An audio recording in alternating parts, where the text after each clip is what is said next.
Wild Root Cream Oil Hair Tonic and the new Wild Root Liquid Cream Shampoo present The Adventures of Sam Spade.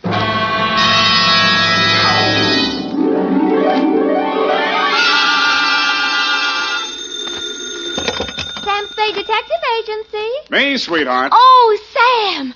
I'm glad you're back in town. So am I, Effie, so am I. Confidentially, I didn't think I'd make it. Confidentially, that is. Was it dangerous, Sam? I should say it was. Why, for the past 24 hours, I've been at it hammer and tongs over hill and dale, through shot and shell. It was enough to turn any ordinary man's blood to ice and his hair pure white. Oh, that sounds terrifying, Sam. I wish it had been only terrifying, Effie. It was blood-curdling, spine-chilling, hair-raising. I was bored. It was also rural and countrified. Well, what happened, Sam? Tell me. You've heard of the Mountains and the Coys? No. And the Boston Massacre? No. Custer's Last Stand?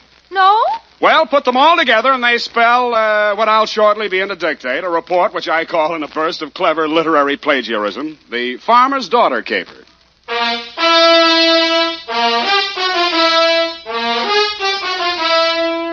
The Adventures of Sam Spade, Detective, starring Howard Duff. Produced, edited, and directed by William Spear. Presented by the makers of Wild Root Cream Oil Hair Tonic, the non-alcoholic hair tonic that contains lanolin.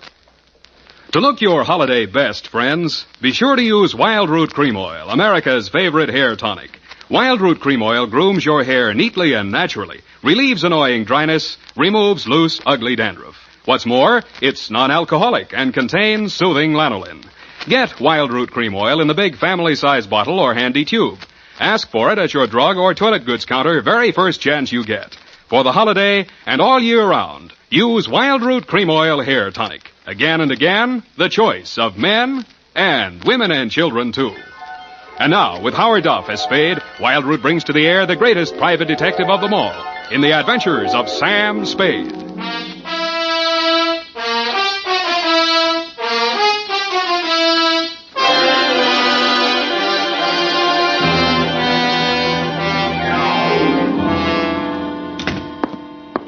Effie, I'm right here, Sam.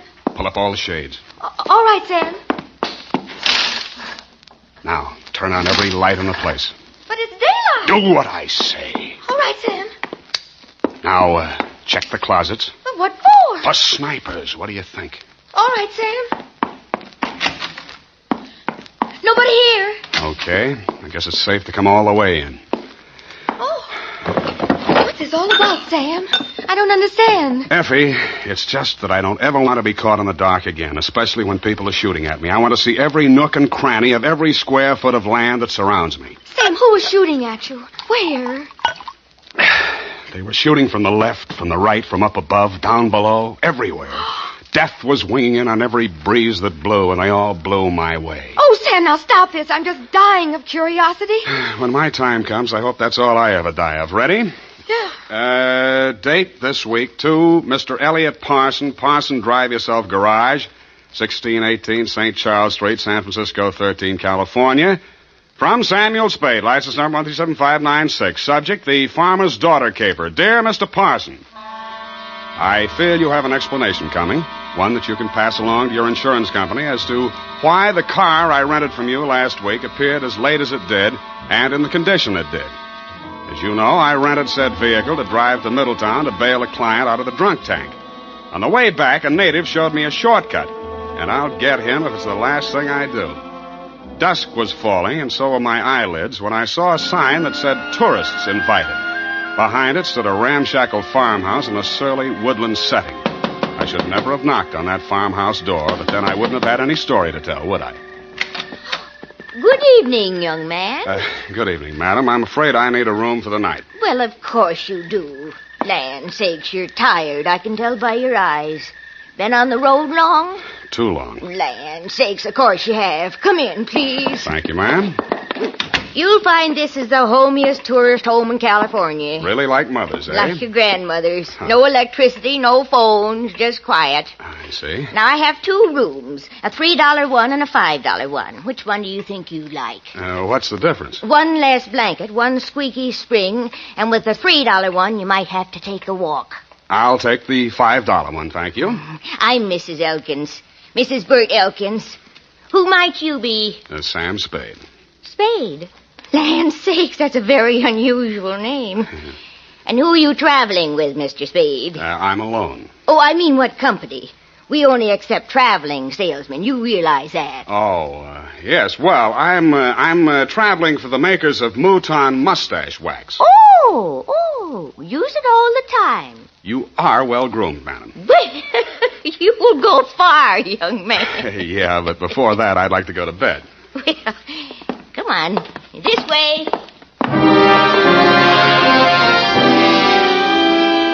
She led me upstairs to my $5 room and left me. As lumpy as it was, the bed invited me, but I decided to shave first and thus facilitate an early start in the morning. I poured myself a drink out of my traveling bar kit and then stepped in to shave.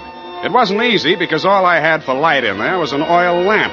When I came back to the bedroom with the lamp in one hand, I stopped short in utter surprise. I'd heard about these things in traveling salesman stories, but I never expected to see it. She was sitting in an armchair, smoking a cigarette. High heels, silk stockings, light rayon dress, and a face right off the cover of Cosmopolitan. Hello, Sam. Hello. Mary Smith. Huh? Hope you don't mind me just barging in. Well, no. Well, no, that is, Afraid I'll bite you? It never entered my mind. Well, I might. I'm so tired of talking to myself, I need someone like you. You know, you're not bad to look at. Who, me? Where do you live? What do you do for a living? Well, I guess you'd call me independently wealthy. I wish someone would. How nice. San Francisco? There must be some fog on my lapel. Look, Sam, I'll give it to you straight. I want to get out of here, go to San Francisco. Could you take a passenger tomorrow? Well, what would your mother say? She's my aunt. What do I care what she says? I don't belong on a farm. Out in a wet pasture ruins my nylons. I'm a city girl, Philadelphia. Why did you leave? My parents died. Look, Sam, I won't be a burden to you. I just want to get to San Francisco. After that, I'm on my own. Sam, take me with you.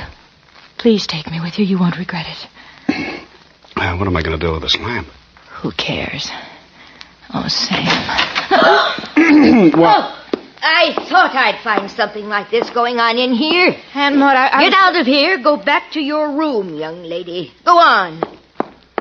Now, Mr. Spade. It does look bad, doesn't it? Oh, I'm not blaming you, Mr. Spade. Nan sakes, it's her. She ain't responsible for what she does. She's like this all the time. Oh, I see. Now, when I go out, you just lock your door. Just keep it locked. But, ma'am, this is a $5 room.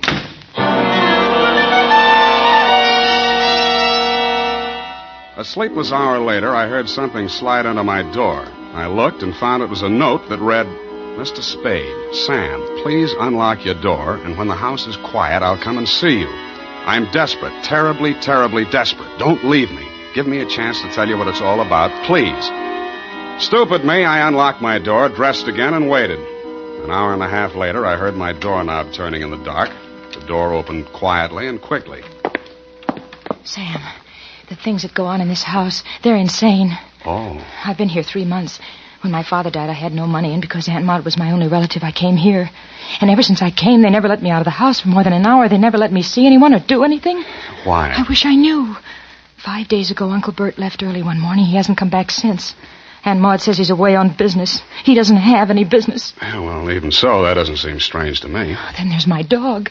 What about it? It disappeared the same night Bert did. They told me it ran away. I know it didn't. I've had it for 3 years. It never ran away. Well, what do you think? Well, I was sure I could hear it howling somewhere for 2 or 3 nights. Then the howling stopped. I think I know where it is, but I don't know why. It scares me. Well, where do you think it is? Sam, you're going to think I'm crazy right out of my mind, but, well, about 150 yards behind the house, there's a hillside with an old cave in it. Oh, an old cave. I don't know what it's used for, but yesterday I saw the whole front end of it closed with dirt. Sam, they buried that dog alive in that cave. I know it. Oh, wait a minute now. Did you ask Mrs. Elkins? Yes. All she said was the dog ran away and mind your own business. She told me to leave the cave alone. Sam, let's go out there and look. Please. Well... So big, brave, stupid Sam, idiot boy, allowed her to show me the back way out of the house, and we sneaked to the barn together. She found a shovel, and we walked to the cave. When my eyes got accustomed to the dark, I saw the entrance had been covered with dirt, and recently. I took the shovel while she stood watching. I cleared half of the dirt away and worked as quietly as I could, but apparently not quietly enough. A flashlight suddenly hit both of us in the face, and a shotgun barrel flashed in the beam. Get away from there before I shoot your head off. Point that thing someplace else, please, ma'am. Just what do you think you're doing, mister? Digging. Mary, you get back to the house. No. Aunt Maud, I won't. Get back to the house before I count 3, or I'll put a load of buckshot right through you. Now, 1. Aunt Maud, my dog is in there. 2. All right, I'll go. Now, Mrs. Elkins, suppose you put that gun down and tell me what this is all about. I got one thing to say to you, mister. Get in your car and get out of here, and don't waste any time doing it. But, madam, your suitcase is in the car, and your $5 is with it. Yeah, but... Now get, before I shoot you as a trespasser. And I could do it, mister. Land sakes, I could do it. Now get. So I got under guard to my car. I got in and drove off. And was in the driveway with the shotgun still pointed at me until I was out of sight. I turned left at the first crossroad, parked the car, and cut through the woods back to the farm. I could see a light in the living room. Nobody was in or near the barn. And when I got to the cave, there wasn't a sound anywhere. I picked up the shovel I dropped and started digging again. 30 minutes later, the shovel broke a small hole through into that cave, and a stifling blast of fetid air rushed out, and something leaped out at me in the dark. And it wasn't the dog. It was a human hand on a human arm.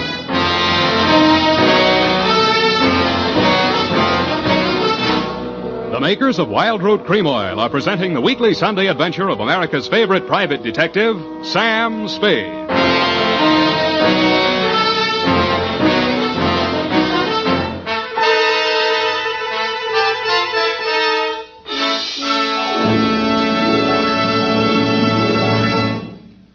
Now, here's important news on good grooming. If you want the well-groomed look that helps you get ahead, socially and on the job, listen. Recently, thousands of people from coast to coast who actually purchased Wild Root Cream Oil were asked, how does Wild Root Cream Oil compare with the hair tonic you previously used? The results were amazing. Better than 4 out of 5 who replied said they preferred Wild Root Cream Oil. Remember, non-alcoholic Wild Root Cream Oil contains lanolin. It grooms the hair naturally, relieves dryness, and removes loose, ugly dandruff. So if you want your hair to be more attractive than ever before, get the new 25-cent get-acquainted bottle of Wild Root Cream Oil, America's leading hair tonic, on sale at all drug and toilet goods counters. It's also available in larger economy bottles and the handy new tube. By the way, smart girls use Wild Root Cream Oil, too, and mothers say it's grand for training children's hair. Get Wild Root Cream Oil. Again and again, the choice of men and women and children, too.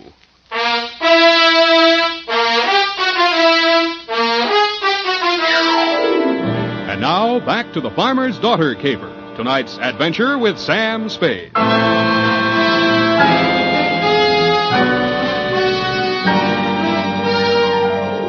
a night already full of surprises, I should have been ready for the next one, but I wasn't. The loose earth, which had blocked the entrance to the cave, suddenly fell away, and I fell with it. Then I heard something like nothing on earth. Nails dragged across my face, taking skin and flesh with them. I twisted and went down, and something went down with me. The snarl became a voice. Bury me alive! Bury me alive! I'll kill you! I'll kill you! And he did his best, which was pretty good. Finally, I got a good hold on him and sat on his chest.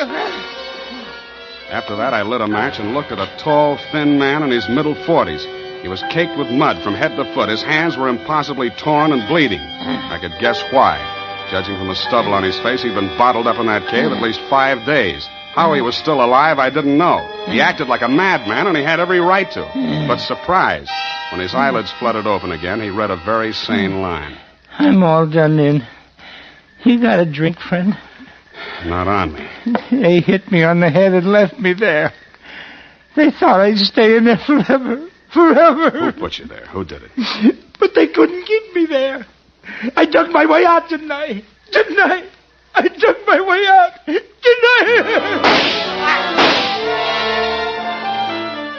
The force of the bullets knocked them halfway back down the incline to the cave.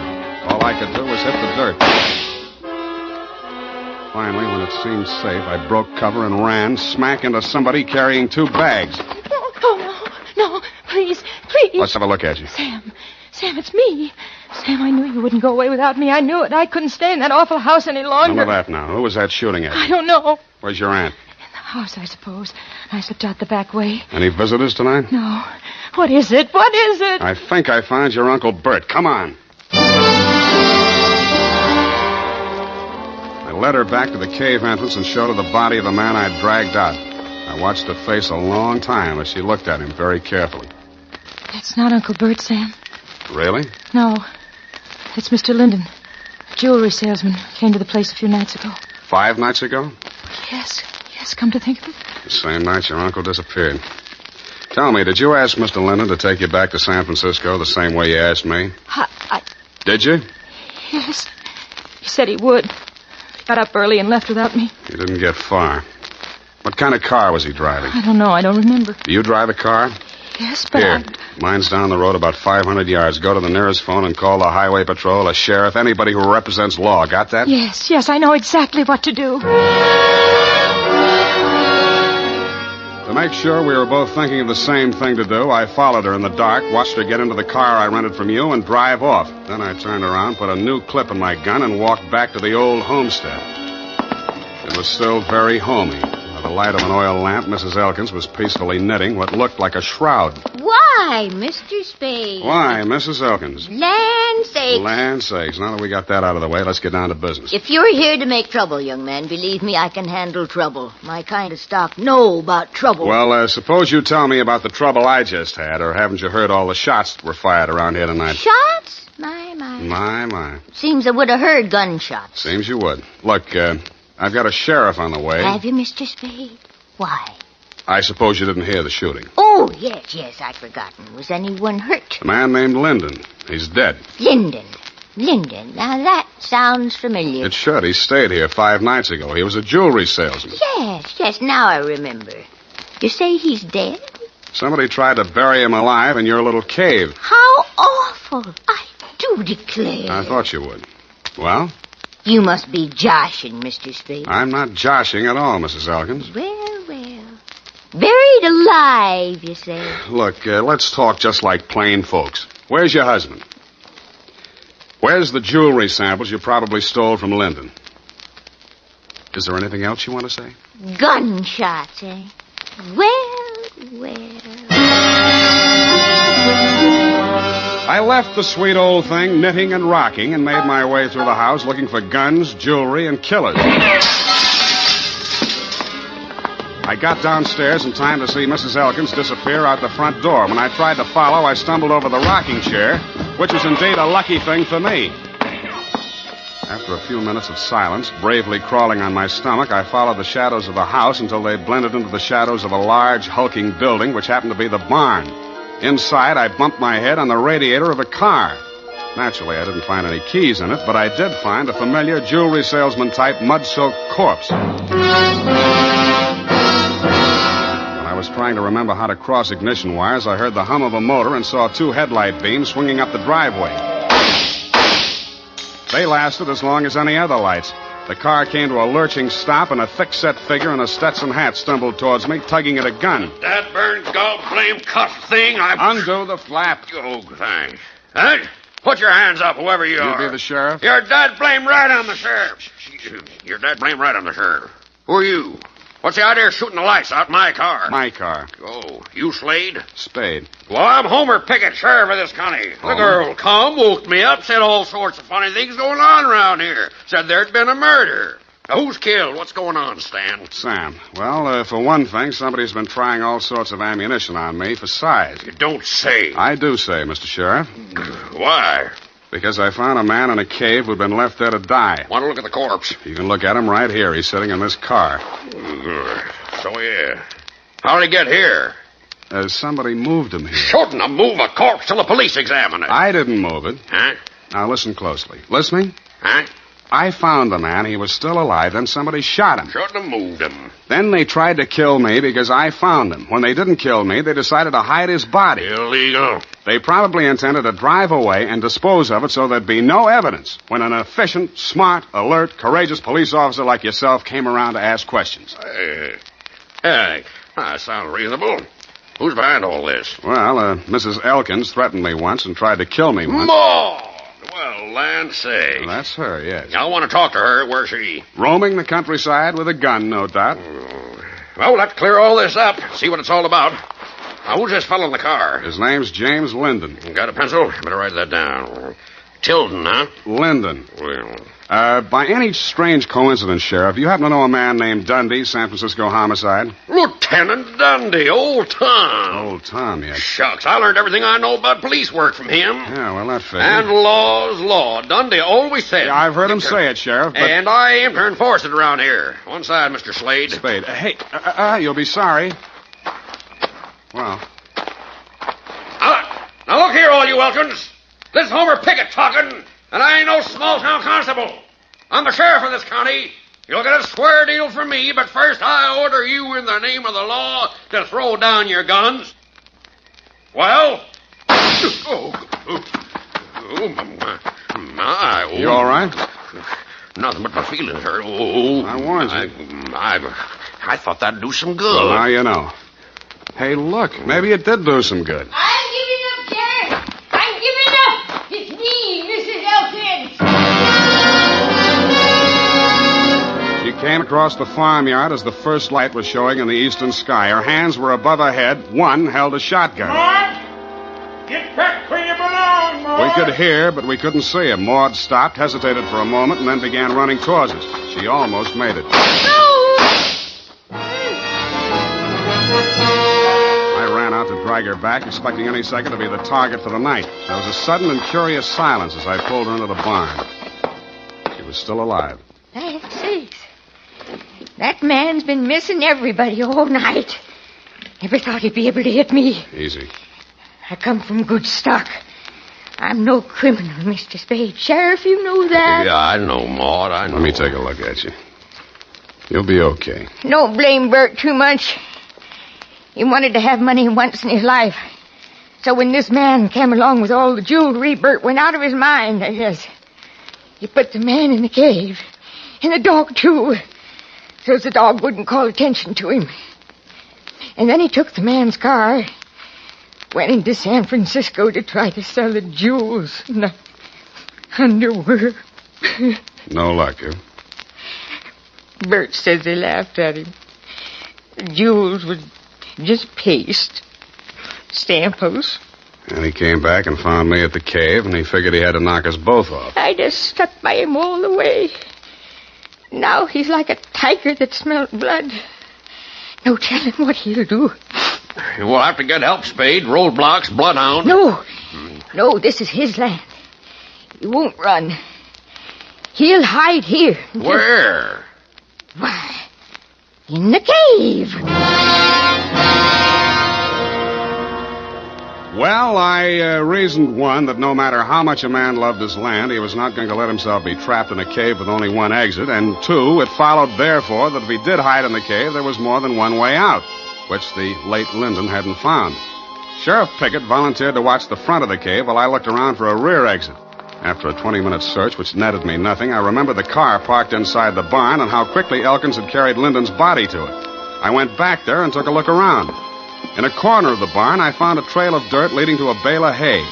When I moved the bale, I found, you guessed it, a trap door. I pulled it open, caught a familiar whiff of used-up air, and lowered myself into a black hole that turned out to be a passageway. I cautiously made my way forward in the darkness for a few yards. Who is it?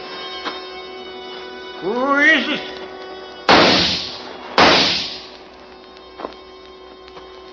I pressed back against the dirt wall, listening to him approach. When I figured he was close enough, I threw a cloud of dirt toward him across the passageway. His gun flashed and lit up the whole place for a second, and I fired 3 times at the silhouette. I waited, then I went towards him. He was lying on his back. I kicked his gun away, and when I bent over him to feel his pulse, he suddenly came to life.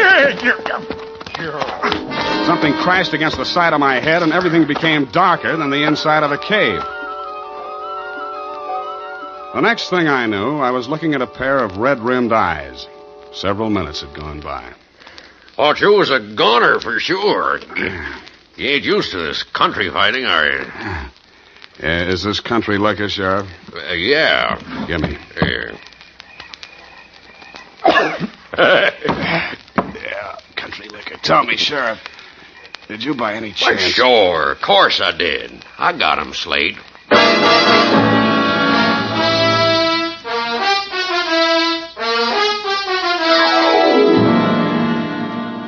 Period and a report. Sam, Hmm? do you mean to tell me you let a little country sheriff outdo you? Well, Effie, Homer Pickett's coming up for re-election next fall, and besides, you might think I was egotistical if I told you how it really ended. But your reputation. You're the greatest private detective of them all. And so I can afford to be generous. Now, not another word. Scoot, type that up.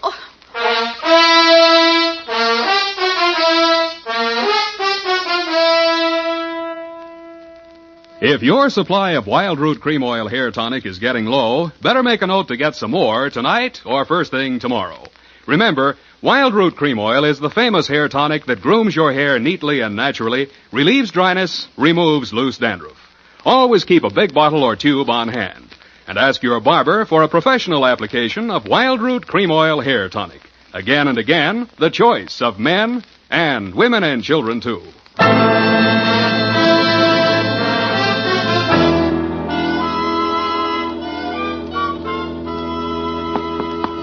Here it is, Sam. Let me see. Let me see here. F. You rewrote the ending. I had to, Sam. You're much too modest. And Sam Spade, with a knot of cold fury in the pit of his stomach, a vindictive fire in his eyes, stepped wearily over the loose rocks on the cave floor to do battle with the thing that loomed up in the darkness ahead. Mm-hmm. The thing's roar filled the night with terror. But Sam Spade, dauntless and knowing not fear, stepped up to the monster, laughed in its hairy face, and with one quick convulsion of his powerful shoulder muscles, dropped the thing in its tracks. I see. Well, is that the way you think it ended, Effie? Oh, Sam, I guess I was being a little foolish. I'll change it. No. No, as long as you've done it this way, we'll leave it this way. Can't waste paper. No, I'll change it, Sam. Leave it! Oh! Sam, Yeah? I copied that ending out of an old Black Mask magazine. You what? Yes, Sam. Don't be mad. Come here. Come here! I copied that of an old whiz-bang. Oh, Sam. Good night. Good night, sweetheart.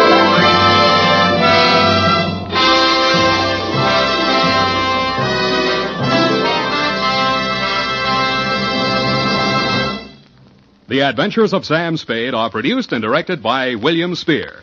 Sam Spade is played by Howard Duff. Lorene Tuttle is Effie.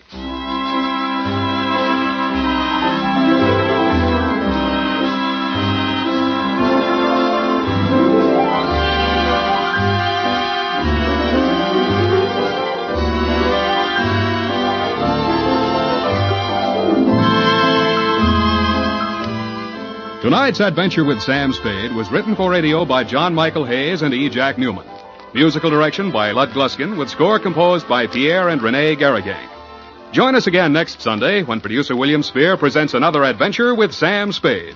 Brought to you by Wild Root Cream Oil. Again and again, the choice of men and women and children, too. This is Dick Joy speaking. Here's an exciting new shampoo that's grand for all the family. And here's our own Squeaky to tell you about it. Look at your hair. Is it stringy and dull? Does it only cover your skull? The Wild Root Liquid Cream Shampoo is just the thing for girls like you. Gleams your hair, know what I mean, and leaves your hair squeaky clean. Squeaky clean? Squeaky clean. Wild Root Liquid Cream Shampoo.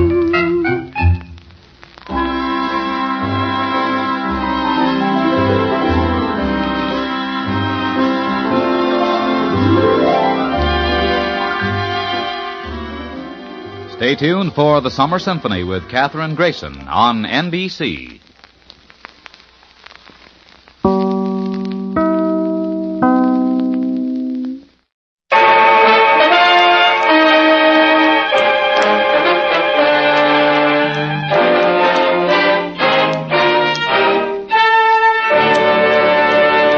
Kreml Hair Tonic and Kreml Shampoo present the new adventures of Sherlock Holmes, starring Nigel Bruce as Dr. Watson and Tom Conway as Sherlock Holmes.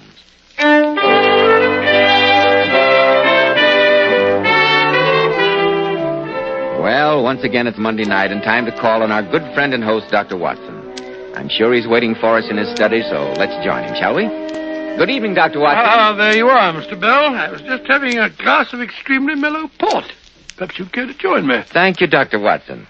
You're always the perfect host, just as you are the perfect storyteller. Ah, you flatter me, my boy, though I must confess that the ingredients which make up tonight's new Sherlock Holmes adventure are so strangely assorted that even an old gentleman like myself can hardly fail to make it an exciting yarn. And just what are the ingredients in tonight's story, Dr. Watson? Well, let me see.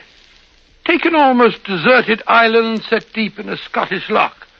Sprinkle it generously with the following assorted selections of humanity. 1 measure of evil scientist, a faint wisp of human skeleton, a considerable pinch of fat lady, a handful of professional contortionist, and a dash of midget. Agitate these ingredients well, then add to the mixture a detective by the name of Sherlock Holmes and a certain doctor with the name of Watson. Season generously with fear, danger, and sudden death. And you have the recipe for the story I call The Island of Death. Dr. Watson, you're beginning to make the hackles rise in the back of my neck. Indeed, then, since hackle means hair, I think perhaps you'd better have your word with our listeners before I begin my story. Yes, I will. Men, if you want to be a success in life, if you want to look like a success in life, remember that well-groomed hair means a lot to a man's appearance. I've heard so many men complain lately that the hairdressing they use is too greasy or too highly perfumed, that it leaves a sticky and flaky residue on the hair. That's why I urge you to try Kreml Hair Tonic. This highly specialized hair tonic has just enough light oil to keep hair handsomely groomed, every hair in place, with a rich, healthy-looking luster. And it gives hair such a natural, well-groomed appearance. Yet Kreml never leaves hair looking or feeling greasy or sticky. This is because Kreml contains a special combination of hair grooming ingredients which is found in no other hair tonic. After you apply Kreml, just run your hand over your hair. Notice how delightfully clean your hair feels. So tempting for the ladies to touch. Notice how no greasy film comes off on your hand or hat band. Kreml always gives hair such a handsome, clean-cut look, as if you just combed it. And it keeps it that way all day long. Kreml, Kreml Hair Tonic. And now, Dr. Watson, how about the new Sherlock Holmes story, The Island of Death? Well, Mr. Bell, as I told you, most of that exciting adventure took place on a tiny island in the Scottish Lake District. However, it began innocuously enough, as so many of our adventures began, in our rooms at Baker Street. It was on a stormy September evening, and Holmes and I were seated on either side of our fireplace. I remember after dinner that he began to analyze the old cliché that truth is indeed stranger than fiction. I can almost hear him now as he said, "My dear Watson, the true picture of the criminal world is stranger than anything which the mind of man could invent." "Oh, I'm not sure that I agree with you, Holmes. The police reports in the papers are usually quite undistinguished and dull." "True, old chap, but that's the fault of the reporters. Depend upon it, Watson, there's nothing so unnatural as the commonplace." "Oh, let's put it to a practical test. I pick up the evening paper. Here is the first heading upon which I come. A husband's cruelty to his wife. Now, there's half a column of print, and I bet you that without reading it, I can tell you the gist of the trouble." "I accept your bet, Watson. Give me your deduction." "Oh, it's not very hard. There is, of course, the other woman. The extra drink, the push, the blow, the bruise, and the sympathetic sister or landlady. The crudest of writers could invent nothing more crude." "Your example is an unfortunate one for your argument, old fellow. Very fortunate. The article to which you refer is the Dundas separation case. The husband was a teetotaler. There was no other woman, and the conduct complained of was that he had drifted into the unfortunate habit of winding up every meal by taking out his false teeth and hurling them at his wife. An action which I think you will agree is not likely to occur to the imagination of the average storyteller." "Hurling false teeth? Oh, absolutely fantastic." "Quite." What else can that be? You expecting a visitor? "Yes, Watson, I am. And he might well prove a client who will point out the moral of our little discussion." "Oh, what makes you say that?" "The gentleman calling on me is a distinctly colorful personality by the name of Stephen Singer. He's nearly 7 feet tall, and yet he weighs under 8 stone. A card from him this morning informed me of his intention of calling here at 7 o'clock tonight." "You said that he weighs under 8 stone? That's only 130 pounds. He must be a human skeleton." "That was the unfortunate title applied to him at the circus sideshow at which I first met him." "Good Scott, circus freaks here in Baker Street. I'll have seen everything. Freak is an unkind and inappropriate word, Watson. Stephen Singer's a fellow human being, and a more than unusually worthy one. In the case of the Bagshot Circus murders, he was good enough to take advantage of his almost unique physical proportion and oblige me by hiding in the barrel of a circus cannon. His evidence was instrumental in sending a diabolical murderer to the gallows. Let him in, will you, Watson? Yeah, of course. Good evening, Mr. Singer. Come along in, won't you? It's all right, thank you, Mrs. Hudson. It's good to see you again, Stephen. Hello, Mr. Holmes. Don't want to make a nuisance of myself, but I did have a little problem, and I thought perhaps you'd help me with it. Of course, Stephen. Sit down, won't you? By the way, this is my colleague, Dr. Watson. How do you do, Doctor? How do you do, Mr. Singer? My friend was just telling me that you once helped him in a murder case. Oh, that? 'Twas nothing. Just slipped myself into the cannon barrel and heard one or two things I wasn't meant to. Nevertheless, your help was invaluable, Stephen. I shall be only too happy to do what I can to repay the favor. What's your problem? Well, perhaps I'm imagining things and perhaps I'm not. But wouldn't you say it was a rum thing if a professor offered me and 3 of my pals from the circus 50 quid apiece to go to some island in Scotland for a week? Yes, indeed. I should say that's extremely odd. Can you give me a few more facts? Well, Mr. Holmes, this professor come to the circus 3 nights ago when we was playing at Stafford at the Bow. What was his name? Professor McElwraith. Funny-looking cove with a bushy red beard he was. Indeed. I've heard of the gentleman. I understand that he is something of a rebel in the medical profession. He returned from Vienna recently where he's been studying under Dr. Freud. Dr. Freud? Never heard of him. You will, Watson, you will. Mm-hmm. He devotes himself to the psychological aspects of the human body. Pray continue with your story, Stephen. Well, Mr. Holmes, he approached me and 3 of me pals. And who are those pals? Well, there was Bill Carew, the major we call him. He's a midget. And there was Belle Brackett, the fat lady. And the third was a bloke who joined the circus 2 days ago. Jeff Walner's his name. I haven't seen his act, but he bills himself as the Injure Rubber Man. The professor promised us 50 quid apiece, our tickets on the Scotch Express tomorrow morning, and told us he'd have a boat waiting to ferry us out to his island when we got there. Holmes, there's something devilish going on here. A professor who studies psychology wants 4 people to go to a lonely island. A midget, a contortionist, a fat lady, and the 4th...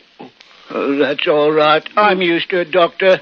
The force of human skeleton. Oh, I wouldn't say that. That's what you were going to say. And now we all agreed to go up there. We didn't like the bloke, but none of us can turn down 50 quid. But we got to talking after he'd gone. Supposing he's up to doing us a bit of no good. And anyway, he made us sign that paper. Paper?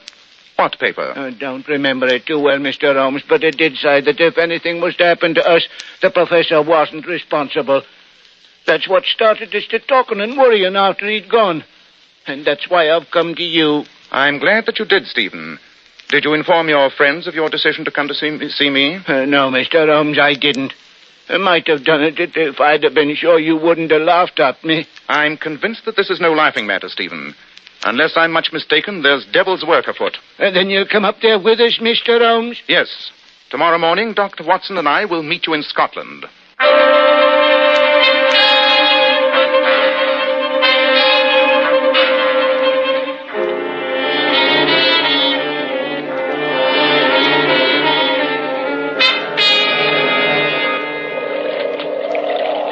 Well, the lake looks extremely choppy, Holmes. The boat's quite small. I hope it's not too far to the island.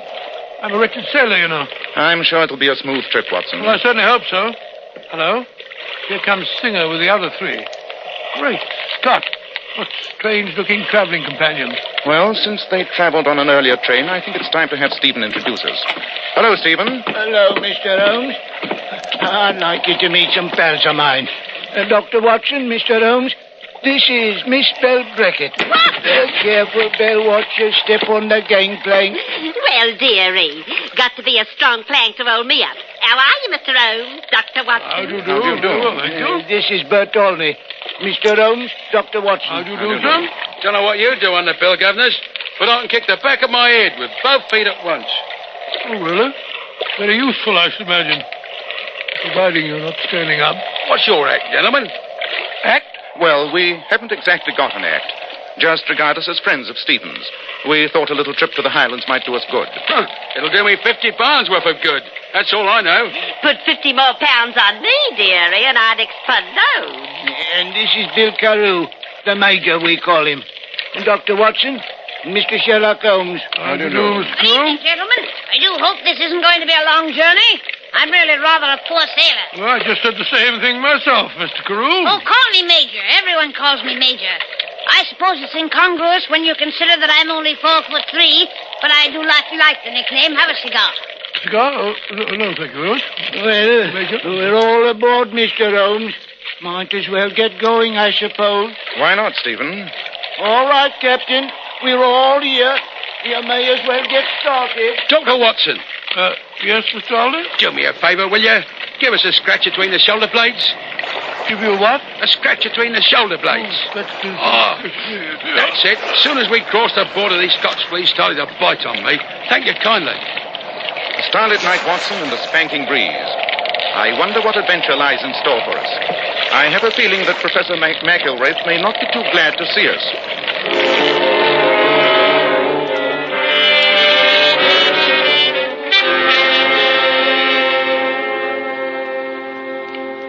Why did you come here, Holmes? I know who you are and what you do. Why are you so interested in my obscure experiments? For two reasons, Professor McElwraith. First, Stephen Singer's a friend of mine, and second, I have an insatiable curiosity, particularly for experiments that require obscurity.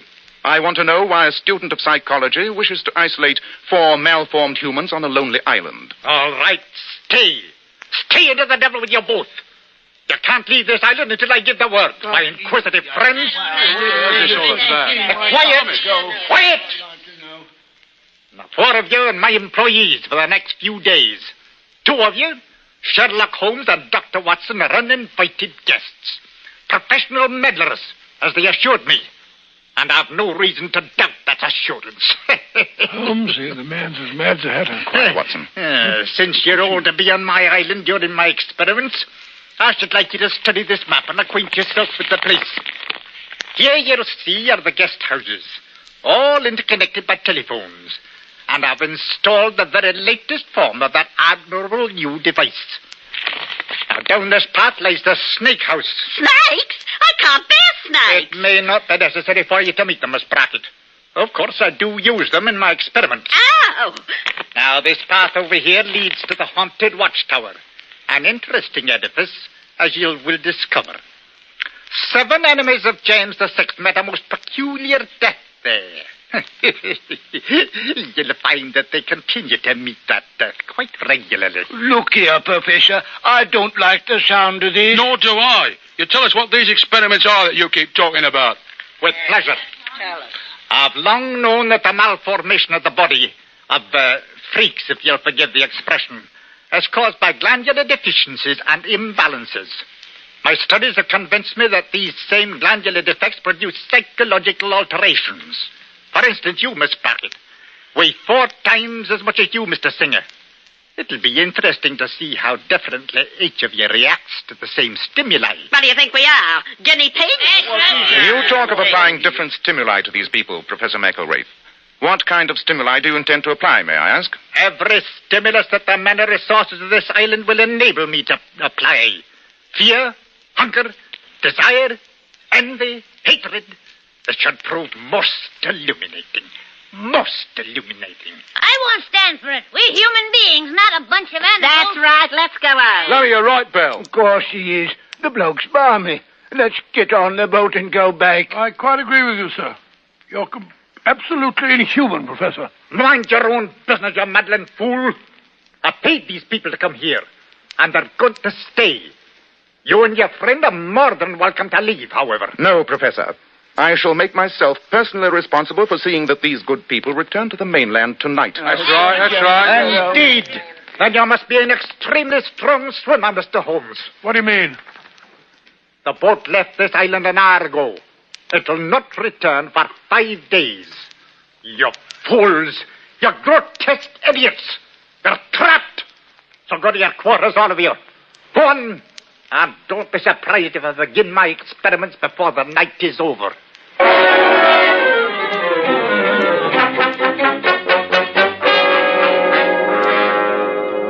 Well, Holmes, if we are marooned on an island with a madman and 4 members of a circus, I suppose we might as well make the best of it. Oh, dear.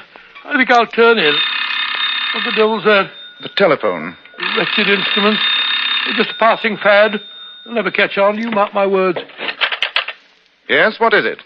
Mr. Holmes, are you in your cottage? Since I'm obviously at the other end of this wire, yes. Dr. Watson, is he with you? Yes, why? I'm worried, Holmes. A few moments ago, I caught a glimpse of a figure standing near my library window. I'm speaking from there now. I thought it might be you or Dr. Watson. But if it isn't, I'm afraid... And, well, you might be, if only of your own conscience. I'm afraid of them, the freaks. They're so angry. They might will... I'd hardly blame them. If you're frightened for your safety, the best thing to do is to let us all leave here at once. Are you sure it's impossible to summon the boat before 5 days are gone? Well, no, I did lie about that. I could give a signal in the morning by hoisting a flag on the watchtower. Just a moment. That was a stone dust against my window. I'll be back, Holmes. Don't hang up. What does that devil want, Holmes? Sounds distinctly subdued. He's frightened, Watson. He says there's someone lurking outside his window. Holmes, are you still there? Yes, Professor. What's wrong? That figure just standing in the shadows. I can see it from where I'm talking.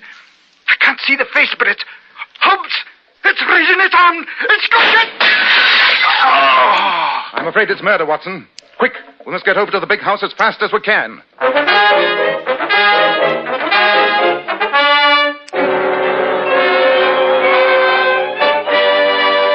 In just a moment, we'll find out just what happened to Professor McElwraith. Every man who takes pride in his appearance should know that handsome, healthy-looking hair needs a hygienic scalp.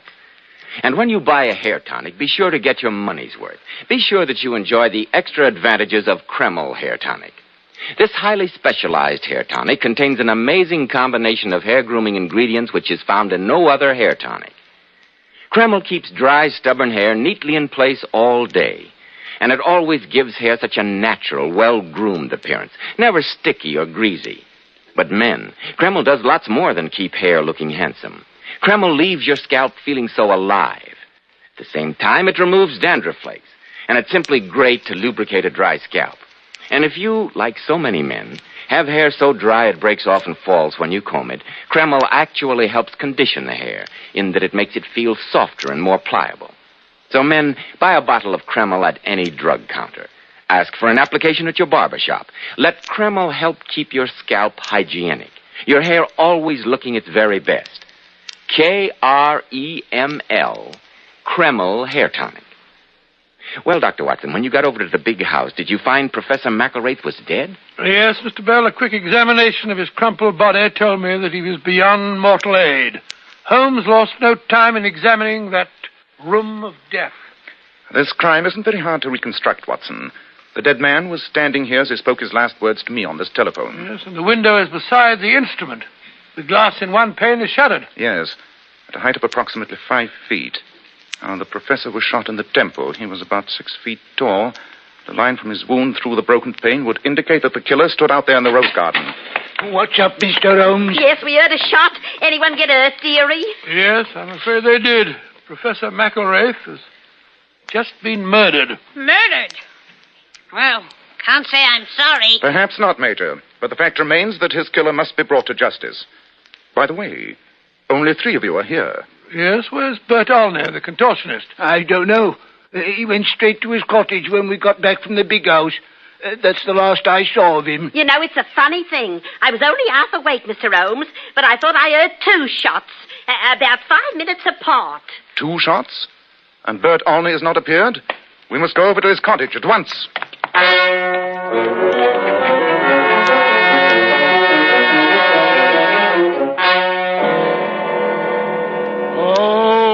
Oh, poor Bert. Is he hurt bad, Dr. Watson? No, a flesh wound in the back. He was lucky. Curious. Observe the revolver lying on the floor beside him. The same caliber as the one used to kill the professor. Ah, see what Bert's done, Mr. Holmes. He killed the professor to save us all. That's right, Stephen. And then he tried to kill himself because he knew you'd catch him, Mr. Holmes. That's the way it must have been. Oh, he was a brave man. An interesting theory. Yes, but only a theory. Look at the position of the wound. I'll stake my medical reputation that it couldn't possibly have been self-inflicted. Holmes, this has been an attempt at another murder.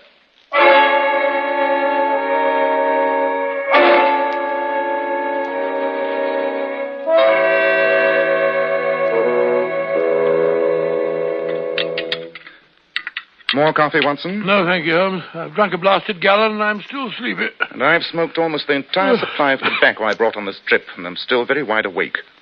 I asked questions until well after midnight. And what did I learn? The servants all alibi each other. Precisely. And that of our party of four, no one is able to provide an alibi for the other. So that it must be one of them. As ill-assorted a group of suspects as we ever met. Yes. It's a strange business. Why the attack on Olney? The professor, yes, that's quite understandable. But why Olney? What singled him out from the others? Oh, I don't know. He's a contortionist, but he's perfectly normal looking. He doesn't seem like a freak. Of course. That's it. Thank you, Watson. You've given me the other end of the thread. Oh, have I? Round up the others and bring them to the haunted tower. Dawn is beginning to break, but before we hang that signal for rescue, I shall find the answer to this bizarre problem.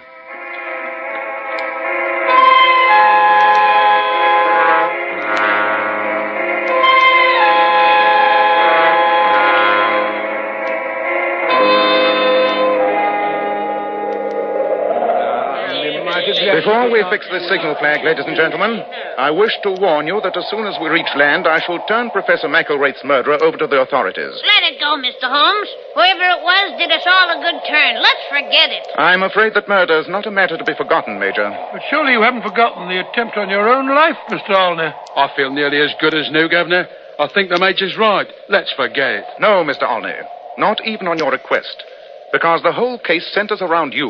Who, me? Last night, while the murderer was standing outside his window, the professor telephoned me. He wanted to know if both Dr. Watson and I were in our cottage. The implication is obvious. You mean that the mysterious figure he'd seen resembled us in build? Precisely, Watson. Now, Mr. Singer's nearly 7 feet tall.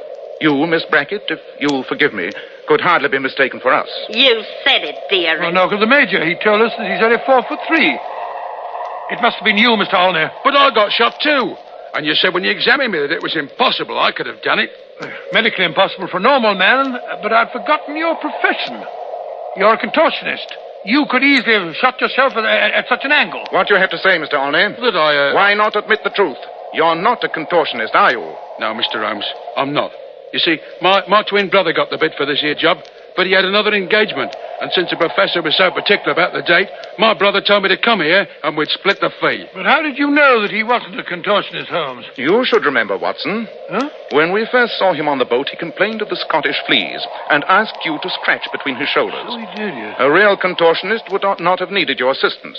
So your medical verdict still holds good, Watson. Olney could not have shot himself. But you've ruled the rest of us out, Mr. Holmes. Not quite, Stephen. The simplest answer is that the mysterious figure that the professor described was disguised. Disguised? That theory would be confirmed by the fact that the killer, when he was in the garden, saw the professor standing at the telephone and deliberately attracted his attention by throwing a pebble at the window. Look here, Mr. Holmes. The sun's well up. I'm tired of all this theory stuff. I'm going to hang the flag on the tower. Very well, Major. But, Mr. Holmes, don't keep us on edge like this. Yes, dearie. You said someone disguised themselves. Now, who was it? Well, surely the answer is apparent. Not to me, it ain't. Could you, Miss Brackett, have reduced your excessive weight to appear the size of a normal man? No. Nor could you, Stephen, have decreased your excessive height. But the Major could have made himself appear taller with improvised stilts. Then the Major's the only possibly guilty party. The Major? Blimey, it's hard to believe he'd done it. Well, even if he did, I still don't think we ought to turn him in, Mr. Holmes. Oh, no. Remember, he did it for us, dearie. Well, he didn't really hurt me when he took that shot at me. But that's just it, Olney. I might have been tempted if it were only the professor's murder. But he deliberately tried not to murder you, Mr. Olney, but to make it appear that you had killed the professor. But if he's arrested, there'll be a trial, dearie. And if there's a trial, you know how it'll be. They'll make out it was all because he's a freak. It'll be harder than ever for people to accept us just as people. Bell's right, Mr. Holmes. It'd be bad for all of us. I think the Major has thought of that possibility. Look at him up there on the tower. He's hoisted the flag. Huh? Now he's teetering on the edge of the parapet. He's going to... Major! Blimey, he jumped. Must be a couple of 100 feet down there. He doesn't have a chance. Oh, the poor Major. He done it for us. Come on, Belle. I'll take you back to the cottage. I suggest we all return to our quarters and pack. This unhappy tragedy has reached its final conclusion. What a shocking business. You're right, Dr. Watson. When I came to you in Baker Street, I never dreamed it would end up like this. One thing I'd like to say, Mr. Holmes. Yes, Stephen? I want to thank you, not just for solving the case, but because you treated all of us not as freaks, but as ordinary human beings. Makes a big difference, you know. I know of only one way to treat people, Stephen, and that is as each person deserves to be treated. If Professor McElwraith had only realized that truth, he would not have paid with his life.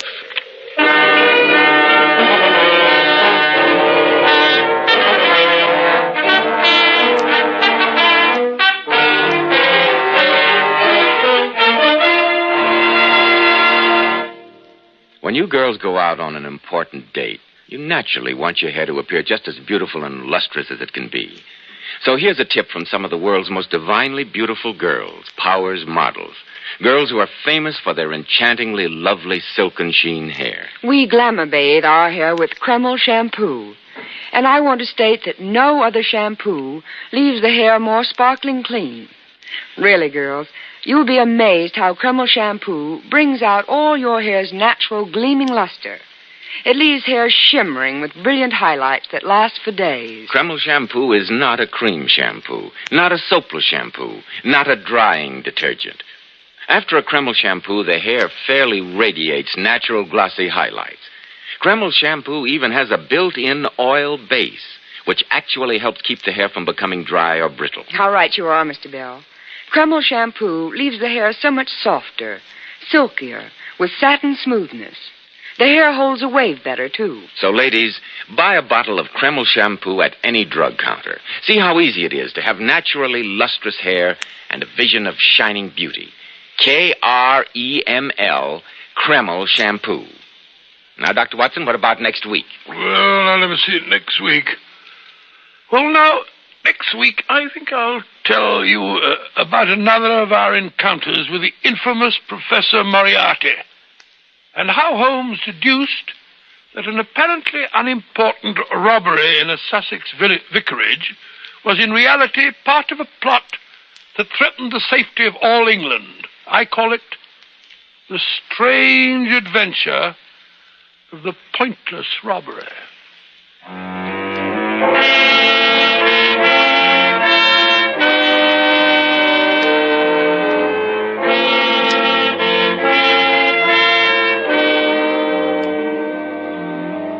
Tonight's new Sherlock Holmes adventure was suggested by an incident in Sir Arthur Conan Doyle's story, A Case of Identity. Nigel Bruce appeared through the courtesy of California Pictures. Tom Conway through the permission of Eagle Lion Pictures. The Sherlock Holmes series is produced by Tom McKnight, with original music composed and conducted by Alex Steinert. This is Joseph Bell speaking for Kreml Hair Tonic and Kreml Shampoo, and inviting you to be with us next week at this same time, when Dr. Watson will tell us about the strange adventure of the pointless robbery.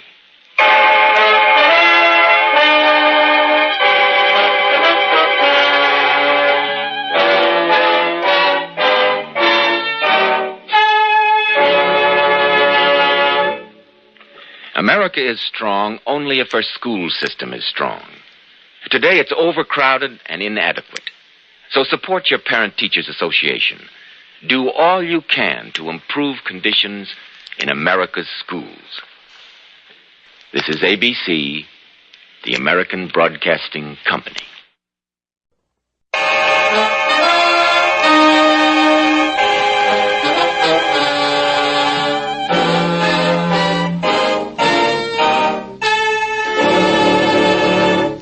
Kreml Hair Tonic and Kreml Shampoo present the new adventures of Sherlock Holmes, starring Nigel Bruce as Dr. Watson and Tom Conway as Sherlock Holmes.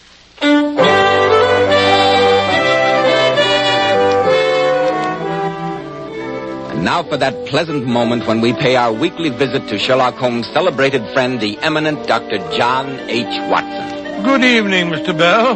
Come in and sit down.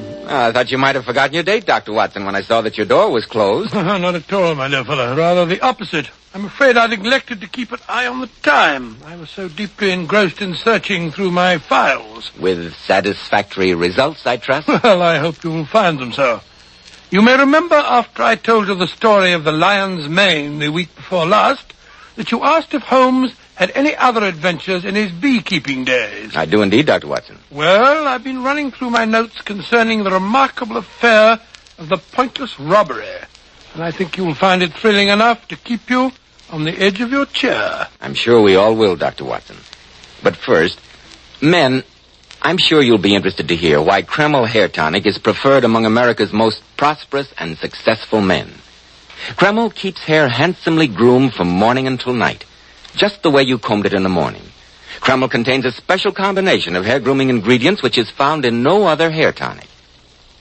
This wonderful, natural-looking hairdressing has just enough light oil to keep hair perfectly groomed with an attractive, healthy-looking luster. Yet Kreml never leaves the hair looking or feeling greasy or sticky. Kreml always looks and feels so clean on both hair and scalp. Be sure to try it, men. Kreml, Kreml Hair Tonic.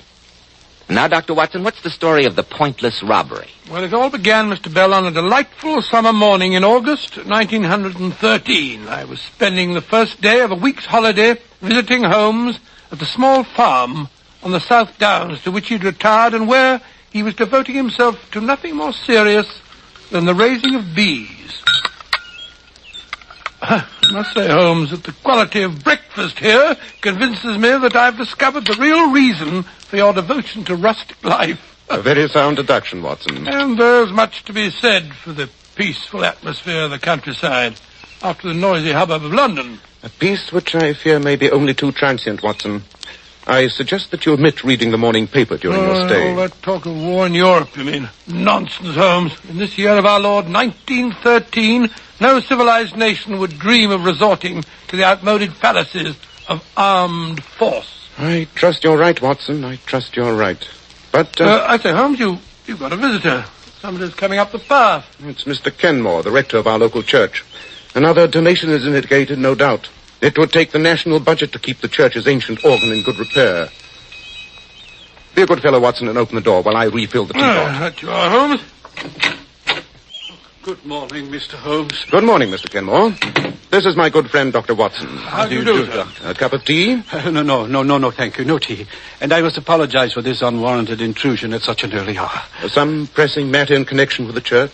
No, Mr. Holmes. The cause of my visit is a most mysterious and disturbing occurrence which took place at my residence last night. Oh, really? Suppose you give me the facts. No doubt it will seem a minor matter to you, but I feel considerable agitation over it. Briefly, at some time last night, the rectory was broken into by thieves who ransacked the entire house, with the exception of the rooms in which my daughter Alice and I were sleeping. Gracious me. And what was stolen? Nothing. Nothing whatever. Was the thief frightened off? No, Mr. Holmes. We knew nothing of it until Alice came downstairs this morning to prepare my breakfast.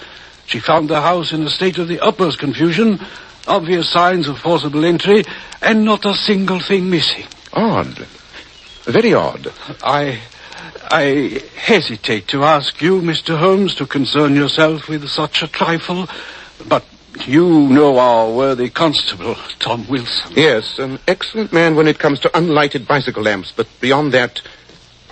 come, Watson, let's accompany Mr. Kenmore to the rectory and see what we can discover.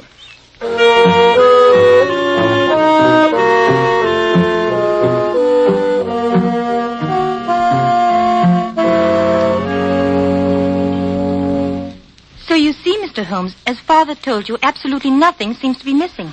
Not that the possessions of a country rector are of such great value. Nevertheless, that silver service on the sideboard would undoubtedly attract any thief's eye. A family inheritance, Mr. Holmes. One of my few valuables. I see that you've got quite a large library, Mr. Kenmore. Any books of great value there? None at all, Dr. Watson. Sound suggestion, though, Watson. Oh, this French window, which gives onto the garden, seems to be where the thief made his entry. Quite. A circle of glass cut out of one of the panes. Then a gloved hand reaching in to turn the key. A gloved hand, Mr. Holmes? Undoubtedly, my dear. The blurred impressions are quite characteristic. And now that you've seen everything, Mr. Holmes, what do you make of it? It presents a most interesting problem, Mr. Kenmore. The disorder of the rooms would indicate a search for some definite object, even though you assure me that you know of nothing of value in your possession. We must wait for developments. I think you and your daughter should most certainly be on your guard against the thief's return. You really think there is... Mr. Kenmore, my friend is apt to see criminals behind every bush, the natural result of a lifelong career. Perhaps, Watson, perhaps. Well, we must be getting along. I wonder, Mr. Holmes, if you and Dr. Watson would do me a great favor before you go. Of course, if it's in our power. Well, what is it? Would you think me too bold if I asked you to let me take a snapshot of you both? Oh, really, Alice? I gave Alice a camera for her birthday last week, Mr. Holmes, and ever since then she's been making life miserable for everyone. I'm sure you could find two handsomer subjects, my dear. But Watson and I will be glad to have you immortalize our features. Yes, of course, naturally. Oh, thank you, Mr. Holmes. I brought my camera down from my room, hoping you'd say yes. Well, I'm very sorry. I was just wearing this old Norfolk jacket. If you stand here, right beside the front door. Oh, just a moment. The wind's blowing my hair about a bit. Ah, there we are. All right. Just look this way. Fine. Thank you so much. I hope you'll spare me a print or two if they turn out, my dear. I'll be very glad to. As a matter of fact, that was the last picture in the roll. Now I can take it down to the village and have Mr. Dilworthy, the chemist, develop it for me. I say, we're passing by the chemist's shop. Can't I drop it off for you? Thank you very much, Mr. Watson. That's very kind. Here it is. And thank you again, Mr. Holmes, for your kindness in troubling yourself with my problem. Not at all. And remember, Mr. Kenmore, be on your guard against a return visit.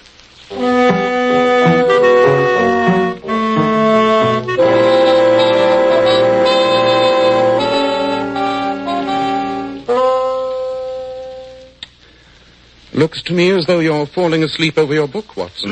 That's it. Well, I must admit, Holmes, that the combination of country air and that excellent dinner had a very soporific effect on me. Oh, don't apologize. We country dwellers keep early hours. Certainly different from the old days in Baker Street. I'm surprised that you don't miss the excitement of the chase, Holmes. Professor Moriarty was the spice who kept the daily routine from becoming monotonous. But apparently he, too, seems to be in retirement. Oh, have you any news of him, Holmes? The last I heard, Scotland Yard had him fairly definitely located in South America. South America, huh? Which would indicate to anyone knowing the professor as well as I do that he may be anywhere on the face of the globe with the exception of South America. Well, old fella, I'm going upstairs to sleep. What the devil's that? The church bell. Come on, Watson. There must be something wrong at the rectory.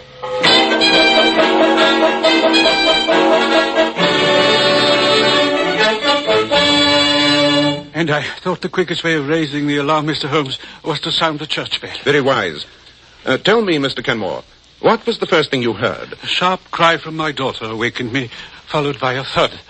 I rushed into her room and found her. Well, she'll be all right, don't you worry, Mr. Kenmore. I've had to take several stitches, but she'll have a slight concussion for the next few days. But there's no cause for alarm. Oh, thank heaven, Doctor.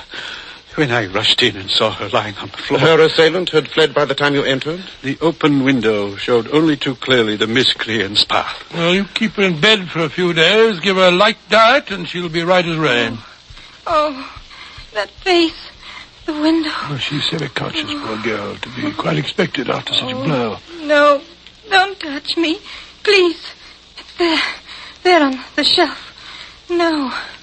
The sleeping draught that I gave her will take effect soon. I blame myself, Mr. Holmes, for not having paid more attention to your warning. But That's of no importance now, Mr. Kenmore. What's that? Someone at the door. Pardon me. Wilson, high time you got here. You received my message? Oh, take your message as has brought me here, Mr. Kenmore. Worthy Constable Watson. There's been worse things happening in the village. What is it, Wilson? Oh, good evening, Mr. Holmes. Oh, there's fair devil's work afoot tonight. Oh, come, my man, what's up? Well, it's Mr. Dilworthy, the chemist. Well, what about him? In his rooms where he lives, back of his shop. Dead. Oh, lying there on the floor with his head crushed in something savage. Dilworthy? Oh, horrible. Some prowling thief. No. Oh, no, sir. With the cash box sitting there in plain sight. With £4 and some odd shillings plain to see and not a penny touched. Dilworthy, Wait a moment. The ransacking of this house, the attack on Miss Alice, and now this. There's only one common denominator which applies to all three. I don't understand, Mr. Holmes. That film from Alice's camera, Watson. After we left here this morning and went to the village, you left it at Dilworthy's? Of course, it's got a... matter of fact, Holmes, I'm afraid I forgot all about it. Here's the roll in my pocket. I must apologize to Miss Alice. Not a bit of it, Watson. What do you mean, not a bit of it, Watson? I'm convinced that roll of film holds the solution of the mysterious events of the past 24 hours. And due to your convenient lapse of memory, we are in possession of the prize. But what prize are we in possession of? That, Watson, remains to be seen. Come, we just have time to catch the late train for London. A visit to Scotland Yard's laboratory will reveal the precious secret which that film is evidently concealing.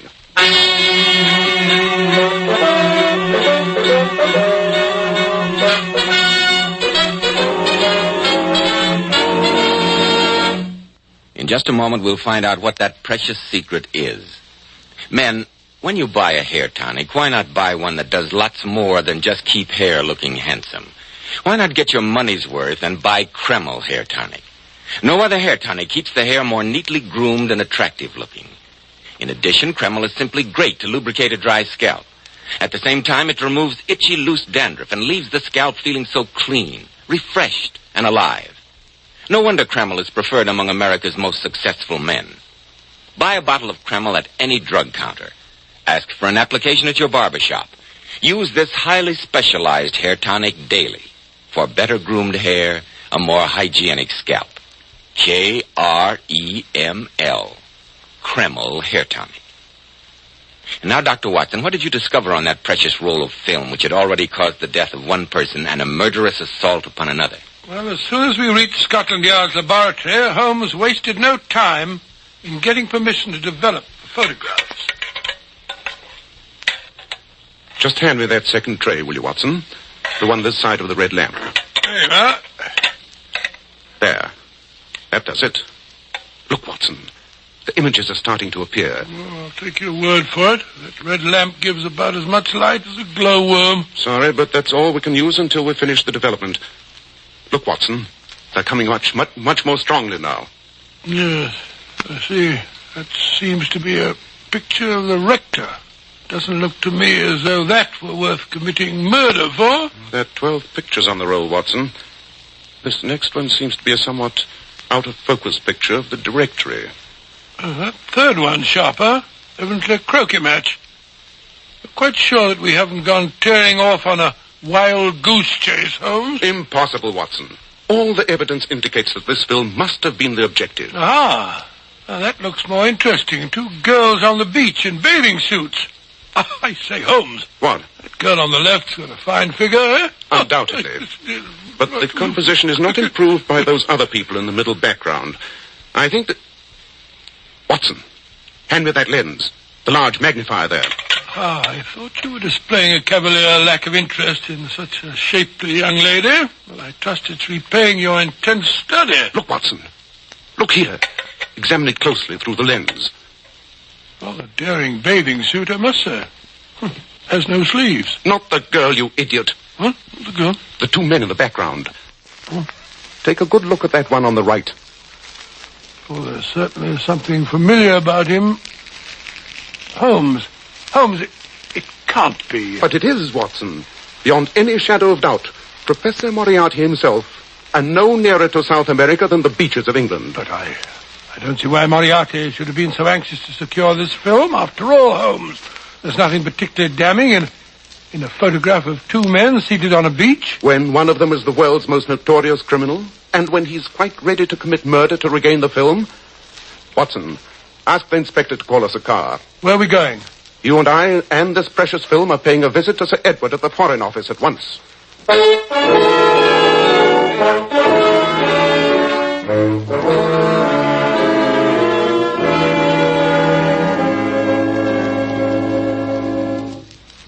Your deduction was absolutely sound, Holmes. You recognize Moriarty's companion, then, Sir Edward? Beyond any question. He goes by many names, but our files would indicate that the real one is von Schäling, probably the cleverest among the senior members of the Imperial German Secret Service. Good heavens, a spy. Yes, precisely, Dr. Watson. I should imagine, Sir Edward, that his dealings with Moriarty must be of great importance, since they required him to come to England in person. I'm quite sure of it. But the peaceful surroundings of the South Downs and the quiet beaches, what would a spy be doing there? With Portsmouth, England's greatest naval base only a few miles away, and the present situation in Europe, Professor Moriarty does not concern himself with trifles. Under the circumstances, I have no hesitation in telling you two gentlemen that the first trials of our new battle cruisers have been taking place off Portsmouth these last few days. Great Scott! Yes, Doctor, in what we thought was the utmost secrecy. There's still a ray of hope, Sir Edward. Moriarty would not have gone to such lengths to suppress this photograph had his transactions with von Schayling been completed. Do you mean, Holmes, that there may still be time to forestall him? Dr. Watson and I will do whatever is in our power, Sir Edward.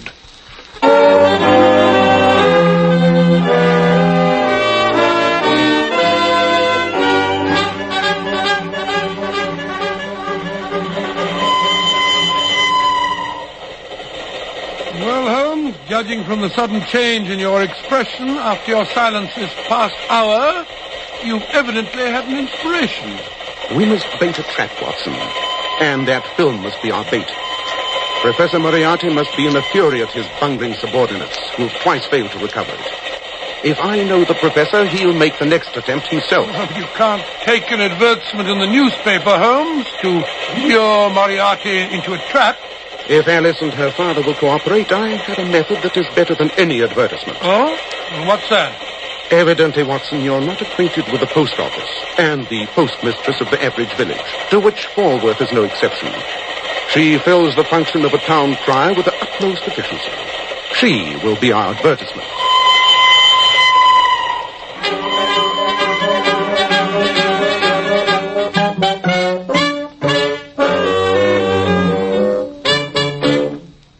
Well, good morning, Mr. Kenmore. And how are you this fine morning? And how is poor Miss Alice coming along? Very well indeed, thank you, Mrs. Roberts. Ah, that's a blessing. And what can I do for you today? A shilling's worth of penny stamps, please. I do hope the young lady will be up and about again soon. We miss her cheery face. You know, Mrs. Roberts, there was an odd thing about that robbery at the rectory. What was that? All the intruder took was Alice's camera. Fancy that. After he struck her down. Not a very valuable bit of loot. No, indeed. Alice is glad she happened to remove the film that very afternoon. It's still on the library desk. Is it really now? I must remember to have it developed. Well, it's a mercy that nothing worse happened. Oh, I almost forgot. Here's your stamps, Mr. Kenmore.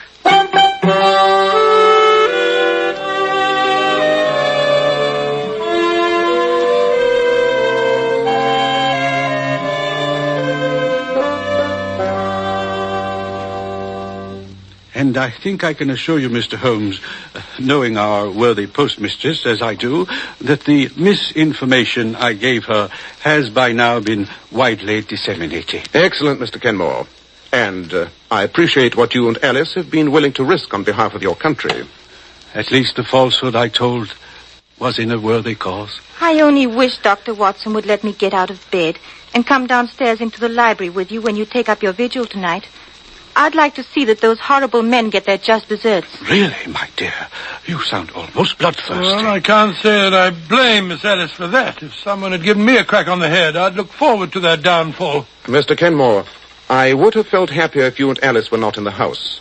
But with my knowledge of Moriarty, I fear that he may have the place under observation, and the departure of you and your daughter might make him suspicious. Is that why you and Dr. Watson are wearing those filthy farmer's clothes, Mr. Holmes? Precisely, my dear.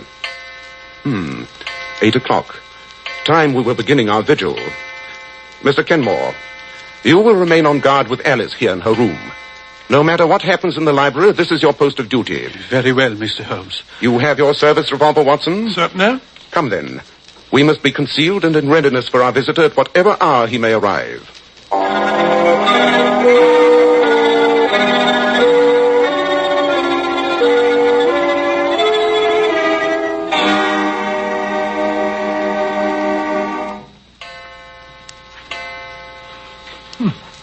Only 2 o'clock. I'm so cramped from standing behind these curtains that I thought it must be the morning. What price the peaceful countryside now, Watson? Well, I must say that... Quiet. What is it? A faint sound on the gravel path. It might be a nocturnal animal or... No. There it is again. Footsteps. Is your gun ready, Watson? Ready, Holmes. He'll probably come through the French windows. It's the most inviting entrance. On your guard. Cutting up a pane of glass.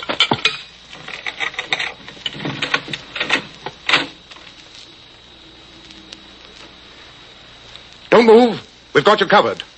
The light switch, Watson, with your left hand. There. Well, Professor Moriarty, we meet again. If it isn't Mr. Sherlock Holmes and Dr. Watson. Keep that gun on him, Watson, while I see if he's carrying a weapon. And render myself liable to a long prison sentence.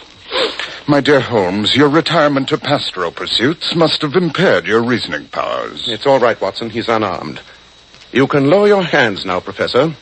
But I'd strongly advise against making any sudden move. I wish he would, the dirty traitor. I'm inclined to agree with your sentiments, Watson.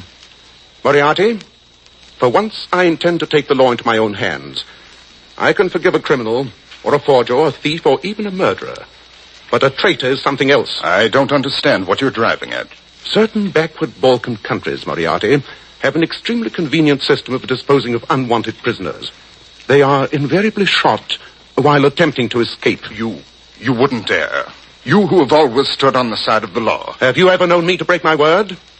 I assure you, Moriarty, that unless you consent to turn over von Schayling to us, together with any information you have for him, you will be dead by the time I count 10. And I promise you that Watson won't hesitate either. Yeah, you bet I won't, Holmes. Take your choice, Moriarty. 1, 2, 3, 4. All right, Holmes. You win. This time. A wise decision. Where were you to meet von Schayling? And what were you to deliver to him? At midnight tomorrow, on a beach 6 miles south of here. He has a rendezvous there with a submarine that is to take him back to Germany.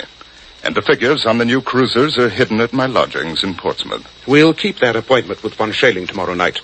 And to make sure that you have no chance for further treachery, you'll remain with us until he's in our hands.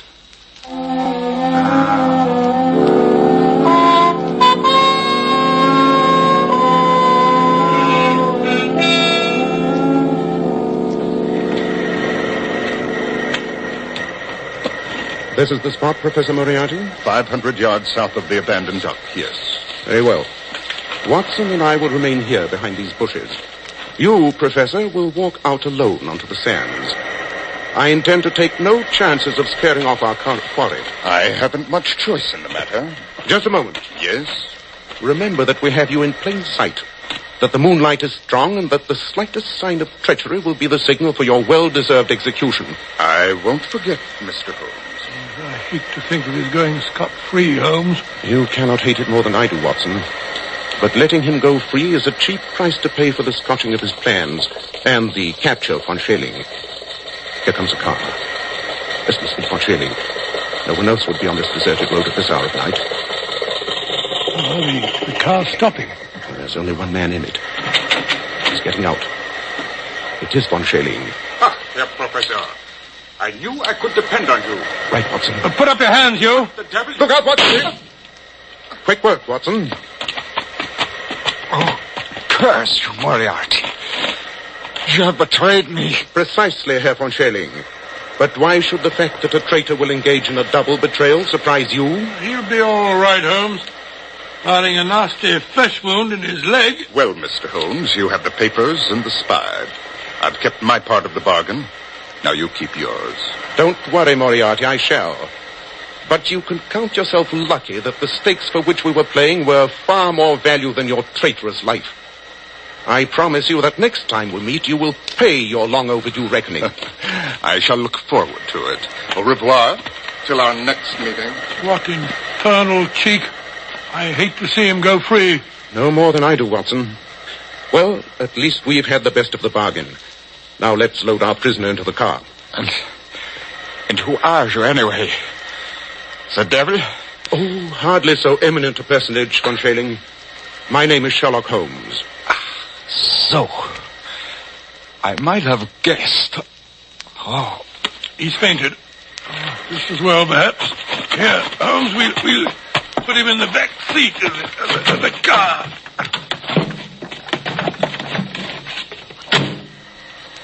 Well, you've got the spy, and that finishes that. I wonder. There's an east wind coming, Watson. East wind? Oh, I don't think so, Holmes. It's particularly warm. Good old Watson. You're the one fixed point in a changing age. There's an east wind coming all the same. Such a wind as never blew on England yet. It will be cold and bitter, and a good many of us may wither before its blast. But it's God's own wind nonetheless, and a cleaner, better, stronger land will lie in the sunshine when the storm has cleared. Start the car up, Watson. It's time we were on our way.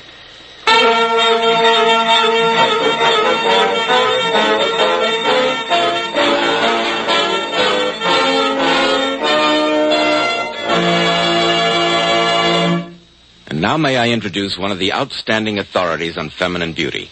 He is John Robert Powers, who has received hundreds of thousands of requests from girls all over the country. Girls wishing to join his exclusive Powers Girls.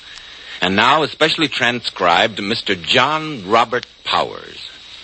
Good evening, friends. I'm very happy tonight to bring along one of my very attractive Powers Girls, Miss Pat Fordyce. And maybe we can coax Pat to tell us what she considers one of the most important requirements of a Powers Girl. How about it, Pat? Well, I think one of the most important requisites is lovely, shining, bright hair. Hair that reflects natural, glossy luster and highlights. I certainly agree, Pat. And I heartily agree with you about using Kreml shampoo. Yes, Pat, I advise all my Powers Girls to use Kreml shampoo. In my opinion, no other shampoo leaves the hair more radiant with such natural gloss and highlights. Why, I've interviewed hundreds of girls with beautiful faces, but with such dull, lifeless-looking hair. Then after using Kreml shampoo, what a difference. Their hair emerges a vision of shining beauty. I love its rich, velvety oil base, too. A very good point, Pat, because this oil base actually helps hair from becoming dry or brittle. Kreml shampoo also whips up a wonderful, luxurious, active foam, even in the hardest water. Yes, Pat, to glamour bathe the hair, you simply can't beat Kreml shampoo. And I sincerely recommend it to every girl who is discouraged about the way her hair looks. To every girl who wants her hair to look its shining best. Thank you, Mr. Powers, and also your very, very beautiful Powers Girls, Miss Pat Fordyce. And now, Dr. Watson, what about next week? Well, now, let me see. Next week, I think I shall tell you a weird story about the strange experience of Mr. John Scott Eccles, wherein Holmes solves the murder of a certain Aloysius, or as you say, Aloysius, Garcia, and finds a kitchen full of voodoo fetishes. I call the story The Adventure of Wisteria Lodge.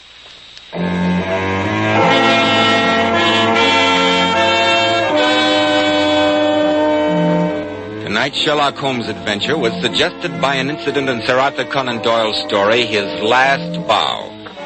Nigel Bruce appeared by permission of California Pictures.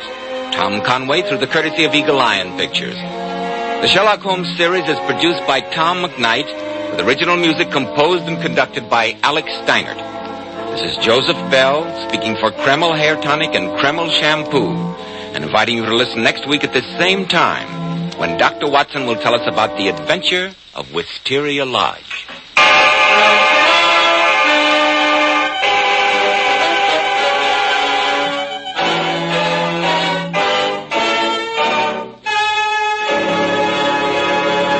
This is ABC, the American Broadcasting Company.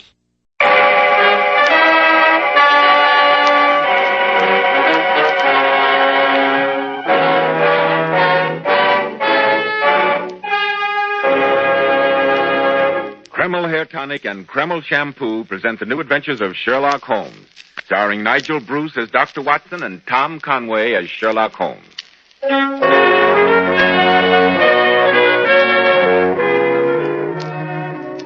Now, once again, here we are in Dr. Watson's comfortable study. Good evening, Dr. Watson. Good evening, Mr. Bell. Sit down, my boy, and make yourself comfortable. Thank you. Warm tonight, isn't it? It is indeed. Quite summery, in fact. Let's see. Tonight you're going to tell us about the strange adventure of Mr. John Scott Eccles at Wisteria Lodge, aren't you? Yes, and I think I can promise you that you'll find it weird enough to make you shiver a bit, in spite of the weather. Good. I can hardly wait. Men, if you want that prosperous, successful look which stands out in the crowd, remember, well-groomed hair means a lot to a man's appearance. And I'm sure you'll want to know why so many of America's most prosperous and successful men use Kreml hair tonic. You see, Kreml contains a special combination of hair grooming ingredients which is found in no other hair tonic. This is why Kreml gives a man's hair such a natural, well-groomed look. Why it keeps hair neatly in place longer. Yet Kreml never leaves hair looking or feeling greasy, sticky, or dirty. Kreml never leaves hair feeling cakey or stiff. Just make this test, men. After you apply Kreml, rub your hand over your hair. Notice how delightfully clean your hair feels.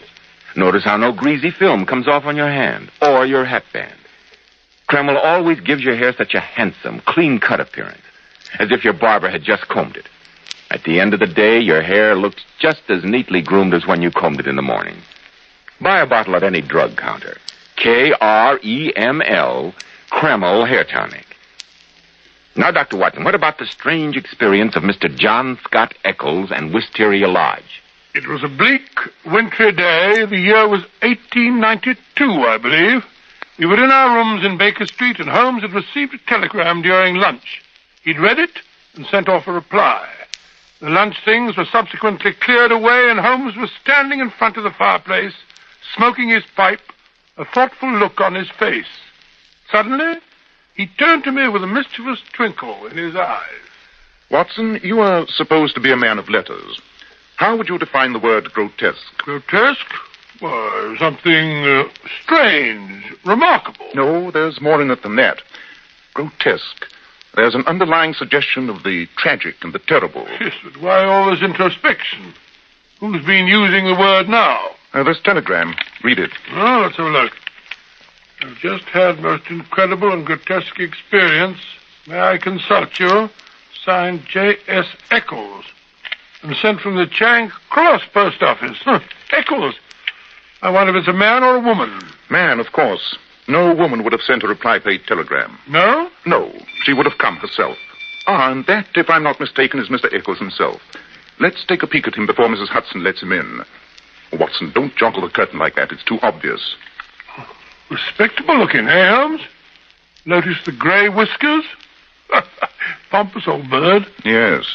Everything from his spats to the gold-rimmed spectacles and top hat pronounce him a conservative. A churchman, a good citizen, orthodox and conventional to the last degree. Yes, but what is such a paragon coming here for? Accidents, my dear Watson, sometimes happen even in the best regulated circles. Here he is. Come in. Good day. Mr. Eccles, I presume? Yes, Eccles. John Scott Eccles. I've just had a most upsetting and unpleasant experience, Mr. Holmes. Most improper, most outrageous. Pray sit down, Mr. Eccles. Oh, thank you. This is my colleague, Dr. Watson. How do you do, sir? It's an outrage. That's what it is. Oh, sorry. May I ask, Mr. Eccles, why you didn't come to me at once? What do you mean? It's now 2:15. Your telegram was dispatched at 1:15. And yet one glance at the somewhat disheveled state of your attire shows that the disturbance dates from the moment of your waking. You're right, Mr. Holmes. I never gave a thought to my appearance. My one idea was to get out of that house. But I've been busy since then, running round to the house agents, you know. The fellow's rent was paid right enough. Come, Mr. Eccles, I'm afraid you've acquired my friend Dr. Watson's deplorable habit. Huh? He is prone to tell his stories wrong end foremost. Now, look here, Holmes, I really don't see why... interrupt, Watson. Now, Mr. Eccles, will you please give us the facts of the case? Now what? Come in. Aha! Oh, so it's you, Lestrade, the watchdog of Scotland Yard. I might have known no one else would come thundering at the door in that fashion. I thought I'd find him here. Are you not Mr. John Scott Eccles of Poppermouse Lee? Naturally he is. You traced him through his telegram to me. It's all perfectly obvious, so why be so melodramatic? Who is this gentleman? Allow me to introduce Inspector Lestrade, mastermind of Scotland Yard. You better blazes, Mr. Holmes. It's Mr. Eccles I'm after. And what for, if I may be so impertinent? The murder of Mr. Aloysius Garcia of Wisteria Lodge near Isha. Dead? You say he's dead? Now, none of that surprise stuff. This letter was found in his pocket. You wrote it, didn't you? Of course. You accepted his invitation to spend last night in his house, didn't you? Yes. You did stay the night there, eh? Yes, but I can explain. Explain, eh? One moment, Lestrade. Mr. Eccles was on the verge of telling me what happened during his visit. I suggest we allow him to proceed. Draw up a chair, Lestrade. You might learn something. Oh, very well, but I warn you, Mr. Eccles, anything you say may be used in evidence against you. But I'm sure my story, but also... Oh, dear me. Go on, please. Go on. Oh, yes. Well, you see, Mr. Holmes, I'm a bachelor of a rather sociable turn of mind. I cultivate a large number of friends, among them Mr. Gerald Melville. Gerald Melville, the retired brewer? Oh, yes, that's the one. Well, nothing like a glass of Melville's double brew to quench a thirst on a hot day, eh, Lestrade? Oh, Watson, don't interrupt. Well, it was there some weeks ago that I met a fellow named Garcia. He was, I understood, of Spanish descent and connected with the embassy. We struck up quite a friendship. One thing led to another, ended by his inviting me to spend a few days at his house, Wisteria Lodge, between Isha and Oxford. How many were there in his household? He had a sort of valet butler, a countryman of his named Jose, and a half-breed cook called Grogo. Queer household to find in the heart of Surrey, eh, Holmes? Yes, Dr. Watson. So I thought at the time. It proved a good deal queerer than I expected. Yeah, now, let's get to the point. You went to the house? Yes. I arrived last night, a few hours after dinner. Drove over from Isha. Storm was brewing. The house was fair-sized, a crazy, tumble-down affair. I'll admit I had some doubts as to the wisdom of my visit as we went up the drive.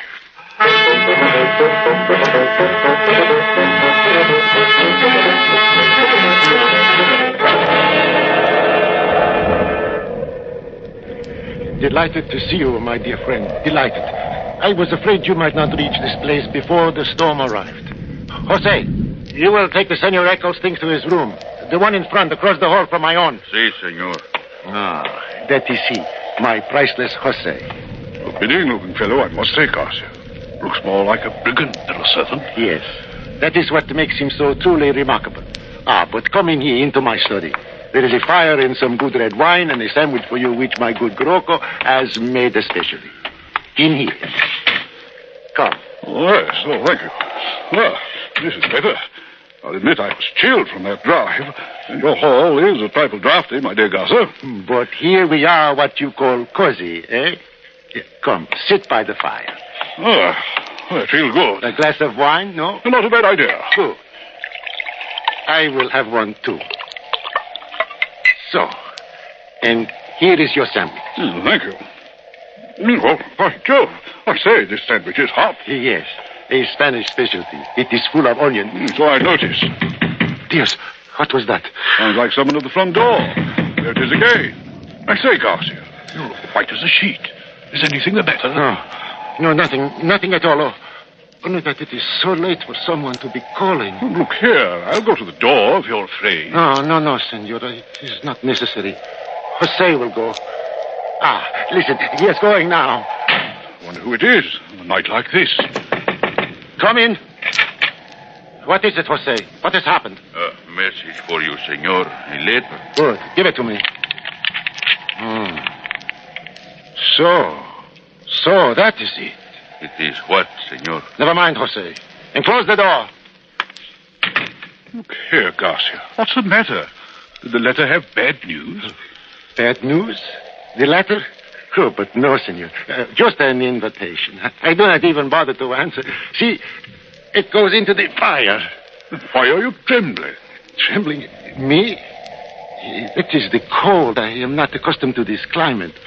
But it is late, and I am a bad host, no? You want to go to bed? Not particularly. And look here. If you're afraid of something, I'm perfectly willing to sit up all night. Afraid? Come on. Show you to your room. You will take this candle, please. Oh, that's a bad draught you have in this hall, Garcia. I can hardly keep the candle from blowing out. This way, please. This is your room, senor. I am in there, across the hall. Good. Then you can call to me if you get the jumps again. Or if I see a ghost, eh? Good night, senor. Good night. And pleasant dreams. Pleasant dreams. I'm more apt to have nightmares in a place like this. Not even a fire in here. Looks like an iceberg. Storm's getting nearer. What a clock. Sounds like the knell of doom. 8, 9, 10, 11, 12. Right, 12. Midnight. Had no idea it was so late. My watch must have stopped. Well, says only 11:15. Suppose I forgot to wind it. Senor Eccles. Senor Eccles, are you still awake? Well, if I hadn't been, that clock would have wakened me. So sorry. But never mind. Next time it strikes only once for 1 o'clock. Yeah, that's a revelation. What I want to say, senor, is the bell by the bed. If you will ring it in the morning when you wake up, Jose will bring you your hot water. Oh, thanks. Good night again, senor. So far, I have seen no ghosts. No. What does he mean by that? Ghosts. Oh, this would certainly be the place for them. Yeah, that storm is going to break any minute now. Wish that candle wouldn't flicker so. Weird shadows. I don't like the way they move about. Get on my nerves. Better blow the candle out. That'll finish them. Now, if I can get a little sleep. Oh, what a bed. What's that?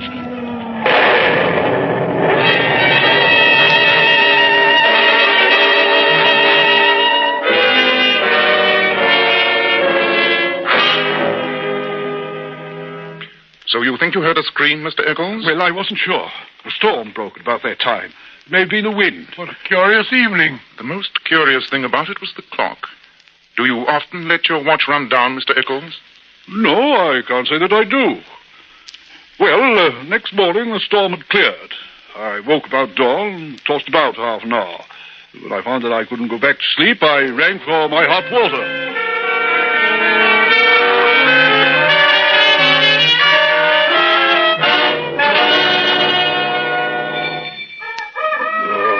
Place. That bed should be in a museum. Oh, it's even colder than last night. Confound that, Jose. Where's my hot water? Never did like the country. That fellow's probably still asleep. Maybe if I shout. Jose! I say, Jose! I don't like it. This place is too quiet. Jose! Grogo, where are you? What the deuce? Why doesn't all this bellowing wake Garcia? Must be a sound sleeper. Garcia! Garcia, are you up? Confound the man. Oh, you don't suppose? Oh, nonsense. I'm getting as jumpy as he was last night. Garcia, wake up! I say, I better go in and see if the man's all right. I say, Garcia, are you... Garcia! What? Oh, look here. He's gone. The bed hasn't been slept in. Garcia! Jose! Garcia!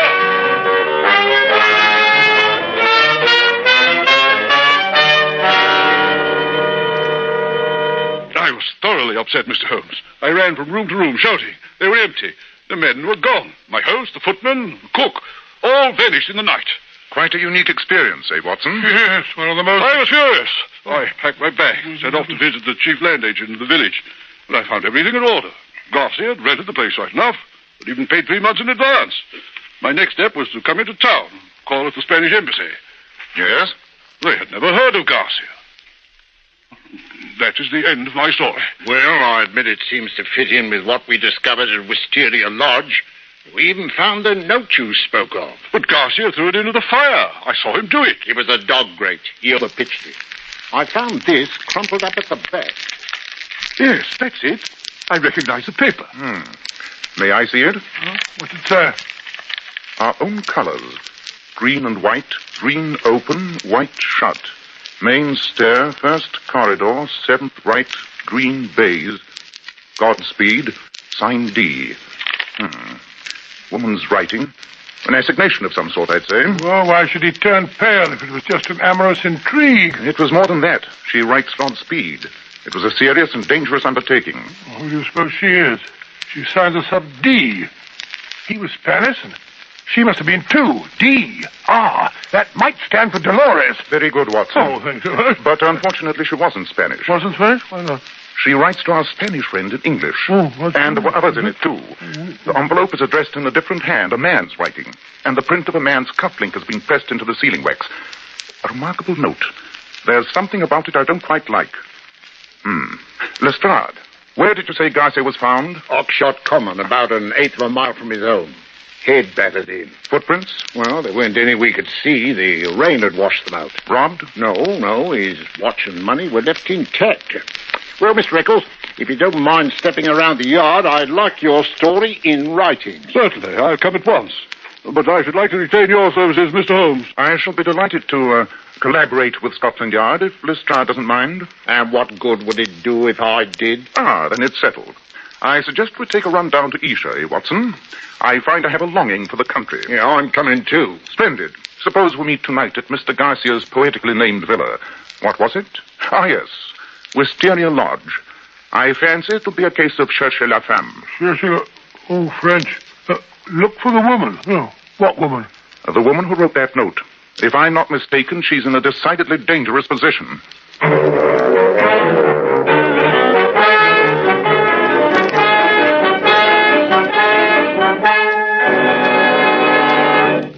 In just a moment, we'll find out what Sherlock Holmes discovers on the visit to Wisteria Lodge. Every man who takes pride in his appearance should know that handsome, healthy-looking hair needs a hygienic scalp. That's why, when you buy a hair tonic, be sure to get your money's worth. Don't settle for just any hairdressing when you can enjoy the extra advantages of Kreml hair tonic. This highly specialized hair tonic contains a special combination of hair grooming ingredients, the like of which has never been duplicated in any other hair tonic. Kreml keeps dry, stubborn hair neatly in place all day, and always gives hair such a natural, well-groomed appearance, never sticky or greasy. But men, Kreml does lots more than keep hair looking handsome. Kreml leaves your scalp feeling so alive and tingling. At the same time, it removes itchy, loose dandruff. It's simply great to lubricate a dry scalp. And if your hair is so dry it breaks off and falls when you comb it, Kreml actually helps condition the hair, in that it makes it feel softer, more pliable. So men, buy a bottle of Kreml at any drug counter. Ask for an application at your barber shop. Let Kreml help keep your scalp hygienic. Your hair always looking handsome, always looking its very best. Kreml, Kreml Hair Tonic. Now, Dr. Watson, you and Sherlock Holmes went down to Wisteria Lodge. Yes, Mr. Bell. That night found us walking in the neighborhood of Esher. It was pitch black, and there was a wind blowing. Look here, Holmes. Why go plodding about on a night like this? There's another storm brewing up. Why not wait until daylight? It's too dark to see anything now anywhere. Even the road. Oh, stop grumbling, Watson. We promised Lestrade we'd pick him up at the villa. Yes, but Besides, we've got to rescue that woman. That note was written under pressure. The writing was shaky. Someone else addressed the envelope, sent it off, and lured Garcia to his death. She's probably being kept prisoner at this moment, unless they've killed her, too. How are we going to find her? The note ran, main stair, first corridor, 7th right, green baize. That indicates a large house. Yes, but there aren't many large houses in the neighborhood. Quite. Moreover, it had to be a house Garcia could get to, do what he intended to do, and be back by 12 o'clock. Less than an hour's time. What do you mean? I mean that Garcia invited our friend Mr. Eccles to visit him with one purpose in mind. Oh, what was that? He wanted an alibi. That is why the clock struck 12 when Mr. Eccles' watch indicated it was only 11:15, which was the correct time, by the way. Garcia intended to be somewhere else at 12 o'clock. Yes, but where? Somewhere within the radius of a mile. There are only 2 large houses within this radius. One belongs to Lord Weaverly, a conservative old fellow. He's out of the question. The other, High Gables, was rented just last month by a man who calls himself Henderson, but who looks like a foreigner. The whole house is run by foreign servants, with the exception of an English governess for his little girl. You think that she may be the woman in question? I only know she has not been seen for the last 3 days. It looks bad. Well, if I'm not mistaken, that is a light from Wisteria Lodge shining through the trees. Yes, the Lestrade's here ahead of us. Lugubrious-looking place. Eh, Holmes? Yes. One across the driveway. That's Lestrade sitting in the middle of the study with a light beside him. What's the matter with the man? He's as stiff as a ramrod. Tap on the window, Watson. Oh, it's you. Thank God for that. What's up, Lestrade? Open the window. I never expected to see the day when I'd be so glad to see your face, Mr. Holmes. It's been a bad evening. Here, Watson. Step over the sill. That's it. You can close the window behind you.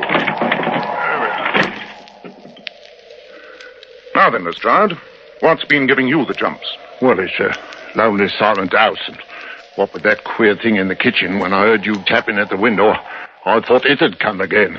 It? What is it? The devil, for all I know. I got here a bit earlier. I was sitting here reading a book when all of a sudden something made me look up. And there was a face looking in at me through the lower pane. Good Scott. What was it like? Well, it wasn't black, nor was it white. Sort of a clay color.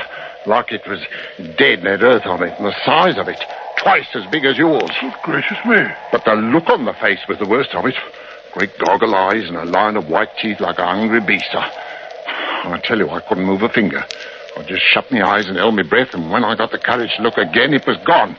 Like that, into thin air. Let's have a look round the house. Wait till you see what's in the kitchen. Oh, no time like the present. You know the place, Lestrade. You lead the way. Not in your life. I'll go with you, but not ahead of you. All right. Here. Down this corridor to the right. Watson, you had better hold the lamp.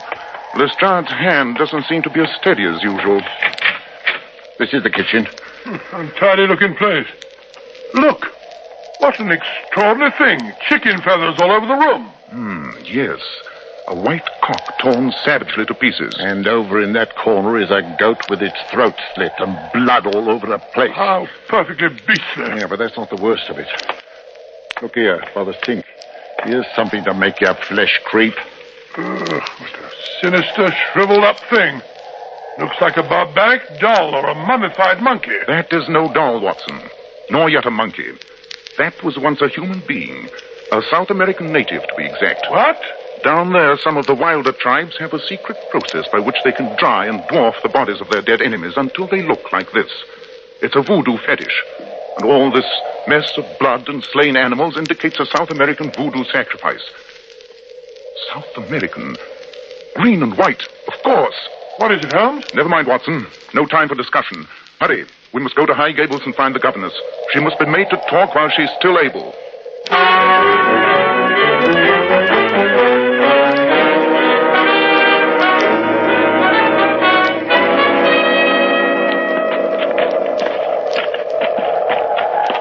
That's the house. Governess's room is at the back. Hello. What's this? Closed carriage without lights drawn up at the front door and baggage piled on top. They're trying to make a getaway. We must stop them. How can we? We've got no warrant. Thank heavens I'm not a member of the official police. My revolver's warrant enough for me. Look. The front door's opening. 2 men are coming out. The one in the greatcoat is Henderson, as he calls himself. I think I can tell you his real name if I get a look at his face. They're carrying something between them. It's a woman. The governess. Why can't she walk? What have they done to her? They're putting her in the carriage. Come on, we must stop them. Now then, hands up, both of you. Carlo, drive on. Take notice. Drive on. No, you don't, Carlo. One move to pick up those reins and you'll get a bullet through you.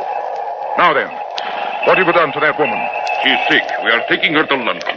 You must not stop us. Lestrade, light the carriage lamp.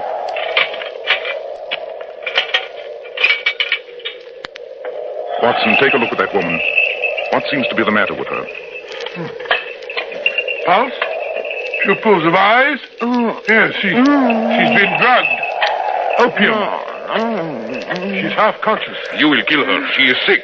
We must get her to a doctor. Every moment is vital. No. Don't let him. He's a devil. He killed Garcia. Don't listen to her. She's delirious. We must go to a doctor. I am a doctor, my good man. Don't worry. She's in good hands. Dr. Watson will take care of her. Now, Lestrade, if you will remove the gentleman's hat so we can have a good look at his face. Aha! As I expected. Lestrade, arrest this man. He is the murderer of Garcia, and heaven knows how many other poor souls. Yeah, but who is he? Don Murillo, the tiger of San Pedro, the most bloodthirsty tyrant that ever ruled a helpless people.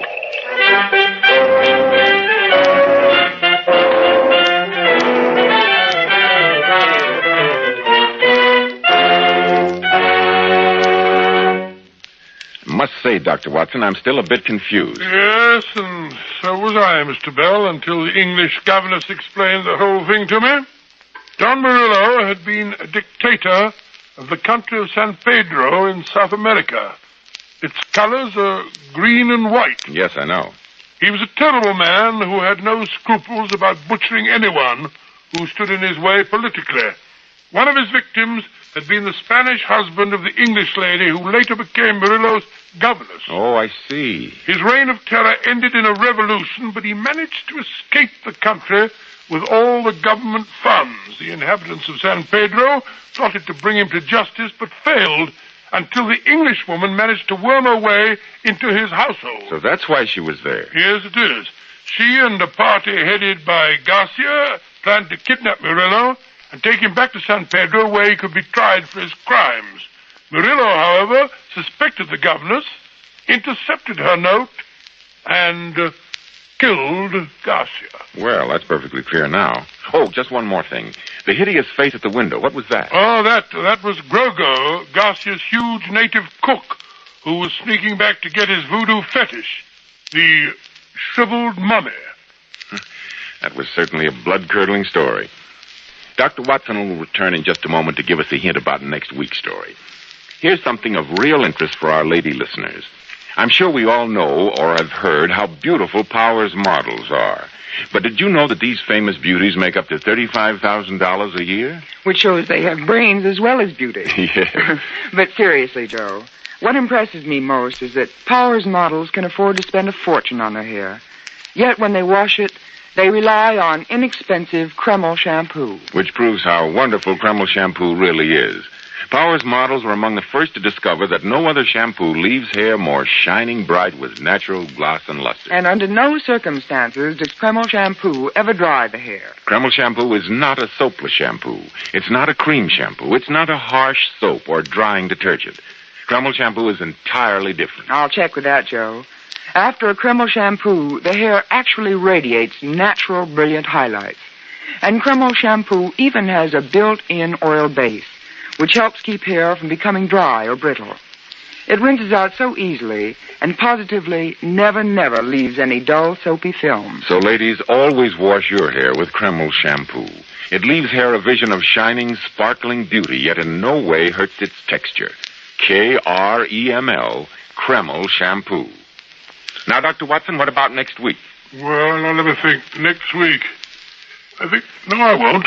Next week, I think I'll tell you about another one of our meetings with the infamous Professor Moriarty. Yes, I'll tell you.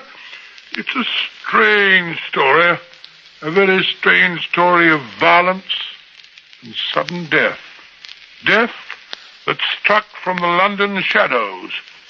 I call it The Adventure of the Harley Street Murders.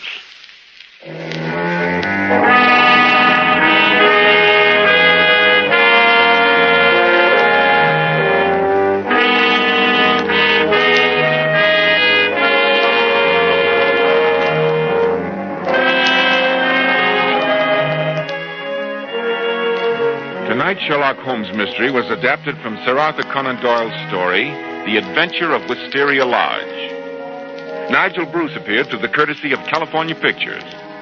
Tom Conway by permission of Eagle Lion Pictures. The Sherlock Holmes series is produced by Tom McKnight, with original music composed and conducted by Alex Steiner. This is Joseph Bell, speaking for Kreml Hair Tonic and Kreml Shampoo, and inviting you to be with us next week at this same time when Dr. Watson will tell us about the adventure of the Harley Street Murders.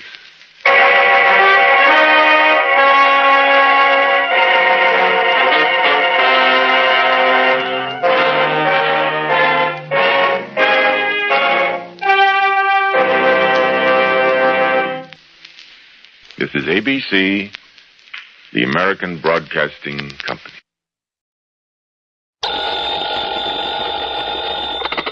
Johnny Dollar. Harry McQueen, Mid-Eastern Indemnity Corporation. Now, I'm glad you called, Harry. What? I've just been waiting for a chance to run down to New York, have some fun, taking a few shows and some nightlife. Yeah, on expense account, of course. Now, look, we'll pay the expense account, but not for a lot of theaters and nightclubs. Spoil sport. Johnny, can you come down here right away? Sure. Good. What's the trouble, Harry? Dan Diamond. Dan Diamond. That's right. Well, nice talking to you. Now, what's that mean? It means I suddenly think I have an important assignment in Podunker, Timbuktu. You mean you're afraid to get involved with our friend Mr. Diamond? Ah, Johnny. It's just that I relish the thought of maybe living to a happy middle age is all. Don't you remember what happened on that bank job over in Amityville? Oh, I remember. Not only a bank guard, but a police officer and the investigator from the insurance company. All of them suddenly turned their loving wives into widows. I know. Diamond. So he's still in business, huh? Well, apparently not. And I use that word advisedly. Apparently he's retired from his career of crime and is growing orchids at his little home in Long Beach, California. Yeah, That is, on the dough from that Amityville job. that is when he's out there. Oh, where is he now? Right here in New York City, and he just happens to have lifted some $75,000 from a small but expensive jewelry store. Then lock him up and throw the key away. I'm afraid it's not that easy. What's more, we want that $75,000 back. Well? Sorry, Harry. You realize what your commission would be on a $75,000 recovery? And after all, Johnny, with an unlimited expense account to go on... Johnny? Okay, Harry. Maybe I'll run on down there and see you.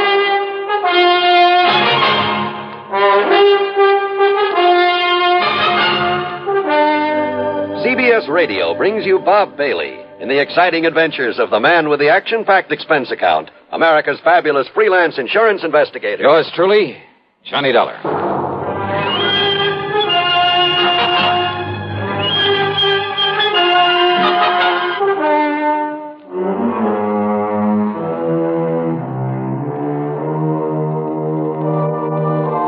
Expense account submitted by Special Investigator Johnny Dollar to the Mid-Eastern Indemnity Corporation, New York City. The following is an account of expenses incurred during my investigation of the P.O. matter.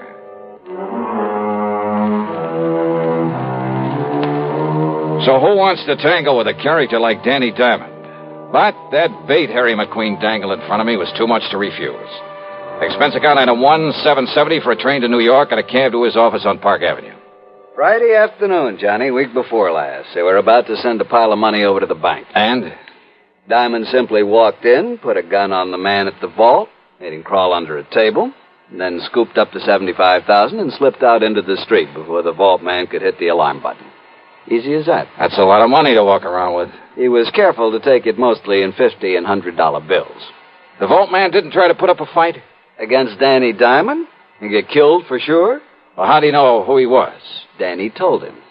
He what? Just like he identified himself on that Amityville job you mentioned, like he did on every job he ever pulled. We were lucky that no one got killed on this one. You said he's here in New York. Where? I understand the PD is going to release him sometime today. Release him? That's right. Thanks to a smart lawyer, an alibi they can't seem to break, and, well, let's face it, lack of evidence. You mean the money? That's exactly what I mean. And, of course, it's that money that we're primarily interested in. Well, Johnny? Who's handling this for the police department? Man over at the 18th Precinct, Lieutenant Singer. Randy Singer? Yeah, that's the one. But he's in homicide. Well, I don't know about that, but I know he's the top man on this case. Why? There's been no killing. Johnny, why don't you ask him? Yeah. Why don't I?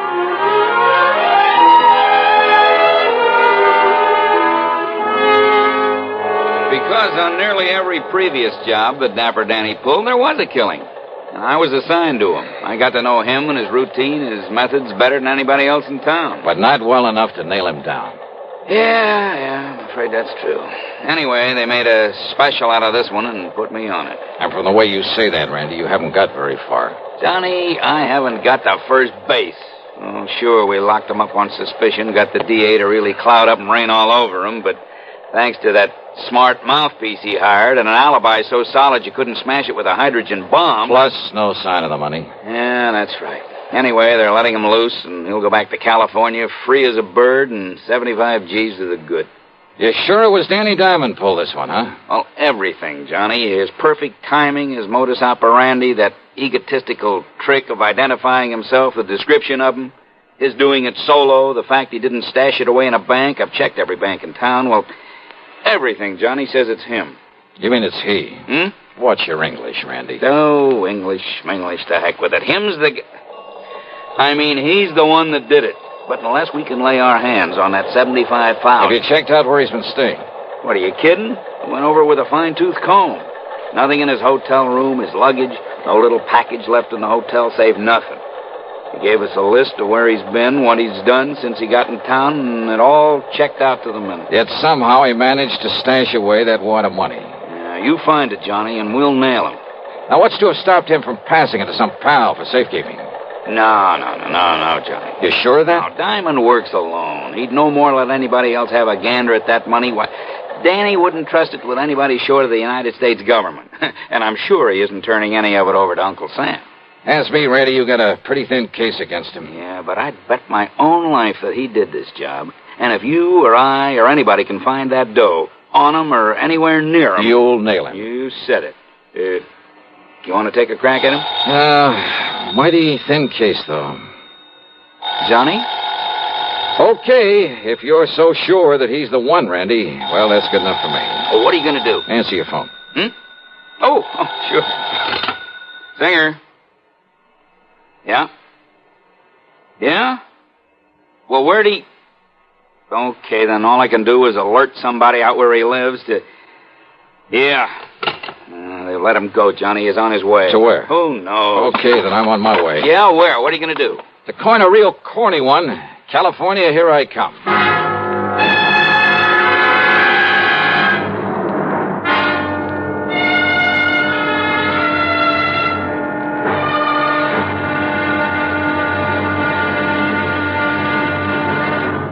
Here's Hollywood star Mona Freeman. Who feels like acting with a miserable cold? I relieve cold distress the fast way, with 4-way cold tablets. Yes, tests of all the leading cold tablets proved 4-way fastest acting. Amazing 4-way starts in minutes to relieve muscular pains and headache, reduce fever, calm upset stomach, also overcomes irregularity. When a cold strikes, do what I do. Take 4-way cold tablets. It's the fast way to relieve nasty cold distress and feel better quickly. 4-way, only 29 cents. Now, here's a word about another fine product of Grove Laboratories. To get rid of embarrassing dandruff in 3 minutes, change to Fitch Dandruff Remover Shampoo. 3 minutes with Fitch regularly is guaranteed to keep unsightly dandruff away forever. Apply Fitch before wetting hair. Rub in 1 minute. Add water, lather 1 minute. Then rinse 1 minute. Every trace of dandruff goes down the drain. 3 minutes with Fitch and embarrassing dandruff's gone. At the same time, Fitch can brighten hair up to 35%. Get Fitch Dandruff Remover Shampoo today. And now, Act 2 of yours truly, Johnny Dollar, and the P.O. Matter. I got a recent picture and a complete description of Danny Diamond from Lieutenant Randy Singer. And I'll find out who you ought to contact there at the PD in Long Beach, Johnny, and send you a telegram. Then I spent item 2, $166.25 for a plane ticket to Los Angeles. When I got aboard, I began to think that maybe I'd fallen into some luck for a change. And not for the usual reason. Though, of course, I'd hoped to find myself next to a gorgeous blonde with ideas and plenty of time on her hands. No, it was because the passenger sitting right next to me, holding a big dispatch case in his lap, and I mean holding onto it, was none other than... Diamond's the name. Danny Diamond. What's yours, mister? It's Reynolds. Jerry Reynolds. Oh. For a minute, I thought there was something familiar. I guess I was wrong. But, haven't I heard about you somewhere? Oh, I don't know why not. Danny Diamond? Dapper Danny, they call me. Oh, yeah. Oh, you probably read about me in the papers. Lousy bunch of New York cops trying to hang that jewelry store heist on me. Yeah, something like $75,000, wasn't it? Yeah. It's going to keep somebody real happy for a long, long time, Mr., what'd you say your name is? Reynolds. Jerry Reynolds. Yeah. Try to pin that on Danny Diamond, huh? I'd like to see him pin anything on me. And not because I haven't been trying. Trying for years, Johnny. It's Jerry. Yeah. Yeah, that's what I meant. But they're wasting their time. Just like they're wasting their time trying to find that 75 G's. Hey, look, don't get me wrong, Mr. Diamond. Call me Danny. But the way you're hanging on to that dispatch case, you'd think it was loaded with, Yeah? Yeah, what about it? Nothing. Just forget I mentioned it. Yeah. And don't you get me wrong. Maybe you'll stay a lot happier, let's say, if you forget that you mentioned it, too. Well, now look, Danny, Just forget it. Sure. Why not? You live in Los Angeles? No. Long Beach. Why? Oh, I just wondered. Yeah. What are you going to L.A. for? Oh, just to spend some time with an old pal of mine. Who? Where's he live? Section of L.A. called Westwood Village. It's out beyond Beverly Hills. Yeah, I know. What's his name? Well, now, look, does it make any difference? Maybe I know. Maybe we got mutual friends. What's his name? Johnstone. Johnstone? That's right, Jack Johnstone. What's he do? Oh, he's a writer, among other things. I don't know. Moving pictures? Radio, television. Radio, huh? That's right. I don't know. I hardly thought you would. Something kind of familiar about that name, though. See, I listen to radio, you know what I mean? Doesn't everybody? So, look, I'm going back in the galley, see if I can pry another drink out of that blonde stewardess. Well, I doubt if you'll have any luck, but go ahead. Just leave it to me. You want me to bring you one? Why not? If you can. Leave it to me. He carefully set the dispatch case on the seat. But as he swung back up the aisle, he kept half looking over his shoulder. If I picked it up and tried to open it, he'd know exactly what I was doing. Even as he stood there talking to the stewardess, trying to force some money on her, he kept his eyes on me. But I had to find out what was in that case. And what I could do was keep looking out the window and with one hand open the clasps on it. That much he couldn't see. And then when he came back to his seat with his hands full, all I'd have to do... How dumb can they be? Those chicks would make a lot of extra dough. Make a lot of friends, too, if they forget the rules now and then with that liquor they got back there. Well, sit down. Don't worry about it. Hey, wait a minute. 2 seats up, that guy sneaking a bottle out of his coat. I'll bet you a 10 spot will get that for you and me. Wait and see. But again, he kept his eyes on me, even while he passed over the money and parted the other man from his half-pint bottle and the small plastic cup he had. But this time, as he came back to his seat, his hands were full. See? You got brains, little money, you get anything you want. Sure. Hey, here, I'll move this case out of the way so you can... Oops. Say, what do you think?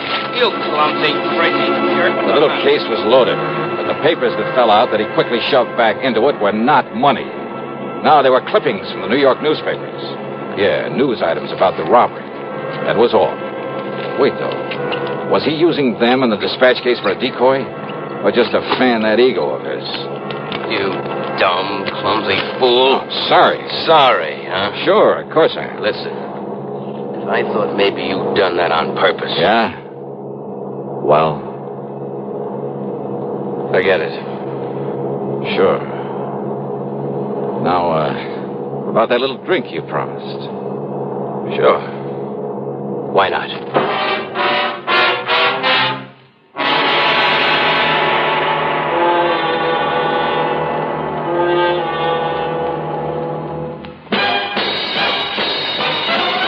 Are you smoking more now, but enjoying it less? Have a real cigarette, have a Camel. The best tobacco makes the very best smoke. Have a real cigarette, have a Camel. Are you looking for flavor and mildness? Have a real cigarette, have a Camel. The best tobacco makes the very best smoke. Have a real cigarette, a real cigarette, a real cigarette, have a Camel. If you're smoking more today, but enjoying it less, try Camels. The Camel blend of costly Turkish and domestic tobaccos has never been equal for rich flavor, easygoing mildness, real smoking satisfaction every time you light up. The best tobacco makes the best smoke. Have a real cigarette, a real cigarette, a real cigarette, have a Camel. And now, Act 3 of yours truly, Johnny Dollar, and the P.O. matter. There wasn't much conversation with Danny Diamond during the rest of the flight. At L.A. International Airport, after watching him pick up his luggage, I spent item 3, $50 deposit on a rental car, and drove on down to Long Beach, hoping not to see him along the way. I didn't. I got myself a room at the Villa Riviera, then checked with Western Union. Yes, we have, Mr. Dollar. It's from a Lieutenant Randolph Singer, NYPD, whatever that means. New York Police Department. Will you read it to me, please? Yes, sir, I'll be glad to. It says make contact with P.O. P.O.? It says make contact with P.O. Your man is Sergeant Wyman. Oh, I get it. That was a typo. Should have been P.D. The sender must have misspelled it. Oh, sure. But go on, please. Your man is Sergeant Wyman. Good luck. Signed, Randy. That's all? That's all. Okay, thanks.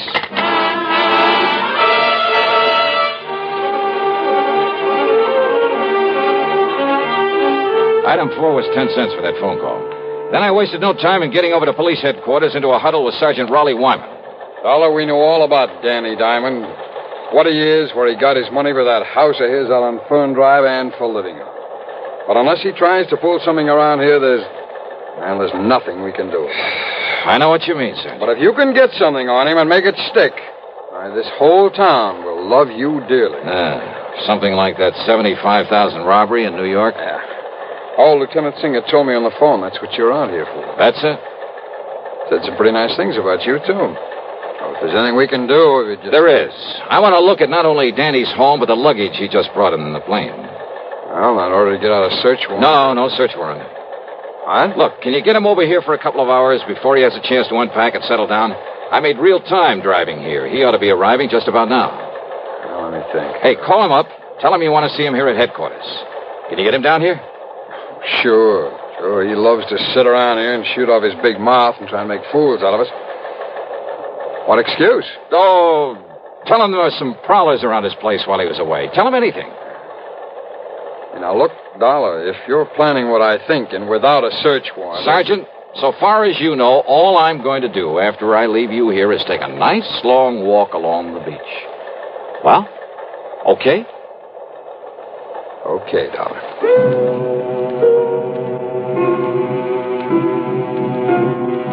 I drove quickly out to Danny Diamond's address on Fern Drive.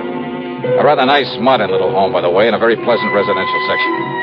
Long Beach has a lot of nice homes, and this was one of them. I'd parked a couple of blocks away, and as I sauntered as casually as possible toward his place, a taxi pulled up in front of it. Out came Danny and his luggage. He paid off the driver and went in. And I waited, praying that Sergeant Wyman would call him before he had a chance to... Wyman must have done all right. Within 3 or 4 minutes, Danny came out the back door, went into the garage, then pulled away in a fancy little sports car. I went over to the back door and found, much to my surprise, that it was a real easy job to jimmy it open. Danny's handbags were still sitting by the front door. I not only went through them, but through every inch of that house, slowly, carefully, overlooking nothing. And that's exactly what I found. Nothing. Except that is for a large floor safe under one of the rugs. But I knew he hadn't had time to get to it, and besides, the dust around it showed it hadn't been opened recently. No, Randy Singer was wrong. If Danny did take that money, he must have stashed it away somewhere, or left it with somebody, probably back in New York. Despite what Randy had said about his operating alone, trusting no one, not even the banks, about trusting no one short of the United States government. The government? Wait a minute. I beat it back to police headquarters and Sergeant Raleigh Wyman. I kept him here just as long as I could. Danny only left a couple of minutes ago. A couple of minutes ago, huh? Dollar, did you find anything? Huh? I mean, during that, during your walk along the beach. No. Now, listen. Yeah? That telegram Randy sent me. Telegram? Yeah. Make contact with P.O., he said. P.O.? Well, it was a typo. He meant to say P.D. to contact you. Oh. Well, it was a lucky mistake. Because, Sergeant, I may be nuts, completely nuts, but I'm betting that P.O. is the answer to this whole thing. To how he got that money out of New York, out here where he could use it. Wait a minute. Trust nothing short of the U.S. government, huh? Feeling all right? P.O. Of course. Hey, listen, you know this town where everything is. Well, sure. Then there's just one building around here I need to know the location of. And I hope I can get there before he does. The P.O., the post office I drove to, was only a few blocks from Danny's home. Danny's car was parked in front of it. I slipped inside and waited behind a post. At one of the windows, he was second in line, behind a ragged-looking wino who was counting out pennies to buy a stamp. There's 2 cents. There's 3 cents. I got another one here somewhere. Come on, you drunken bum. Don't go Hey, away. Clark. Oh, hello, Mr. Diamond. I have a package for you. That's what I come for. I've been wondering when you'd call for it. It's from New York City. Just sign here, please. Yeah, sure. Okay, here you are. Thank you, Mr. Diamond. Here's your package. I want a stamp. I came out from behind the post, bumped into the drunk, and tore at the wrapper of Danny's package. Hey, what's the big idea? Sorry. It's you. And here in the package, you mail to yourself the $75,000. Now, get away. Get back. Oh, no, Danny. What are you trying to do on here? Okay. Now, on your feet. Listen, mister. Oh, drop dead, Danny. Or maybe the state will take care of that. Now, listen. About that money. Forget it. Just take a look at that poor old drunk who was in front of you. That wild shot you pulled off. Huh? Murder, Danny. Now it's murder.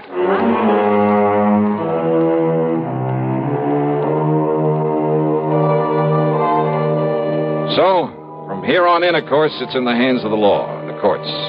As to credit for solving this one, well, actually, it all goes to a simple typographical error.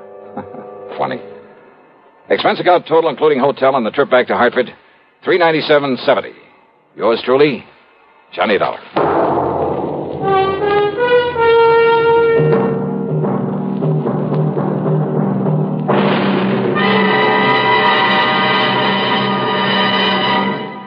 Our star will return in a moment. Constipation is something people don't talk about much, but it can be a problem for anyone, even doctors. And when constipation occurs, it's interesting to see just what doctors consider important about a laxative they might use or recommend. Well, a majority of the doctors we heard from had this to say. A laxative should be effective, gentle, as close to natural acting as possible, and a medicine that can be used with complete confidence. Now, X-Lax has been popular with many doctors and millions of people over the years because pleasant-tasting chocolated X-Lax is effective. Overnight, it helps you toward your normal regularity. X-Lax is gentle. Next morning, it gives you the closest thing to natural action. And that's why many doctors and millions of people use X-Lax with complete confidence. X-Lax, the laxative that helps you toward your normal regularity, gently, overnight. Is X-Lax in your medicine cabinet? Now here's our star to tell you about next week's story. Next week, a real wildie, a real strain on my sanity. But I think you'll like it. So join us, won't you? Yours truly, Johnny Dollar.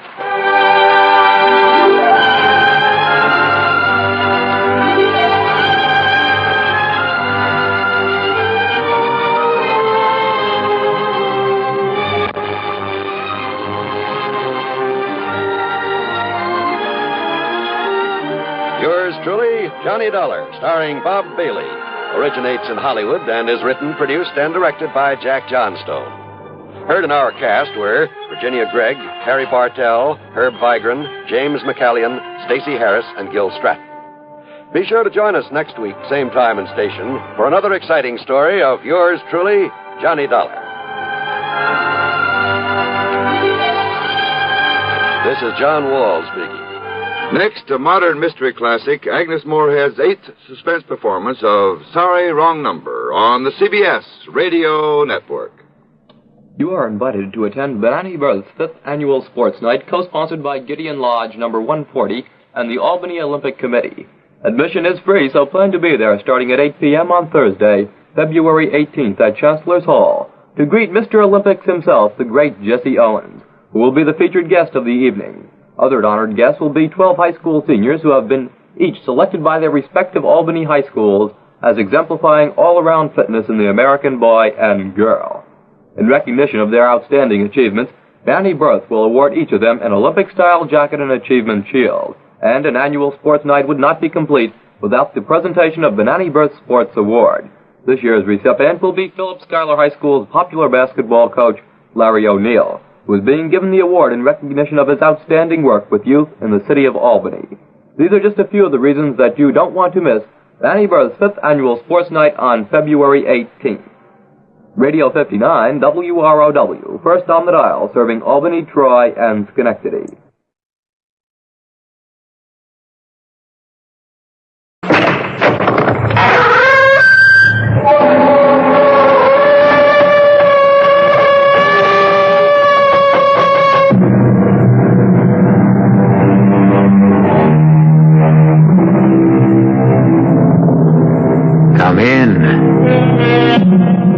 Welcome. I'm E.G. Marshall. Our tale is all about dying.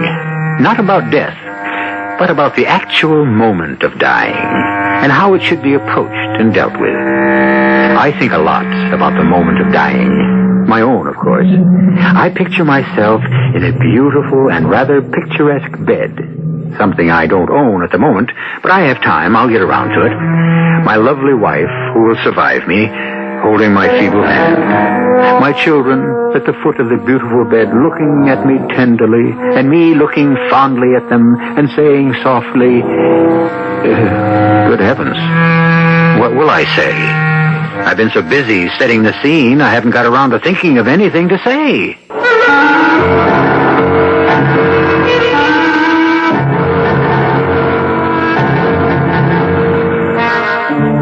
Our mystery drama, Death is So Trivial, was written especially for the Mystery Theater by Elspeth Eric and stars Tony Roberts and Christopher Tabori.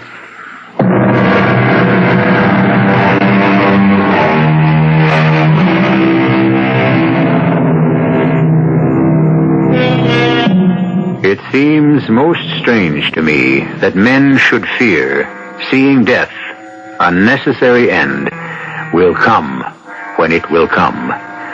Those words were written by William Shakespeare. The important line is the last one. Will come when it will come. Not when it is expected, not when it is convenient, not even when it is desired.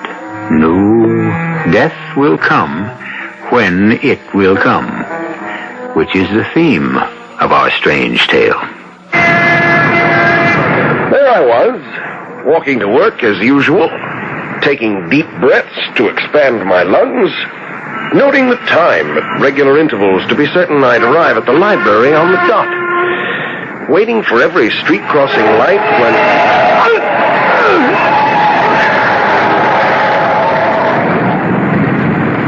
I was dead.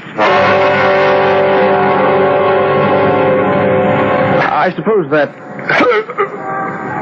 sound was the last to come out of my mouth, and nobody heard it but me. The next sound to reach my ears was so incredibly beautiful that I lay quietly in the street and listened. What else, after all, was there for me to do?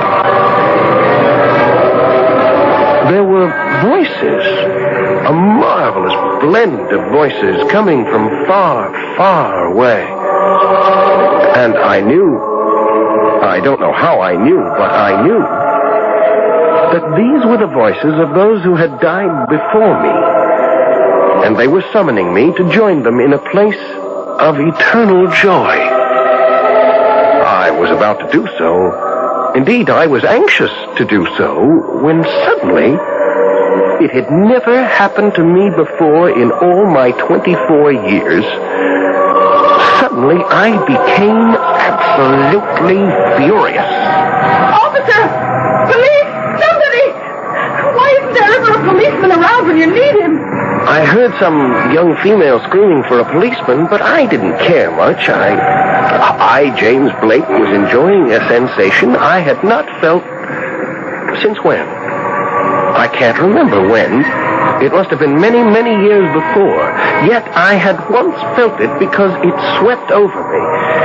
I felt such a surge of health and strength and power that it was impossible for me to think of myself as dead.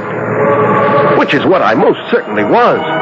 Dead and furious that I was dead.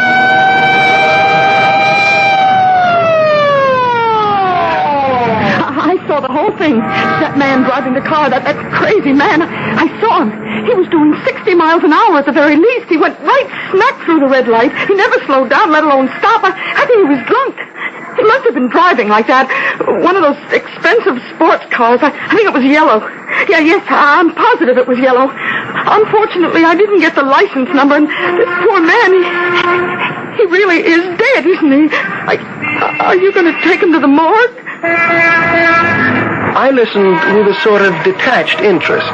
The police questioned a few other people who'd seen the accident that ended my life, Everyone said yes, the light had been with me, I hadn't had a chance, the driver must have been drunk or stoned, etc., etc. It all seemed very unimportant, and I was completely absorbed in my own new sensation. Deep, implacable anger. What's the ambulance for? You think there's a chance? Oh, I hope so. But he certainly looks dead to me. Still, if there's any chance at all... I watched them, put my used-up body in the ambulance, and I knew everyone would do his duty. I didn't care. I knew I was dead, and I was furious. Oh, I certainly hope there's a chance for him. I do hope so. There I was, all alone, somewhere between heaven and earth, without even my body to hold me in place. Then, as the choir dimmed, one small voice, one sweet, small voice separated itself from all the others and spoke to me. What's the matter, James? What? Who? Are you speaking to me? Of course. Aren't you going to join us? I can't. But you'll love it here. Maybe later. Later, maybe. When, James? Soon as I'm finished here, I guess. But you are finished. You know that. Well, not quite. Not quite finished. Not quite yet. Well, of course, if you want to stay in limbo forever. Is that where I am? In limbo? Well, you're not with the dead, and you're not with the living. What would you call it? Am I a ghost? Of course not. You have to be properly dead before you can be a ghost. I don't know what you are, really. However, if that's the way you want it... Don't go away! Oh, please, don't go away! What do you want me to do? I don't want to live in limbo. Couldn't you sort of stick around a while? What for? I need someone to talk to right now. You're a funny one, you are. What's so funny about me? Most people in your situation, which I might remind you is scarcely unique, can't wait to join us. You keep hanging back. For some reason I can't fathom. I want to join you, especially now that you and I have met. Well, sort of met. Why don't we really meet? Why not, James? You seem to know my name, but I don't know yours. We don't bother much with names here. When I was alive, they called me Cynthia. What a beautiful name. Cynthia. I do want to join you. Then why don't you? Because I'm so angry. I don't want you to see me for the first time all riled up like this. I'm not like this, really. Never have been. Well, if you want to stay in limbo indefinitely... Cynthia, how can I explain it to you so you'll understand? It's the senselessness, the pure, utter idiocy of it. I don't know why, but suddenly I can't stand it. I suppose because it happened to me. I know people have to die, but not so trivially. Not because somebody ran through a red light. Not for that. It's been known to happen. Oh, Cynthia, I never thought it would happen to me. To die in such a stupid, senseless way. How did you think it would happen? I don't know. But all my life I've been so sensible. Sensible above everything else. Never caused trouble, never got mixed up in anything. Never made waves? Yeah, you do understand. Of course I do.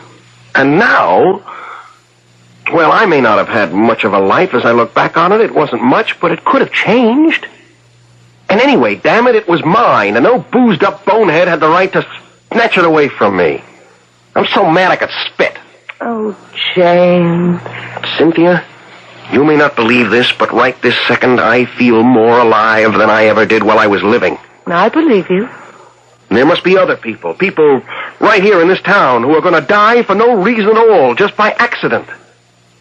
Cynthia, I can't leave this earth till I stop all these ridiculous deaths. All of them? All of them. I'm going to dedicate my entire afterlife to it. I shall not have died in vain.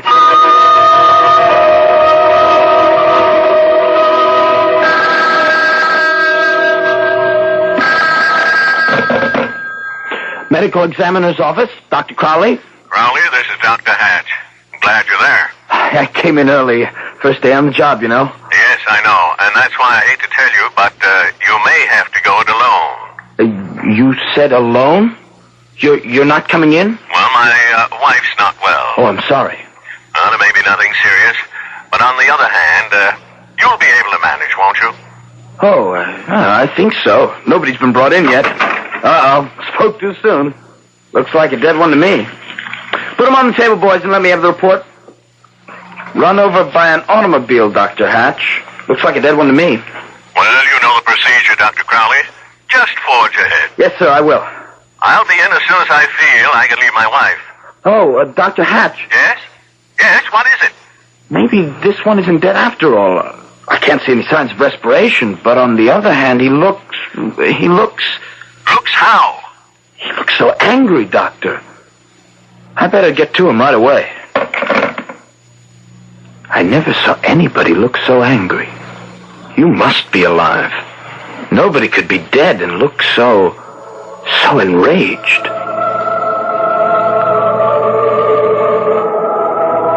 How do you intend to start, James, on your afterlife's work? Well, I haven't quite figured that out. This is all very new to me, you understand. I see a dog trotting along Highway 82. Are you interested in dogs? Anybody. Anything. Where on the highway?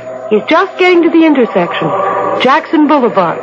That's a terrible intersection. Nobody stops for anybody. I know. Marvelous how you can get around when you've got no body, isn't it? See him? Little white dog, curly tail. Oh, silly little thing. And see that big blue station wagon? It's going to hit him. No! I've got him. Got him, Cynthia. I've saved him. You'll probably get run over anyhow one of these days. No, he won't. No, he won't. I'm going to keep my eye on him. What about all the others? Them too. And cats and people and everybody. Oh, Cynthia, why did it take me so long to find out what I was born to do? I could have spent my whole life doing this. Cynthia, my afterlife is going to be 100 times more exciting than my life ever was.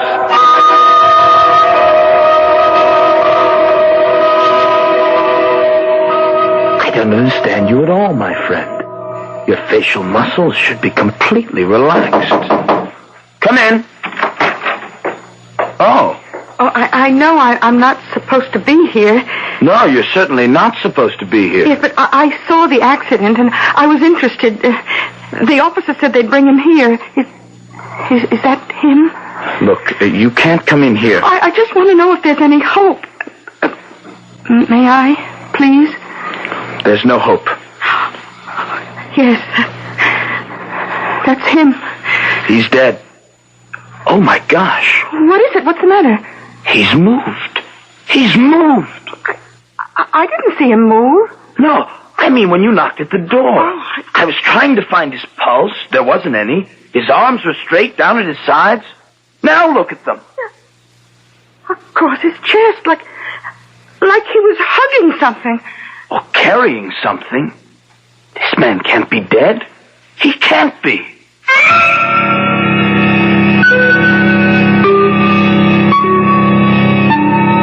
I had always thought that at the moment of dying, the soul separated itself from the body and went its own way, while the body stayed behind to be finally disposed of with some degree of circumspection at greater or lesser expense.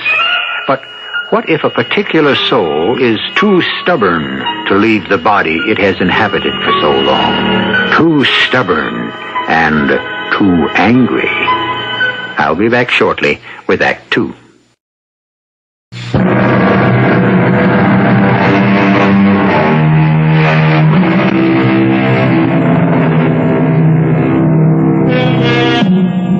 Our hero, James Blake, appears to be leading a double life, in spite of the fact that he is dead. His spirit is floating in the ether between heaven and earth, pausing only long enough to save some innocent from accidental demise, while his body lies on a slab at the city hospital, watched with both horror and fascination by a nervous intern and a young girl. He doesn't look mad anymore. Mad? When they first brought him in, he had such a look on his face. You wouldn't believe a person could look so angry. As though somebody had played a dirty trick on him and he wanted to get even. Well, a man who's just been run over. A dead man? You're positive he's dead? His heart isn't beating. He isn't breathing. Well, couldn't he be in a whatchamacallit? Coma. Yeah. Maybe. Or in a shock. Even so, there ought to be some sign of life. Even if it's very faint. Well, there's got to be some reason why he's got his arms across his chest like that. And his hands. I mean, his fingers are bent like he was, I don't know. Like he was sort of cradling something, like he was carrying a baby. Excuse me. Oh, sure. Medical examiner, Dr. Crowley. Dr. Hatch here, Crowley. How's everything? Well, all right. I guess only Dr. Hatch, the man that was brought in just a little while ago, James Blake, hit-and-run victim. What about him? There's no vital signs, Dr. Hatch. None that I can find, anyway. But there's something... I can't figure it out. He was stretched out on the table, and I was looking for a pulse beat. Both his hands were at his sides, and... Well, I just left for a few seconds. There was someone at the door. And when I got back to him, his arms had moved up to his chest. His elbows were bent. Reflex action, Crowley. Pure reflex. It happens. If you say so, Doctor. Look, I'll try to get in. My wife's still running a fever, but I'll do my best. If you would, sir. But you can manage, can't you? I'll try, Dr. Hatch. Do I. So long. So long, Dr. Hatch. He says reflex action. I guess that's why he doesn't look angry anymore, too. Reflex action? In his face? Well, there are muscles in the face, you know. Plenty of them. Plenty, believe me. Oh, well, Dr. Crowley, I know you're upset. I'll be all right. I'll manage. Look, while you were on the phone, something happened. What? Well, what happened now? His arms moved. Again? Let me see. Now they're stretched out. Out to the side. Out to the side like he was flying. Oh, floating. Like a free fall with a parachute. Oh, gliding. I think his arms are moving a little, sort of waving. No, they're not. No, they're not moving. Huh? It's not possible for his arms to be moving or waving or anything. Look, Dr. Hatch is going to try to come in. Oh. He said so. He might get her any minute. Meantime, I'll manage. Somehow, I'll manage.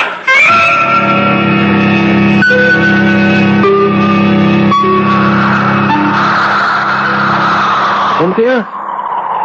Cynthia? Where are you? Oh, I'm having such a good time. I'm getting around so fast. It's marvelous. Oh, the things I have seen. The things I've done. Cynthia? Where are you? I've got so much to tell you. I'm here, James. Cynthia, there was a lady at a dinner party, and they were having lamb chops. Little tiny lamb chops. And she said, oh, my, what a treat, and how delicious. And she picked one up in her fingers, and she started, Cynthia, it went down the wrong way, into her esophagus, and she was choking, and the other people pounded her on the back, and she was turning blue. And I just reached in and pulled out the lamb chop, and she's all right. She was on the point of dying, but now she's all right. That's very nice, James. And let me tell you about the holdup. The one in the bar? You saw it? I'm not sure I saw the same one. Well, this one was in a cheap little bar. This man came in with a gun. He started waving it around like a crazy man, and I thought somebody's gonna get killed for sure. So I went to the police box on the corner, and I turned an alarm, and sure enough, when the hold-up man heard the police siren, he ran out of the bar so fast. So nobody got hurt? Well, wait. I haven't finished telling you. The hold-up man ran down the street, see? and with the police after him, and he turned into an apartment building and started running up the stairs. I guess he was trying to get to the roof. So I followed him. Of course, it was easy for me. So when he got to, about the 4th floor, I guess, all of a sudden, door opened. Door to one of the apartments. What's going on here? Well, the whole hold-up man swiveled around, and he had his gun in his hand, and he pointed it right at this man standing in the doorway. I slammed the door so fast, Cynthia, just in time. That was very nice, James. And then there was this woman who got up in the middle of the night to take some medicine, and she went into the bathroom, and she didn't turn on the light. Oh, I have done that so many times. It's well, anyway, she took the wrong medicine out of the medicine chest, the wrong bottle, a bottle full of something that would have killed her. Of course, I knocked it out of her hand. She thought she was just clumsy, but she did turn on the light, and then, well, imagine how she felt. I can imagine. And imagine how I felt. James, listen. I haven't given you a chance to say anything, have I? It's just that I am having such a wonderful time, leading such a wonderful life. What did you want to say, Cynthia? I said listen. I am listening. Don't you hear it? Yeah, hear what? That jetliner is in trouble, James. I hear it. I hear it. 258 people on that jetliner. I see it. I see it. I'm coming. Wait for me. I'll get there. Oh, I wish I knew more about airplanes. At the library once, I read a book. I can't remember exactly what it said. You'll remember. I don't know. We'll think of something. Right, yes. I'll think of something. Wait for me. Wait for me. I'll think of something. I will. I'll get there in time.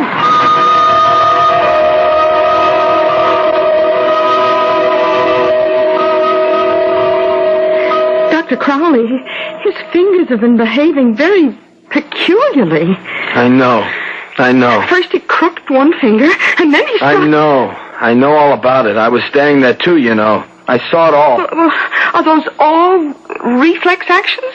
They've got to be. Haven't they? Well, I guess they do. I mean, what else? Look now. Look at his fingers. Why, they're moving like mad. Dr. Crowley, that's an awful lot of reflex action. Maybe that's Dr. Hatch. I hope so. Hello? Crowley? Dr. Hatch. Is you Crowley? Me, yes. Are you all right?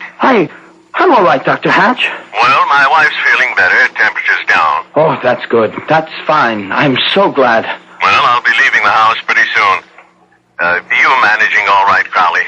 Managing? Oh, in a way. I mean, I'm managing, but I'll be glad when you get here, Dr. Hatch. Well, I'll be there in a little while. Thank you, Dr. Hatch. Dr. Hatch will be here any minute. Everything will be all right.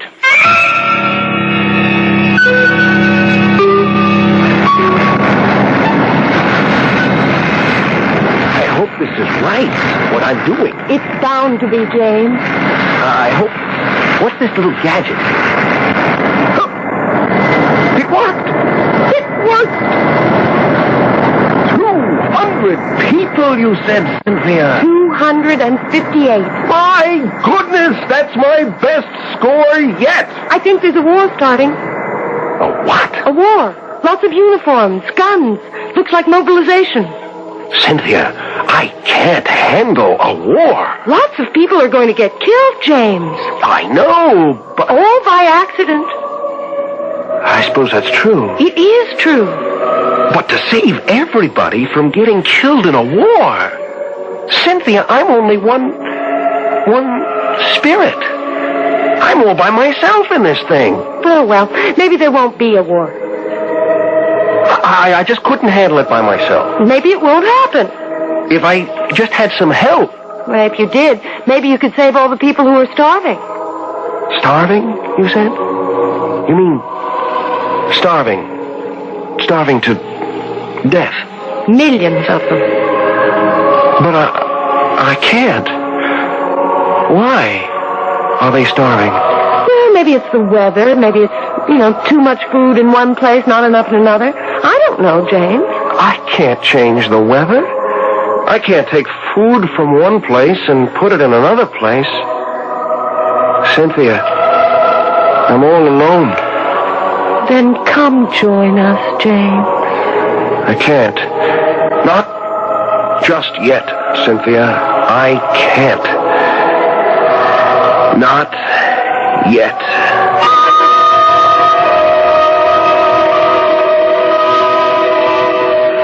I got a different stethoscope. I thought maybe the other one... He's quiet now. There's no heartbeat. None at all.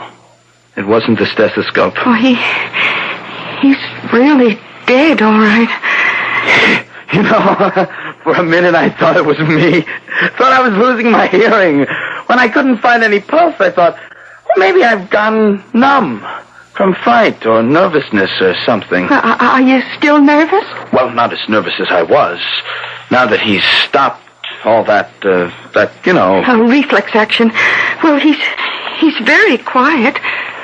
Very quiet. After all, he's dead. Yes, I suppose he is. You suppose? He is dead. Oh, I know that, but... But what? What? What are you staring at? His face. What about his face? Well, look at it. He looks very, very peaceful. Just like the way he's supposed to look. The way all dead people are supposed to look. I know, but look closer. Look at his eyes. Did you ever see a dead person who was crying?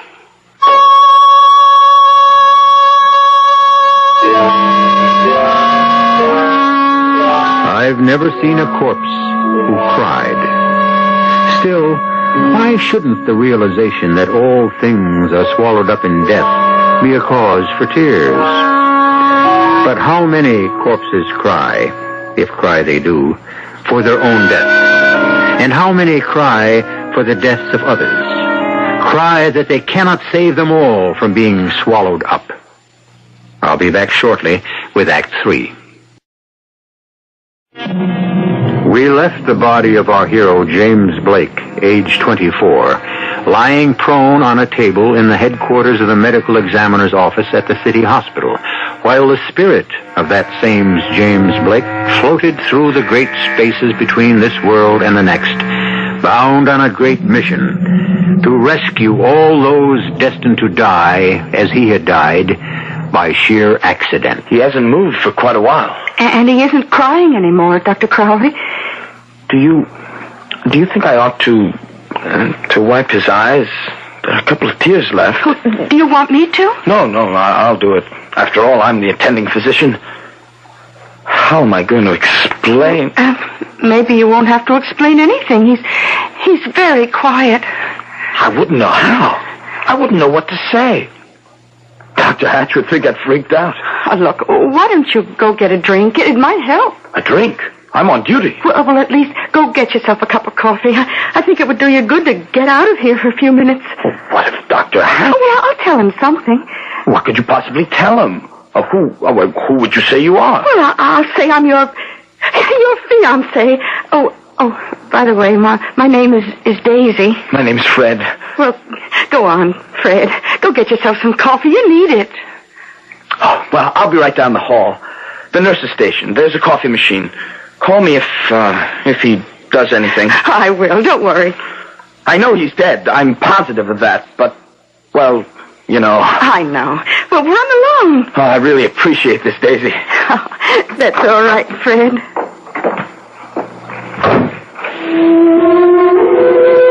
Why were you crying, Mr. James Blake? What made you so unhappy? First you looked angry, and then you looked almost pleased.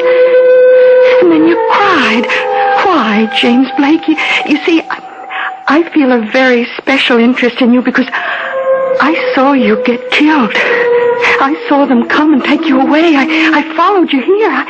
I was the one who called the police, and they called the ambulance. I never saw you when you were alive, but I've seen you almost constantly since the moment you died. Oh, please, tell me why you were angry. And tell me why you were pleased. Tell me why you cried. Oh, please, tell me, Mr. Blake. Oh, Oh, I better answer. Yes? Who's this? Who do you wish to speak to? Dr. Crowley, this is Dr. Hatch. Oh, yes, Dr. Hatch. Well, Dr. Crowley had to step out for a minute. He'll be right back. He said to tell you if you called or if you came in. Tell him I'm just about to leave the house, and I'll be there about 10 or 15 minutes. Oh, I'll tell him. Oh, please, James Blake, please tell me why you cried.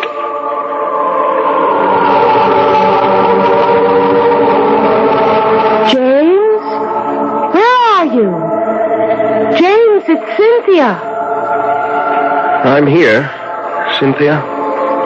Are you ready to join us? No, I don't think so. Not yet. You'll like it here. I still like it here. Sort of. Did I tell you about the stick-up at the bank? No, you didn't. We haven't talked in a long time. Well, this man came into the bank, had a gun in his hand. I kept my eye on him. On the gun, mostly. Because it wouldn't be any of my business if he just took some money, as long as he didn't take somebody's life. Of course. Well, it was just like every stick-up you've ever read about or seen in the movies. The man said, this is a stick-up. And everybody got frightened and simply froze, and the man went to one of the teller's windows, handed the teller a note. They all do it the same way. Then what happened?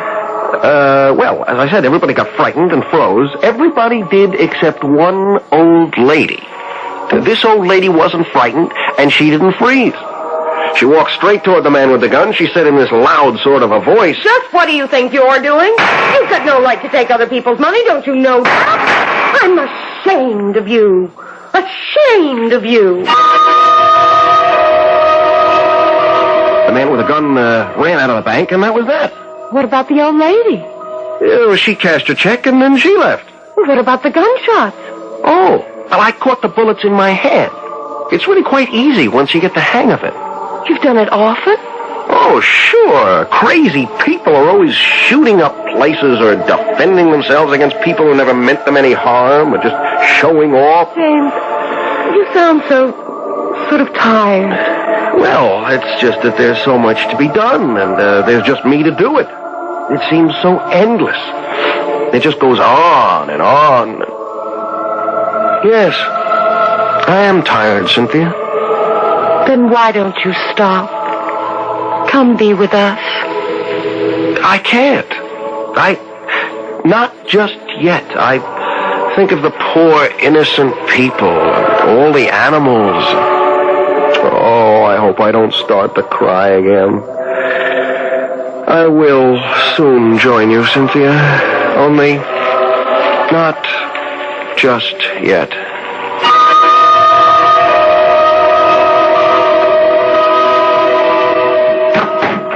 I brought some coffee back for you. Oh, thank you, Fred. How is he? Oh, he's been very quiet.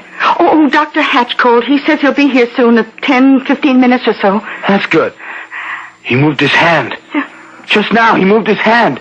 He's doing it again. Yes, he looks as though he's catching flies. I thought you said he was quiet. Well, he was. Oh, there he goes again, sort of snatching at things. 3 times. Don't tell me that's reflex action. Not after all this time. Well, then, what is it? How do I know? It must mean something. The man's dead. How can it mean something? Oh, I don't know, but I wish it did. I thought for a minute there he was going to cry again. No, he hasn't cried again, but... Oh, Fred, he looks so sad. I never saw anybody look so sad.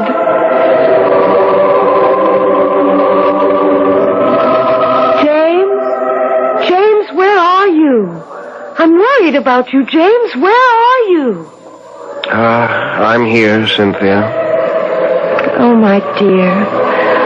You sound so tired. That's because I am tired. Tell me what you've been doing. Well, there was this little old couple from Grand Falls. They were shopping for a sewing machine. She thought she wanted a sewing machine. Oh, look at that one, Herbert. Where? Which one? In the corner of that window. How much? I can't see from here. Come on. Darling, don't push me. But you're pulling me. I am not pulling. What happened? Oh, look there. Boy, it's a window box. It must have fallen from that window ledge. From way up there. Oh. Somebody's leaning out of the window. There's a whole row of window boxes, and this one fell from way up there. Oh, Herbert, it could have landed right on top of us. Killed us both for sure. If you hadn't pulled me. If you hadn't pushed me. When I think what might have happened if you hadn't pulled me. You mean if you hadn't pushed me? I didn't push. That was an easy one, of course. They're all easy, as a matter of fact, only there's so many of them. I know. Cynthia, I'll never get around to the wars and the famines. I know. It's too much. It's just too much. I know. Still, I have to do what I can. James, please. There's a man coming out of his house on Birch Street. See him?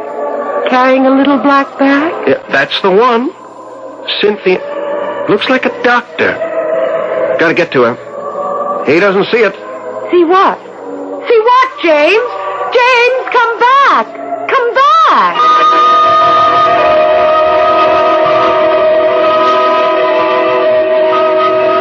I've checked everything for the umpteenth time. I'm positive he's dead. Imagine.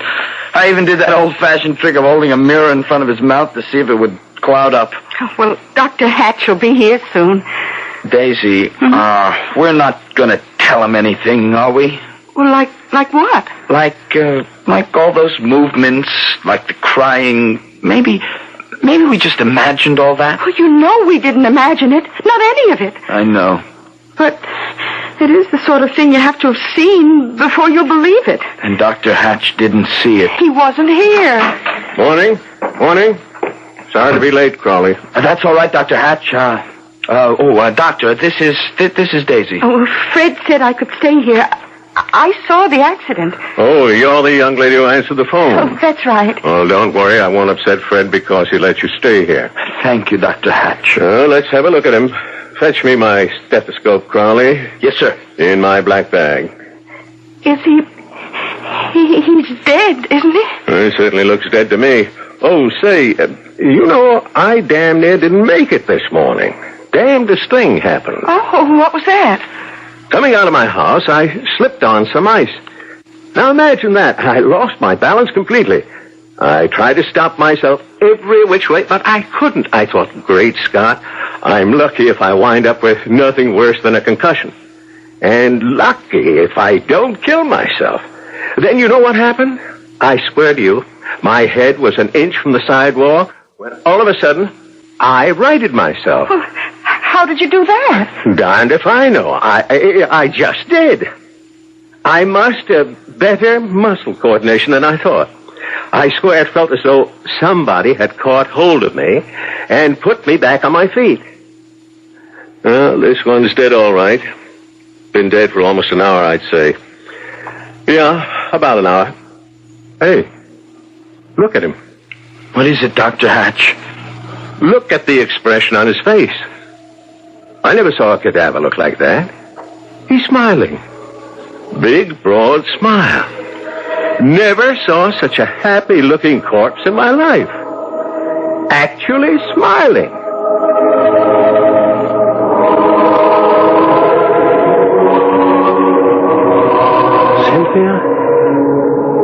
Cynthia? Right here, James. It's wonderful to see you, Cynthia. After all this time. It's wonderful to see you, James. Is this where we're going to live? This is where we all live. It's beautiful. I knew you'd like it. I do like it. Cynthia, I tried. I really did try. I know you did, James. I helped a few people. Yes, you did. But I couldn't do it all alone. Nobody can. Cynthia, Imagine a war where no one got killed. Yes. Imagine a world where nobody starved to death. You're smiling. Come along. They're all waiting for you.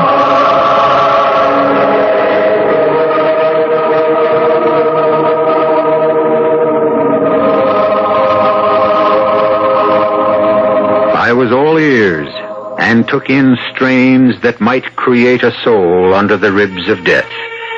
So wrote the great poet of the 17th century, John Milton. And with the music of the heavenly voices, James Blake enters the place of everlasting bliss, having given at least a portion of himself to his fellow man. If not in life, then in death.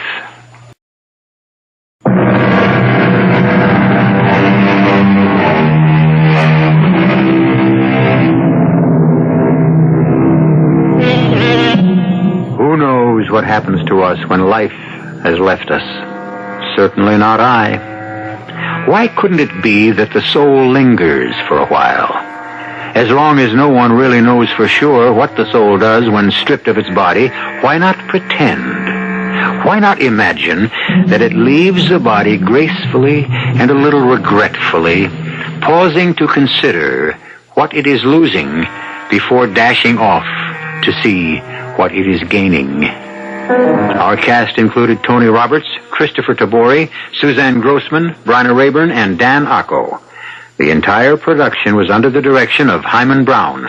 This is E.G. Marshall inviting you to return to our Mystery Theater for another adventure in the macabre.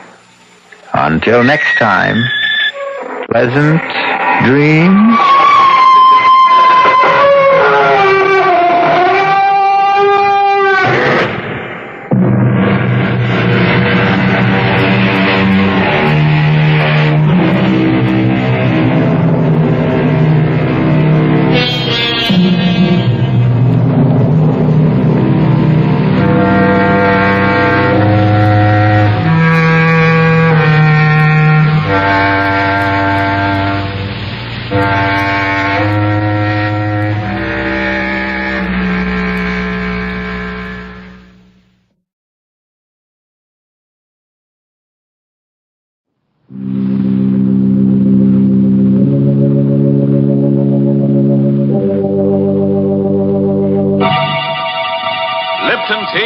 Lipton Soup present Inner Sanctum Mysteries.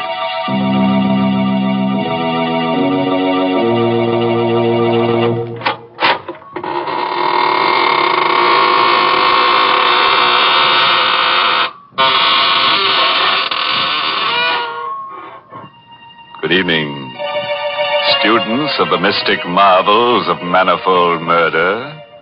This is your host, extending a cordial invitation to step through the creaking door of the inner sanctum, where we probe deep into the dark and cavernous depths of men's souls to see what makes them kill.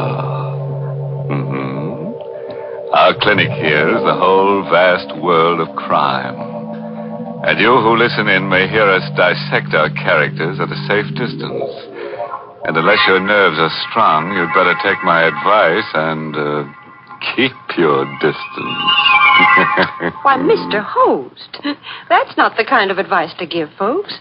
It sounds unfriendly. Well, what would you suggest, Mary? Well, give them some sort of friendly advice. Like pointing out to them the extra delight they'll get from a cheering cup of Lipton tea. Then go on to tell them why Lipton's is so downright delicious. Tell them that the reason is Lipton's brisk flavor.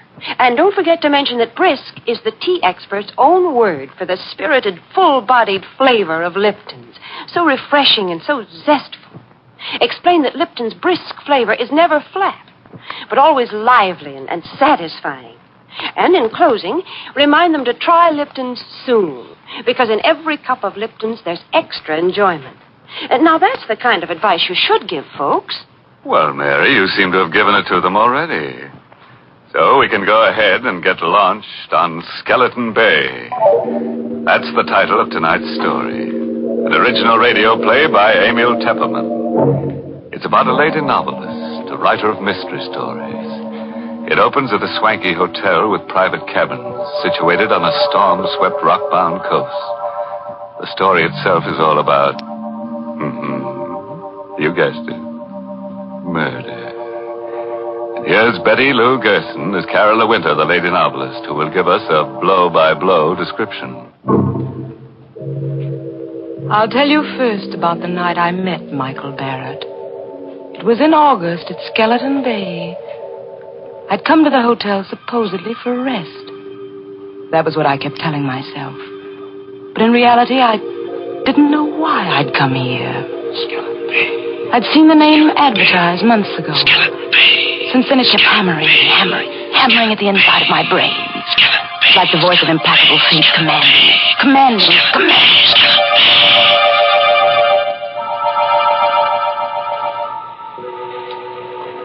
Because I didn't like crowds, the hotel manager had given me a cabin near the beach all to myself. It was the middle of the night, but I couldn't sleep. The wind came in from the ocean, howling like a hungry beast across the shoals. And the pounding of the surf mingled with the angry, baffled growl of the sea.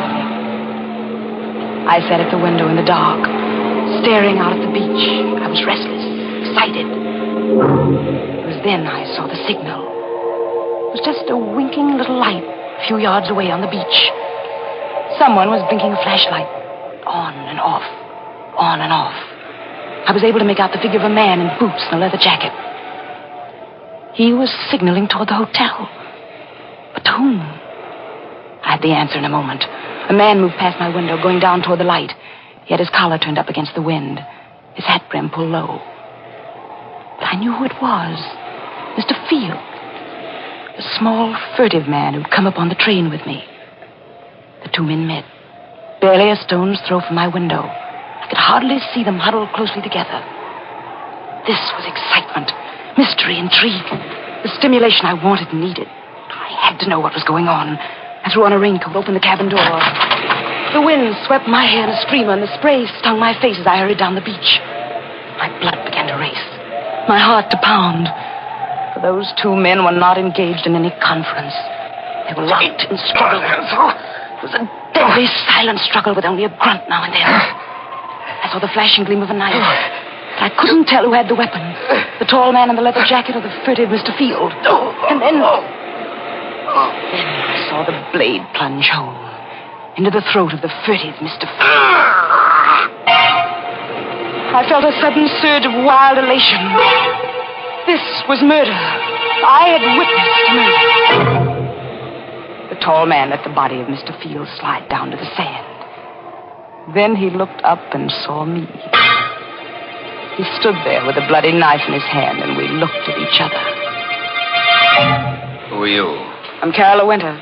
I have this cabin here, number 5. You saw me kill him? Yes, I saw you. What are you going to do about it?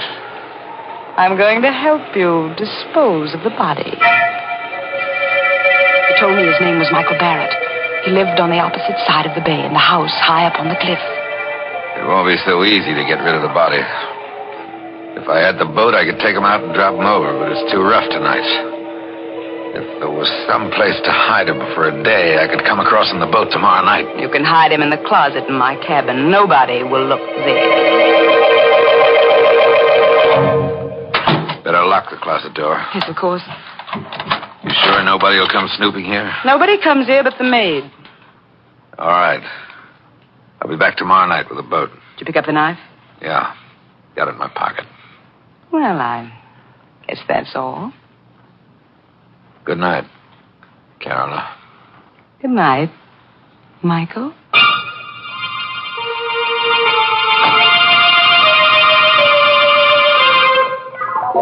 All night I sat up alone, with the locked closet door between me and the staring, sightless body of Mr. Field. At breakfast the next morning, they'd already discovered the disappearance. And the maid says his bed wasn't slept in at all. I think he could have committed suicide in the ocean. I hurried through my breakfast listening to the gossip all around me. Now, in broad daylight, I could hardly believe the thing had really happened last night. You know, the hotel manager thinks it might be murder. I heard him phoning for the police. The police? I hadn't counted on that. Anything wrong, my dear? You look sick.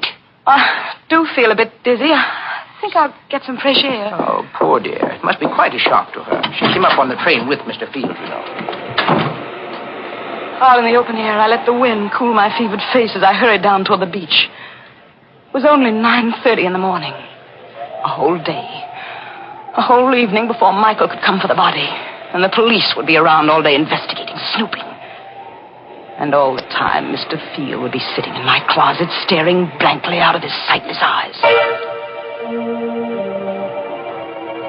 When I reached my cabin, I put a hand on the doorknob. Suddenly, I went cold all over. The door was unlocked. I stood still as a statue, listening. Yes, there was someone inside. Someone moving around. I only had my handbag. I had a pistol in it. I always carried it for protection. But my handbag was inside on the dresser. Slowly, I pressed the door open. Half inch, an inch. And then the door creaked.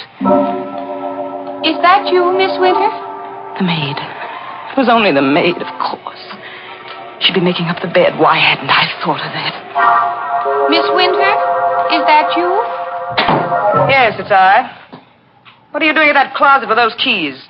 Why, they're just my pass keys, Miss Winter. I was just going to tidy up the closet. I didn't ask you to do anything to the closet. Well, but that's part of the job, Miss Winter. I'm supposed to do that in all the rooms. Well, you leave this one alone. Keep away from that closet, do you hear? Yes, Miss Winter. But I was only trying to help. When I want your help, I'll ask for it. Now, please leave it at once. Just as you say, Miss Winter. I'm sorry if I did anything wrong. Did she suspect anything? I hadn't liked her tone. Why? Why had I been so sharp with her? Now she'd surely think there was something in the closet. Something she shouldn't see.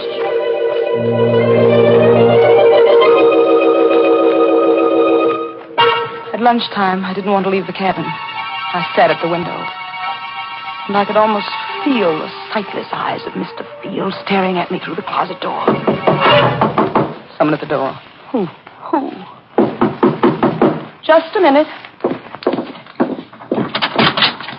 Miss Winter? Miss Carolyn Winter? Yes, I'm Miss Winter.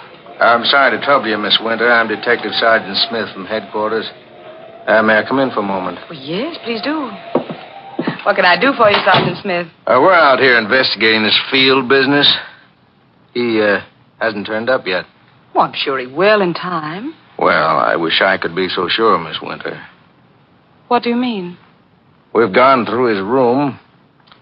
Found some mighty queer things. Queer things? It seems this Mr. Field's in some sort of racket. There's a good chance he may have been murdered. Well, you don't say.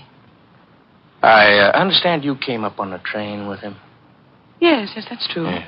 Did you have any conversation with him on the train? No, none at all. You're the Carolyn Winter who writes the mystery novels, aren't you? The same. Yes, I've read every one of them. They're darn good, Miss Winter. Why, thank you. Do you think you'll get a plot out of this? Mr. Field. Why, I can't tell yet. I wish you'd keep me posted on developments in case it does turn out to have a plot. Well, I sure will, Miss Winter. By the way, we found this picture among the papers in Field's room. I'm showing it to everybody around in case they might recognize it. It's an old newspaper item, about 10 years old. Can't figure out why he was carrying it around. It's about a guy named Wycliffe. It's wanted for murder in Canada. Here, take a look at it. I felt the blood racing in my veins, pounding at my wrists. The picture of the man named Wycliffe, who was wanted for murder in Canada, was a picture of Michael Barrett.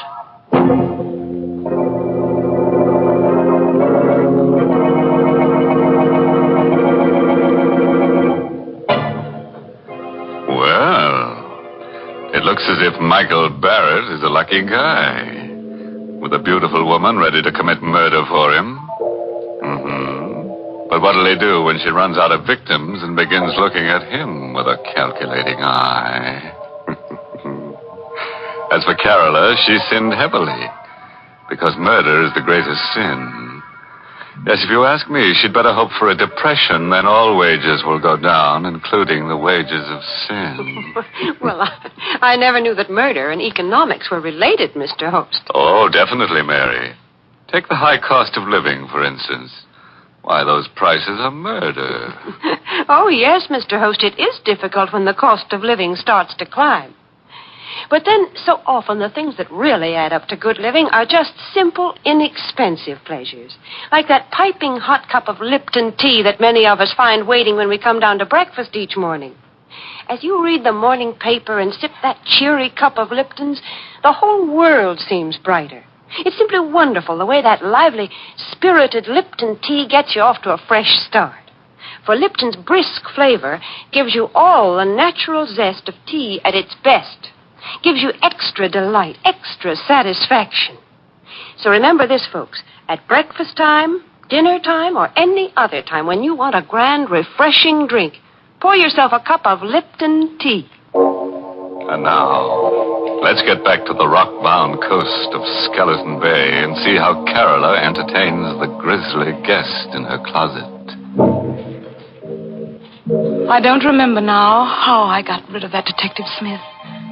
I told him I'd never seen the man in the picture and sent him away. The day was interminable. From my window, I could see the guests moving about the beach, but none of them went in swimming. The weather was too rough. I wondered if Michael would be able to bring the boat over tonight. If not, how much longer could I sit guard over Mr. Field in the closet? Now and then, I'd see Detective Smith poking around on the beach. And then, without warning, he was standing over the very spot where Michael had stabbed Mr. Field. I watched him bend down and examine something. Was there a telltale drop of blood there? Did Smith know that was the murder spot? I saw him frown. Then he stood up, walked quickly away. I had to know what it was he'd seen there. I slipped on a coat, went out. Started toward the spot on the beach. Going somewhere, Miss Winter? Oh, it's you, Detective. Going anywhere in particular? No, I'm just going up to the hotel for dinner. It's almost dinner time, you know. Oh, fine. I'll walk up with you if you don't mind. Not at all. Hey, could I help you? I'll take your arm there. Thank you. The sand is so soft. Yes, it's still wet. We had high tide last night. Miss Winter. Yes? You a sound sleeper? What? Why do you ask? Well, I just thought maybe you might have heard something last night. Like a fight or something. Fight? Yes. I was just looking at the sand back there, down near your cabin. It's all messed up, stamped around. What's that got to do with me? Oh, nothing at all. Except I think there was a fight there last night. Maybe that's where Mr. Field was killed. You think Mr. Field was murdered? It's beginning to look more and more like it, Miss Winter.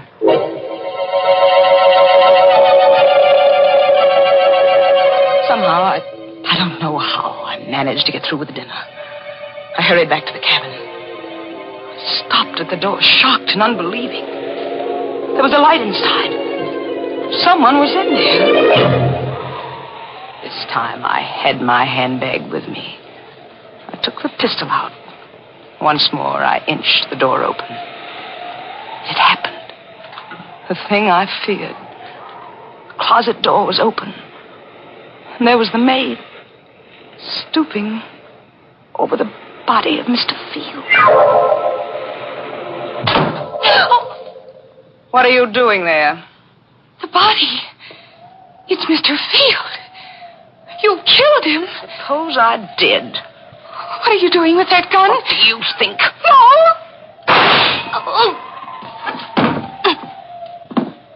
The wind was high, and the weather was rough. Unfortunately, no one heard the shot. I pushed her body into the closet next to the body of Mr. Field and closed the door. Now I was a murderer, too.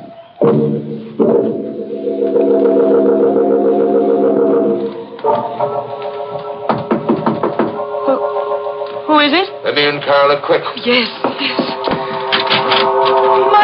Michael, I thought you weren't coming. It's been a terrible day. What happened? Come here, I'll show you. Is he still in there? See for yourself. Great Scott, a woman. Who is she? The maid. She opened the closet while I was out. You killed her? Yes, Michael. I had to kill her. There are detectives at the hotel looking for Mr. Field. I suppose if I was smart, I'd kill you, too. Then there'd be no one to talk. Yes, Michael, that would be smart. Go ahead. Kill me, if you can. I knew he couldn't kill me because I'd seen it in his eyes. We were two of a kind, both wild, both reckless, both eager for the thrill of danger. He, too, wanted to be like the wind. We'd both been brought together here by some force stronger than either of us. And we loved each other. Carla, darling. Michael. No more now, Michael. We have work to do. Yes. I'll take them down to the boat. I'll help you.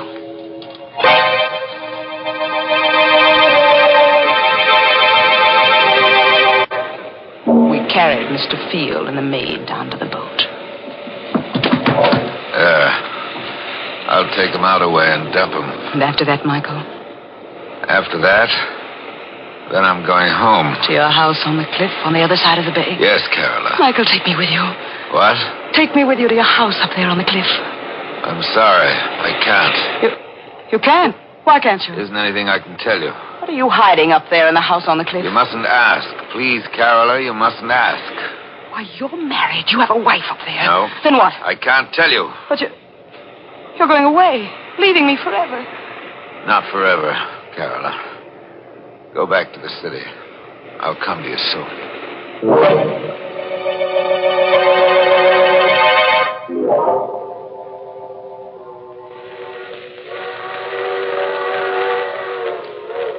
I returned to the city and waited.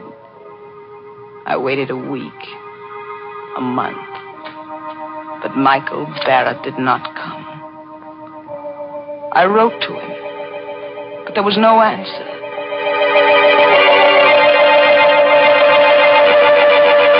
And then one evening, I saw him. I was returning home in a taxi, and I saw him standing across the street looking up at my window. When he saw me get out of the cab, he turned and started to hurry away. Michael! Michael! Michael, don't go away!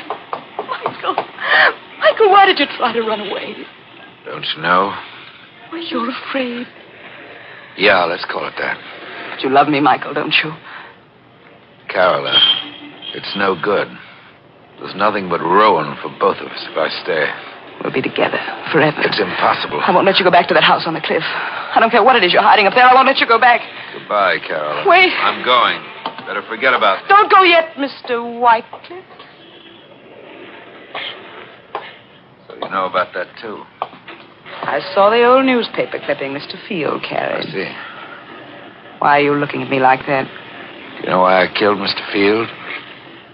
Because it tried to blackmail me about that old murder. But, Michael, dear, I'm a good deal smarter than Mr. Field. You see, I write mystery novels. I know how to handle such things. What do you mean? Wouldn't do you any good to kill me. I've written out all about you. Your real name and about that old murder in Canada would be found if I should ever be killed. Oh. Michael, darling, I'm blackmailing you. There's only one thing I want from you. Your love. It shouldn't be so hard for you to meet my terms. All right, Carola. You win. We'll be married tonight.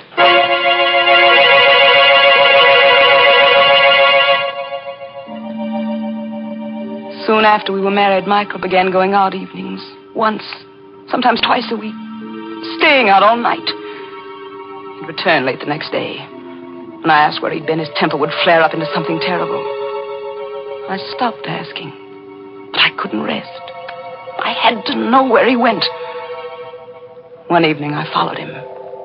He boarded a train for Skeleton Bay.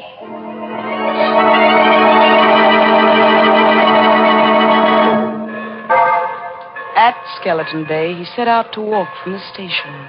And I followed. It was no longer summer. Trees were bare, and the night was forbidding. I kept behind him when he skirted the bait of the narrow road that led up toward his house high on the cliff. It was a small stone house, and the wind whistled around it, against it, and above it. I stole to one of the windows. It was barred, like a prison. Carefully, I raised my head above the sill, peered into a lighted room. Michael was there, with a woman. For the first time in my life, I knew the meaning of frustration, jealousy. Michael told me he wasn't married, but this woman, I'd helped him to do murder. I'd killed for him. I'd lied to that detective for him. And all the while, this was the secret he'd been keeping from me. I opened my handbag. I took out the pistol. I looked into the room again. The woman was alone now. Michael was gone. So you came up after all, Carola. Michael, you sneaked out. You knew I was here. I'm sorry you saw through that window, Carola. Is that your secret? That woman? Part of it, but it's the part you mustn't know. But I do know it now. That's why I've got to kill you, Carola. That knife. You've still got that knife. Yes, Carola. But I've got this, Michael. He fell at my feet. And I looked down and watched him die. Now I knew why I'd really come to Skeleton Bay that first day. It was for this. To kill Michael Barrett. So he's dead. At last. You've killed him. You. The woman in the house. You saw me kill him? Yes, I saw you. What are you going to do about it? Help you dispose of the body, of course. Help me dispose of the body. Well, those were the very words I'd said to Michael Barrett down there on the beach. Now this woman was saying them to me. Who are you? I'm Lisbeth Wycliffe. I'm Michael's sister. Sister? And you want to help me dispose of his body? See the bars on those windows? Yes. I've been a prisoner in this house for 10 years. You what? Michael killed the man I was going to marry 10 years ago in Canada. He murdered him. But this house, this prison... Michael brought me here. He's kept me a prisoner because he knew if I got free, I'd tell the world he was a murderer. And that's the secret. The secret he wouldn't even tell me.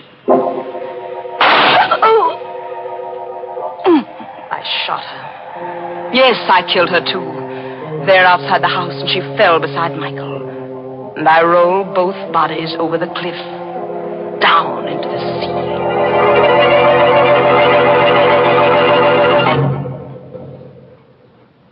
This is the end of my book. The best mystery novel I've ever written. I know that in writing it, I deliver myself into the hands of the law. But I can't stop. I can't help myself. So now, I'm finished. I will mail it to my publisher and wait for Detective Sergeant Smith to come and get me.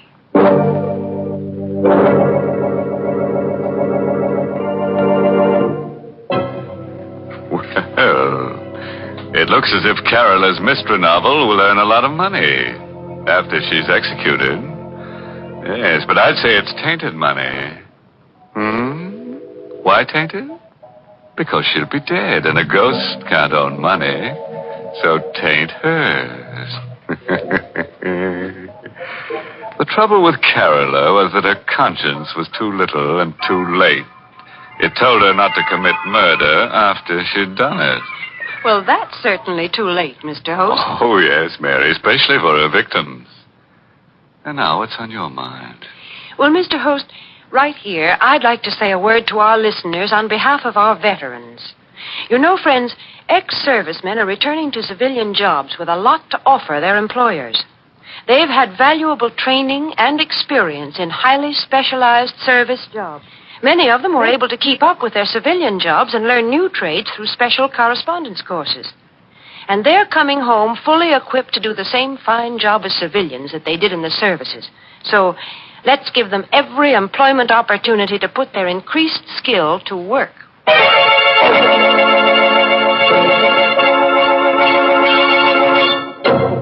And so, friends, we take our leave of lovely Carola Winter. She would have been better off if she'd remembered that the pen is mightier than the sword. Because the sword is leading her right back to the pen anyhow. Oh, yes, and remember, friends, when you go on a vacation, always insist on plenty of closet space. Yes, you never know what unexpected guests might drop in or drop dead. By the way, this month's Inner Sanctum mystery novel is Death in the Limelight by A.E. Martin. And next week, the makers of Lipton Tea and Lipton Soup will bring you another Inner Sanctum mystery directed by Hyman Brown. It's about a young chemist who discovers the secret of perpetual life. But he made the mistake of getting involved with death. So, until next Tuesday, good night. Pleasant dreams.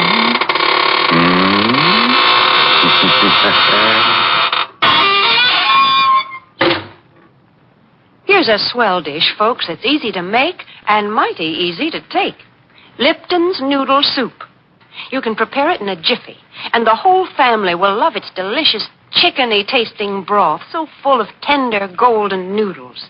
Lipton's Noodle Soup has all the fresh-cooked, homemade flavor of grandmother's noodle soup. Yet it's economical. It costs less and makes lots more than canned soups. So get Lipton's Noodle Soup Mix tomorrow. And don't forget to tune in next Tuesday night for another Inner Sanctum Mystery. This is CBS, the Columbia Broadcasting System.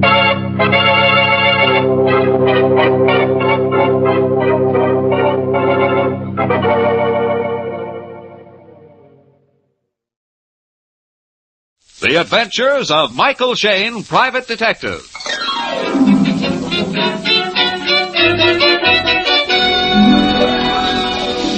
The people who make 76 gasoline and Triton motor oil, Union Oil Company, present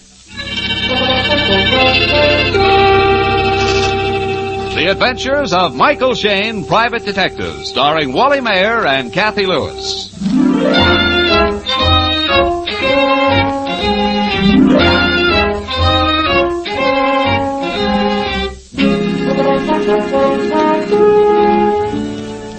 If some of you have wondered where Mike Shayne has been during regular office hours the past few days, you'll find the answer on the front page of this evening's San Francisco papers.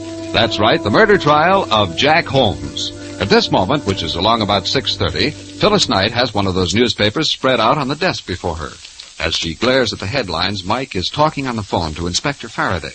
Yeah, Faraday, I just got back from court. Didn't take the jury long to decide. Less than 2 hours, Mike. That boy is no more guilty than I am. Sure, somebody killed the watchman, but not Jack Holmes. Now, don't take it so hard, Mike, just because his sweetheart hired you to investigate. All right. Maybe I'm sentimental about those two kids, but I say Jack Holmes isn't the killer type. And with a nice girl like Janet Miley... Oh, Faraday, I let him down, and Janet was so certain I could help him. Take it easy, Mike. You did your best, but the evidence was against you. Yeah, sure it was. Is that unusual? Why, I've cleared dozens of guys when it looked like... Janet, what's wrong? Hello, Mike. I'll talk to you later, Faraday. The girls just walked in. Janet, are you sick? You're white as a sheet. Here, get her some water, honey, quick. Yeah. Mr. Shayne. Yes? Jackie. Yeah? Jackie. Oh, here, sit down, honey. Let me help you. Oh, the poor kid. She's all unstrung about the verdict. No, it's more than that. Her hands are like ice. He didn't do it. I just discovered What? the grocery. What? Janet, what are you trying to say, honey? My room. Somebody went through. Huh? Oh, it's just... Here, Janet, drink this water. Janet? 12:15. I just discovered. I went and told him. Thought he would... Mike, she's fainted. I'm going to call a doctor. Phyllis. Yeah? Call Inspector Faraday. She's dead.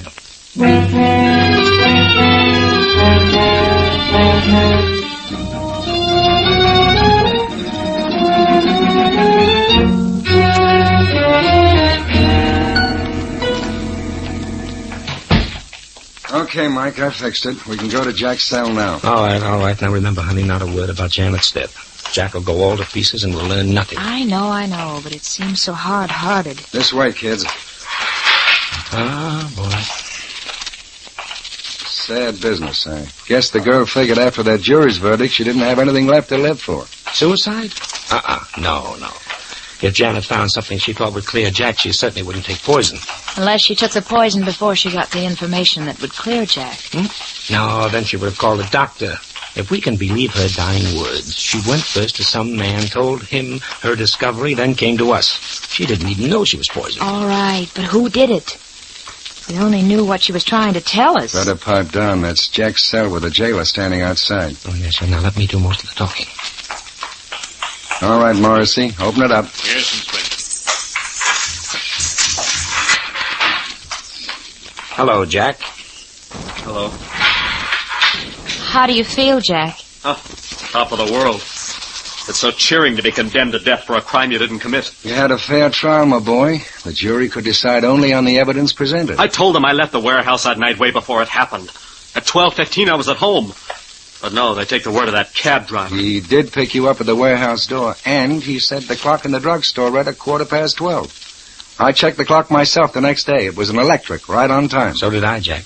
Unless the cab driver was lying, and he seemed like an honest guy. I see. Even my loyal detective, Mr. Shayne, says I'm guilty. Oh, no, Jack, you don't understand. Go ahead, say I killed the watchman. Say I stole the diamonds. You never were working for Janet and me. Yes, we were, Jack, and we still are. That's why we're here. It's about Janet. She's not so good. What?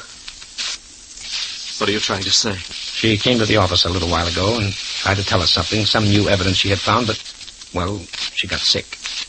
What's wrong? Is she all right? Where is she? Now, easy, son, easy. She's still at the office.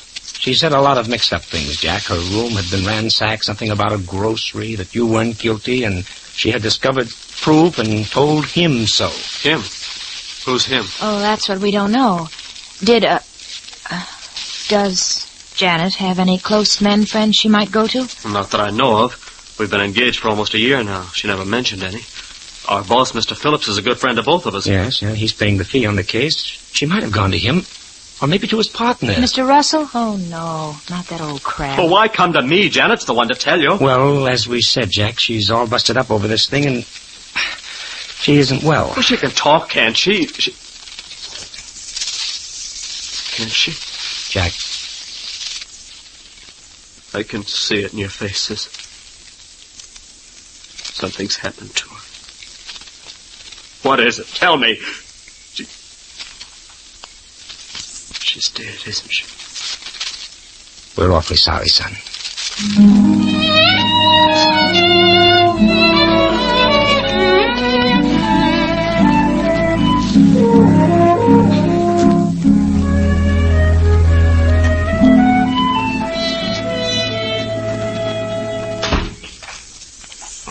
I see you went out to my home, Mr. Shayne. That's right, Mr. Phillips, and your wife told us you were working at the office this evening. Yes, Russell and I spent so many days in court on the trial.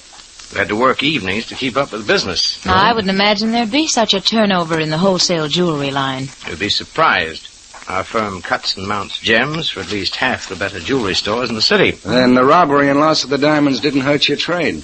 It would have, Inspector, except for the capture and trial of Jack Holmes. Of course, we're covered by insurance. If you'll step into the office. Oh, Mr. Phillips. Mr. Phillips. Yes, Bauer? May I see you a moment, sir? Yes, excuse me, please. Go right into the office. Okay, sure. Thank you. Well, good evening, Mr. Russell. Miss Russell. Good evening. I believe you and your sister know Inspector Faraday. Of course. Yes? How are you, Inspector? Fair enough, thanks. So the lady executives work nights around this company, too. If she's the treasurer, she does. I'm sorry to keep you waiting. And now, Mr. Shayne, I suppose you'd like your fee, now that nothing more can be done for poor Jack. Well, I'd hardly bring Inspector Faraday along just to collect the check, Mr. Phillips. Well, I assume... The case is cracked wide open again. Janet Miley has just died. What? Janet? She was poisoned. She staggered into our office about an hour ago, gasped out a few words, and she died. I was afraid of this.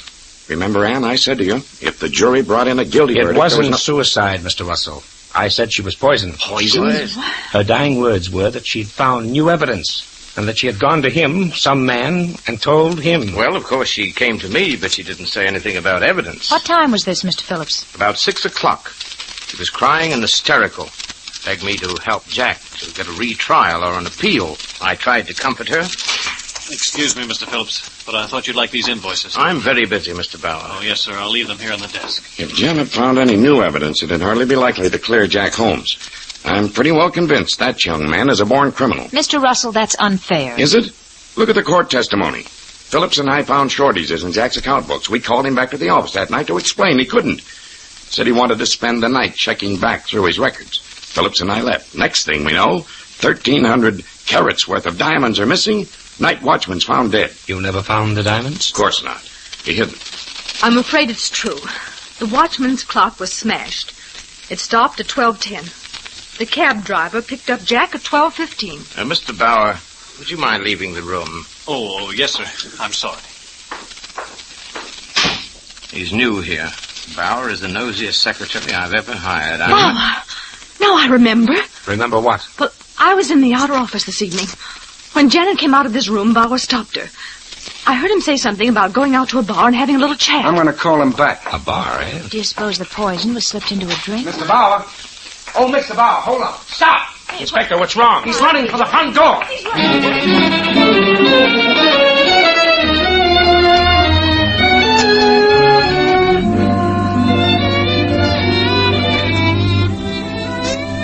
We'll return to Michael Shayne and his adventures in just a moment.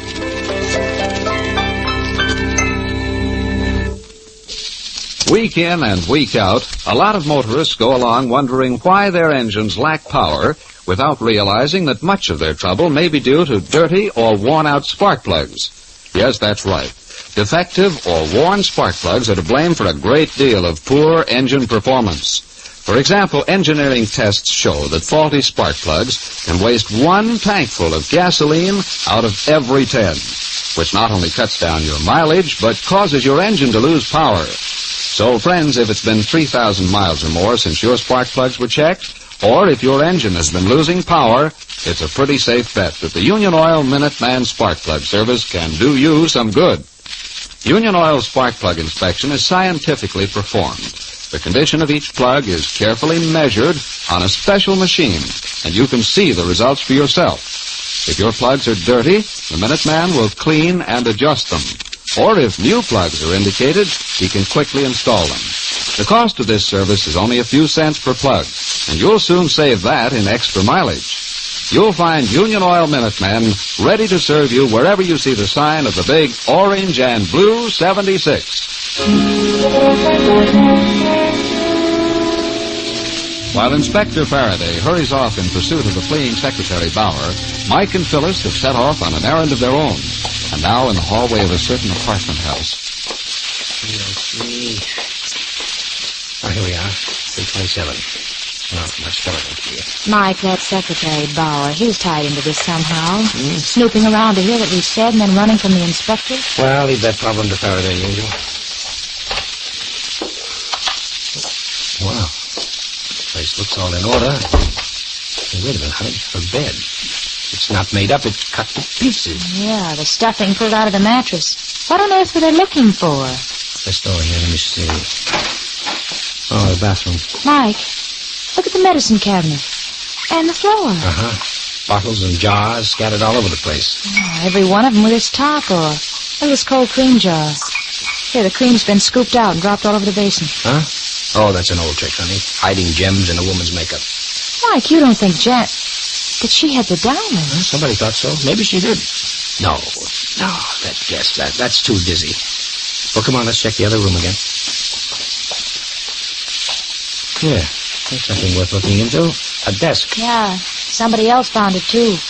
Drawers yanked out, everything's a mess. I doubt if there's anything left for us, but I'll just double check. Bills, circulating. No, just the usual stuff. Say, how about that wastebasket, honey? How about it? Here, put in my thumb and pulled out a plum. What a big girl am I? Yeah. A check torn in half. Paid to the order of Janet Miley. $2,000. And signed by... Well, I'll be a... Anne Elizabeth Russell. I think this note went with it, Mike. It's the same handwriting. Janet, take this and do as I say. That's all. Take this and do as I say. Which apparently Janet did not. $2,000 is a rather expensive no thanks. Well, stuff this in your purse, Angel. We're about to go places and ask questions. You know, if you ask me, Miss Russell... Somebody's at the door. Quick, snap off the lights. I'll flatten against the wall. I'll jump him when he comes in. No, Mike. All right, buddy. Come on, up with your hand. What? Let go of me, you dope. What? Faraday. You? Yeah, me. Oh, I thought you were chasing Bauer. Got away. I phoned Phillips for Bauer's home address. Turned out to be a gas station. Oh, a phony, eh? Well, we've got a lead. That may be better. Come on, let's go.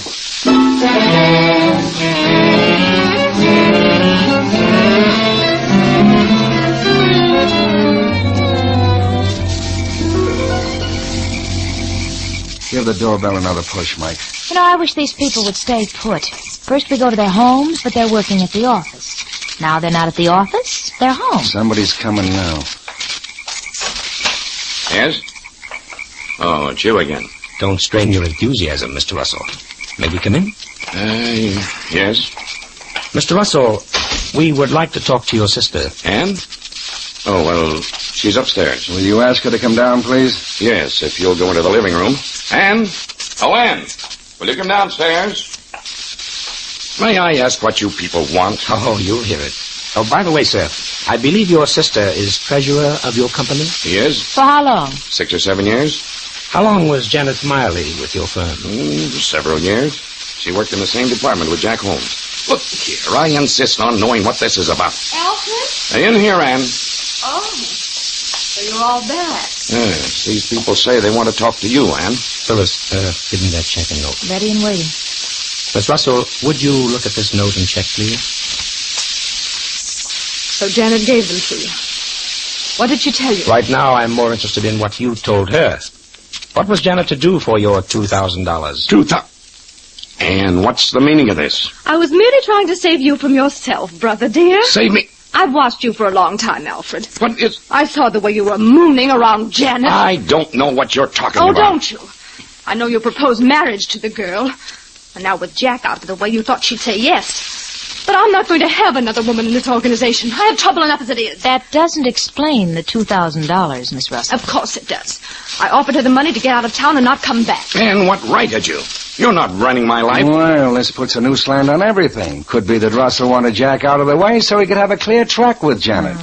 The diamond robbery might have been conveniently arranged. That's a lie. If Miss Russell didn't want her brother to marry Janet, and the girl wouldn't buy off, then perhaps Big Sister thought of another way out. You mean the poison root, Phil? How dare you? You... You mustn't. I know some naughty names, too. Oh, surely, Mr. Shayne, you've got some brains. You don't believe such insane twaddle. Are you referring to my colleagues, Miss Russell, or to your story? No. It could be possible you and your brother Alfred have been putting on a little act for us. I'll answer that remark, Mr. Shayne, but right now you're wanted on the phone. What? Oh, thanks. Hello? Mr. Shayne, this is Bauer. Yeah? I've got to see you at once. What? Where are you? Listen, I have the real dope on the murder. Meet me at the old Dutch windmill in Golden Gate Park. What time? Let's see, it's just about 10 o'clock. Make it 10:30. And come alone. Don't tell anybody. Okay, Bauer. So it's Bauer. Where is he, Mike? Quiet, Inspector. Well, Mr. Russell, I think we'll be running along. If we have any more questions, we'll be back. I'm sure you will. No, please. Don't bother to see us to the door. Mike, where are we going? Golden Gate Park. Bauer wants to talk to us secretly. A great secret with somebody listening on the line. What? Who's listening? Miss Ann Russell on the extension phone right in the hall here.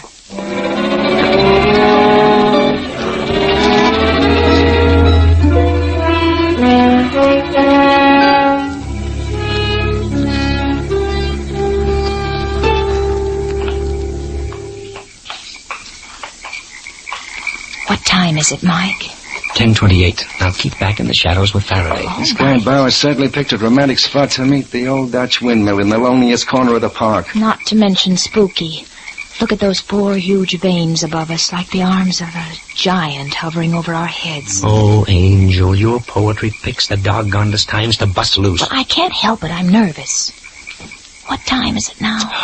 10:29. I don't know. This may be a trap. Bauer may be after you, Mike. I don't like anything about that bird. I don't like anything about tonight, period.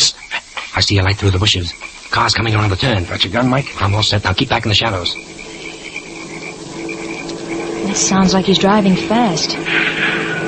What was that? Sounded like a gun. Why, Grandma Faraday, your nerves. Here he comes.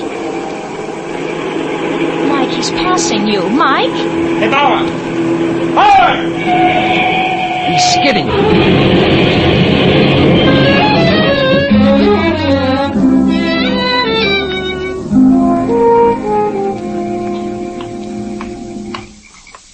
Is he hurt? Is he hurt badly? Can't tell yet. Open his shirt, Mike. Well, it's a waste of time, Inspector. Look at the back of his head. Oh, guess I was right. We did hear a shot. But who would do it? Who knew he was coming here to Oh, that phone call. Yeah, Ann Russell. Well, I guess there's no mystery about this killing. Hey, Faraday, here's his wallet. Maybe it will answer a few things for us. Let's see. Well, what is it? What is it? I'm old enough to be told. Mr. Bauer wasn't any ordinary secretary. He was an insurance detective. Planted in that office to find the missing diamonds. Well, then maybe he ransacked Janet's apartment. Yes, he did. It says so here in his pocket notebook. Searched girl's room, no evidence, no jewels. Janet went in to see Phillips. Something's up. Took her to bar. Told me to check on mistake. 12:15. 12:15. Mike, remember? Huh? Janet tried to tell us something about that. 12:15. That was when Jack was picked up by the taxi driver. Yes, according to the clock in the drugstore window. Inspector, let's telephone the coroner and then... Then what? Go take a good look at that clock.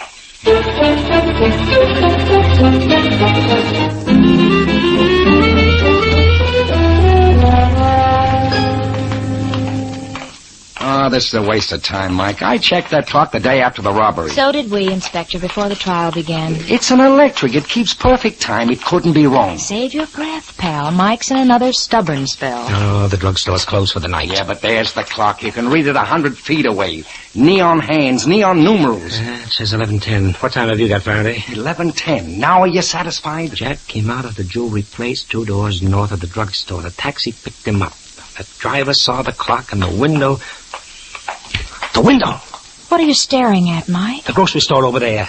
Inspector, call a cab and get the driver who picked up Jack Holmes.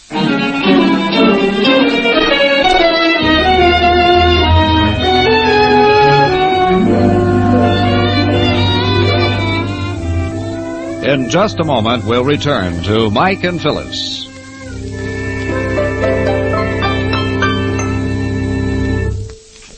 A few minutes ago, we mentioned some of the advantages of Union Oil's spark plug service. As a featured part of this service, the Minutemen also inspect your ignition cables. These cables are the small, fine wires which deliver electricity to the spark plugs. Normally, they give little trouble. But if anything happens to them, if they get broken or frayed, or if the insulation is damaged, even brand new spark plugs won't help your driving. In other words, a faulty ignition cable will leak electricity. And by the time the charge gets to the spark plug, there isn't enough juice left for the rich, full spark needed for complete combustion. So for a careful check and double check on your car's firepower, have a Union Oil Minuteman service your spark plugs and ignition cables. You'll get honest, accurate work, and you'll notice the increased power and snap from your engine as soon as you drive away. You'll find Union Oil Minuteman ready to serve you wherever you see the sign of the big orange and blue 76.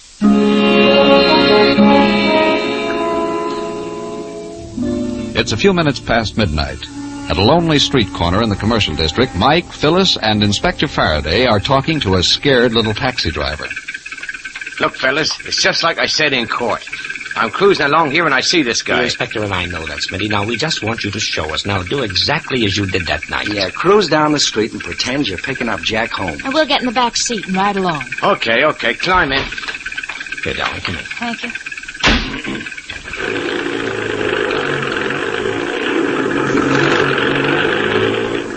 I turns this corner here, see? And I'm moseying along when I spots him crossing the street. He waves at me, so I slows down. I stops right about here. Jack was standing in the middle of the street. You opened the door. Which one? The right one. He climbs in and gives me the address. Well, go ahead. Open the door, Smitty. See, ain't you got no imagination? Now, Smitty, when did you see the clock? Right now, when I leans over to close the door. Everybody's in the window, see? All lit up with neons. Okay, look at it. What time does the clock say? Gee, it's just like that night. 12:15. Mike, you were right. He made the same mistake all over again. Look at it again, Smitty. Look hard. Now, come on, look hard. What do you mean, look hard? The clock says, hey, there's something screwy. The numbers, they're backwards. Right, Smitty, right. You're not looking at the clock. You're looking at the reflection in the grocery store window. The real clock is across the street in the drugstore. The drugstore clock reads 11:45, but the reflection looks like 12:15. 30 minutes difference, Smitty. Gee, I could have sworn. Say, I did swear. You ain't gonna pinch me, are you? No, Smitty. Now, are you willing to do something for us? Me? Yeah, sure. Anything, fellas. All right. We're going to pick up 3 passengers, and one of them is the murderer.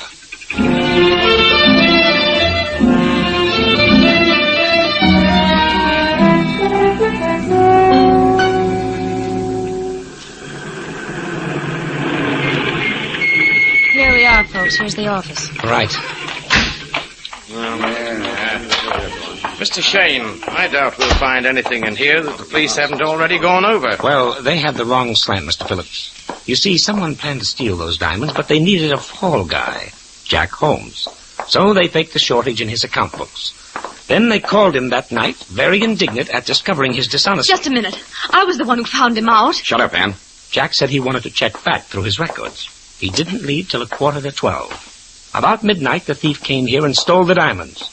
The night watchman surprised the thief and was killed.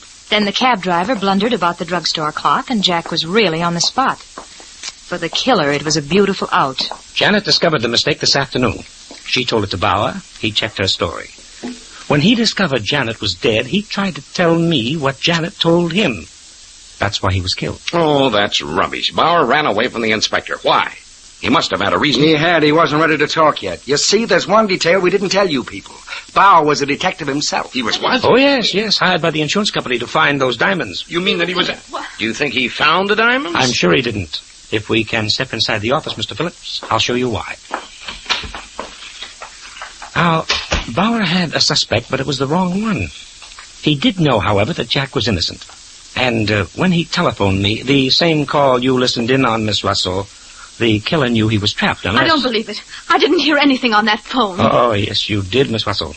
You ought to have recognized it. Now, perhaps you will now. Mr. Shayne, stop this cat and mouse business. Please. That clock on the bookcase there, in 5 seconds, it's going to strike the hour. Now, listen. 1, 2, 3... This is fantastic. 4...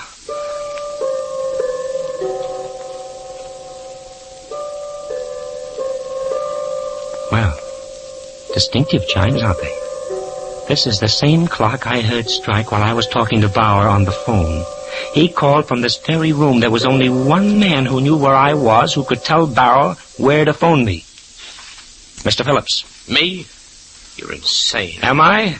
Bauer told you Jack was innocent. You sat there in your chair and heard him say to meet me at the Old Dutch Windmill at 10:30. So you killed him. He trusted the wrong person, just as Janet did. She came to you, told you about the drugstore clock.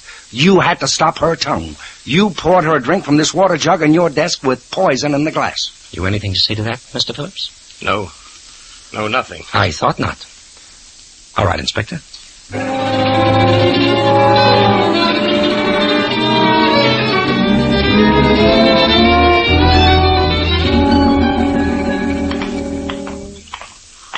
Oh, come on in the house, kids. Mrs. Faraday will be glad to fix us some eggs and coffee. Oh, no. It's pretty late, Faraday, and I think we all better get to bed. Look at Phil here. She's almost asleep. I am not. I was just thinking.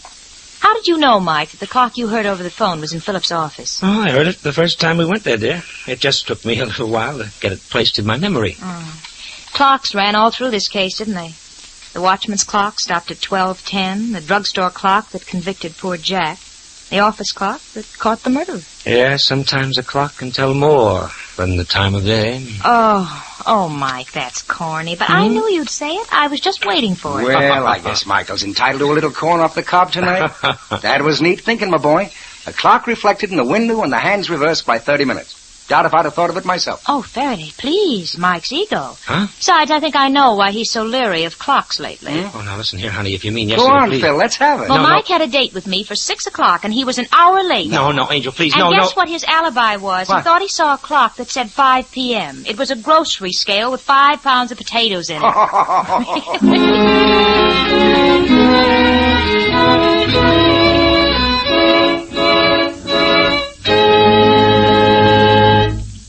This is Mike Shayne again. On June 4th, we come on the air 1/2 hour earlier. Remember now, that's not next Monday night, but the Monday following, June 4th.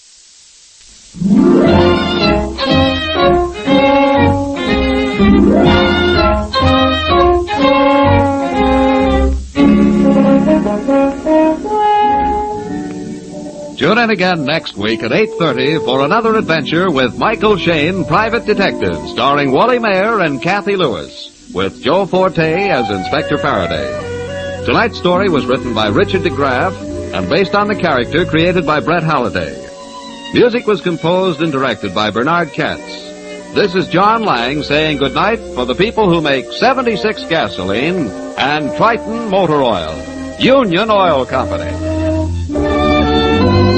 This is the Mutual Don Lee Broadcasting System.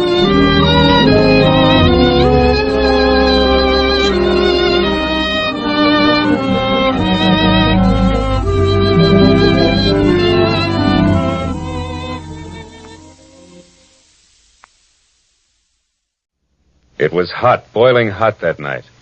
I wanted to grab a beer and turn in early. So what happens? I get my beer, but with it comes a gunshot, a beautiful woman in trouble, and murder. From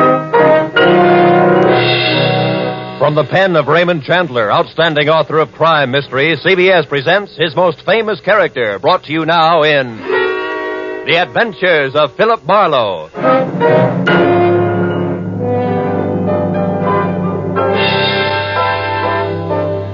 With Gerald Moore starred as Philip Marlowe, we bring you tonight's unusual story, Red Wind.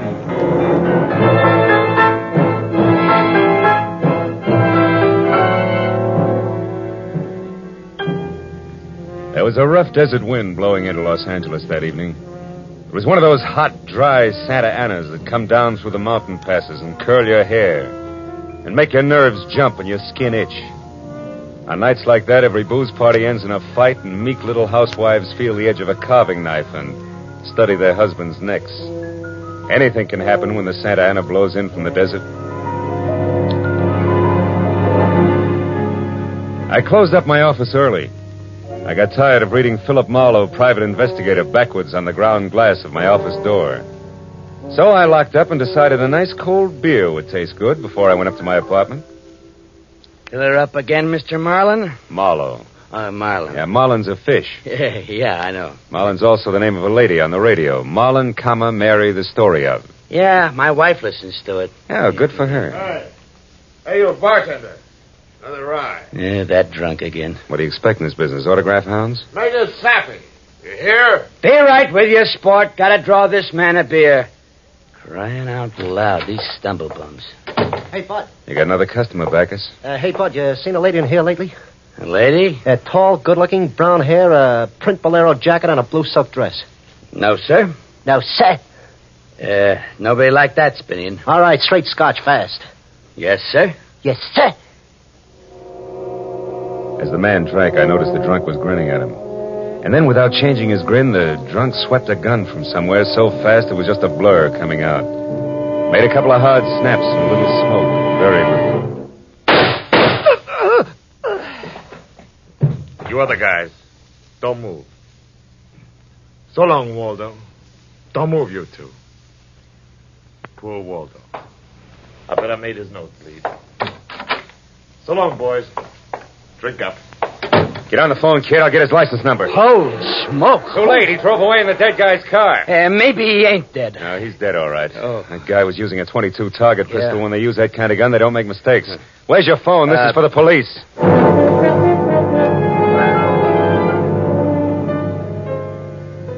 Prowl car boys were there in 5 minutes. Waldo was out of business, all right. Nothing in his pockets told who he was, but he had about $700 on him. And with that kind of heavy coin, you can buy a good 1910 automobile even today. Well, I told the cops what I knew, including about Waldo's brown-haired, pretty girl in the bolero jacket. It was about 9 o'clock when I stepped out of the elevator in my apartment house and almost walked right into a brown-haired, pretty girl in a bolero jacket, waiting for the elevator on my floor. Oh, excuse me. Just a minute, lady. What is it? I'm a great admirer of bolero jackets. What? Now, take the one you've got on, for instance. I'm sorry, but I'm in a hurry. No, wait. If you'll be good enough to let me... Oh, you've made me miss the elevator. It's just as well. What? Well, it's better you don't go out in those clothes. Just what do you mean? Tall, good-looking, bolero jacket, blue silk dress. Mm-hmm. Lady, might I take the trouble of telling you that you're in trouble? Trouble? Yeah, the cops are looking for you. In those clothes. I haven't done anything. Maybe not. But if I were you, I'd have a little talk with me. I've all the I'm in nerve... room 41 across the hall. And I know things about you. Well... Good girl. Come along. It took a firm grip on her arm, but I managed to get her to my room. I rustled up some drinks, but when I turned to give her hers, I saw she held a small automatic. She looked at me steadily. I put down both glasses slowly so I wouldn't be misunderstood. Look, sister, I know it's hot tonight and heat does funny things to people, but let's put that little thing away and have a nice cool drink, huh? Don't move. Oh, I'm strictly frozen in my tracks. Stay that way. Okay. But wouldn't you like to know that I'm a private detective? Private detective? Yeah, I can prove it if you'll let me. Yeah, that's better. Yeah, I don't like those things pointed at me. I'll have that drink. Oh, good. I don't often give good liquor away like this. I can't afford it. Why are they after me? Well, a man was just shot in a bar down the street. Before he got it, he'd been asking about a tall, pretty girl with a bolero jacket. What did he look like, this man? Oh, he was tall, about 5'11". Slim, dark brown eyes with a lot of glitter. Dark suit, white handkerchief in the breast pocket. And he must have seen you early at night to know how you were dressed. Am I getting anywhere? He used to be my chauffeur. You had an appointment with him, didn't you? He asked for you, didn't he? Yes, I had an appointment with him. He'd stolen something from me when he left 3 days ago. I was going to buy it back from him. Why didn't you tell the police? I couldn't tell him. It was valuable, wasn't it? Valuable enough for Waldo to steal. $15,000. Peanuts. But it wasn't the value. You see, it meant something to me. The man I loved gave it to me. And now he's dead. We shot down over Germany. Now go back and tell my husband that. He probably hired you. He did? How much is he paying me? And where is this husband of yours? He's at a meeting. This late at night? He's a very important man. The hydroelectric engineer. Never mind about him. What about Waldo? Why was he knocked off? You mean he's dead? Waldo is dead? Yes, sister, he's dead, very dead. Screaming won't bring him back. I'm not going to scream. Who would that be? There's a dressing room behind the door. Hide there. Take your glass with you. All right.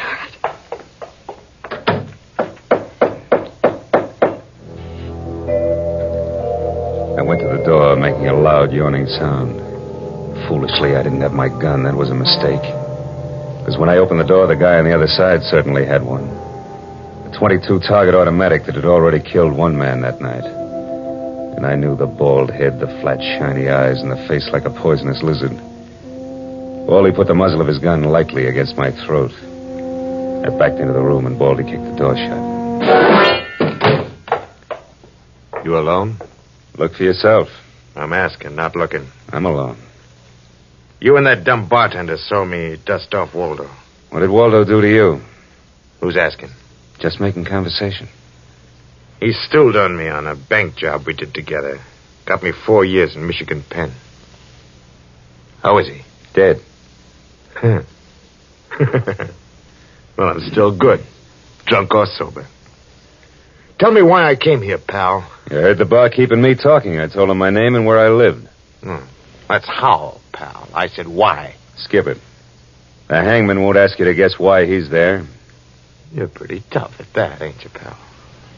But you're slamming off. All right. But, could you get that gun out of my neck and try somewhere else? Just any place. This better? This suits you all right? Yeah, just so it isn't my neck. Say when, pal. It's your party. I leaned against the gun weakly. The door of the dressing room showed a crack of darkness. The crack widened. I began to shake a little in spite of the heat. The girl came quietly into the room, but there was white all around her irises. She was scared. She had a gun in her hand, but I was sorry for her. Dead sorry. She tried to make the door a scream. Either way, it would be curtains for both of us. Scared, mister? Worried about any little thing? I couldn't talk. The girl floated in the air somewhere behind Baldy. And her horrified face was drifting toward us. My mouth was as cold and dry as yesterday's toast. Well, kid, how's it feel? You ready yet? Say the word. Well, don't take all night about it. If you're going to do something about it, do it. Why not, pal? I like this. Suppose I yell. Go ahead. Yeah. Put up your hand. Hey, look! Thanks, sister. That buys me. Everything I have is yours, now and forever. Is he dead? You flatter me no end, lady. I only punched him. Now get out of here while I call the cops down on this killer. Yes. Good night. Wait a minute. That jacket marks you for the cops. Leave it here. You don't need it in this kind of weather. Oh, yes, here. Okay. See you again? Why? I don't know.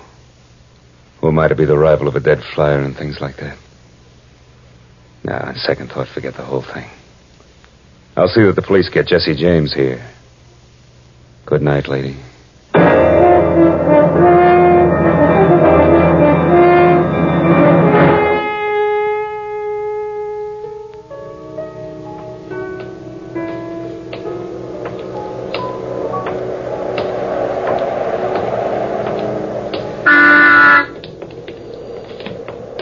Yeah? You mean me? Yes, please. Oh, you again. Get in. I want to talk to you. You want to know what happened at headquarters? Yes. I went down to headquarters with the law and gave them the story. I left you out of it. Oh, thanks. And you saved my life. So no one knows anything about you. Incidentally, neither do I. My name is Mrs. Frank Barsley. 212 Fremont Place. Olympia 24596. Is that what you wanted? I guess so. Well, there it is. Now, why'd you really come back? I wanted my pearls. Oh, no. Pearls, too? Yes. All right, tell me about the pearls. We've had a murder, a beautiful mystery woman, and a sadistic killer, and an heroic rescue. Now we will have pearls. I was to buy them back from the man called Waldo. Well, I saw everything that came out of his pockets. There weren't any pearls. Could they be hidden in his apartment? It's possible. Waldo lived on the same floor you do, in this apartment house. And why didn't I know him, at least by sight? Well, he just moved in last week. He managed to get a sublet. Sort of amateur magician on the side, huh? It's, getting rather late. Yeah. What about your husband this hot, mysterious night? He's still at his meeting. Good. Why did you say that?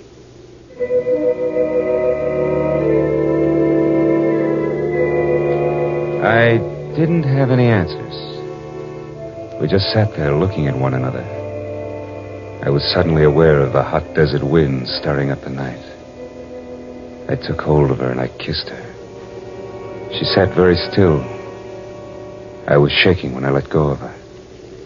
Her voice trembled a little when she spoke. I meant you to do that. Oh, I wasn't always this way.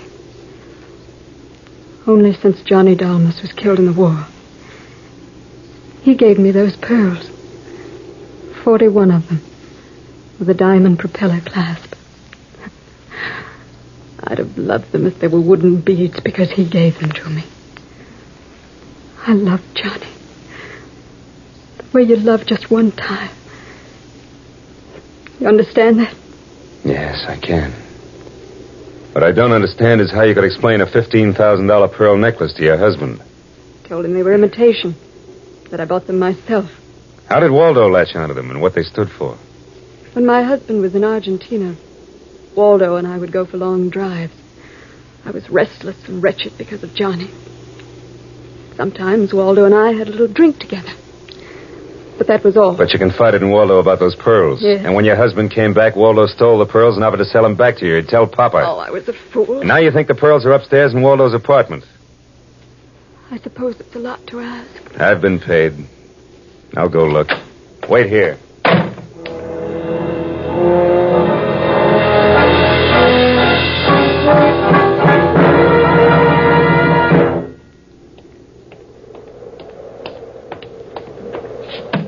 Was I gone long, No. Lola? Well, No. no pearls? No pearls. Oh. There was a man in Waldo's room. Man. You know a guy named Leon Velasanos? No, not by name. I don't know him. Mexican, South American, about 45, small, iron gray hair, very neat. Fawn-colored suit, wine-colored tie. No, I don't think I know such a man.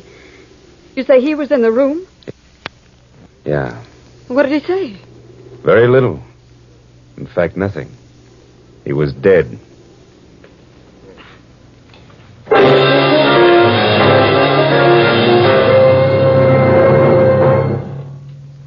You are listening to The Adventures of Philip Marlowe, created by one of America's most outstanding writers of crime and mystery fiction, Raymond Chandler. Our story for today, The Red Wind, continues in just a moment. But first, a message of interest for all young men. How would you like to be up there in the wild blue sky, flying America's mightiest bombers, fastest fighters, and newest jet jobs? Believe me, it's a great feeling to know that you have the skill, the courage it takes to become a pilot officer in the United States Air Force, the Air Force that's second to none. Keep your eye on the local newspapers and your nearest Army Air Force recruiting station. An aviation cadet recruiting team will be in your community soon. If you're between the ages of 20 and 26 and a half years of age, single and a high school graduate, plan to see the aviation cadet interviewing team. If you pass the mental and physical examination, you'll be accepted for the 52-week aviation cadet training program. When you graduate, you'll be a second lieutenant in the U.S. Air Force, the mightiest of all. And now, back to the adventures of Philip Marlowe. With Gerald Moore as our star, we continue today's adventure.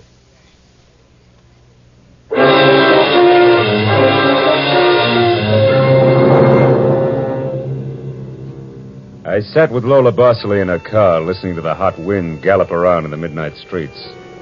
I just told her about the Latin-looking man I'd found in Waldo's room in a very dead condition. I held her hands until they stopped trembling, and then I gave her the few remaining details. He had a gun in his shoulder holster, but someone had strangled him before he could set up in business with a gun. Someone? You mean Waldo? Maybe. You see that convertible coupe 2 cars ahead of us? Oh, it's been there for hours. There before I parked here to wait for you. Well, Leon, the guy in Waldo's room, came in that car. But according to the key container he carried, it isn't his car. Well, whose car is it? And does it matter? Yeah, it belongs to a lady, according to the tag on the car keys. Eugenie Kolchenko, West Los Angeles. Never heard of her. Mm-hmm. Well, you better go home now. What are you going to do? Drive that flossy convertible around and wave at my friends. Impress people. You run along now. Me, I've got another date.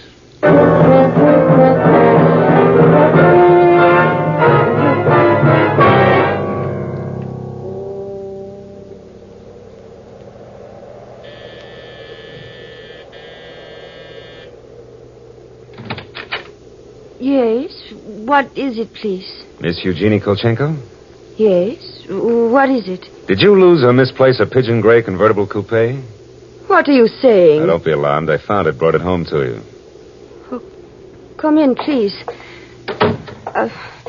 It is a reward you wish. Shall we say... Snap out of a dragon, lady. Who was he? Was who? The little guy, Leon, you loaned your car to. He's dead. Who was he? Oh, no. No. Eugenie. Darling, come here, please. What's the matter, my dear? Who is this man? I came about Miss Kolchenko's car. What about her car? Well, the gentleman who borrowed it couldn't return it on account of he isn't alive. He's dead, darling. He is dead. That's putting it more bluntly, of course. Dead, huh? Yeah, completely. Who are you? Philip Marlowe, private investigator. My card. Have you told the police yet? Never do at once what can be profitably deferred pending negotiation. Aesop. I might negotiate. Peachy. Just what do you know, Marlowe? Well, a man named Waldo was shot in a bar tonight. I happen to have the inside as to who he was, and when I visited his apartment tonight, I found this Leon Velasanos dead. He wouldn't have had $500 in 20s on him, would he? No. But this Waldo had over $700 on him when he was killed in that cocktail bar, mostly in 20s. Is there a basis for negotiation yet? Very well, Marlowe. There were certain bills for some stuff Miss Kolchenko here had charged to my account. But, darling, you told me I might charge to your account. All right, my dear, so I wasn't bright. That might be the understatement of the decade, but go on. I had the bills safely in my briefcase. Somehow this Waldo had a chance to steal the briefcase. I hired Leon, gave him $500 to buy back those bills from Waldo. Instead, Waldo took Leon's coupons, was forced to kill Leon in the process. Then he went out to keep another date and walked into an old pal hostile enough to blow him down, huh? And somebody still has those bills, and I'm in for a divorce suit, huh? The man who shot Waldo got away in Waldo's car with your briefcase in it, could be. Cops caught him. And the police have the briefcase? Maybe.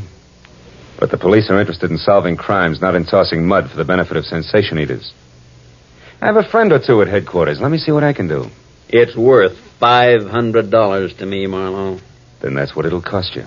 All right. Good luck, and thank you, Mr. Marlowe. Philip Marlowe, remember? Marlowe. My name is Frank Barsley. Barsley? Oh. And just what does that mean? The big hydroelectric engineer. Yeah. Yes, how'd you know? Never mind. May I use your telephone?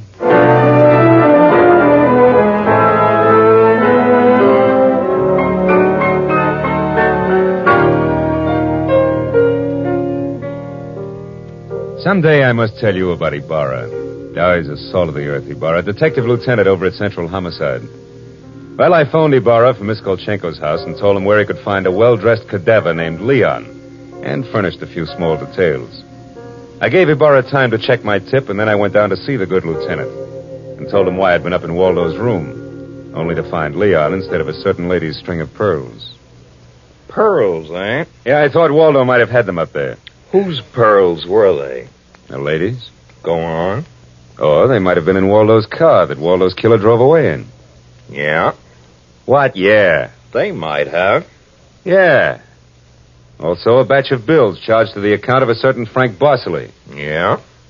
The police aren't interested in domestic scandal. They want to prevent or solve crimes, right? So? So I've got $500 for the police fund. If those pearls and those bills are returned to their rightful owners. Quit your kidding. It's a valuable necklace. Yeah. There's your necklace. Take it away. On the level, Ibarra? Just tell me straight what it's all about. All I ask. Sure. Well, you see, this Waldo was blackmailing a wife with the pearls and her husband with the bills. Barsley, that's the guy's name, sent Leon to get the bills from Waldo. Waldo killed him and then stepped out and got nailed by that guy in the bar he'd stool pigeoned against once. Well, if Barsley's name stays out of the papers, I get $500. It goes to the police fund. Thanks. We'll keep them out. I'm not in this case for money. I just want to get back the bills and the pearls. Sure. And like you say, Marlowe, the police aren't in business to sling mud. Look, you can deliver the pearls to the lady yourself if you like. No, you better take them to her, Marlowe. You see, except for that diamond propeller clasp on them, they're phony. Phony?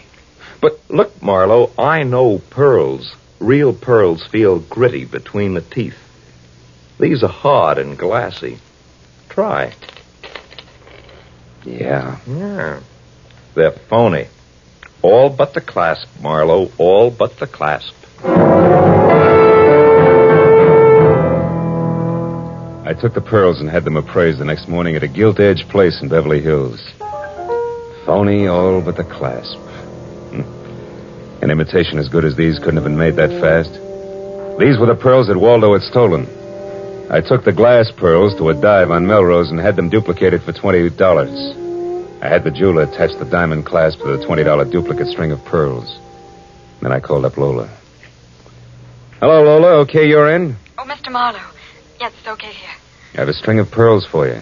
Oh, really, Philip? Really? Did you get... Now, wait a minute, Lola. Waldo was getting set to gyp you. He sold the real pearls and made up a string with the diamond clasp. Oh. Oh, Lola, wait a minute, Lola. Waldo was getting set to gyp you. He sold the real pearls and made up a string with the diamond clasp. Oh. Now, wait a minute, Lola. Waldo was getting set to gyp you. He sold the real pearls and made up a string with the diamond clasp. I at least have the clasp? Sure. Meet me at 4 at Nikolaev's. Nikolaev's at 4. I'll be there.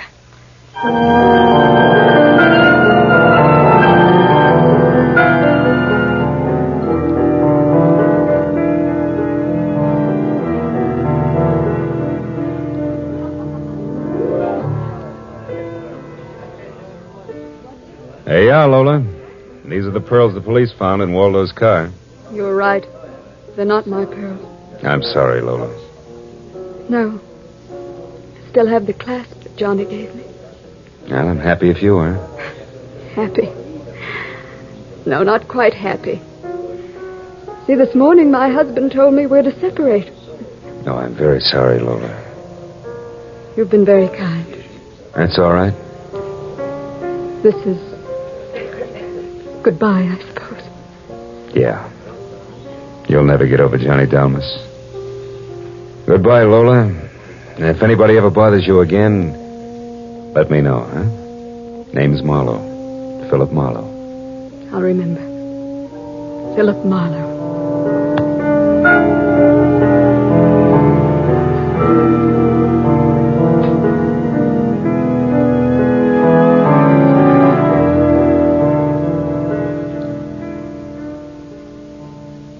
I drove almost to Malibu. And then I parked. And then I walked. Way out on a rock cliff, jutting into the Pacific Ocean. Then I reached into my pocket and dug out the string of bohemian glass pearls that Lieutenant Ibarra had found in Waldo's car. I cut the knot at one end and slipped the pearls off, one by one. One by one, I flipped them into the water. Should have seen the gulls swoop down on them. Then they flapped up again, screaming indignantly. Phony pearls. They'd fooled Waldo and Lola Barceley, but they couldn't fool a seagull. I said aloud, to the memory of Johnny Dalmas, just another four-flusher.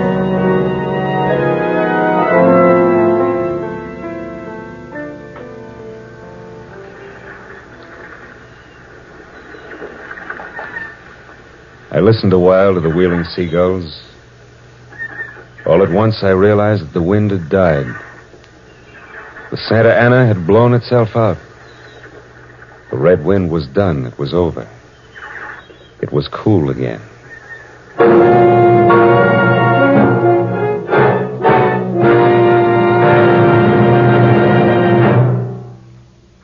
The Adventures of Philip Marlowe, created by Raymond Chandler, stars Gerald Moore and is produced and directed by Norman MacDonald.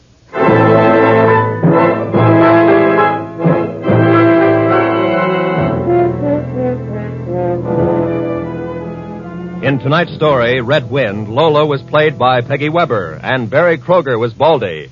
Joan Banks played Eugenie Kolchenko. Jeff Corey was Lieutenant Ibarra. Parley Bear was Barsley. Lou Krugman was Waldo, and Wilms Herbert played the bartender. The special music was conceived and conducted by Ivan Ditmars.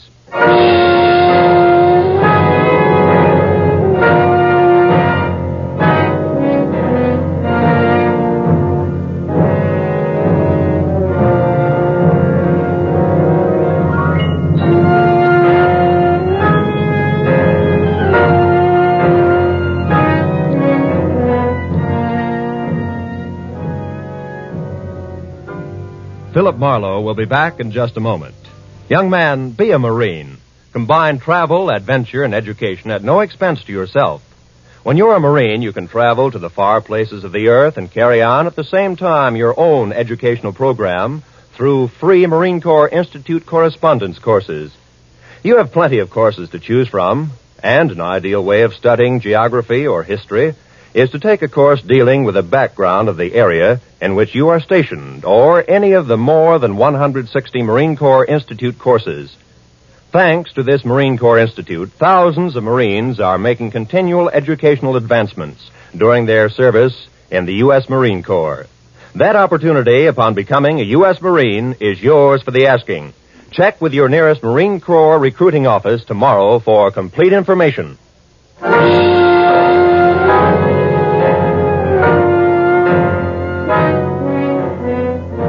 Next week at this same time, be sure to tune in for another adventure of Philip Marlowe, when Marlowe says, I was low, very low the night I set out searching for the girl with the strange hazel eyes. The fog which hung over Los Angeles didn't help. And I felt even worse when I found her. For by then I had death on my hands.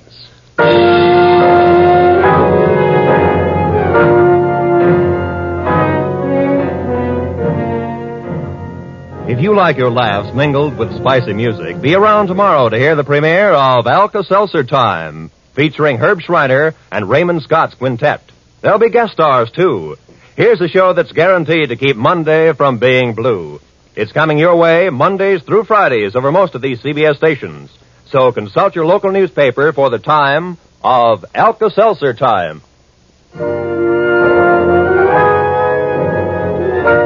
This is Roy Rowan speaking for CBS, the Columbia Broadcasting System.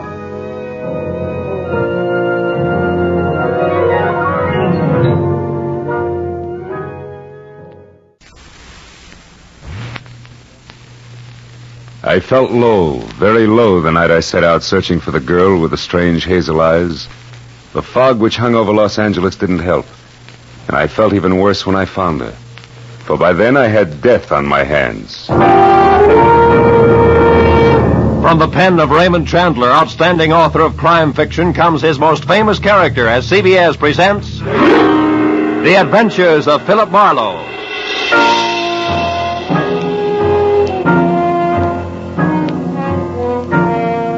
And now, with Gerald Moore starred as Philip Marlowe, we bring you tonight's gripping story, The Persian Slippers.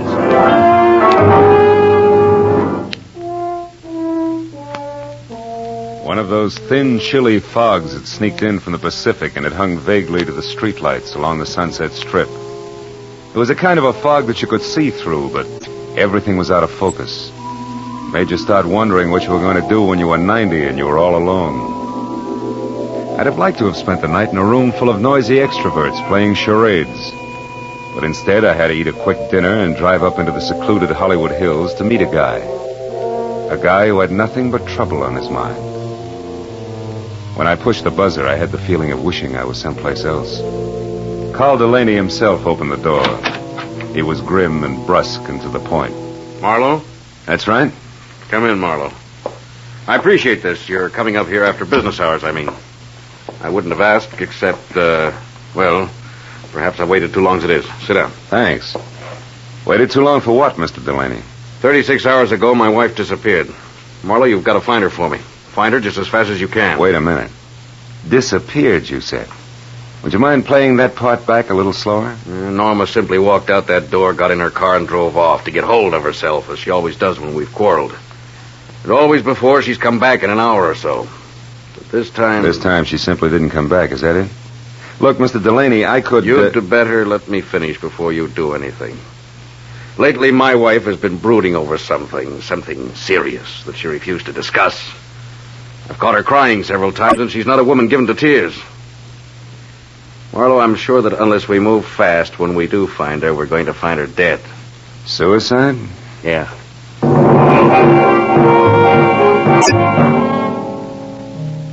With his thick, blunt hand, Delaney reached for a color portrait lying face down on the table and gave it to me.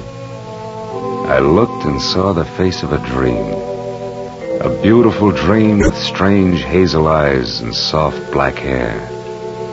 I felt Delaney watching me as I glanced up in time to catch the fading end of a very ugly expression on his face. I handed the picture back to him and he laid it on the table again, face down. Then he took me upstairs to Norma's room. It was a nice, frilly room, typically haunted by elusive, sweet smells. There was only one incongruous note. What was the horoscope doing on her desk?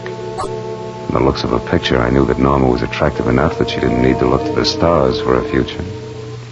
A horoscope? Yeah, you know how women are. Marlowe, will you find her for me? Well, I'll try. My rate is $25 a day plus expenses. And remember, You hired me to find her, not bring her back. Fair enough. You just find her. I'll be satisfied. I'll need a starting point. Were there any phone calls or letters or anything that might be a lead? What about friends? We have no close friends. Norma always stayed to herself. Wait, there was a phone call yesterday from, Madame Jeanette, I think it was. Who's that, a dressmaker? I haven't any idea. She wanted to speak to Mrs. Delaney. I told her Norma was out, and she asked that my wife call her when she got back. That's all there was to it. Anything else you can tell me? No. No, it's not much to go on. I'll see what I can do, Mr. Delaney. I'll be here all night, Marlowe. Call me if you need anything. Yeah, I'll do that. Good night.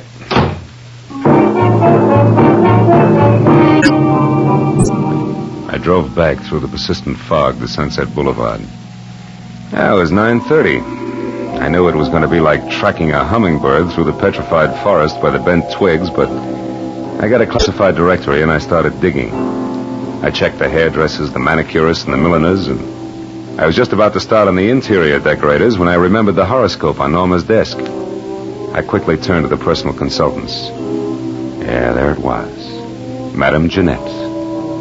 Her establishment, located in a dubious neighborhood south of Olvera Street, turned out to be a tacky cottage set back next to an alley. It was as dark inside as out. I was pounding on the door like a vampire at sunrise when a newsboy came up the path. Looking for Madame Jeanette? Yeah, you know her? Sure, she tells fortunes. Says I've got a great career line. You want to see it? Not right now, thanks. And I'll say for her that she's a sound sleeper. Maybe, but not so early as this. About this time, she's always hanging around that bar on the corner. Tonight, she's throwing a farewell party in there. Farewell party? Who for? Herself. She's leaving town. Oh, thanks a lot. Here, kid. Gee, a buck. My old man will swear I've been shooting crap again.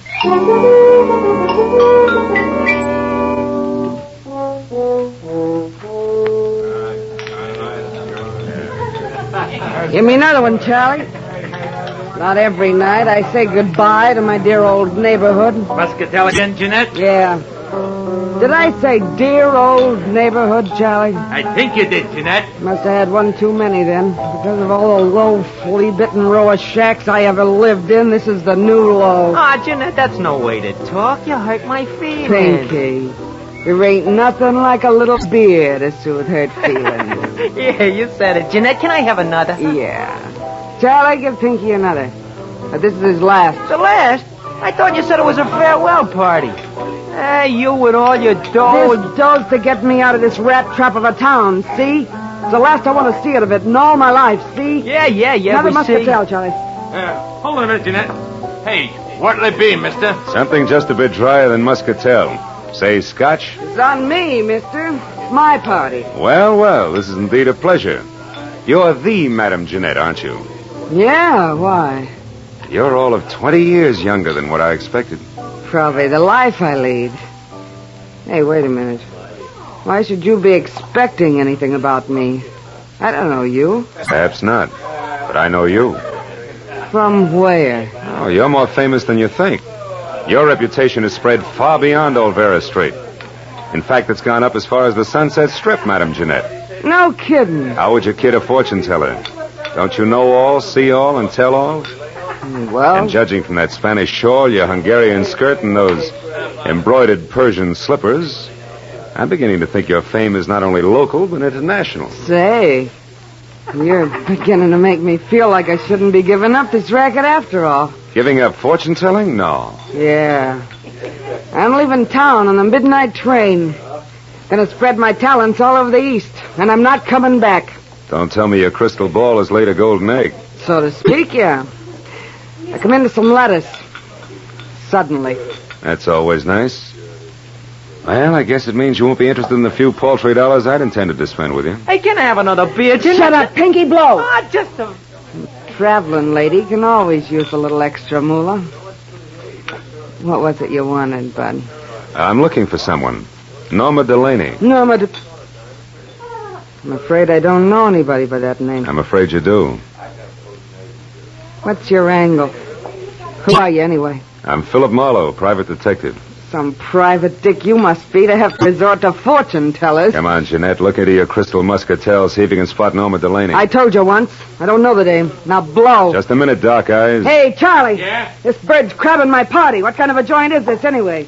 Lady can't sit here and have a farewell party without being insulted by every jerk that drops in. Well, mister, I haven't finished my drink yet. you got pockets, ain't you? Just pour the drink into one of them and take it along. You ain't finishing it here. Charlie reached under the bar for his pick handle, so I left without pursuing the subject further. But I knew Jeanette was lying, right in a purple lipstick about Norma.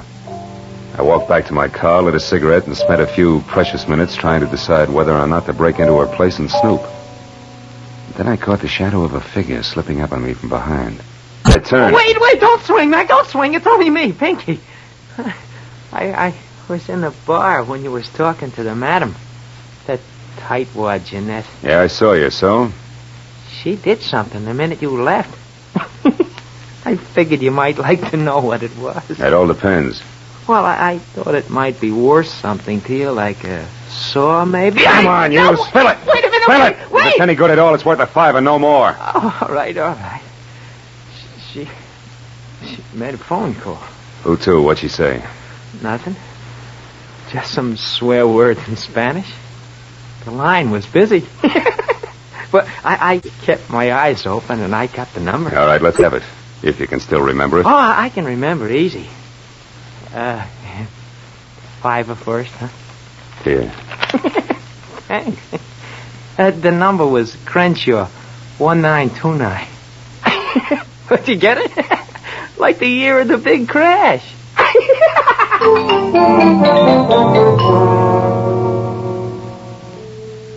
Thanks to the thirst of an underweight lush, I wasn't at the end of my rope yet. I drove as far as the nearest drugstore, dropped a nickel in the slot, and dialed. Crenshaw, the year of the big crash.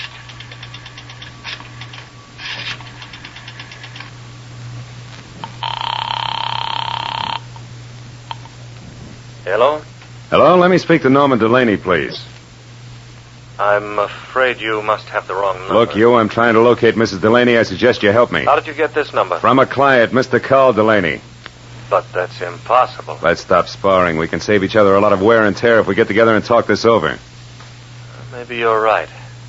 Yes, that sounds sensible. I'm at the Beechwood Apartments, number 4. Check. I'll be right out.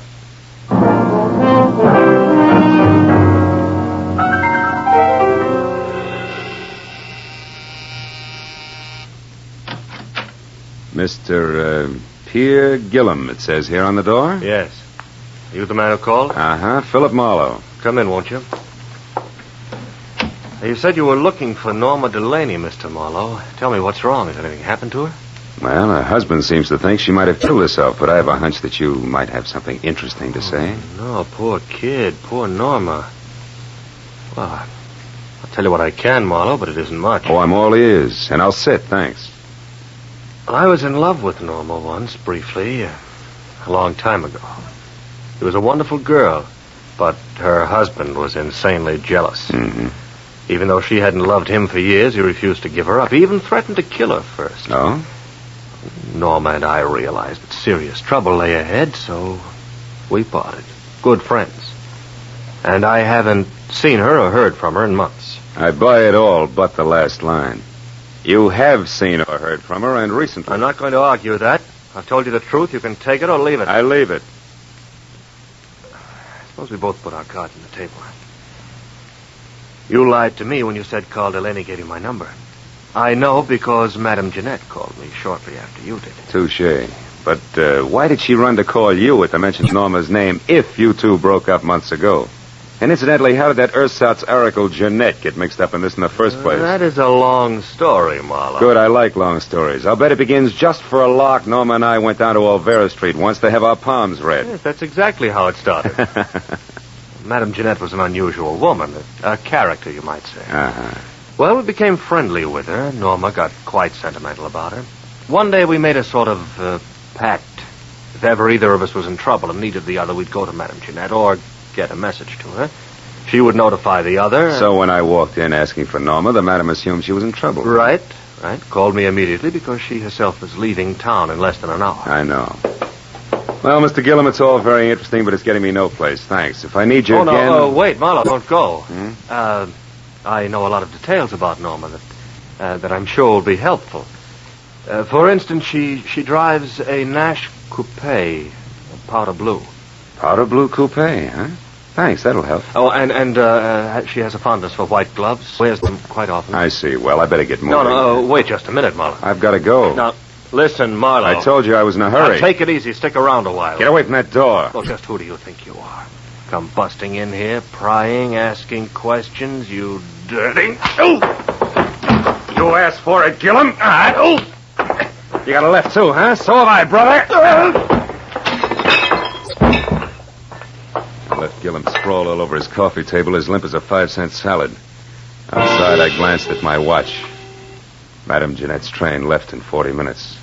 I ran through $22 worth of red lights, getting down to a cottage because I was sure Gillum's attempted stall was tied in with the departure, but I couldn't figure out why. That is, I couldn't until I switched out my lights and coasted to a stop in front of her place. Then I saw it. Half hidden in the shadows back of the house sat a powder blue coupe. I got up on the porch close to the front door and listened. Jeanette was talking to a woman. I couldn't catch what they were saying, but one thing was certain. The woman was Norma Delaney. All at once I realized the talk had stopped. That was my cue. I shoved open the door and went in. Jeanette sat at a table alone, facing me. Oh, Mr. Marlowe, you've returned. What is it this time? I'd like my fortune told. Yeah? Now listen close, Gumshoe. I'll make this a short and snappy reading because I'm catching a train in 15 minutes. There's a woman very close to you. In fact, she's right behind you, sucker! What? Oh!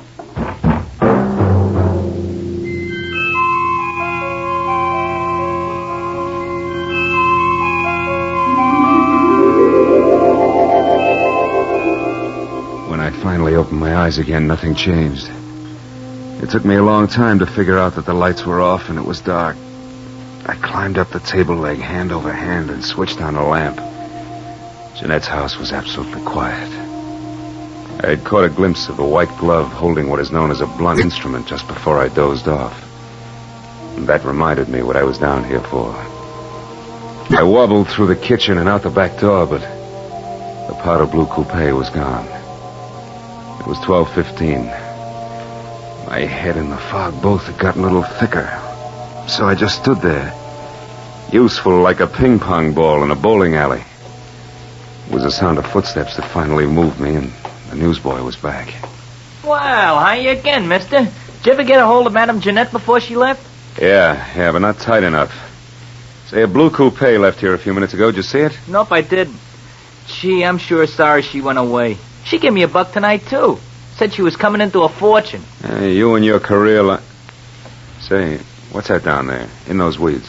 I don't know. It looks like some kind of a shoe. Yeah, it is a shoe. Here, see? What do you know? A Persian slipper. I took the slipper along as a souvenir for my scrapbook and walked back to my car, trying to fit Norma Delaney's lovely hazel eyes in with that crack on the skull. But I couldn't. Between throbs of my headache, I figured Pierre Gillum was why Norma had dropped in on the madam so close to train time. I decided to go back and ask him. Gillum was as reliable as a two-headed quarter and just as tricky. So when I got to his apartment, I pushed the buzzer, stepped back, and braced myself. But there was no fight left in it. He opened the door in his robe, fingered the mouse I had given him, and grinned. Oh. So you found your way out by yourself. Uh-huh. Say, Gillum, what was so important about Norma seeing Madame Jeanette just before her train left? I don't know. You knew enough to try to keep me here, to delay me. Why? Oh, Marlowe, I did that for old time's sake, for an old friend. Jeanette asked me to hold you here until midnight, and I tried my best. Obviously wasn't good enough. Well, that's all I know about it. I see your phone is off the hook. You know that? Yeah, I took it off. It's given me nothing but trouble tonight. I hereby wash my hands of this whole business. I'm going to bed. And I hope to sleep. Good night.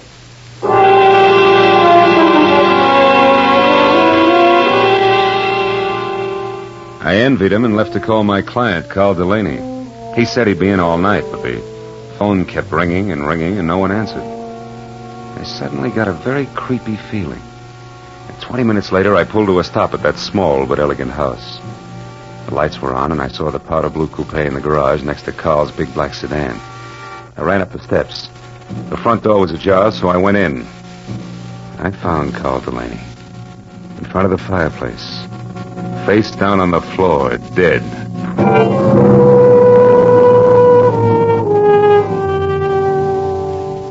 There was a handbag on a chair. I opened it. Compact cigarettes and a key to room 340 in the Bradford Arms Hotel. No identification. That color portrait of Norma was standing up on the table this time, and those searching hazel eyes seemed to follow me all the way to the telephone.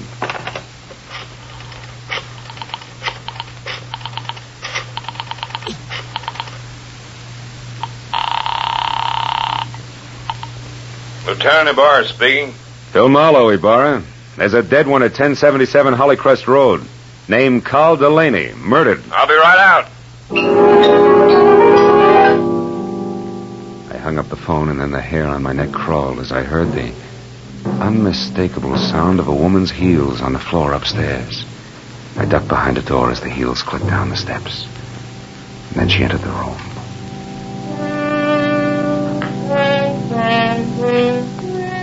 Norma Delaney was lovely. As lovely as a picture. She moved calmly and deliberately, put a note on the table, picked up the handbag, and then turned to face the door I was hiding behind. You can come out now, Mr. Marlowe. Hello, Mrs. Delaney. You can call me Norma now. And if you're thinking of using your gun, perhaps you'll be good enough to read this note first. Here. To whom it may concern. I, Norma Delaney, purposely and with premeditation, shot and killed my husband, Carl. It is beyond me to express how deeply I hate him, and since I must pay for this and cannot endure a public spectacle, I shall take my own life within the next few minutes. Now, look, Norma, no guns. Easy, Marlowe. I'll kill you if necessary. But it would be so pointless now. I'm free at last, and I want to spend the little time left to me in my own way. Norma, if you'll listen to me, Stay just back. a minute. Tonight I made my only friend, Madame Jeanette, happy. And I killed a man who needed killing. Something good, something bad. So I'm quitting, even up. What do you propose to do with me? You mustn't try to stop me, Marlowe. See that closet? Mm-hmm. Get inside. And careful how you move your hands. Turn around to the wall. That's it.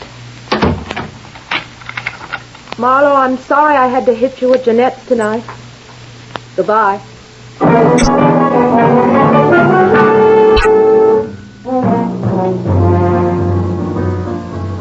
It took 3 shots to smash the lock on that closet door. I heard her driving away just as I got it open. In spite of what she'd said, I couldn't let her kill herself. I ran outside to my car.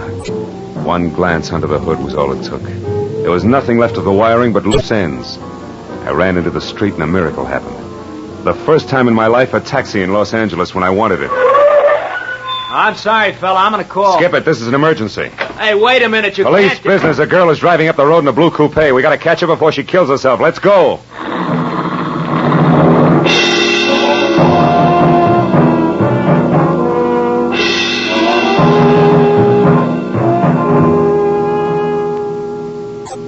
I think I saw taillights just then. Yeah? Can't you go any faster? Not on these curves, brother. I got a wife and kids. Okay, fella. We'll be at the top of the hill when we can get around the next bend. We should spot her then. Yeah, you can see the whole road down the other side. Here we are, mister. This is the top. But I don't see her. Where is she? Hey, wait a minute. Stop here. Turn off your motor. This is haywire. I don't get it. We were gaining on her, and now she just disappears. Hey, what's that? A motor. That side road we passed. That's it. Hey, look. Look!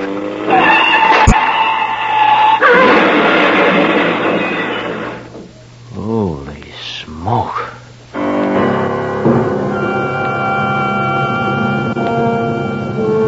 We both saw the awful sight for just an instant. A powder blue coupe with a woman crouched over the wheel. It shot out of that side road, crashed through the guardrail, and fell end over end down into the gorge.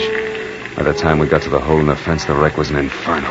Well, no use trying to get down there. The whole hillside will be on fire in another minute. I guess she pulled over here into the side road and waited for us to go by. And we did. Yeah, it's sandy here, too. So I wonder she didn't get stuck. What's the matter? There's something buried here in the sand. One of her tires ran over it. What is it? Why, it's plenty, brother. Come on, turn that hack of yours around. Let's get off this mountain. I just found the answer to a lot of questions.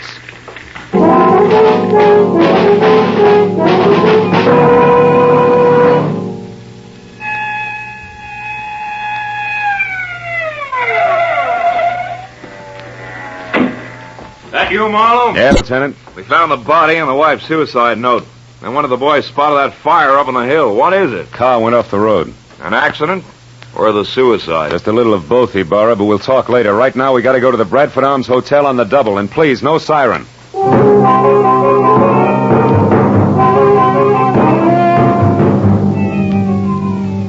The Bradford Arms was a 3-story walk-up. When we got there, Ibarra stationed one man in front, sent another to cover the back, and we started up the stairs. We had reached the second floor when we saw him on the landing above. Gillum. He spotted us at the same time and turned back fast. There, Marlowe. Who's that? That's our boy, Ibarra. Pierre Gillum, let's go. There he goes. He's heading for the fire escape. Second Lieutenant, he's all yours. I got business the other way. Hey, you! Stop or I shoot!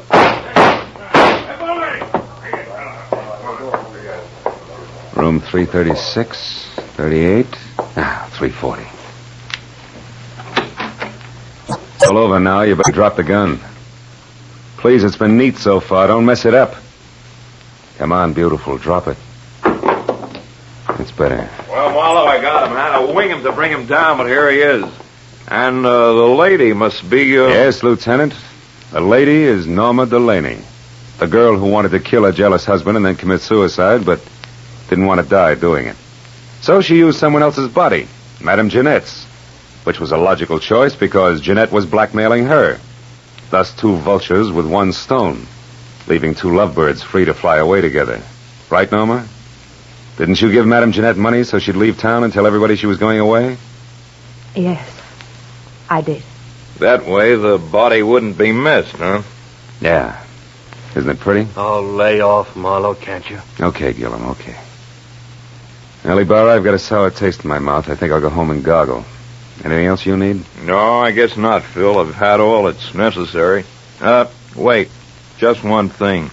How'd you get inside this setup? How do you find out it was the dead Madame Jeanette who went over the cliff instead of the very much alive Mrs. Delaney here? Well, Jeanette had on a pair of Persian slippers, Lieutenant. One fell off down at her cottage where Norma murdered her and put her in the trunk of the car.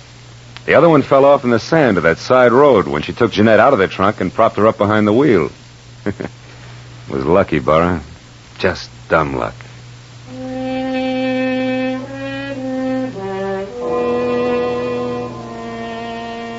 I took a walk later. A long walk. All by myself. Through that thin, empty fog in the dark, empty streets. A pair of hazel eyes and a pair of Persian slippers went round and round in my head. And for some reason I kept thinking, a pair of Persian slippers has 2 soles, 2 heels. And it's hard to tell just exactly where the one becomes.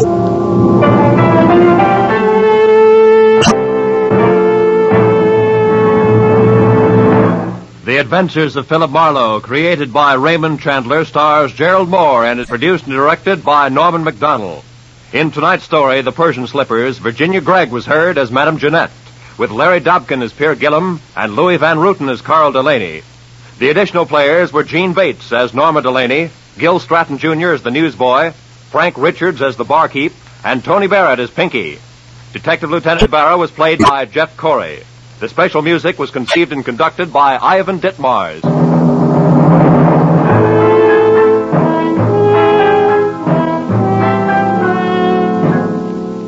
Be sure to be with us again next week at the same time when Philip Marlowe says... Sounded good, real good. A weekend at Malibu, expenses paid with a cash bonus thrown in. But that was before I knew about the henchman, the redhead, and the corpse. These 3 and a white Panama hat ruined it all for me.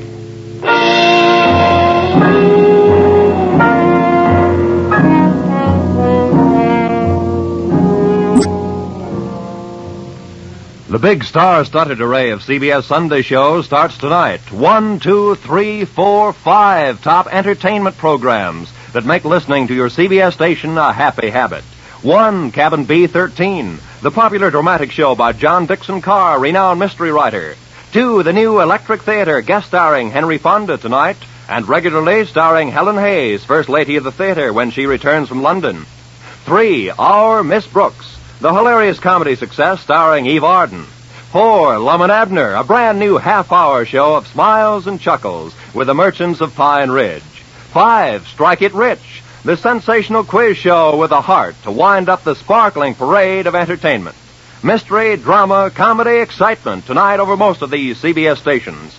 And next Sunday, the first broadcast in the new season for 2 of radio's greatest stars, Amos and Andy.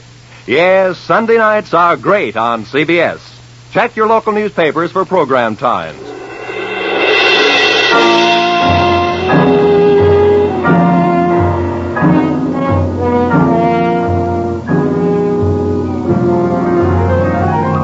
This is Roy Rowan speaking for CBS, the Columbia Broadcasting System.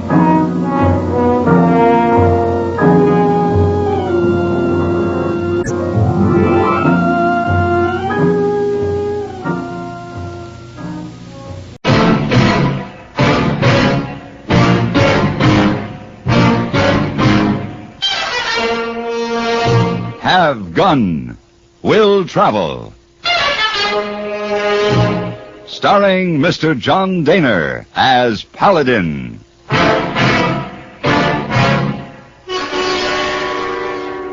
San Francisco, 1875. The Carlton Hotel, headquarters of the man called Paladin.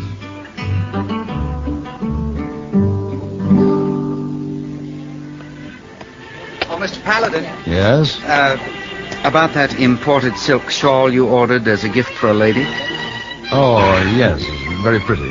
But you didn't say about the color. Is it for a blonde or a brunette? Why, I'm not sure yet. Perhaps you'd better leave one of each. Just tell the clerk at the desk to charge them to my bill. Of course. Thank you, Mr. Paladin. Ah, there you are, hey boy. Oh, yes, Mr. Paladin. I have 2 messages for you. One from San Francisco City Jail. Mr. Holgate say he get your card and want you to come see him. Oh, yes, he's the murderer who's afraid he'll be lynched when they take him back to stand trial in some little town in Wyoming. Oh, and he say you better hurry. Sheriff come here and take him away on 9 o'clock train tonight. And the other message? Ah, pretty lady wait for you. Huh? Over there. Oh, it's too bad. What I tell her, Mr. Paladin? Give her my sincere regrets, hey boy. Tell her later. I have a train to catch.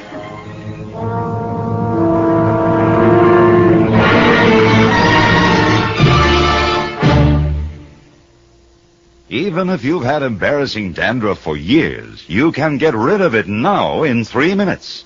That's all it takes with Fitch Dandruff Remover Shampoo. Yes, unsightly dandruff's gone in 3 minutes with Fitch. Quickest, easiest of all leading shampoos. What's more, using Fitch regularly is guaranteed to keep embarrassing dandruff away. Just apply in the unique Fitch manner. Before you wet hair, rub in 1 minute. This way, Fitch shampoo penetrates right down to the scalp. Next, add water. Lather 1 minute to wash every trace of dandruff out of your hair. Then rinse 1 minute. All that loosened dandruff goes down the drain. In 3 minutes, with Fitch, 1 rubbing, 1 lathering, 1 rinsing, dandruff's gone. At the same time, gentle Fitch can leave your hair up to 35% brighter. To get rid of dandruff problems forever, brighten hair too, use Fitch regularly. Get Fitch Dandruff Remover Shampoo today, only 59 cents.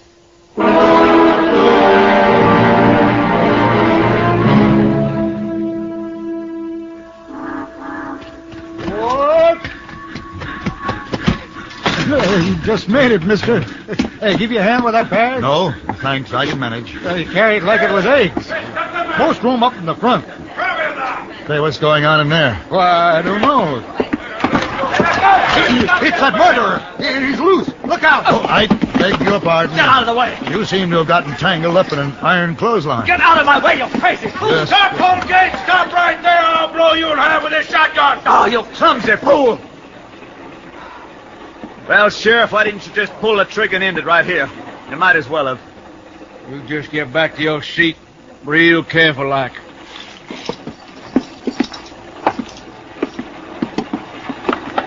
Take them leg irons off to make you more comfortable. You pay me back by kicking me in the head. You just catch me trying to be decent to you again. Oh, now sit down. Take your leg out.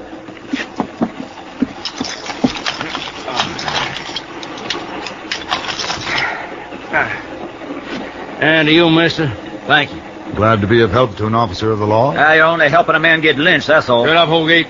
If you don't mind, Sheriff, I'd like to talk to your prisoner. Oh, sure. That's it. Thank you. Mr. Holgate, you got my card. I got your message. You're a paladin? I figured you to be on my side. Who'd you say you was, mister? The name is Paladin. And your name? Sheriff Swing. Oh, what is this, a cozy chat?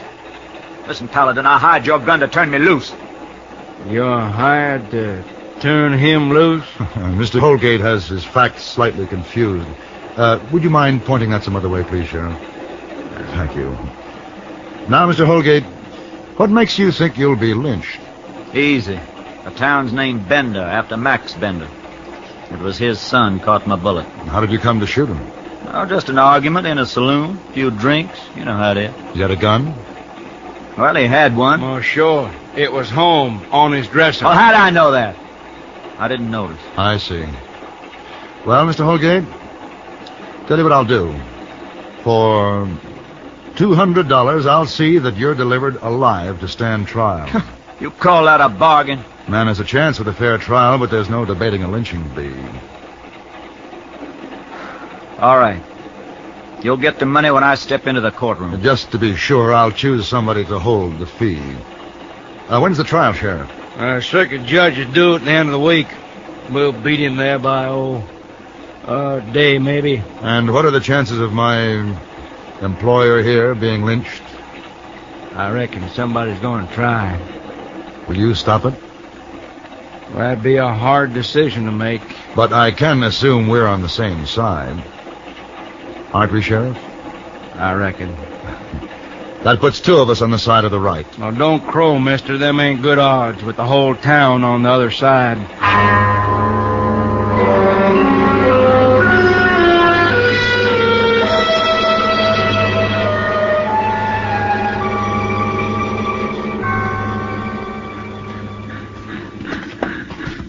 I never did like this town. Don't worry, you won't be here long. At least there's not a mob to meet us. No. Just the Benders over there. Who are they? Max Bender, his daughter Amy. The town's named after the old man. Howdy, Max. Miss Amy. Sheriff. How'd you know we'd come in on this train? We waited on every train. I wanted to see the man who killed my son. He's going to have a trial, Max. Yeah. My brother didn't have a trial. No, Amy. Or a smart lawyer who might trick him to freedom or get him off with a prison sentence. But the man who killed him will have a trial. Who are you? Paladin's my name. Mr. Holgate hired me to see that he isn't lynched. So the gunfighters are all for law and order now, if the pay is right. No, Miss Bender, you don't buy law and order. You fight for it. Yes. Once you have it, you don't throw it away. Your father knows how hard law is to come by. There will be no trial. Your neighbors will come for him, Sheriff. I know you'll do what's right. I think he will, miss. And so will you.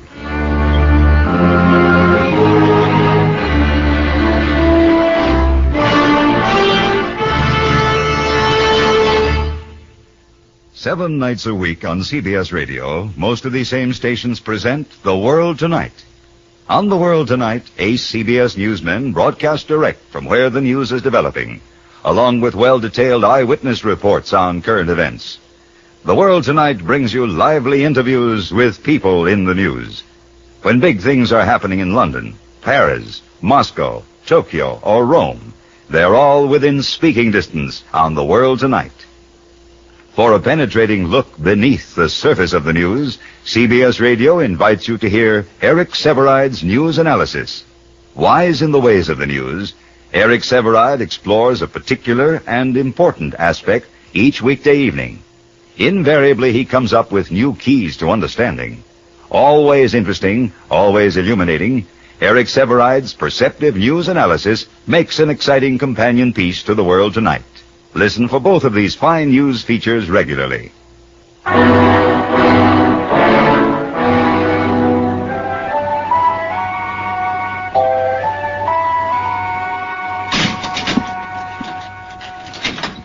Oh, you can relax, Holgate.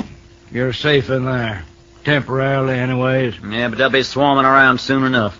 You remember you got a job, Paladin. To keep you from getting lynched, I'll remember. Greetings, gentlemen. Just passing by and saw the light. Figured you were back. Howdy, Mr. Coombs. Holgate. You didn't waste no time, Coombs. My client and I must start preparing our defense. Oh, who are you? He's all right. I've hired his gun. Name's Paladin. Oh? Well, now, if we can have some privacy. Oh, sure. Prisoner's got a right to have counsel with his lawyer. Let's rap on the bars when you're through. We still have some business details to arrange, Holgate. You tell your lawyer to turn the fee over to the person I name. I'll tell him.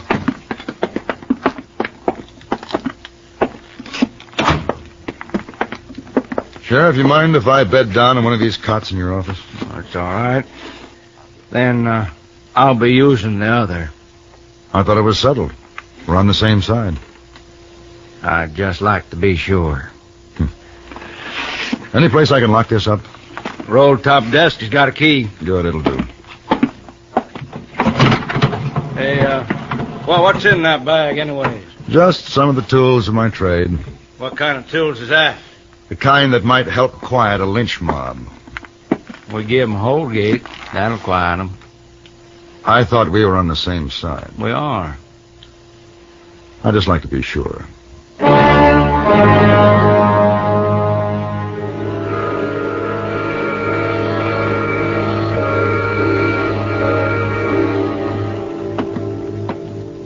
Which one is the Bender store, Mr. Coombs? That one, up there.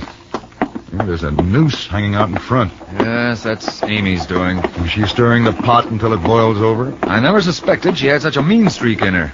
She was always such a nice, quiet girl. I guess it's frustrating for a woman. She can't strap on a gun and settle an affair like this with her own hands.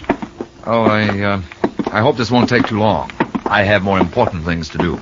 Like figuring a way to save your client? Something like that, yes. Shall we go in? Bring him up, with Coombs. Well, what do you want here? I want you to hold some money for me, Mr. Coombs. Here it is. $200. You're not to give it to me until Holgate steps into the courtroom for trial. If he dies before then, return it to Coombs. You think I'll hold your blood money? Blood money for keeping a man alive? I'll hold that for you. Dad! Give it to me. Thank you, Mr. Bender. Give him the money, Mr. Coombs. Very well. There you are, Max. Dad, if you won't help us, at least stay out of it. How can I do that, Amy? I live in this town, too. Good day, Mr. Paladin. Good day, sir. Amy, your father is a very wise man.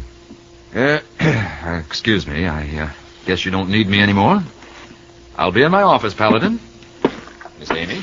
Look, Mr. Paladin, I just want Holgate to pay for my brother's murder. I don't want anybody else to get hurt. So far, no argument. Now, Sheriff Swink's not going to shoot at his friends, so no one will harm him. Go on. That leaves just you. But you're liable to kill somebody and be killed in turn, and there's no telling where it'll stop. It would seem so.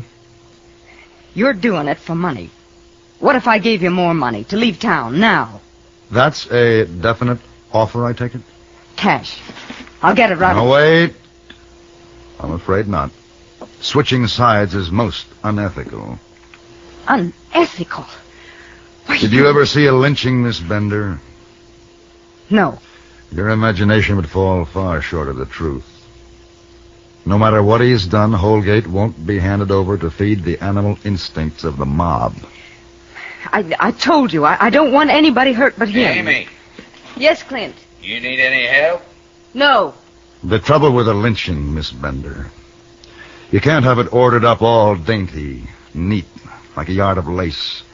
It's something that cowards get whiskied up for and mumble over and wind up screaming in the gutters of a dark night. Go on, get out of here. There's nothing you can do to stop it. Isn't there? Listen, mister. You take her advice, get out of town. A double blast from this shotgun ought to cut a man in half. That man won't be any deader than a man with a .45 bullet between his eyes. There's room enough out there in front, gunfighter, for another noose. So there is. And earth enough to bury every man who comes to me with a rope.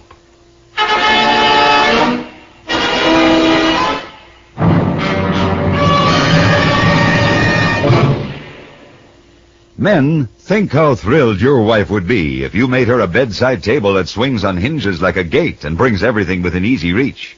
Or a beautiful built-in dispenser for paper towels, aluminum foil, wax paper, and plastic wrap. Or narrow folding doors to replace that wide closet door that blocks the hallway. These are just a few of the exciting ideas for living better on less money in the new Popular Science magazine, now on sale at your newsstand. It's crammed with new ideas, new products, new tips and techniques for lovers of cars, boats, woodworking, metalworking, photography, hi-fi. 282 pages, 380 pictures. There's even a special money-saving 20-page booklet on how to fix electric motors. It's bound right into the magazine. And this month, to win new friends for Popular Science, the magazine is now on sale at your newsstand for 10 cents off the regular price, only 25 cents. Get the new February Popular Science today. Look for the bright blue band on the cover. Popular Science magazine.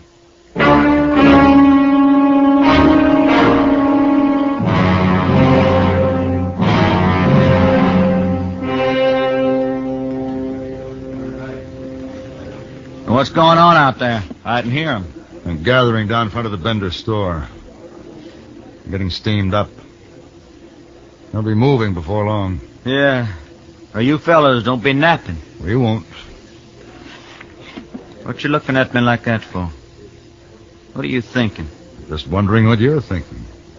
You're mighty cheerful for a man about to face a lynch mob. Well, I got confidence in you and the sheriff. I figure you'll give him what's for. Coming. Well, see you in court. You better. So you don't get paid. What is it? Well, here, have a look. What? Funny thing. See them two riders just leaving Coombs's place, heading down a side street, trailing a third horse? Yeah, they look like two cowboys. Yeah, and Willie and McKeith, Holgate's friends.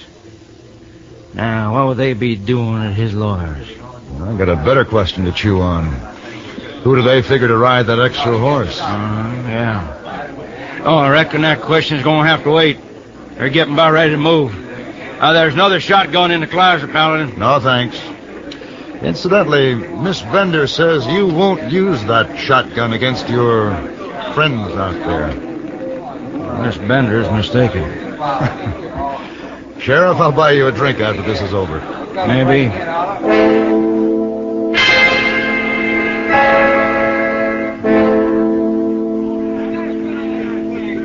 Well, looks like everybody's here. I'd say we're all ready.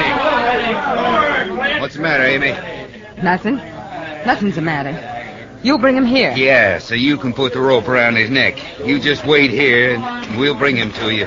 Dad, what you doing with that gun? Well, Max, you change your mind? I'm going to the jail. Stand beside the sheriff and that fellow Paladin against his mouth. Now, hold on, Max. You're getting turned around. From the beginning, we had decency and law in this town. Now you're going to wipe it all out in one night. We're doing this for your son. No, don't use my boy as an excuse. Get out of my way. You better stay here and take it easy, Max. Now give me that rifle. Clint! Never mind. The sheriff will give me another. I said stay here. Get your hands off me. Dad, don't. Clint, don't. All right, now. Come on. Let's go. Let's do it. Dad. Oh, Dad. I'm all right. But, Amy, what have you done? I'm sorry. I'm sorry. I didn't know it would be like this.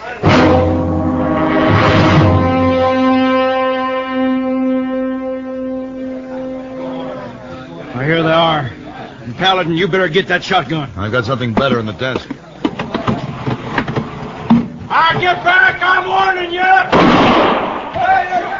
Now, wait a minute, Sheriff. Hey, Paladin, what are you doing? Opening the door. No, wait! All right. Hold it.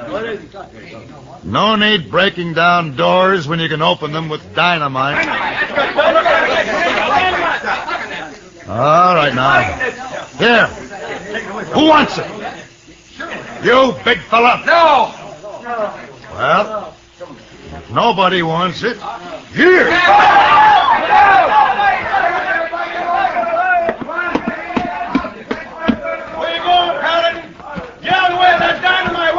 Just putting out the fuse. It was a long, slow burning one.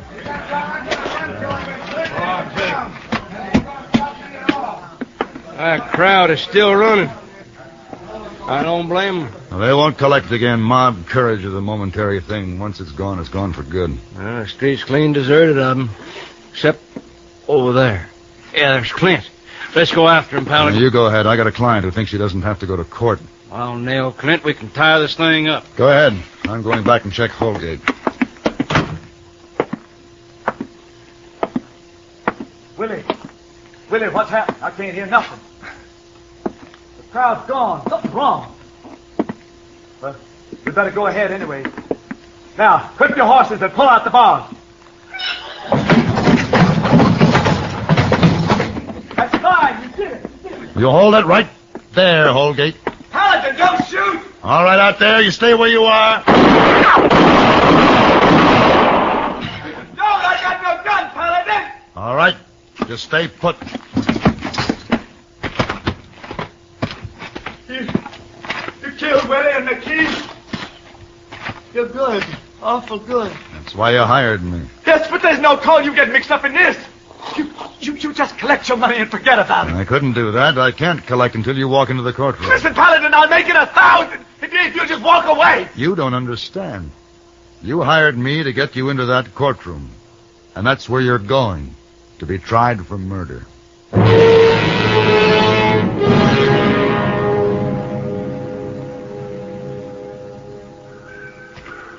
Mr. Paladin! Mr. Paladin! Oh, hello, Amy. Mr. Bender. Here's your money, Paladin. $200. Thank you. Now that Holgate's in court, there's a lot of people in this town that are grateful to you today. But it's not in their nature to come out and admit it. Well, I'm admitting it. And with such a long face. I'm so ashamed and confused. Why did you want me to hold your pay? Because it's an honest face, too. Oh, come back to Bender again, Mr. Paladin. I'd be delighted. Goodbye. Goodbye. Goodbye.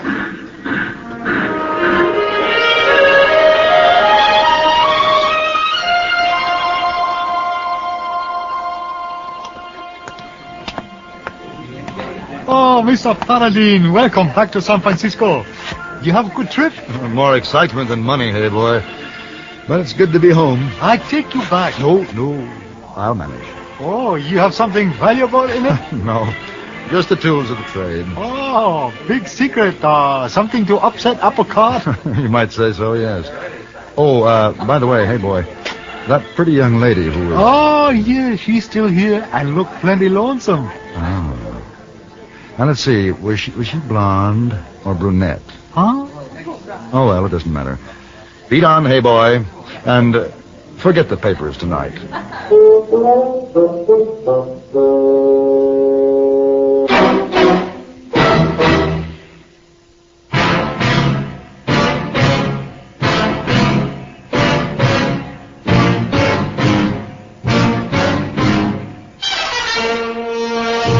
Have gun, will travel. Created by Herb Meadow and Sam Rolfe, is produced by Norman MacDonald and stars John Daner as Paladin, with Ben Wright as Hayboy. Tonight's story was written by Sam Rolfe and adapted for radio by John Dunkel. Featured in the cast were Jack Edwards, Jack Crucian, Virginia Christine, Olin Soleil, Roy Woods, and Vic Perrin. Hugh Douglas speaking.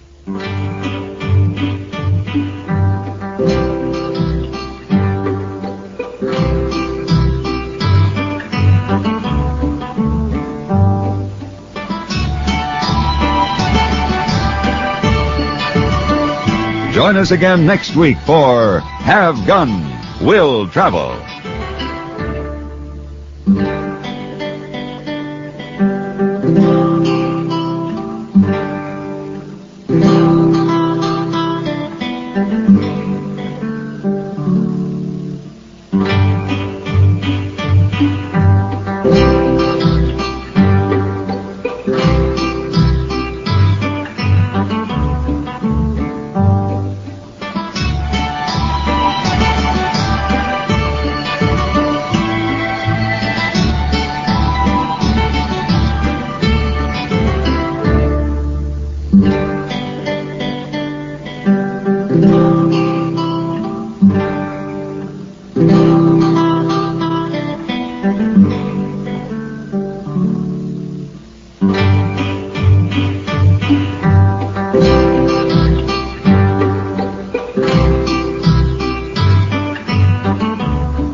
The Avenger. The road to crime ends in a trap that justice sets. Crime does not pay.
The Avenger, sworn enemy of evil, is actually Jim Brandon, a famous biochemist. Through his numerous scientific experiments, Brandon has perfected two inventions to aid him in his crusade against crime as the Avenger. The telepathic indicator, by which he is able to pick up thought flashes, and the secret diffusion capsule, which cloaks him in the black light of invisibility. Brandon's assistant, the beautiful Fern Collier, is the only one who shares his secrets and knows that he is the man the underworld fears as the Avenger. And now, The Avenger and the Melody of Murder.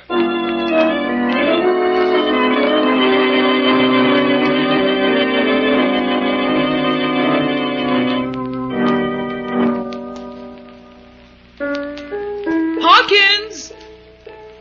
Hawkins! Yes, Mrs. Carlton? Go into the music room and see how much longer that piano tuner's going to take. Oh, that infernal noise is getting on my nerves. Yes, madam. Oh, Hawkins. Has Mr. Carlton come in yet? Not yet, Mrs. Carlton. Well, the moment he comes in, tell him that I wish to see him. I shall be waiting here in the library. Now, see if you can get rid of that piano tuner. Yes, Mrs. Carlton.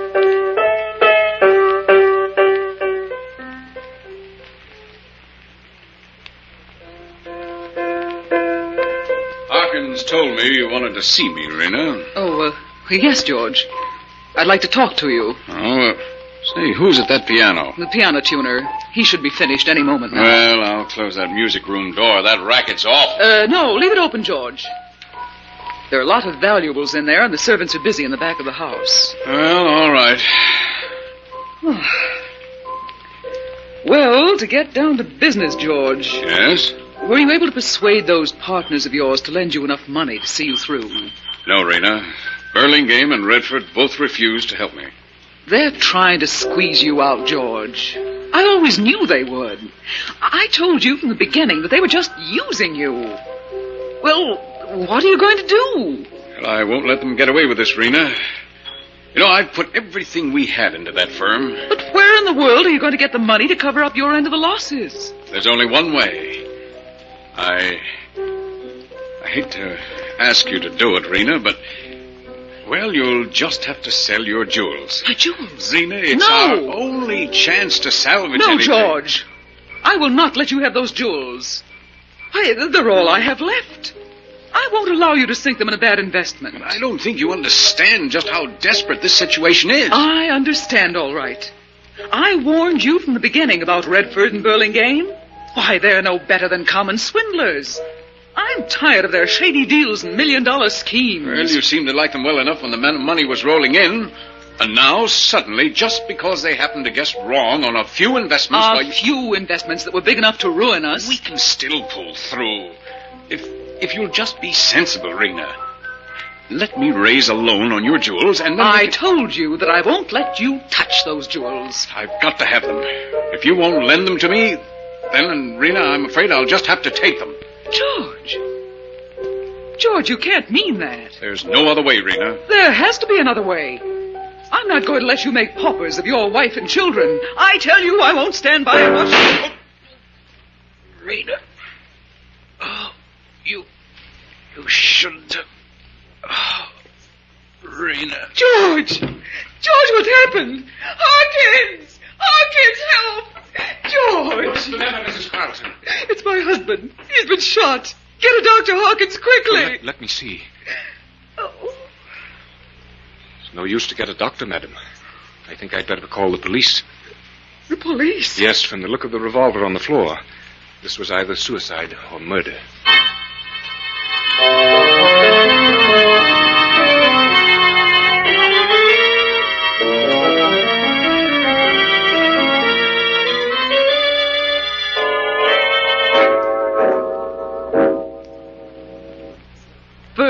Collier.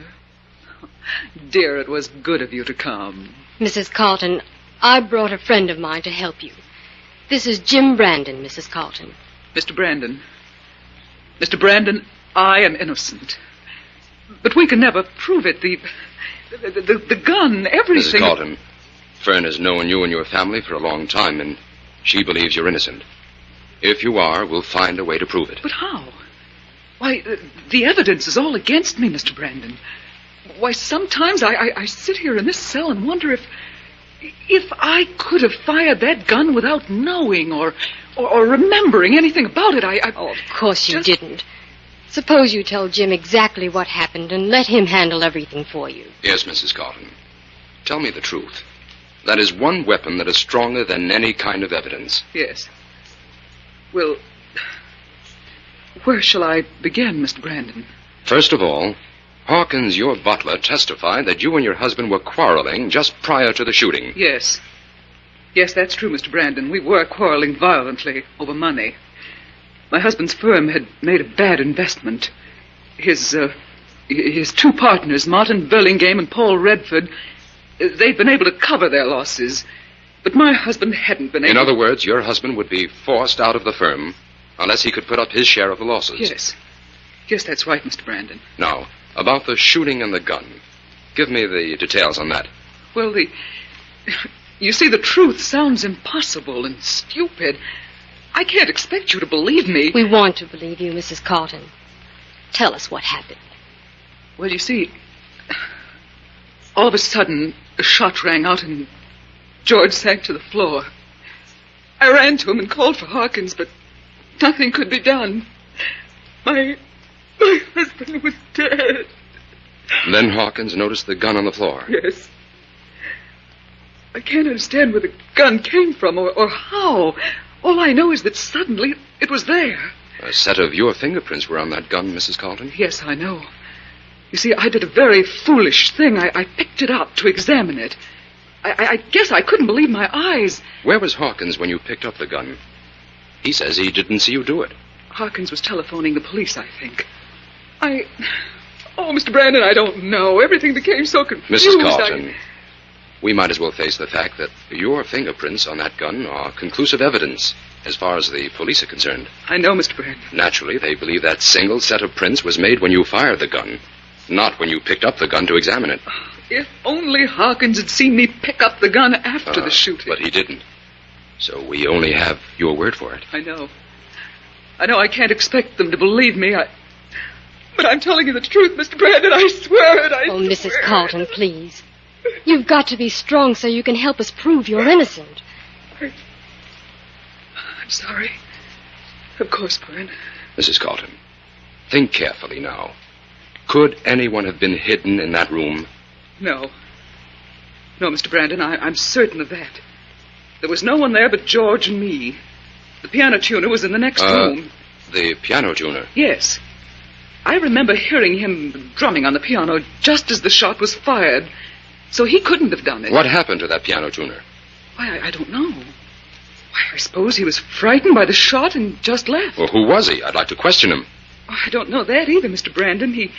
He said that when he arrived that my husband had hired him. And George was quite a good musician. Thank you, Mrs. Carlton. That will be all for now. Tell me frankly, Mr. Brandon. Do you believe the story I've just told you? Yes, I believe you, Mrs. Carlton. I've learned that crime is often quite fantastic in its effort to outrun the law. But can you help me, Mr. Brandon? I'll do everything I can. Don't worry, Mrs. Carlton. You're in good hands now. Jim doesn't believe that perfect crime exists.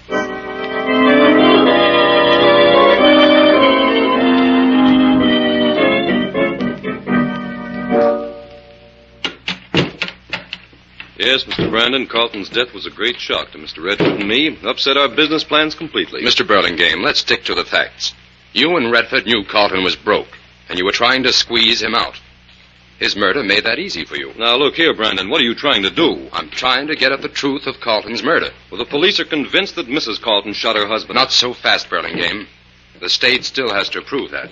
Mr. Brandon and I think Mrs. Carlton is innocent. Well, Miss Collier, I'm only repeating what the newspapers say. Excuse me. Say, can't you install that news ticker without making so much noise? Okay, I'm almost finished. What did you say that man's installing? The news ticker machine. Redford must have ordered it. I didn't know anything about it until this workman came barging in here with it. Mr. Redford must like his news hot off the wires. Just another of his crazy ideas, Miss Collier. Okay, mister. The machine's ready for use now. How do you turn it on? You just turn that control knob on the right. Oh, thank you. When you hear the gong, that means that a big news flash is coming. I'll leave you here to try it out. Well, excuse me a minute, Brandon. I'll turn on this machine and get the news. Since Redford's gone to all this expense, we might as well use the thing. Jim, this interview's a failure. We haven't learned a thing from Burlingame. We haven't finished with him yet, Fern. An important news flash is coming over. Burlingame, get back. There's a bomb in there. Fern, under the desk, quick! Burlingame!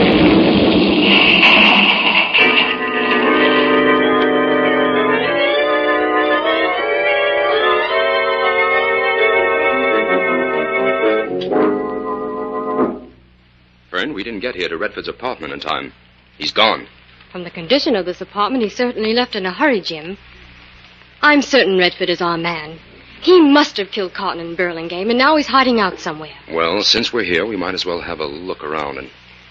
Let's see, I'll take the closet, you take the desk, Fern. Okay. But you don't sound as if you expect to find anything here, Jim. Well, I was hoping to find Redford. Gosh, it was a lucky thing for Mrs. Carlton. She was in jail when Burlingame was killed. Yes, that's got the inspector baffled because even he has to admit there must be some connection between the two deaths. Find anything, Fern? Not a thing here, Jim. We might as well go to headquarters and report Redford's disappearance. Jim, how did you know that explosion was going to happen in Burlingame's office? Just after that third gong sounded, I heard a very light click. I wasn't certain it was a bomb, but it was no time to take a chance. It's a lucky thing for us we were on the other side of the room and had time to duck under the desk. Jim, do you think we should answer Redford's phone? By all means. Here, I'll take it. Hello? Redford, if you don't want to hang for murder, meet me in front of the check room at the Central Bus Terminal at 4 o'clock. Who is this? Meet me at 4 o'clock, that's all. Hello? Hello? Hello? He hung up. Who was it, Jim? I don't know, but I'm beginning to smell a rat, Fern. What do you mean? If Redford is guilty, he has an accomplice. If he isn't guilty, someone is trying to frame him. Or, of course, that call could have been meant for the very man who received it. You think it might have been meant for you, Jim? Could be, Fern. Well, what's our next step? I'm going to the Central Bus Terminal to keep a very interesting appointment for Mr. Redford.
Back to the Avenger and the melody of murder.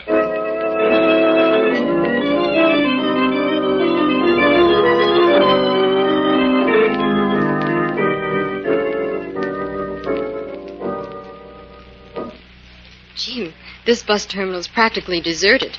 Business can't be very good. Don't let appearances fool you, Fern. I had Inspector White order the place cleared. The men around here are all plainclothesmen. Oh. Anything may happen here in the next 5 minutes, Fern. I'm not taking any chances on innocent bystanders getting involved. Nice work, Jim. Now, Fern, I want you to wait in that music shop over there in the arcade. You'll be safe there and still able to keep a sharp lookout on the check room. Jim, I'm afraid for you. Don't go through with this. It's too dangerous. I must keep this appointment, Fern. It's our only chance of cracking this case and stopping these murders. Oh, but Jim... Now run along. It's almost time. Our man of mystery may appear at any moment. Okay, Jim. Good luck. Keep a sharp watch now. I will, Jim. Oh, good afternoon, miss. What can I do for you? Why, I'd like to look at one of your record catalogs, please. Oh, certainly. We have all the latest records. I'll be glad to play any of them you like. Thank you. I'll look through the list first. Clerk. Huh? Oh, yes, sir. Did you find what you wanted? Yes, I'd like to listen to this record, this Concerto Penseroso. Oh, of course, sir. I'll play it for you.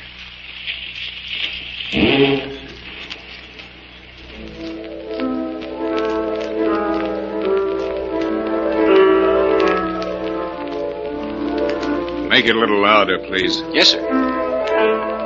Why, that's the workman who was in Burlingame's office. I'd better call Jim. Jim, come here, quick. Get out of my way, miss. Jim, are you all right? I'm okay, Fern. Hurry, then. There goes our man. He's getting away. Through the arcade, Jim, that way. Well, what happened, miss? Where was that explosion? There in the check room. Look, the whole place is a shambles. I should say so. I better go and see if anyone was hurt.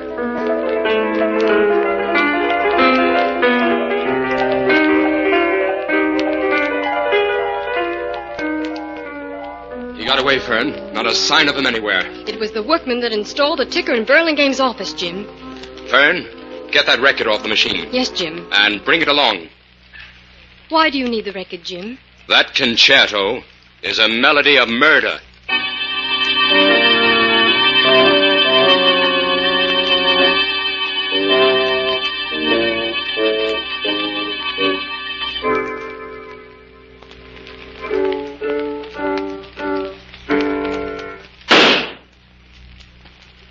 There. That proves it, Fern. Jim, Nobody touched that gun. What caused it to go off? The vibrations of that chord I struck upon the piano. They released the hair trigger of that gun. That was the strangest thing I ever saw, Jim. You just placed that gun on the shelf between 2 rows of books, and all of a sudden it went off and fell to the floor. Our killer posed as a piano tuner and used that ingenious method to kill Carlton. But that bomb in the news ticker machine, Jim, was it set off by vibrations, too? Yes, Fern. The slight movement caused by the vibrations of the gong released the delicate hairspring pin of the grenade planted inside the machine. That's how the explosion occurred. And the same thing happened at the bus terminal. The criminal left a bag containing the grenade in the check room. Then went into that music shop in the arcade and at 4 o'clock had a certain record played. Exactly. Now, let's add up the facts we know. That man in the music shop could be working for Redford. Now, if he isn't, then Redford is his next logical victim. Also, he's very anxious to get me off the case. I'm anxious to get you off this case, too, Jim. It's fantastic and horrible. Every time I hear music, I'll be afraid for our lives. Oh, we can't give up now, Fern. We know what the criminal looks like and how the murders were committed. Those facts are bound to lead us somewhere. Well, before we start chasing down any more clues, I'll have to change my shoes. When that criminal ran out of the music shop, he stepped on my foot. Look at this big mark on the toe of my shoe. Fern, give me that shoe. That dirt mark is evidence. Evidence? Yes, a laboratory test of that dirt may tell us exactly where to find the murderer.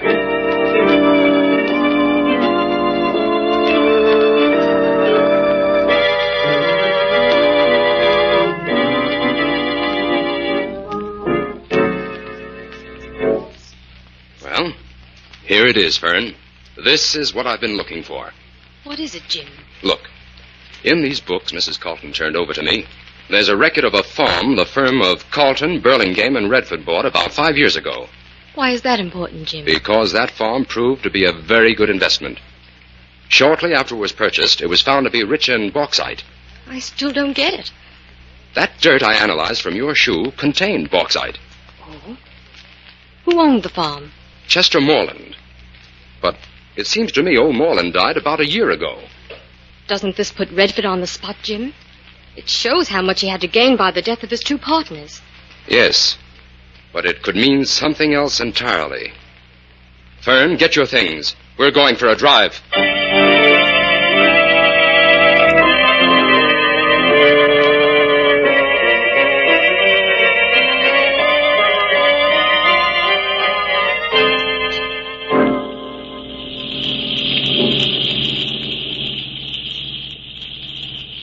Jim, I think we should have brought the inspector and some of his men along. I have a feeling we're going to run into trouble out here. Well, the inspector wasn't at headquarters, Fern. I left word for him to join us in half an hour. Anyway, there's always a chance that this may turn out to be a wild goose chase. Oh, I hope not.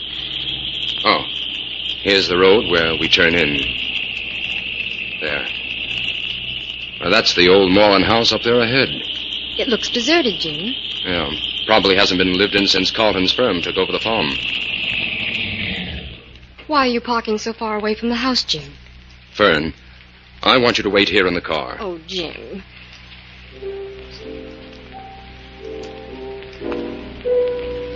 Listen, Fern. Somebody's playing the piano in there. Yes. I guess this is the place you're looking for, all right. Jim. Yes, Fern. Let's arrange some sort of signal in case anything goes wrong in there. Okay. If I want you, I'll play the small flower rondelay on the piano. And I'll come running, Jim. Don't be frightened, Fern. I think everything will be all right. I'm going in there as the Avenger.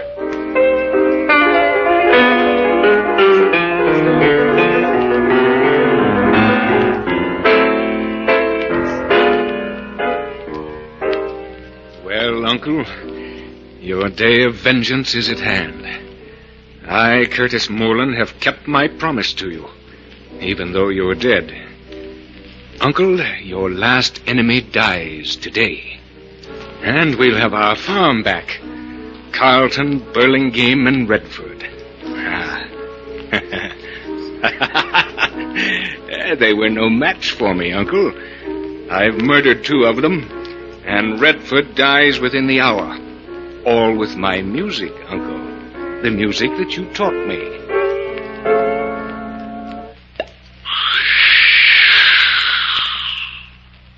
Curtis Morland. Who's there? Who called my name? It's the Avenger, Morland. The Avenger? Where? I can't see you. Get away from that piano, Morland. The Avenger knows your secret. There's a discord of death in the music you play. Yes, there's death in it. Death and vengeance. And the music won't stop until all 3 of them are dead. Where is Redford? In a few minutes, Redford will die. Nothing can save him. Not even you.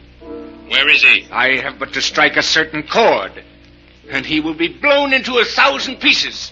Morland, nothing can be gained by murder. Spare Redford. No, Avenger. He's doomed just like the others.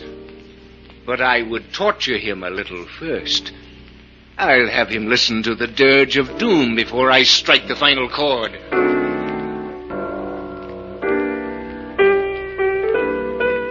What are you doing, Avenger? Get away from this piano. No hand but mine must touch these keys. Stop it, I say, stop it! The simple rondelay can break the spell of your vibrations, Morland. What is it, Avenger? How can I help you? Young lady, Redford is in this house. Find him and get him out. Hurry. Yes, I'll find him, Avenger. I've made a promise to a dead man, and I must keep it.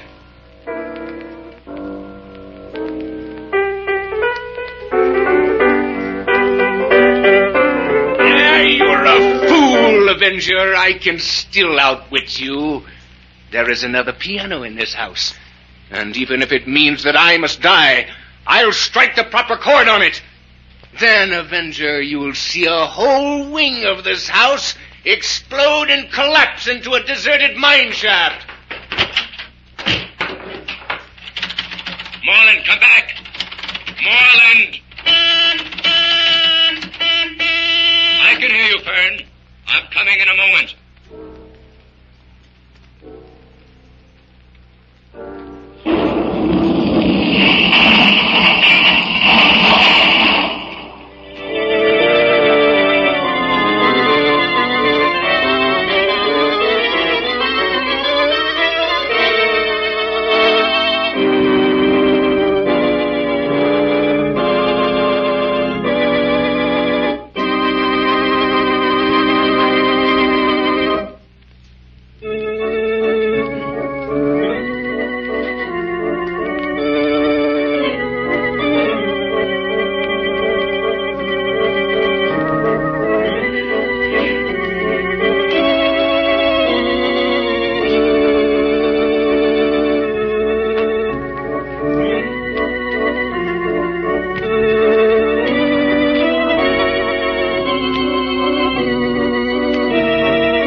Jim, when I saw the whole wing of that house collapse, I never thought I'd see you alive again. Morland locked the door after him, Fern. Otherwise, I would have tried to save him. Well, it's nice to be back here safely in the laboratory, Jim. I hope we never have another case like this. My nerves won't stand it. We'll do some routine work on the telepathic indicator for a few days and give you a chance to get back to normal, Fern. Well, now to bring your notes up to date on this case, Jim, what shall I list for the motive of Curtis Morland's crimes? Revenge, Fern. That farm had belonged to Curtis's uncle and would have fallen to Curtis at the old man's death. But Carlton and his partners discovered a very rich deposit of bauxite there and persuaded old Moreland to sell the farm. It drove young Curtis mad to watch those partners get rich at his uncle's expense. And when the old man died, Curtis vowed to get even and reclaim his heritage. Well, we saved Redford anyway.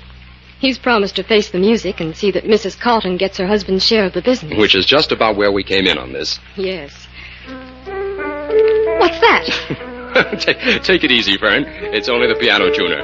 We ruined the tone of my piano with those vibration experiments. So I decided to have it tuned. Oh, Jim, I don't think I'll ever be able to enjoy piano music again.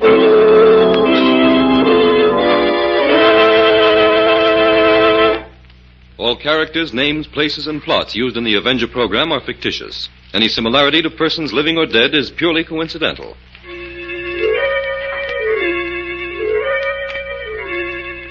This is a thought. A thought. A thought. Remember, listen for another adventure of... The Avenger.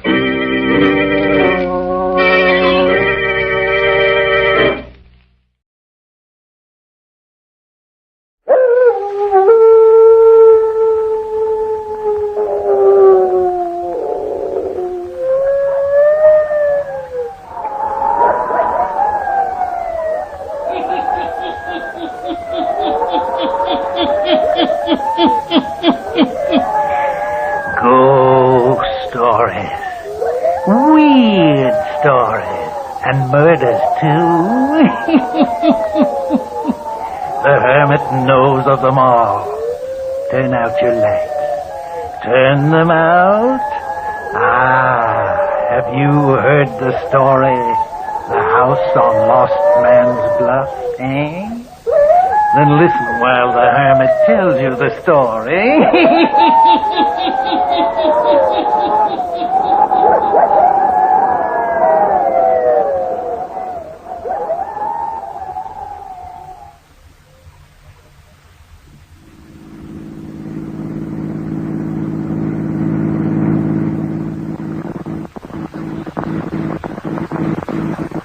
For heaven's sake. What is it, Denton? Out of gas? Couldn't be, Charles. Denton filled up at the last stop. What is it, Denton? For heaven's sake, Nan, how do I know?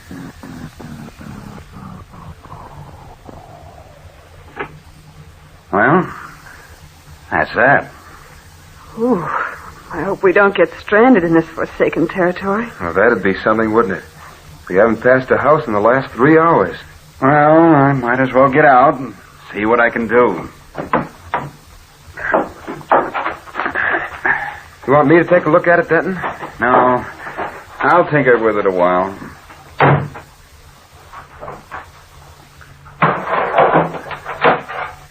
You and Nan sit down on the side of the road. I might be able to find the trouble for you, Dad.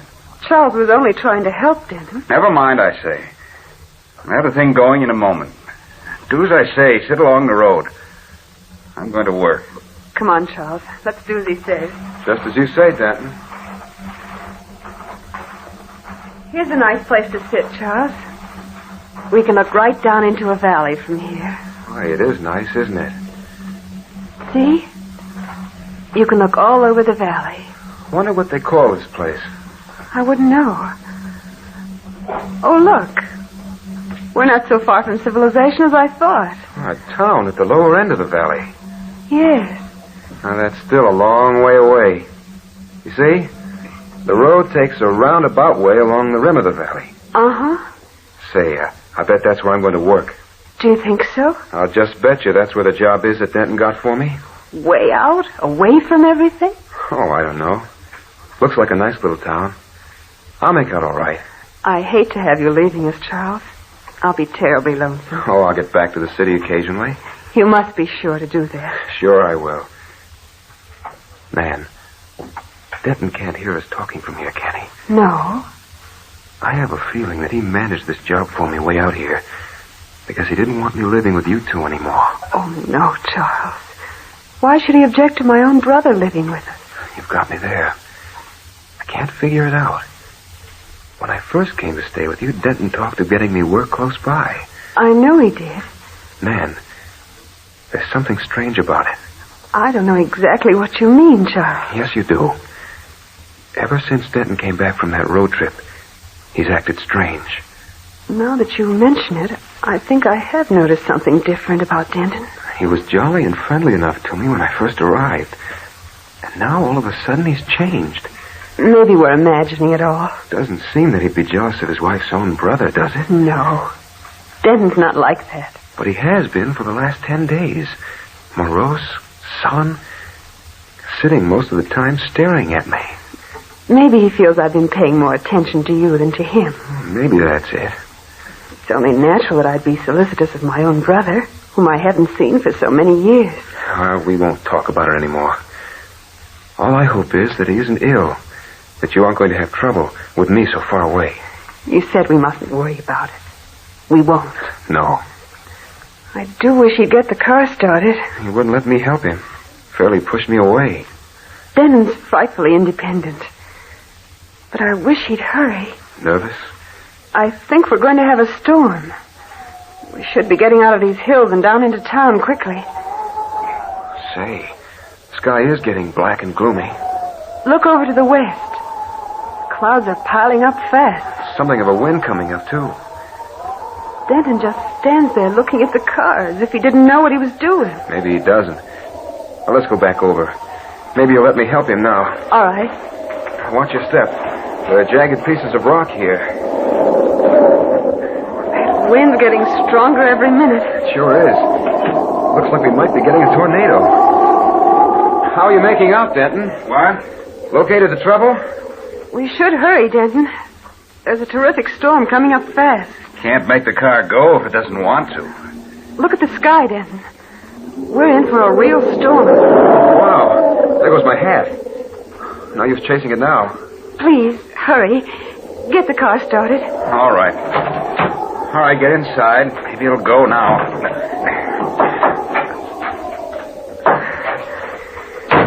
Let's hurry. We'll have to drive like mad to get out of these hills and into the village before the storm breaks. I know these roads. I'll get you out all right. Denton, don't be so cross. Jump on every word Charles says. Then don't give me orders.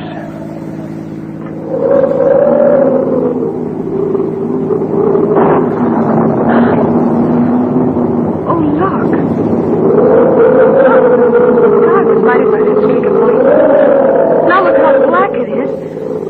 Turn on the lights of the car, Denton.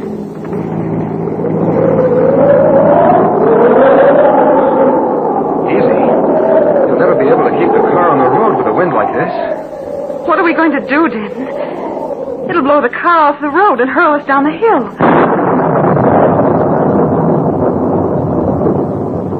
Wow. That was a peal of thunder. Denton, we can't drive on in this. No, I know we can't. What are we going to do, Dan? Can we sit in the car and be safe? We aren't going to sit here. We're going to make for shelter. But where? There's a house sitting up there on the rock. It's so dark I can't see it. There's a house up there. I got caught in a storm the last time I was through here. Climbed up to that house and stayed until it blew over. Can we get up there all right? We can make it. We'll have to. Get out of the car. We've got to start right away. Hurry, climb out. Give me your hand, Dad. It's in the middle of the afternoon and black as night. Now, we've got to climb fast. We'll all take hold of hands and start up the rock. We've got to get to that house. We've got to get there. Give me your hand, Nan. Let's go. Hurry. Come on.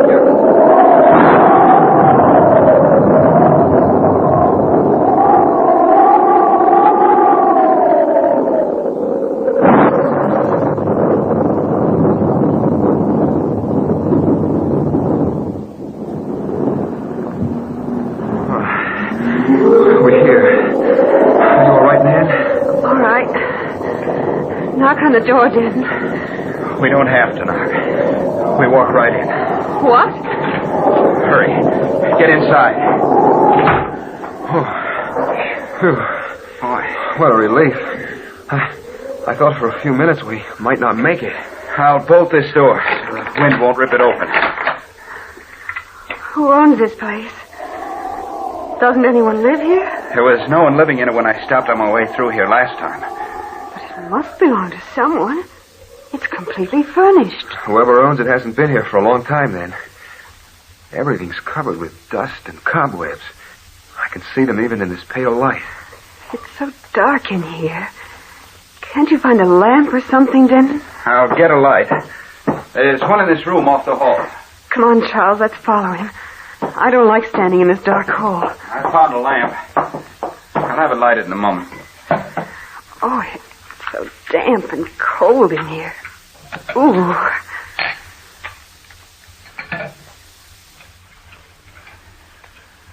There. Huh. Light makes it better, doesn't it? Some. Maybe. I don't like the looks of this place. At least we're out of the storm, Nan. You stopped here on your last trip through, Denton? And there was no one living here then? That's what I said, wasn't it? But it's completely furnished. Surely someone lives here now. Maybe they do. They aren't here now. Almost like a dungeon in the room. Windows are built so high.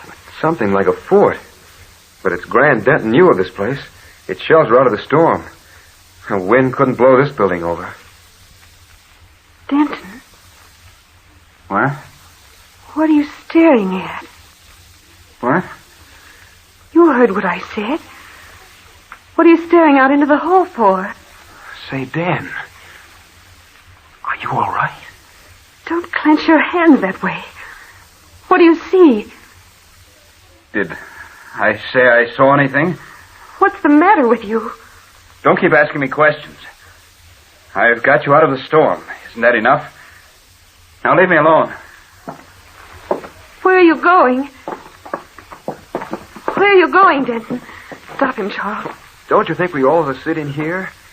When the storm blows over, we can drive on. What's wrong with him? He's moving like a person in a trance. Get him to come back in this room. Are you ill, Denton? Is there something we can do? Stay right where you are. Both of you. What is it? I'm going into that room across the hall. But why? Why don't we all stay together? It's dark in here. I don't like it. I want you to stay near me. I said I'm going into that room across the hall. And I'm going alone. Your brother Charles will take care of you. You prefer his company, don't you? Is that what's wrong with you? Why do you act this way toward my brother? You might as well make up your minds. Both of you. That we'll stay in this house until morning. I'm going into this room to sleep.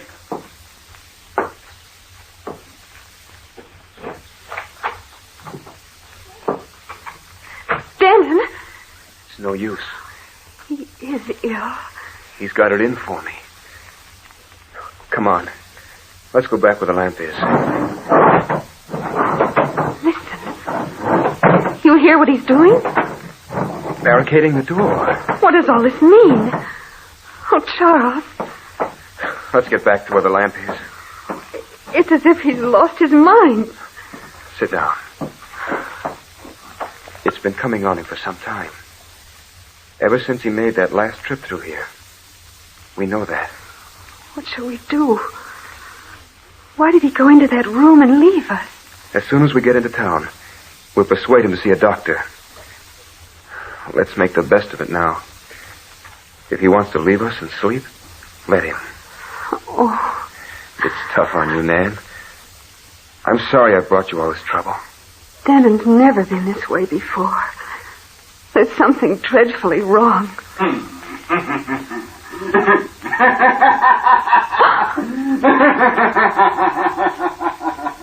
What was that? Oh, is that Denton laughing? No, it can't be. He's never laughed like that in his life.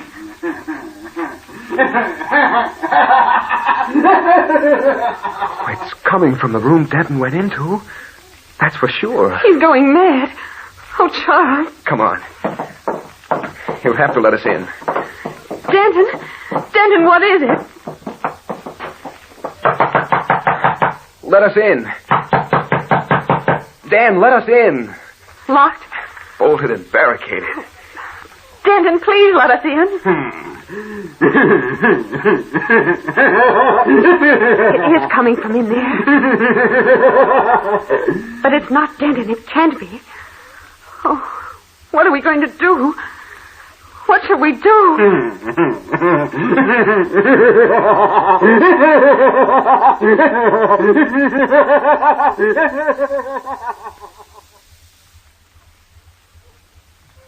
Everything's all right now, Nan. He's quieted down. He answered you the last time you went over to the room? Yes. He said, I'm all right. Go away. Oh, I think he's going to sleep now. We might as well do the same. I can't sleep in this horrible house. Yes, you can. It'll only be a few hours before morning.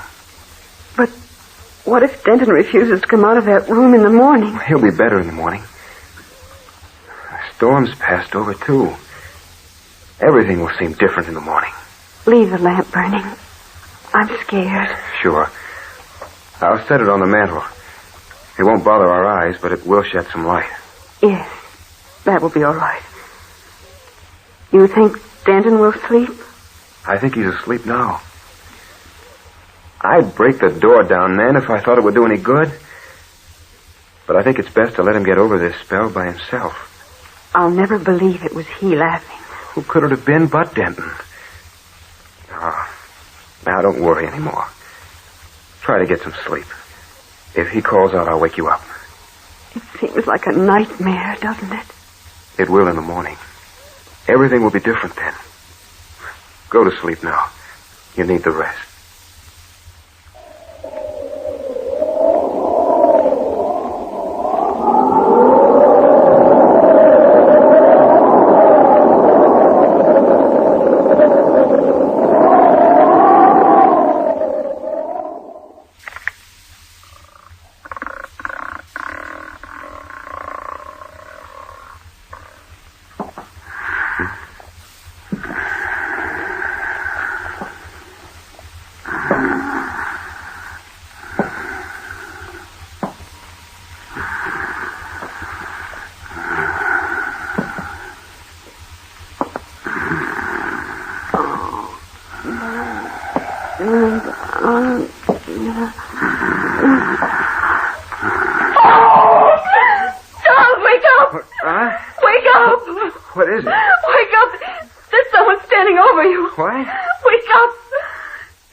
Who?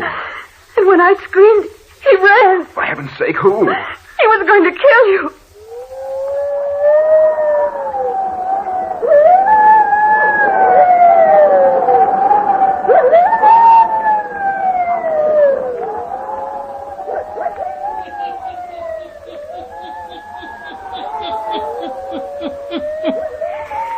Who stood over Charles ready to kill him, eh? The hermit will tell you before the night is done. Now, back to the hermit.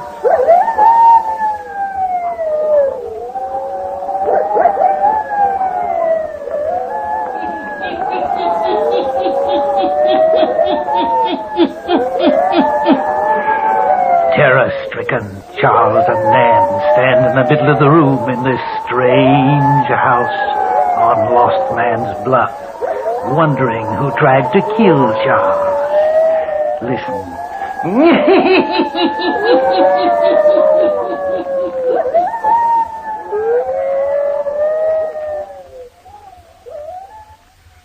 You mean you think it was... I know it was Denton. Oh, that's ridiculous.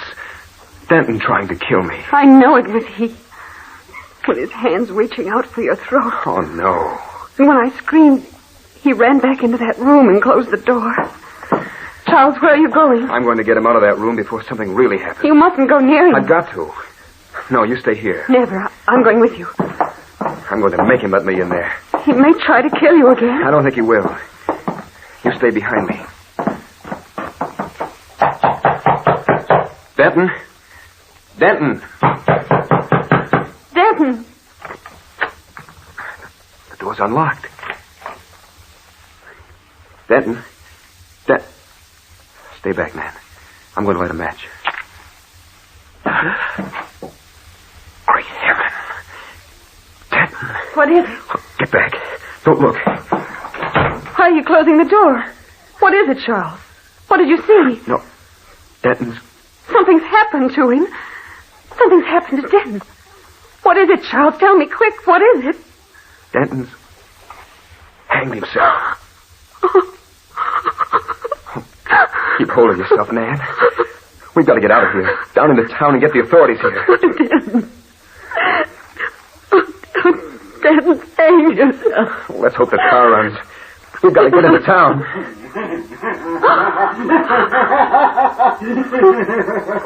The laughter again. Look.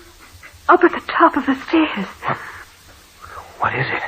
In this faint light, it looks like the figure of a man. Yes, but you can see right through him.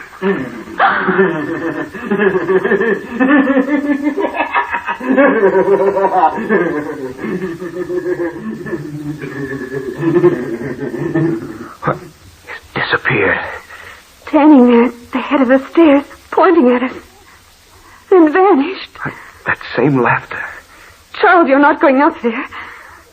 We're going to get out of the place right away and get help. Quick, hurry, we must get help. But I tell you, it's urgent. You've got to go up there right now. Go up to that house on Lost Man's Bluff before daybreak? Right now. Oh, no, not me. But my husband is dead in that house. Would never enter the door of that house at night. No, sir. Neither would anyone else in this town. Denton is dead. He ain't the first one to die up there. What do you mean? Ain't never heard of the house on Lost Man's Bluff? No. We don't live around here. Oh, well, that explains that. What did you mean when you said that Denton was not the first man to die there? 5 years ago, fella that owned that house killed his brother, then hanged himself. What? That's right. But hanging didn't seem to take him out of this world. Now, I ain't the only one that's been there, passed there at night and heard his wild laughter. It's fit to make the hair stand right up on a man's spine. Other folks tried to live in that house. But you know what happens to them when they go in a certain room in that house? The room Denton tried to sleep in? The desire to kill enters in them. And the laughter of him that belongs to the other world drives them mad. They can't get away from it. They return to the place. Charles, that's what happened to Denton. He said he'd been in that house before. They try to kill if there's anyone near to kill, and then they take their own lives. It's happened to 3 other people. One man got back to town and told his experience, but he went back up there a few weeks later and took his life, hanged himself. Oh, no, sir. You'll have to wait till morning. Won't get nobody to go up there in the night to that house on Lost Man's Bluff.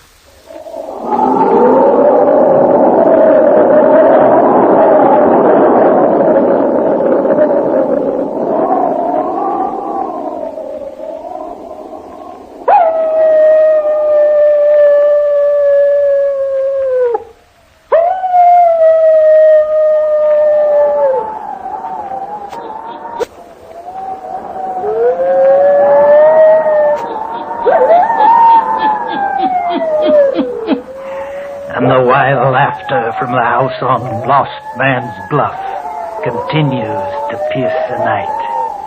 Don't ever go near it after sundown. No. Turn on your lights. Turn them on. I'll be back. Pleasant dreams.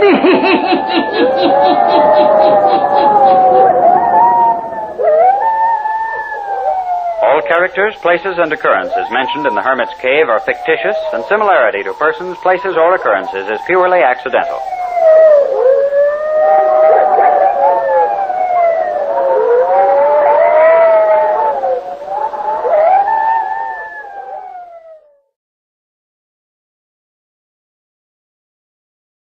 Let every go signal remind you that you do go farther with Signal gasoline.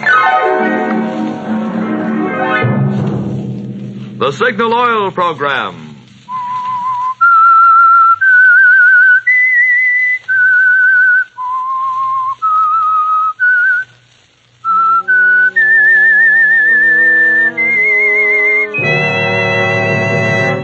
I am the Whistler.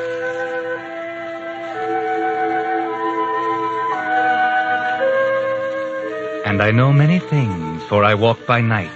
I know many strange tales, many secrets hidden in the hearts of men and women who have stepped into the shadows. Yes, I know the nameless terrors of which they dare not speak.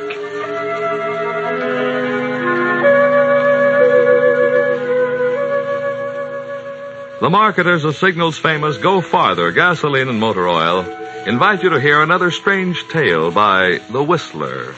Tonight, the story of a wild night on foggy Seal Rocks and the girl who was married to murder.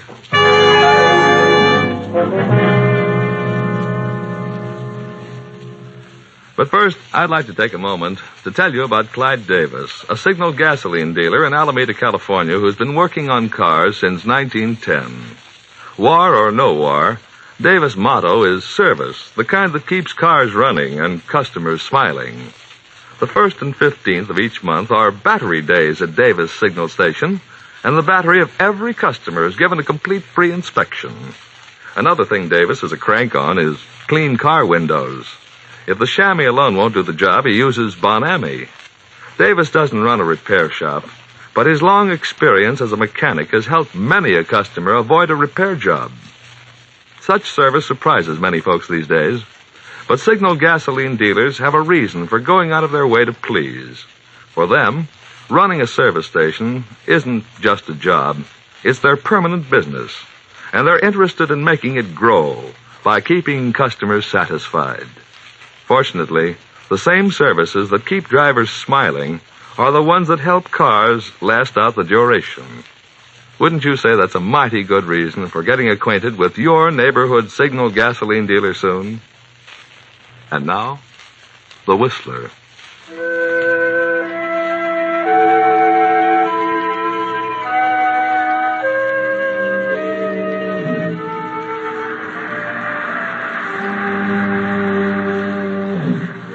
In the night, the convoys form, ship by ship, slipping into line, moving out past the Golden Gate, past the fog-enshrouded Seal Rocks in a cold dawn, past rocks where the tourists go, where the lovers go.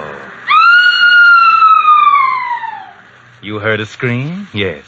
But the ships are not disturbed. They move on out into the Pacific, leaving far behind the body of a girl lying face down on the rocks, their wash reaching for her hair. Just a girl who fell off a cliff. Fell or was pushed.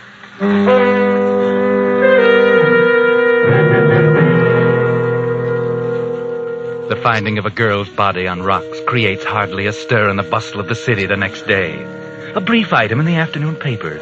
A call for the coroner. Another entry in the police records. There are only a few people who notice. If we were to look for them, we might find them down on Montgomery Street, in a dirty little bar where artists and would-be artists and slummers hang out. Yes, there are a lot of people here who might know something about a body twisted on the rocks. For instance, that blonde giant at the end of the bar, sitting with his head in his hands, or the girl walking up to him now, sliding into the seat beside him. Rick, I thought I'd better tell you they're looking for you. Huh? Oh, hello, Cassie. Who's looking for me? You know who. The police. They're asking questions about Maureen. They know you knew her. So what? Why should they ask me questions about her? Women like her have jumped off cliffs before. Don't try to kid me, Rick. Remember, I'm Cassie, Maureen's roommate. I knew her better than even you did. Yeah, I guess you did. Maybe I never really knew her very well. Well enough to break her heart. Maybe well enough to want to get rid of her. What are you talking about?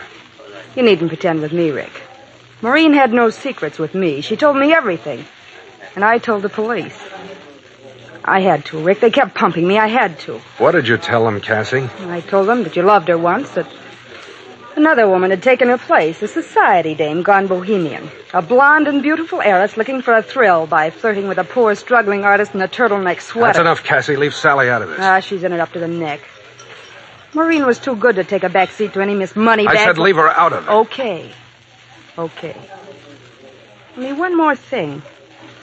I told the police about last night. What do you mean? You and Maureen had a quarrel last night, just a few hours before she died. Yeah? Okay, so we quarreled. That doesn't mean she had to go jump in the ocean, does it?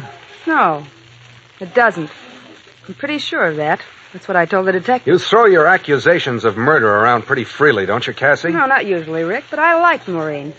She was more than a fine sculptress. She was a swell person.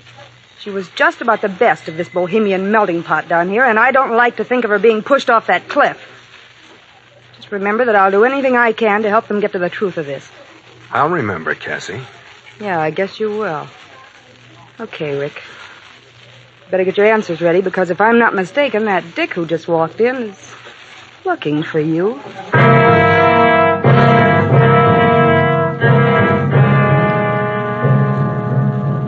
Yes, Rick. He's looking for you. You know that. You've been expecting it. You've been curious to see what he'll look like, what expression he'll have on his face. In a minute you'll know, so gulp down that drink. There, that's better. And there he is. You can see his face sliding into the spot in the mirror where Cassie was a minute ago. You Rick Carlson? That's right. I'd like to ask you a few questions. Yeah, I know. Okay, go ahead. It's about Maureen. That's right. You knew her pretty well? Of course, you know I did. She was in love with me. I didn't love her anymore. I took her to dinner last night. We quarreled. She left. That's all I know. What about Miss Blair? What's she got to do with this? I don't know. Maybe a lot. Sally had nothing to do with it. She didn't even know Maureen. Leave her out of it. I'm not sure we can. This Maureen, they tell me, was a jealous girl, unpredictable. Liable to do a lot of things, say a lot of things. Blairs are a fine family, good name. They wouldn't like their daughter mixed up with a... Go ahead, say it. A bohemian crowd of artists. Maybe you didn't want Maureen to go to the Blairs with the story. And it'd be so easy to keep her quiet, just a shove at the right time. Simple in the fog out there. Simple and sure. Listen, you, whoever you are. Okay, take it easy. I was only guessing. But it all fits pretty well, doesn't it? It fits, only I wasn't there. Oh, that's right. You said she left you after the quarrel. Where was that? At a little fish restaurant at the beach. Near the rocks? Not very far. I see. But you didn't go with her to the rocks? No. Then you might have to prove that. I suppose you can? Yes, he can. Go on, Rick. Tell him it's all right. You needn't worry about dragging me into it. Tell him you were with me. Sally. Oh, this is Miss Blair, I presume. That's right. And you see, officer, you're on the wrong track if you're suspecting Rick. He couldn't have pushed Maureen off the cliff because he was with me last night, from 10 o'clock on. You see, Rick's painting a portrait of me, and we worked through most of the night. It was after dawn when we stopped. I see. Okay, I guess I was wrong. Thanks for your time. You're a lucky man, Olson. And I guess you know that. Yes, I know. Goodbye. Goodbye. Well, aren't you going to invite me to have a drink? I'm simply burning with thirst, and your glass is empty. Good. Let's have 2 old-fashions. Sally. What, darling? Don't you want another one? Sally. What, Rick? What is it? You look so upset. Oh, of course, how thoughtless of me. Naturally, you're upset about Maureen. Wasn't it dreadful? And then, you were very friendly with her at one time, weren't you? Before you met me, of course. Sally, why did you do it? What, dear? Tell him you were with me last night. Oh, that. Well, after all, you're the man I love, and naturally, I'd hardly want anything to happen to you that would take you away from me. Just because you couldn't prove where you were. Thanks, Sally. It's all right, Rick, darling. Let's just forget it now. It's all over. No, Sally, that's just what I'm afraid of. It's probably not over. They won't give up so easily. Now you'll be dragged into it. I don't want that. It's all right, Rick. I don't mind. It might even be fun. Yes, an investigation right here in our own group. All our secret lives exposed. And nothing can happen to you. You were with me. I mean that much to you. Well, after all, you're the man I'm going to marry. Sally, you mean you really will? Of course. I intended to all along, didn't you know? And after all, a girl can't say yes too quickly, can't she? Oh, Sally. No, but darling, think. This Marine business may be messy. A scandal in the papers. What about your family? Oh, never mind about them. I'm determined to marry you, Rick, especially now. And nobody can stop me. Don't worry, darling, about me. I think it's going to be thrilling. Thrilling? Everything's thrilling to you, isn't it? Yes, because I live that way. I couldn't stand it just living like most people without any excitement or danger. What's the good of living if you can't have any fun? No, of course not, darling. Of course not. And when this mess is over and forgotten, I'll make you happy.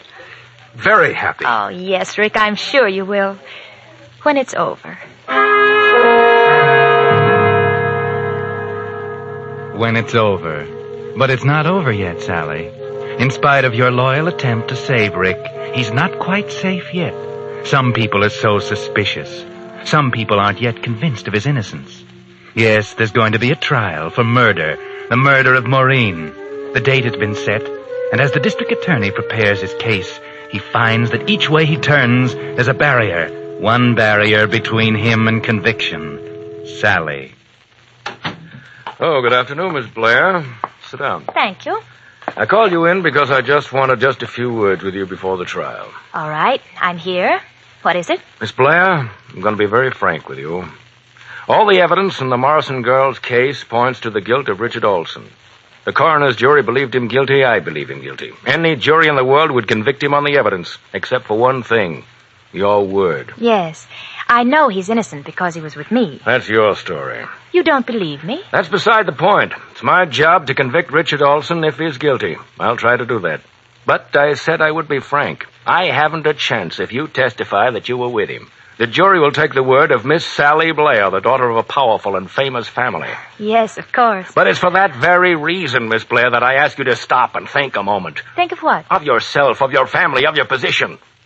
If it should turn out later that Richard Olson was indeed guilty, could you forgive yourself for having aided a murderer? But he's not guilty. He was with me. Perhaps you haven't heard that Richard Olson and I are going to be married. Married? Yes, as soon as this farce is over. So you see, Mr. District Attorney, you're wasting your time. I see. And you think that you, the daughter of one of the best families in San Francisco, will be happy living the rest of your life with a murderer? Crime has to be proved. Rick will be acquitted. Yes, I guess he will. And so, Miss Blair, you will go that far for another thrill. I don't know what you mean. I'm marrying the man I love. He's accused of a crime of which I know he's innocent. I will testify to that effect. Rick was with me. Very well, Miss Blair. And may I wish you a very happy married life?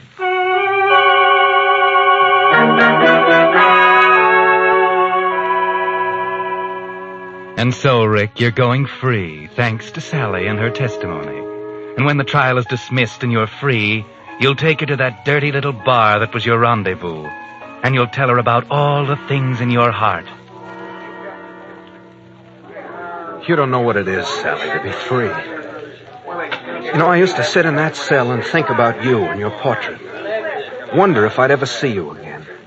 I wondered if I'd ever finish my picture of you so that everybody could see your beauty.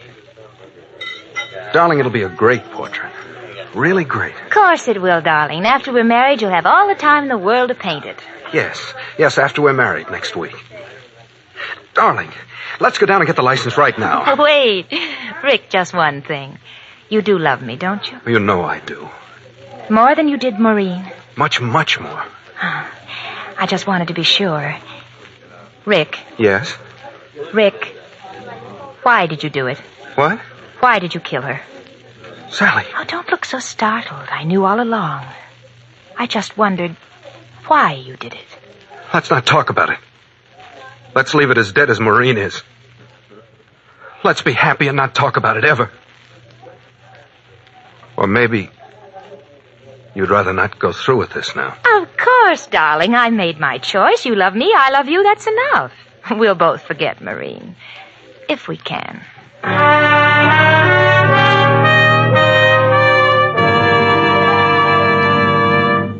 You are listening to the Signal Oil program. Let every go signal remind you that you do go farther with Signal gasoline.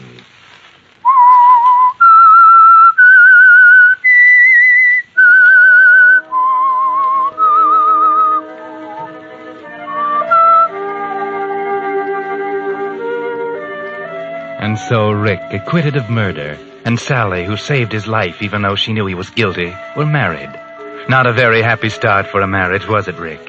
It somehow changed things to know that Sally knew. But then it was only Sally. Charming, beautiful Sally, who got a thrill out of life. After all, she wouldn't have saved you, wouldn't have married you if she hadn't loved you. Would she? Sally, hurry, come see. What, dear? The portrait, I've finished it. It's wonderful. Come and see it. Just a minute. I'm doing my hair. But aren't you excited? Of course, darling. Can't you wait? No. Oh, all right, Rembrandt. Where is it? Don't joke, sweet. This is my masterpiece. Cast not upon it a jaundiced eye. It's very good, Rick. I think it will sell. Sell, by Jupiter. The woman's a commercial money grabber. Sell nothing. It'll be famous. Do you really think so? I'm glad. It's a great painting, Sally, because you're in every line of it. You and my love for you. That's very sweet of you, Rick. You're so cool. Why? Well, I thought you said the portrait was of me. Yes, and so a composite of all the loveliness of the world. Rick, I don't have green eyes. Neither does the... So she does. Do you know I didn't realize it?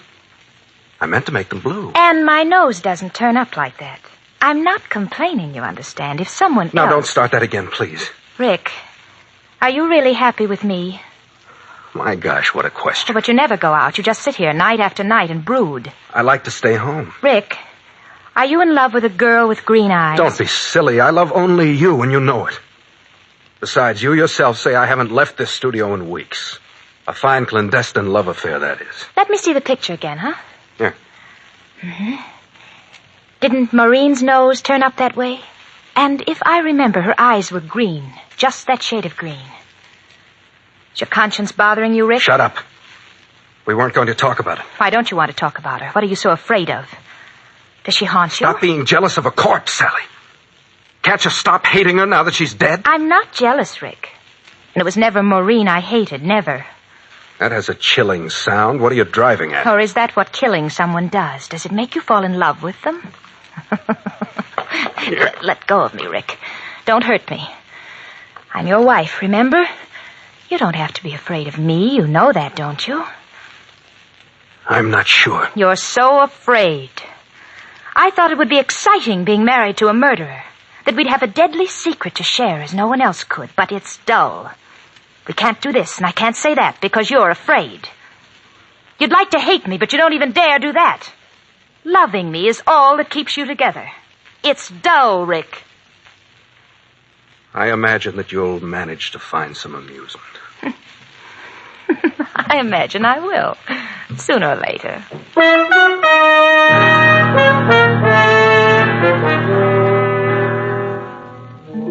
Well, Sally, is being married to a murderer beginning to bore you?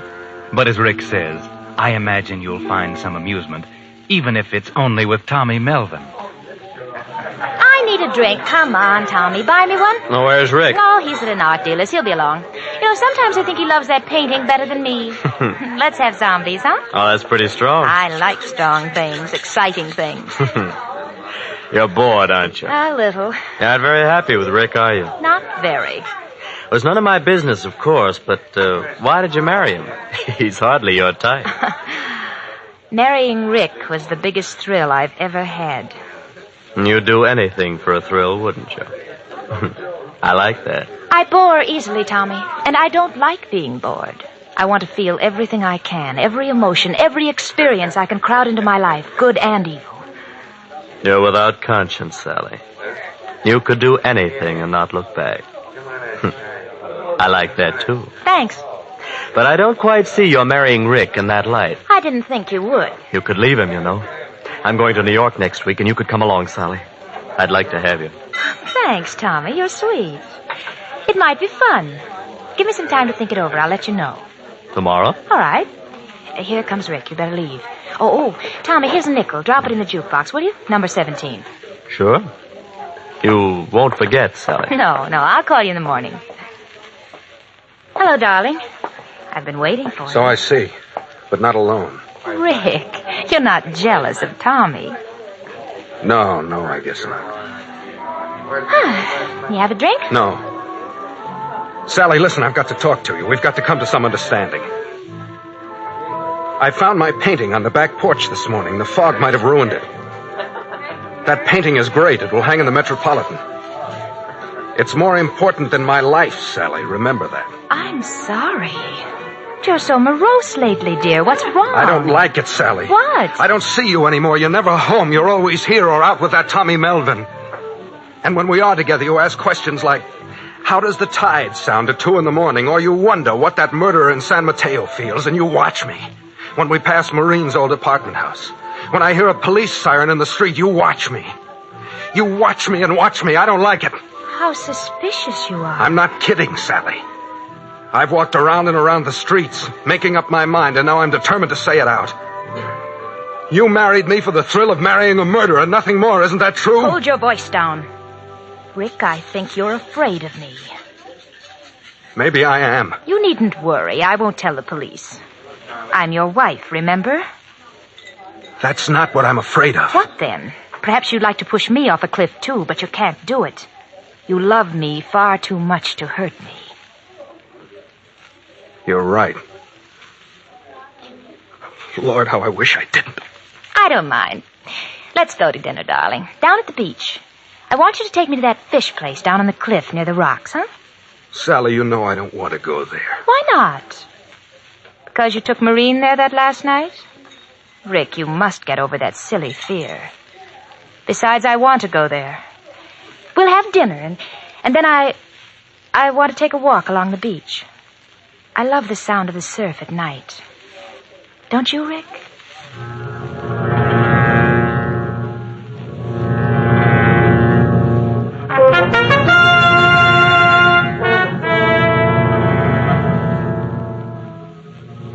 There's something strange here, Rick. Something very strange. You sense it, too, as you sit opposite her at dinner. Just like you sat opposite Maureen that night. Only there are things you don't notice, like those pills she slipped into your coffee cup. And when you leave and start walking down the beach, you aren't really aware of where you are. Sally? Sally, slow up. I can't seem to keep up with you. Come on, dear. We're almost there. I feel sort of strained. I don't understand. Sort of sleepy and tired, huh? Come on, Rick. Here, give me your hand. Huh? There. Now, sit right over here. Where, Sally? Where are we? This place seems familiar, but I can't... Of course it's familiar, Rick. Huh? Down below there are the rocks. The rocks?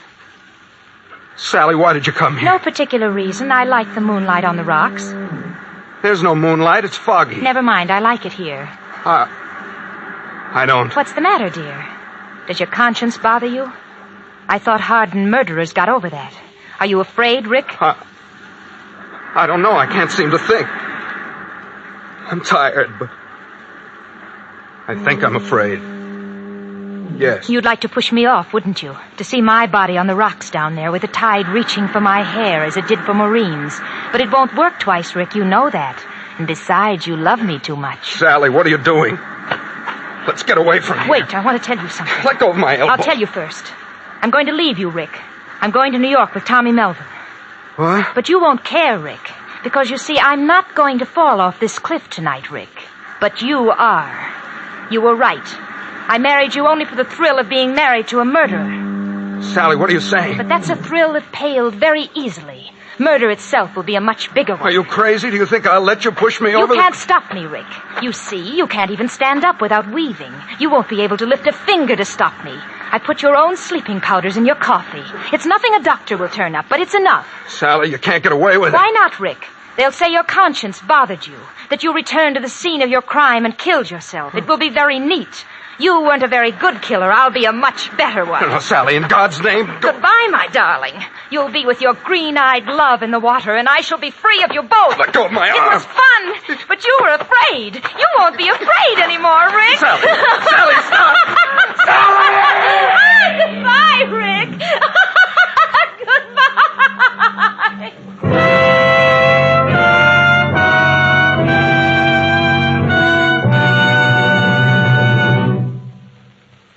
But that's not all of this strange story. In a moment, the Whistler will be back to tell you what really happened. Meantime, I think you'd like to hear how science has finally defeated the great cause of gasoline waste and motor troubles, carbon. Motor experts say carbon causes noise, overheating, loss of power, and often the destruction of expensive motor parts. After years of research, engineers have found a formula that actually dissolves carbon.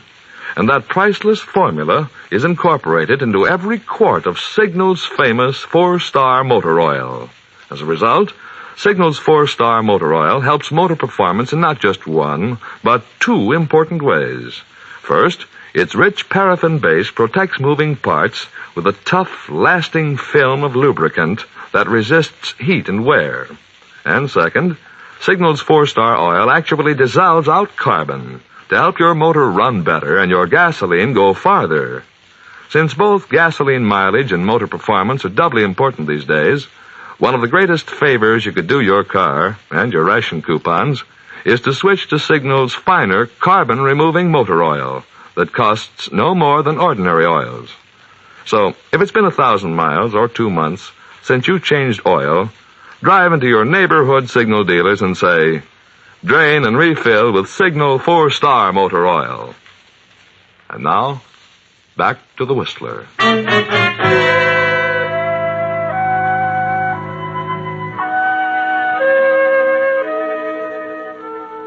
Yes, Sally got her biggest thrill at last. She gave Rick sleeping powders and pushed him over the cliff. But then something went wrong. For a girl who had committed murder for a thrill, she suddenly lost her nerve. It was only a little light from a Coast Guard boat, but it sent her running along the cliff, slipping, sliding, taking the wrong turns, and finally... Yes, over she went. They found her body next morning. Rick told them where to look. Yes, Rick. He didn't die. He was only injured on the rocks. It was Sally who died, by her own hand, you might say. But the police didn't see it that way. They didn't know Sally was the girl Rick loved too much to kill. So they said she was pushed. Twice was enough. So Rick was sent upstate for a permanent change of address. Only just before he left, a strange thing happened. The committee from the Metropolitan Museum of Art came to see his painting. They were a little surprised. It was very beautiful, but there had been an accident. Someone had been a little careless with some paint remover. The girl in the picture had no nose, and you couldn't tell if her eyes had been blue or green. Sally might have known, but then the rocks don't tell their secrets. The tide doesn't testify.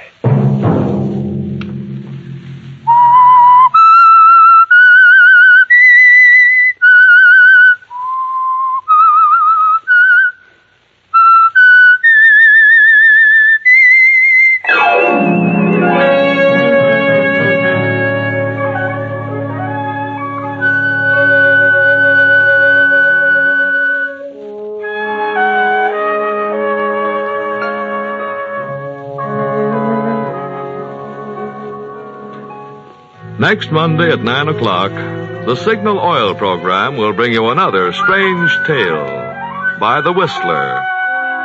The Signal Oil program is broadcast for your entertainment by the Signal Oil Company, marketers of Signal's famous Go Farther gasoline and motor oil, and by your neighborhood Signal oil dealer, who is at your service daily to keep your car running for the duration.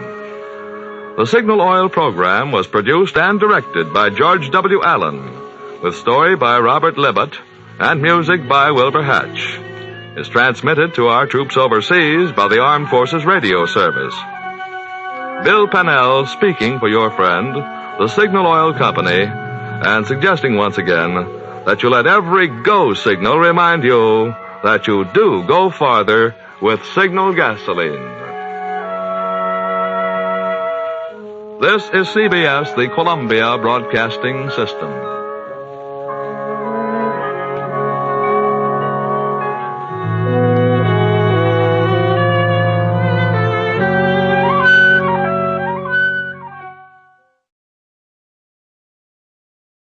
You will stay where you are. You will not move. We have some preparations to make. And then something very odd happened. Half of Dr. Marlowe came alive. His right side first. His right eye lighting up while his left eye stayed dead. His right hand twitching while his left hand remained stiff. Half of him came alive. Only half.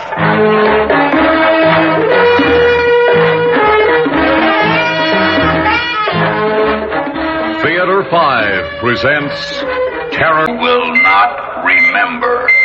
Do you understand? When we are gone, it will be gone, as if it had never happened, and you will not remember. But you've got to remember, John. You've got to.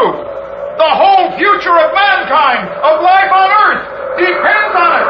You've got to. I sat up in bed, listening. The surf was pounding at the foot of the cliff, but that was all. Had I really heard something or just imagined it? I didn't know.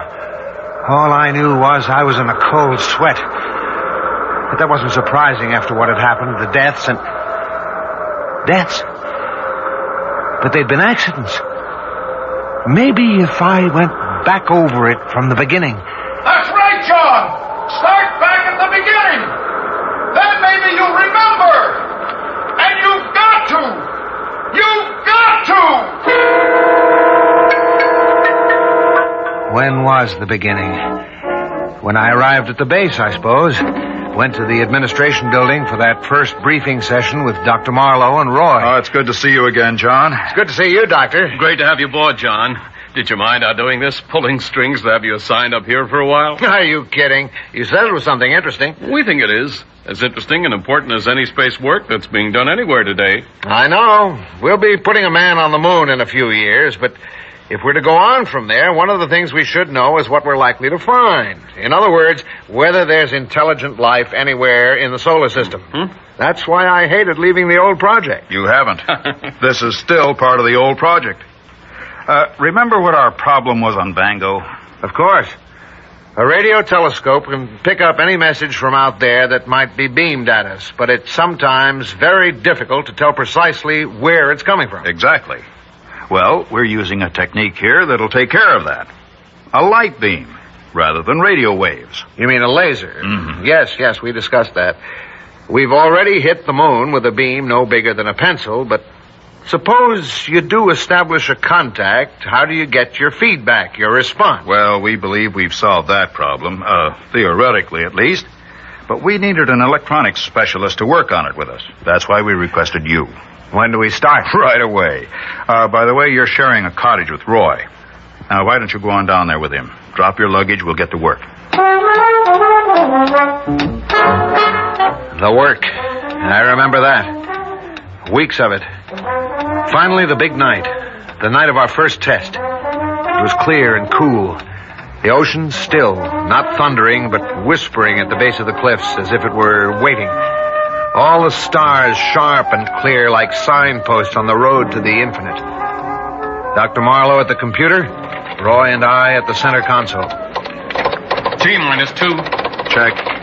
By the way, Doctor, I meant to ask you before, what made you pick Deimos as our first target? Well, it was a few weeks after you left the project. We got a message from there. No. Well, there was some question about it, John. First, as to whether it really was a coherent message, and second, as to whether it was from Deimos. The British got a fix on it, too. And it was on the hydrogen wavelength, the one we always said anyone out there would use. That's true.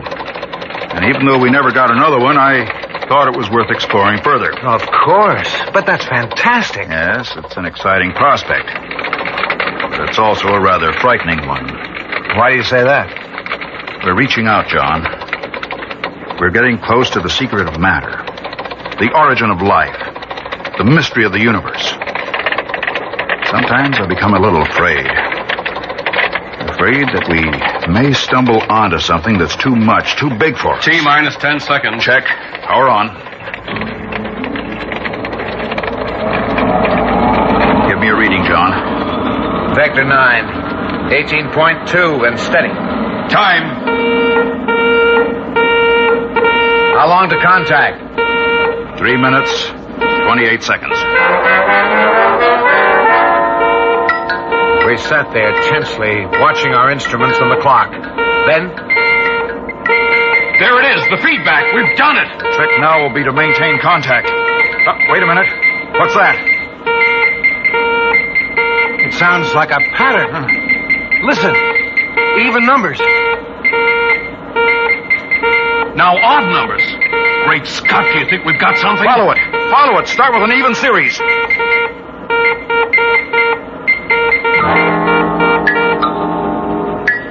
We started following the pattern, and we got nothing. We kept at it all night, most of the next day. Still nothing.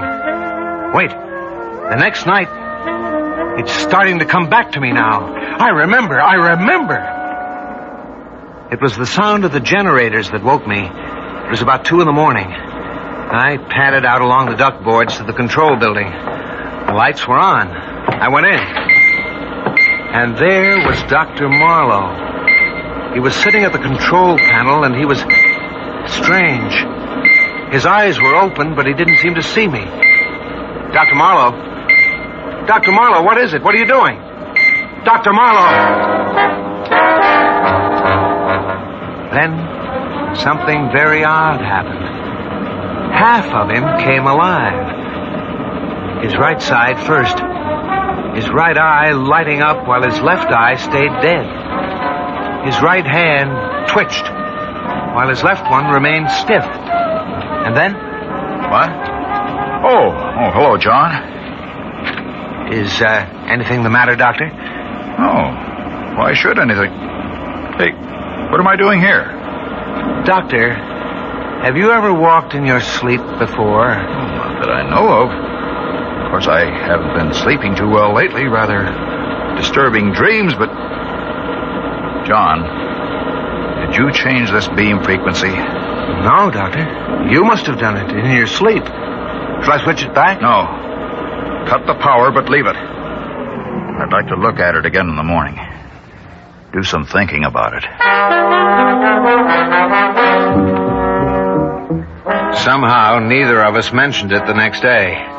We just went on with our work, collecting data, trying for another contact, if it had been a contact. And that night, yes, it was that night that we discovered what it meant. The generators woke me again. I looked at my watch. It was almost 3 o'clock, and for some reason, I was terrified. The door of Roy's room was open. As I went by, I saw that his bed was empty. Then I was walking along the duct boards to the control building. The lights were on again. I looked in through the window. Dr. Marlowe was at the panel as he'd been the night before, with that same dead look on his face. And Roy was standing in front of him, talking to him. I could hear him through the window. Dr. Marlowe! Dr. Marlowe, what is it? Is anything wrong? He's asleep.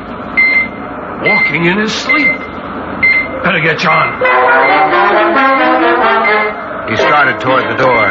Then, apparently deciding he'd better not leave the generators on, he turned and went toward the master switch. And as he did, Dr. Marlowe moved. His face still dead, expressionless. He got up, took a heavy wrench, and followed Roy. Then, just as Roy put out a hand to throw the switch, he hit him. I saw Roy's body crumple to the floor. I stood there frozen, unable to move. Dr. Marlowe looked down at him for a moment with no sign of emotion on his face. Then, like a zombie, he went over to the workbench again, picked up an odd assortment of tools, and returned to Roy's body. He bent over him, looking at him as if he were a laboratory specimen. And as I realized what he was going to do, my paralysis left me. I shouted and started for the door, but just before I reached it, I tripped, hit my head, and that was the last I knew.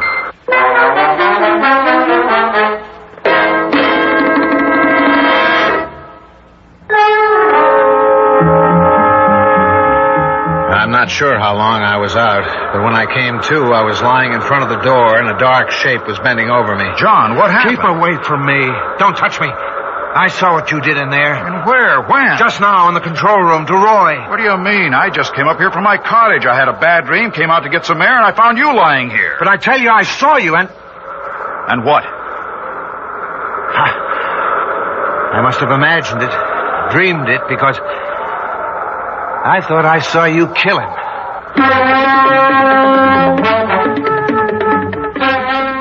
We looked everywhere, but there was no sign of Roy. Then we hurried back to the control building and searched it again. He's not here either, John. No. Must be in my mind. Of course, if it had really happened, there'd be something, if not his body, at least his blood. Where, John? Where would it be? Right here in front of the master switch. But there's nothing. No. Except that the floor is wet. Looks as if it's been scrubbed. Hey, you're right. John, did you change the beam frequency this way? No, Doctor. You must have done it just the way you did last night. Last night? You mean something happened last night, too? You don't remember? No. Tell me what you thought you saw happen tonight, whether you believe it or not. Well, you were sitting at the control panel with your eyes open, but as if you were asleep. Yes? The generators were on, and the beam frequency was set the way it is now. Roy was speaking to you, but you didn't answer him. Then when he started to cut the power, you picked up a wrench and hit him. I hit Roy? But that's not the worst of it. After that, you picked up some tools and bent over him as if... Well, as if he were a laboratory animal. Telling you about it now, I know the whole thing's mad. It's impossible. I wonder. You mean it could have happened some way? Without your knowing it? In the old project, and in this one. We've been listening for messages from out of space, trying to determine whether intelligent life exists anywhere in our galaxy. John, if it did exist, what form would it take? Well, it wouldn't necessarily look like us with 2 arms and legs. Exactly. And suppose it existed in a totally different form.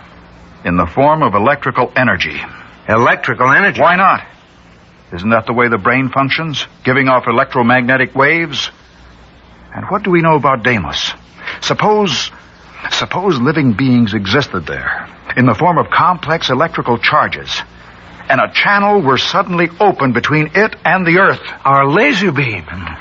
You mean they could travel down it, take hold of someone, you... I'm speculating, John. Of course, even if it's true, we don't know if these entities are malevolent, dangerous, or not. When they made you kill Roy? Because he was going to shut off the transmitter, cut off contact with their base. As for the rest, well, they'd be very interested in the human body, particularly the brain.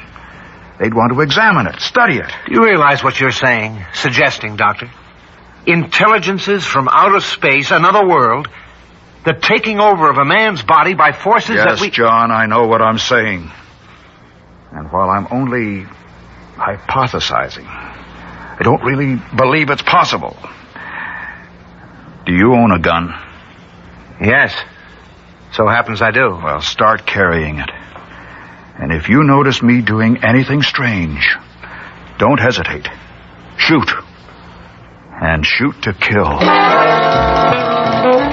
I didn't go back to sleep that night. And I was convinced that I would never sleep again. Because it would be then that it would be easiest for them to... No, I can't think about it. I won't, even now. I felt a little better in the morning. I went over to have another talk with Dr. Marlowe. But he wasn't at his cottage. He wasn't anywhere on the base. And no one seemed to know where he was. Then I called Colonel Gately at headquarters. No one there knew anything about Dr. Marlowe or Roy. But by that time, something had happened to me. It had all become blurred, like an old nightmare that you know was frightening, but whose details you can't remember. About a week later, the colonel called me and asked me to meet him at the police station in the town nearby. You knew Swanson pretty well, didn't you, Parker? Yes, of course. Some fishermen found a body in their nets this morning. We'd like you to look at it. Oh? All right. Brace yourself. Here. Good Lord. I can't be certain, but I'm fairly sure it's Roy. How did he die? We'll have to wait for the coroner's report, but my guess is that he fell off the cliff. And Dr. Marlowe? Nothing new on him yet, but if they were together, his body may turn up soon, too. He was a better prophet than he knew, because Dr. Marlowe came back that very night. I'd taken something to make me sleep. It was the only way I could sleep, but the sound of the generators woke me. I took my gun, went to the control building. The lights were on. I opened the door, and there was Dr. Marlowe. He was standing near the console, his face thin and drawn, and his eyes blank. And when he spoke, his voice was hardly human, as if someone was speaking through him. It is unfortunate that you awakened, Parker, and even more unfortunate that you came in here. What do you mean, Doctor?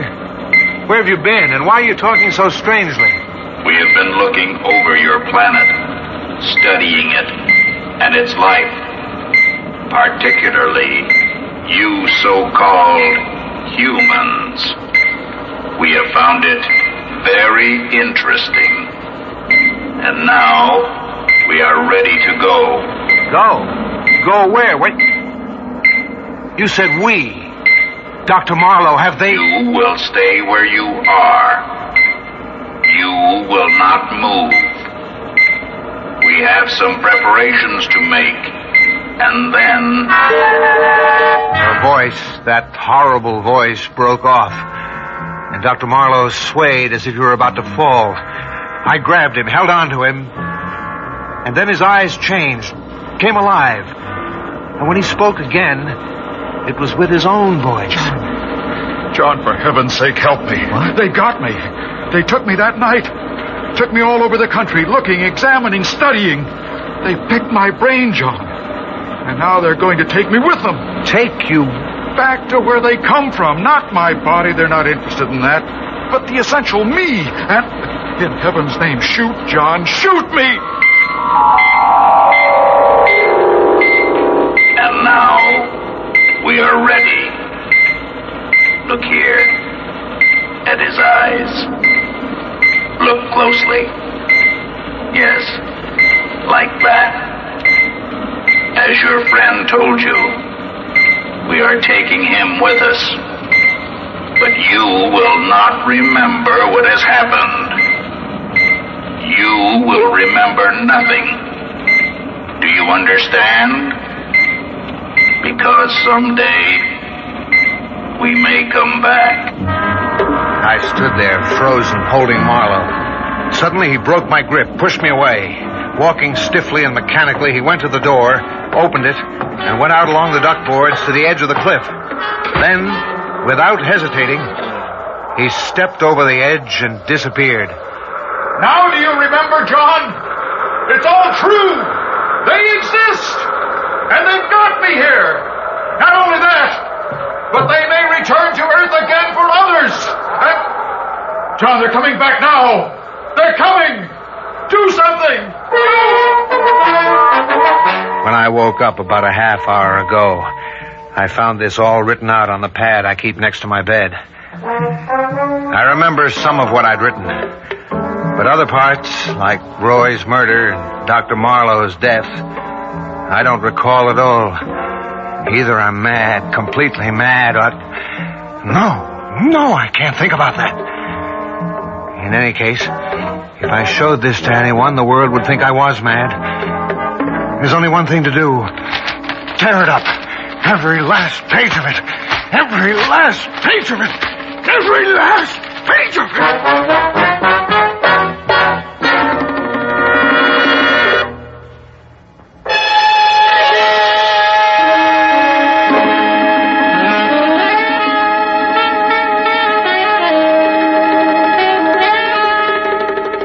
Theater 5 has presented Terror from Beyond, written by Robert Newman and directed by Warren Somerville. In the cast, Robert Dryden, Ralph Camargo, and Gilbert Mack. Audio engineers Marty Folia and Bill Sandreuter. Sound technicians Ed Blaney and M.C. Brock.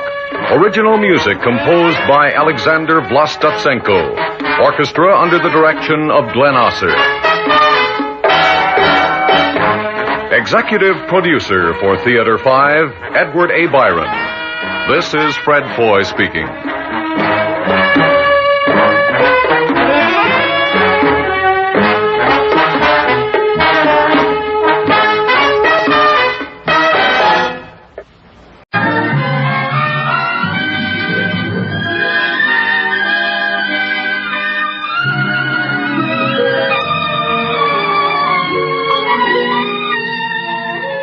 United States Steel Corporation, the world's greatest maker of steel, identified by the familiar USS trademark, invites you to listen to the Theater Guild production of They Knew What They Wanted by Sidney Howard, starring John Garfield, June Havoc, and Leo Carrillo.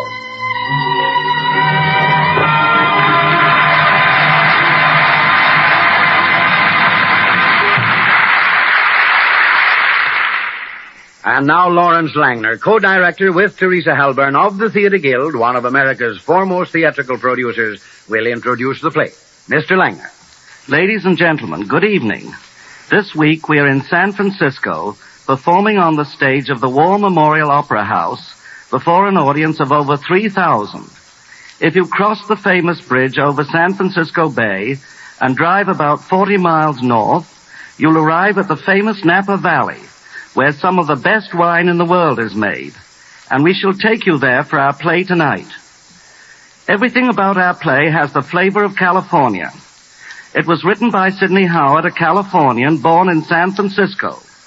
We have brought from Hollywood, California, 3 outstanding artists, John Garfield, June Havoc, and Leo Carrillo, to play the principal roles.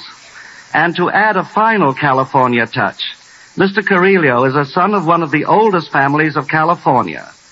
We hope that They Knew What They Wanted. Tonight's play will be something that you will want too. And now the 500,000 stockholders and employees of United States Steel invite you to listen to the Theater Guild on-the-air production of Sidney Howard's comedy drama, They Knew What They Wanted.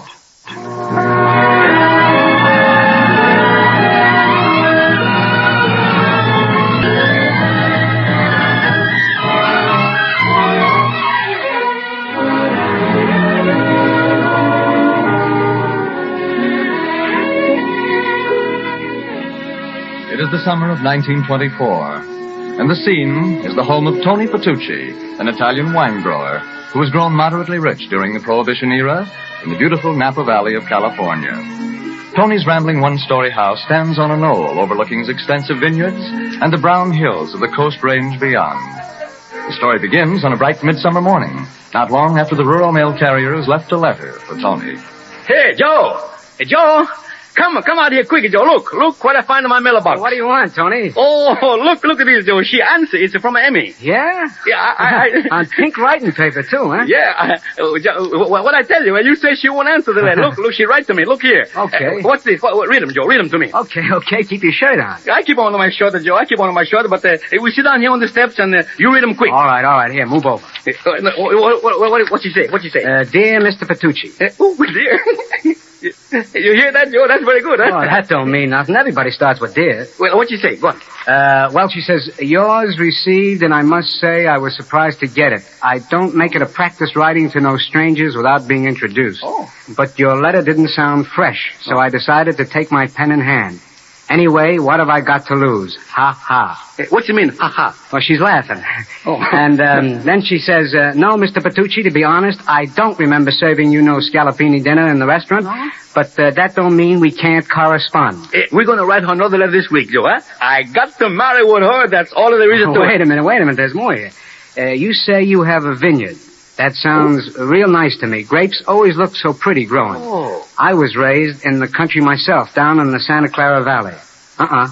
And here she says, I'd appreciate it if you'd send me a photo of yourself. Photo?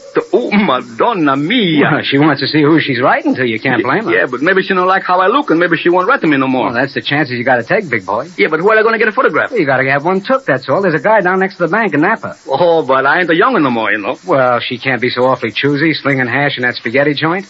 Joe, you go with me to the Peachy Tech, man. Well, I'm busy spraying your grapes. No, the grapes, they can wait. Angelo and Giorgio, they can spray. All right. You get the flavor, you go down now. Whatever you say, Tony, you're the boss. Sure, I'm the boss. And when we come home tonight, we're going to write Amy once more for me, eh? Joe, I tell you what to say. And then we're going to send the letter a special deliverance with a photo, huh? Okay, Romeo, if you want. Oh, Joe, you're a good boy. You're a fine boy. You stay with me a long time, and Joe, I treat you like you're my own son. Hey, say, Joe, tonight we're going to write to my Amy and pop with the question. Santa Maria, una bella ragazza faccia della Madonna.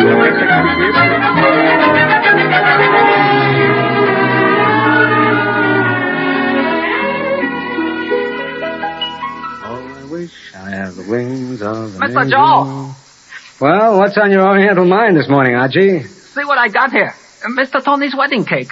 Just come. Well, if it ain't a Lollapalooza. You know, Tony, you sure shooting the works. Here, put it on the table.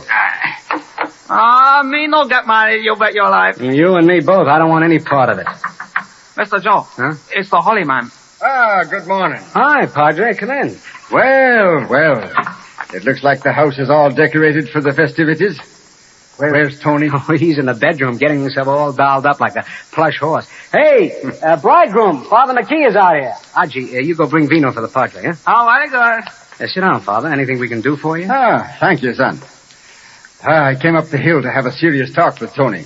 Oh, well, don't get him too upset no more than he is already now. And what time does the bride-to-be arrive? Well, she's doing Napa on the 9:45. Oh, Tony hasn't much time, has he? You know, he's been stalling all morning, like he's scared stiff to go down and meet her. Well, no wonder, conducting this whirlwind mail-order courtship. Say, Father, you ought to seen him a couple of weeks ago when we had to have his photo took to send her. Well, the only way I got him pacified was to promise to let the photographer shoot me first. And there were some pictures. Well, mine looked like I belonged in a rogues gallery, and Tony's ain't too flattering either. But this Amy must have seen something that pleased her. The answer is she's arriving this morning. I can't say that I approve. Joe, I didn't look to find you still here. Tony told me you decided to go away. Oh, believe me, I ain't missing Tony's wedding. You haven't been here so very long, Joe. Oh, 5 months, and it's more than I ever stayed in one place before. Is it? Except once in the clink it is. I come here to bum a meal one day and just stayed on. You know, they don't come no better than Tony. He's a great guy. Look at me, Padre. Look. Joe, how you like the wedding clothes, eh? Tony's one big sport. Boy, if you ain't dressed to kill. No, that's not to kill. That's to meet my Amy. I'm the most stylish fellow in the whole world. Get a load of that purple suit, Padre. Yeah, what do you laugh about? That costs plenty of money, you bet. And what do you think of the new shoes, eh? The fancy buttons. They cost $9. Ooh, but they look much better than they feel. Hey, how do you like your wedding cake, Tony? Oh, Madonna mia. Look at that, Padre. From San Francisco, specially. $12 and 2 bits. Look at them little dolls. That's Tony and he is Amy. And the little bell on the top. A ring, eh? Well, show some speed now, Tony. You ain't got too long to wait till train time. Yes, I'm a leaving for the depot. Right away, quick. You know, it ain't manners to keep the blushing bride waiting. I'll go crank up the fort for you. Thanks, Joe. But, Joe, you remember, you don't go with me to the depot. Tony's scared I might kiss the bride. No, I ain't gonna let you kiss on my Amy. You hear that? Okay, Tony, I was only kidding. He's too afraid that with these kissing and those jailbird songs. Tony, I came up to talk about this marriage of yours. But I'm glad you come, Padre. I'm a very bad scare. Hey, Aji, what are you doing over there? Aji. Just tell me, bring wine. Oh, good. My stomach can need one big drink. Oh, Padre, excuse me. I'm so nervous I forgot to fix you a little drink, eh? No, just a drop. Thank you.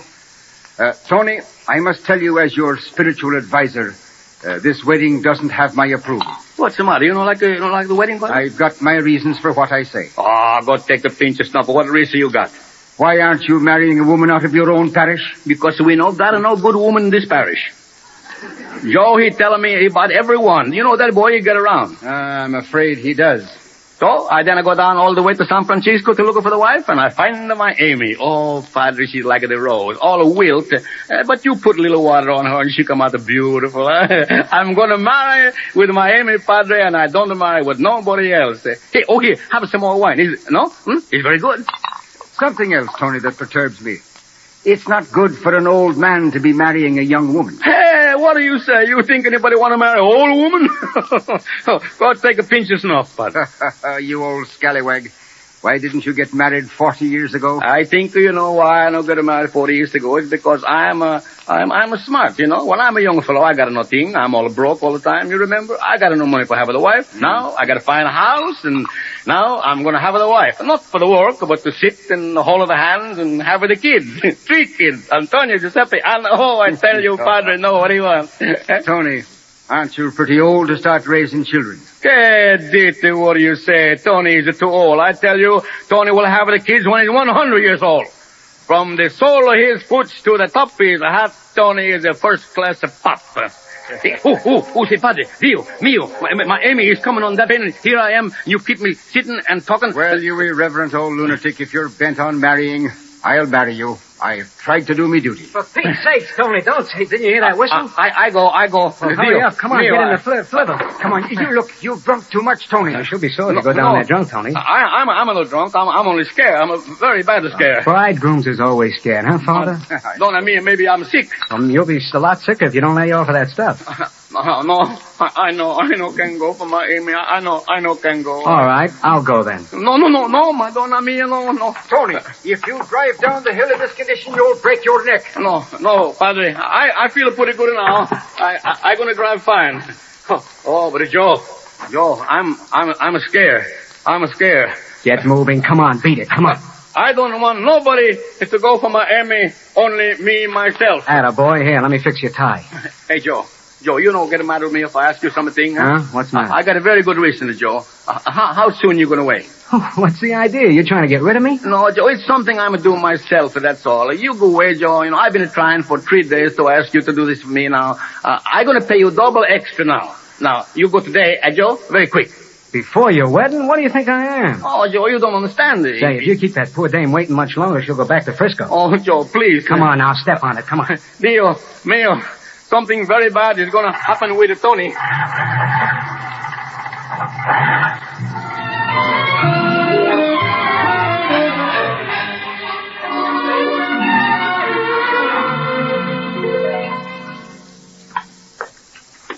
Yes, miss? Pardon me, Mr. Station Agent, but this here is surely Napa, ain't it? Yep, it's Napa, all right. You think the conductor put you up at the wrong place? I've been noticing you sitting over there looking kind of jumpy ever since you got off the train. You, lost? Oh, no. I'm just waiting for a certain party that was supposed to meet me. Well, help yourself. This here's the waiting room. Maybe you might know the party. Mr. Tony Petrucci. Petrucci? Yeah. Raises grapes up the valley? Yeah, that's the one. Say, is there any way I could get in touch with him? Well, now, they don't have a telephone line out there yet. I'll tell you. The mailman ought to be along here any minute now to pick up the mail. Maybe he'll ride you up there in his buckboard. Well... Oh, I guess he wouldn't mind to have a good-looking girl for company. Oh, that'd be more than kind of him. Well, you just go and wait there on the bench. When Fred comes, I'll ask him. Say, it's none of my beeswax, but you look like you've been crying. Oh, me? Oh, no, I must have got a cinder in my eye. Well, that's what I get, I guess, for sticking my head out of that car window, gawking at the scenery.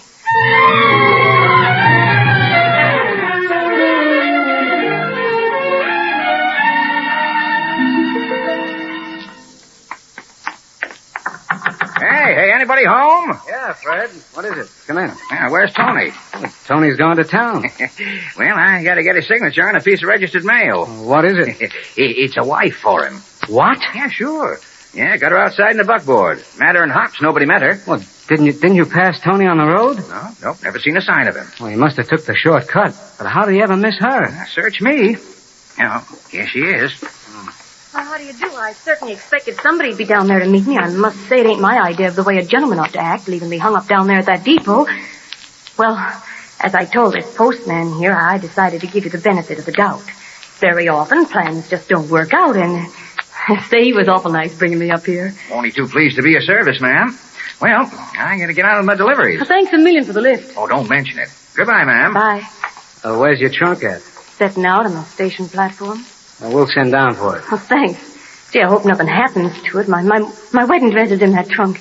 I bet you didn't expect me to bring a wedding dress, did you? I didn't expect to myself. I don't know why I did, but I did. I just blew myself. I said you only get married once, and I got a veil, too. I got the whole works. Gee, excuse me if I'm talking too much. I guess I'm kind of nervous. Naturally, a girl gets kind of fussed coming off like this to marry a man she ain't never even seen. Yeah, I know how you feel. My, will you look at the decorations? Say, did you folks go and do all this just for the wedding? Sure we did. A regular Italian wedding. What do you think of the cake here? And that? Well, now, if that ain't the cutest ever. Say, it was awful nice of you to think of that. Oh, I can see right now I'm going to like it here. That's the prettiest view out there. Is them all grapevines? Yeah. You know, this is hilly and nice around here. Made me think of where I used to live. Where was that? In the Santa Clara. You know, I wrote you. Oh, yeah, I forgot. We had a big place in the Santa Clara. 90 acres in prunes and 50 acres in apricots. I guess I'll sit down. I'm kind of weak in the knees. Yeah, take that rocker. Thanks.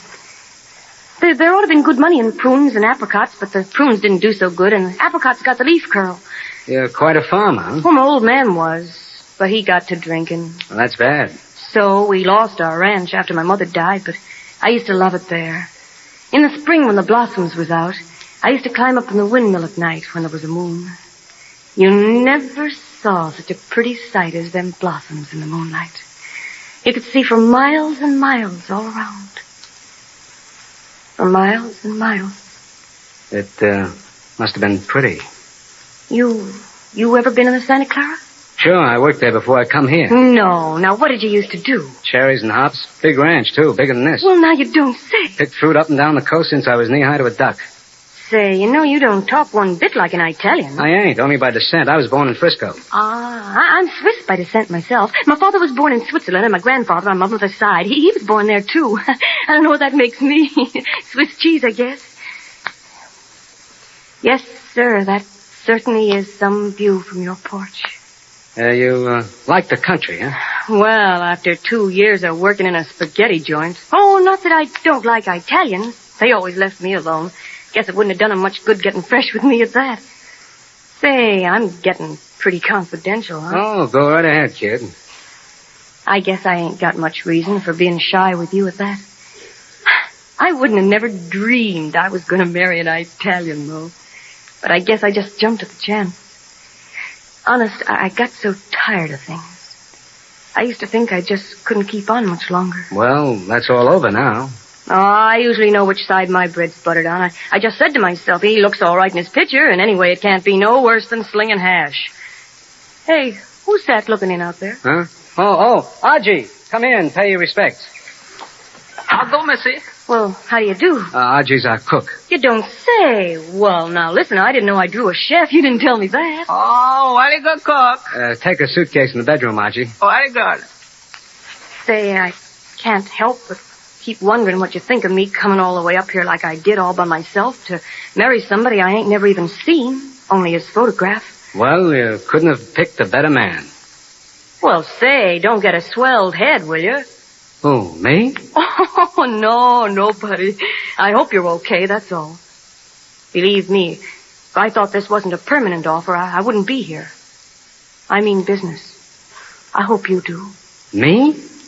Oh, now, I certainly ain't referring to the Chinaman. Say, who do you think don't get sore. The minute I came in, I knew I was all right. Honest, I feel just as much at home here as if we was old friends. Life sure is funny, though. Lucky for me, I can say that now and laugh when I say it. I ain't always been so good at laughing. I guess we'll get used to each other in time. Don't you think we will, Tony? Tony? Say, I ain't... Hey, Joe! It's an ambulance. They bring Martha home. What's the matter? I knew I should have went instead. He wasn't in no condition to. But what is it, Doc? Here, man. Easy now, easy. Carry him in the house. Easy. Is he bad, Doc? Both legs above the knees, compound fractures. Well, why didn't you take him to the hospital? I wanted to, but he raised such a fuss. It's a miracle he's not dead as a mackerel. That Ford plowed right through the bridge. Well, the poor old devil. Must have fallen 20 feet at least. No telling how long he was lying there. A neighbor called my office. I never seen such a wreck. The car was turned upside down. Found him lying in over a foot of water. You better lend a hand, Joe. Sure. Get him in there, give him another needle, and clean up his cuts. Yeah, put him in his room. Archie, hurry up. Turn down the bed covers. Now, stay. I don't get it. I don't get it. What's happened? 2 broken legs, lady. That's what happened. Oh, he's coming too, Doc. That's you, Joe, huh? Yeah, it's me, old-timer.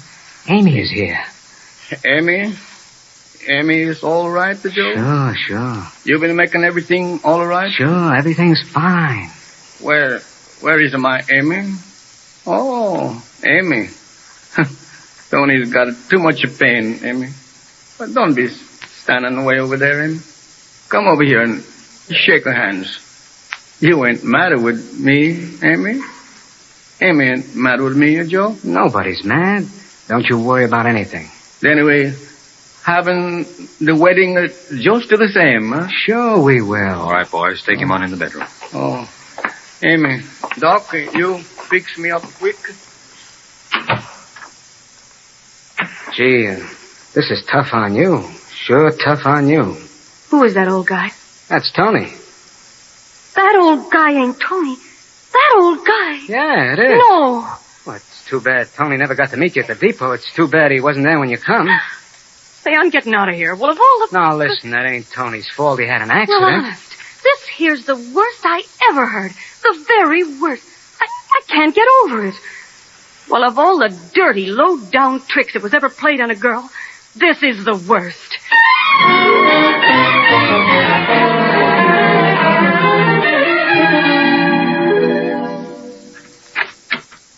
Well, what are you doing sitting out there like you had a ramrod in your back?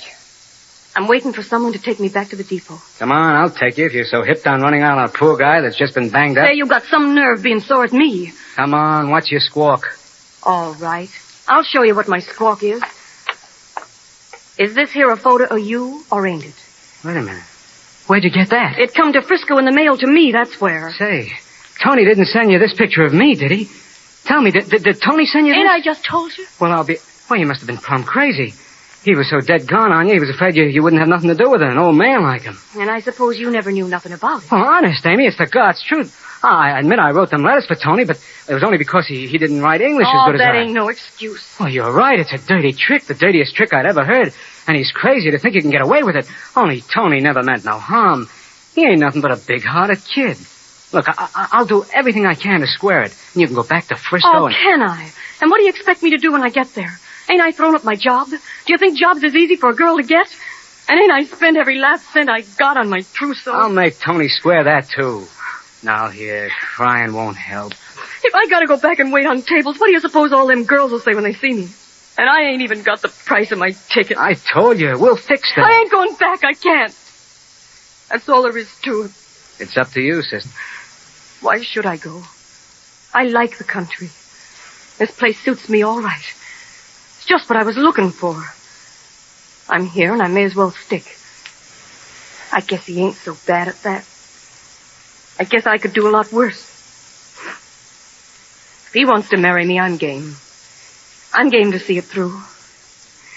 It's nice up here. You're nice, too. Now look here, Mr. Joe. Now I'm staying. I gotta ask you not to get too personal.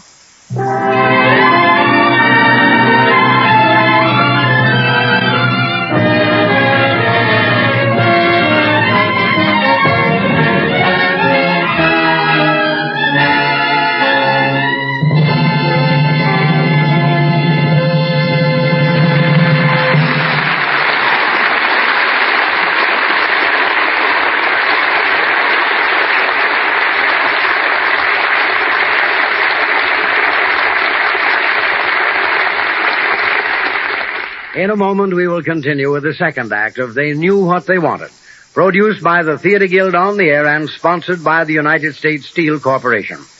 And here speaking for United States Steel is George Hicks. Good evening. Tonight I'm talking to you from San Francisco, and I hope that all of you will be able to visit this beautiful city, so well named the Queen City of the Pacific. San Francisco has a magnificent and colorful history. But what's more important, she is today, along with the rest of the Pacific coast, well on our way to an exciting economic and industrial future. Today, as in the past, we of the United States Steel Corporation are proud of our part in this expansion. Right now, for example, our western subsidiary, the Columbia Steel Company, is busy building a $25 million addition to the present facilities of its 400-acre steel mill at Pittsburgh, California, just 40 miles up the bay from San Francisco. This new addition is an ultra-modern tin plate and steel sheet mill, which will greatly increase the supply of these much-needed steel products, especially a vitally necessary tin plate for the great can-making industry of the Pacific Coast. Perhaps I should tell you something about tin plate and why this product is so important to you. Next time you're in your favorite grocery store, take a look at the shelves of canned vegetables, meats, soups, and other foods. Then remember that each of those cans is made of approximately 99% steel and 1% tin coating, according to specifications dictated by the research departments of the can-making industry. All those rows of cans on your grocer's shelves may seem to you like a large supply, but let me call on your imagination for a moment. Last year, the can makers out here on the Pacific Coast produced 5 billion cans. That's enough cans to circle the entire world 16 times. And this means that the ever-growing Pacific Coast now requires for its can-making industry alone nearly 500,000 tons of tin plate each year. Much of this tonnage will be produced right here in the West by Columbia Steel Company, which in the future, as in the past, will continue to be a vital member of the United States Steel Corporation's family of companies, bringing you better steels and better products of steel for a better America. We pause now for station identification. Your station is KECA, Los Angeles.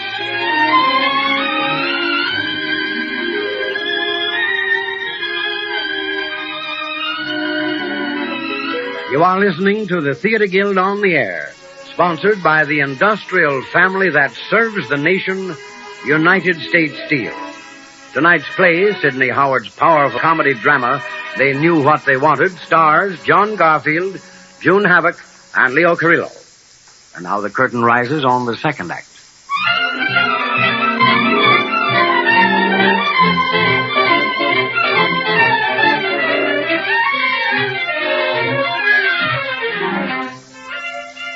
That same night, under a brilliant California moon, the festa, the feast before the wedding, which Joe had planned for his boss, is in full swing. But poor Tony himself lies on a cot in the living room of his ranch house, his legs encased in plaster casts. The doctor sits beside him. Doc, the most beautiful sound in this world is laughing people. Everybody having a big time at Tony's festa. But Tony, you think Miami like it, Doc? You think she have fun? No, Donna Mia, but I want to go out there so bad. Now, look here, Tony. If you don't lie quiet, I'll ship you off to the hospital where you belong. Half of what you went through this morning would have killed an ordinary man. Oh, that's all right. Tony is very sick, very sick. It's after midnight. High time those coyotes went home. Hey, what are you talking about? That fellow Luigi is no coyote. He's a fine music artist. It's a marvel to me that man has any lungs left. He's been howling for 5 hours. Hey, Doc, you think maybe my legs is going to be well next week? Next week? I only hope, Tony, that you may be well in 6 months. 6 months? Porca miseria. Tony, you don't seem to realize what a bad smash-up you had. Both tibia and fibula are fractured in the right leg. Fibula? What do you mean? And you talking about getting married today. You're incorrigible. Oh, go take a pinch of snuff. Tomorrow I'm going to marry my Emmy, and nobody is going to stop me. I can see your bride's going to have her hands full taking care of you. Well, how you making out, Tony? Oh, very sick, Joe. Is the festa going good? Oh, going like a house afire. The way they're lapping up the vino, it's a wonder everybody ain't stewed to the gill. Hey, no. Italian people, they don't get stews. Only happy. Is my Emmy having a big time, Joe? Oh, sure she is. Everybody's treating her like a queen. Oh, that's good. Hey, Doc, will you excuse me? I want to talk with you, Joe. Tony, I'm putting you in your bedroom to sleep in 10 minutes. Oh, just a little while more longer, Doc. I won't be responsible unless you obey me. I'll handle this old bird for you, Doc. What's on your mind, Tony? Oh, Joe, it's Amy. What are you squawking about? She's marrying you tomorrow, ain't she? Yeah, but I'm scared, Joe. I love my Amy, but she don't love me. Give her time, can't you?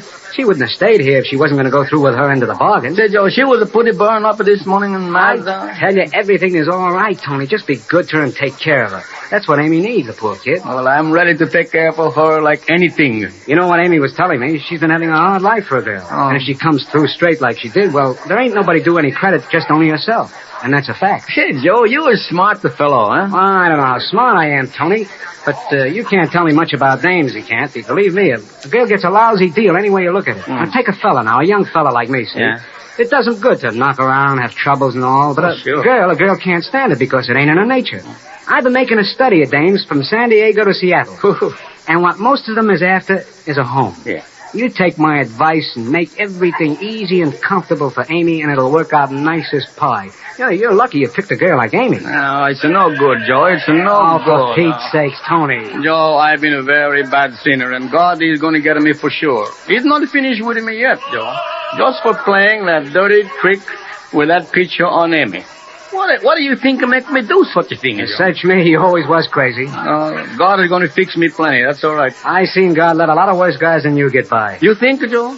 Oh, look, Joe, look what I got. Boy, them's what I call regular earrings. Those are real diamonds. They cost $400. Yeah, I guess my Amy going to like them pretty good, eh? You go call her, Joe. I give them her right away. Oh, boy, those will make her sit up and beg. I'll be right back. Oh, here you are, beautiful. Listen, if you can't speak to me proper... You needn't be so hard-nosed. I'm only trying to be friendly. Well, maybe you are. But I don't believe in letting a fella get familiar. When I only met up with him this morning.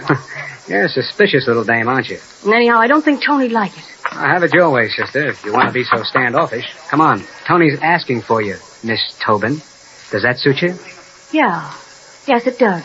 Certainly does. You want me, Tony? Amy, come over here. You like the earrings, Amy? Earrings? Now, who don't if they're pretty? Go over closer. Hey, come over here, Amy. I'm going to give you my marriage present for you. For me? Honest? Well, gee, ain't that nice and thoughtful of you. Look, Amy. It's for making you happy. Oh. Yep. They back 400 smackers. Oh, you didn't need to go and do that. Oh, gee, real diamonds. Hey, don't cry. That's enough for making you cry, the earrings. Oh, say, ain't they beautiful? Oh, I never dreamed of ever owning anything so gorgeous. Hey, Amy, you ain't going to be married with it, Tony, for being so crazy, wild with the love. My Amy's so good, so pretty. My Amy, Nothing. I ain't mad. You see, Tony, everything's hunky-dory. Say, what's the idea? What do you got to do with this? You're always butting in. And come to think of it, I don't like your picture lying here on this table. Here, take it. Santa Maria, she got a temper, Joe. Take it, I tell you. I don't want it around. Tear up the picture, Joe. Tear him up. Is it better? No, give it to me.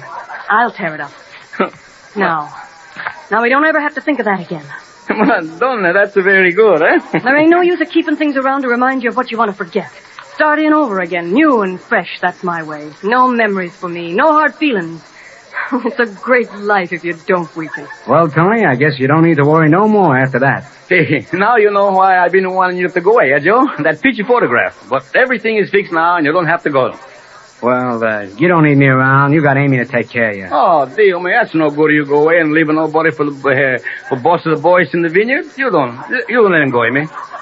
I got nothing to say about it. I gotta leave, Tony. Oh, he got them itchy feet. You tell Joe stay here, Amy. It must be pretty swell being free and independent and beating it around the country just however you feel like.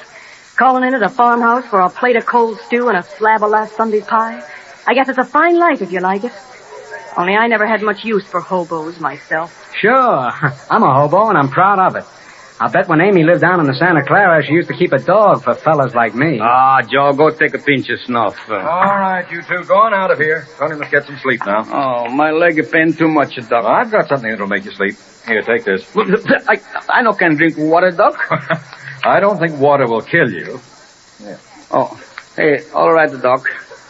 Amy, Hey, man, why you look so sad? Do you blame her? She had a tough day. I ain't sad, Tony. It was a swell party, and everybody had a swell time. And when Tony's good and strong, Doctor, and don't have to be in bed all the time, we'll have that Chinaman carry him out in the sun, and I'll sit beside him and read the paper out loud, and we'll look at the view and feel that nice wind and enjoy ourselves. And if Joe goes away, why, he goes away, that's all. Don't nobody fret about little Amy. She's gonna be all right.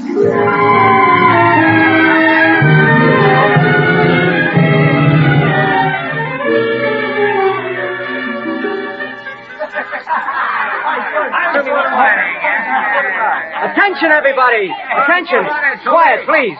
It's late. The doc just put Tony to sleep, and he wants you to go home so he can rest. And don't forget, you're all invited back tomorrow for the wedding. Honey eats and vino. Wait a minute. I want to tell you all good night. I had the very best welcome that ever was, and I'm the happiest girl in the world because you've been so good to me. They say thank you right back. All right, beat it now. Bono not to run along. Come along. Come back tomorrow. That's the big day.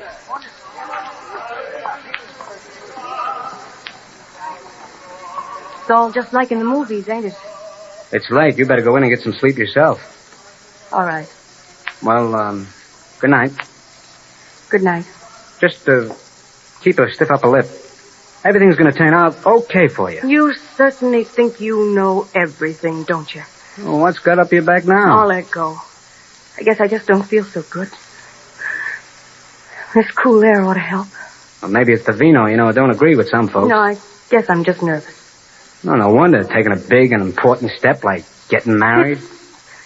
Well, everything's so new and different. But I wouldn't let it get me down if I were you. Don't you worry none about me, Mr. Joe. That's the spirit. Good night. Good night. Say, look here, Amy. I don't remember giving you leave to use my Christian name. It's a pretty name. Are you ashamed of it? No, I'm not ashamed. Amy. That's French for beloved. Beloved. Listen, kid, there's something I want to ask you before I go. I'm pulling out in the morning right after the ceremony. Where do you think of going? Well, I ain't decided yet. It don't matter, north or south. It's all the same to me. I've been here too long as it is. What do you have to ask me? You like Tony all right, don't you? I let him get jewelry, didn't I? A self-respecting girl don't accept jewelry from a man unless she's going to marry him. Not real jewelry.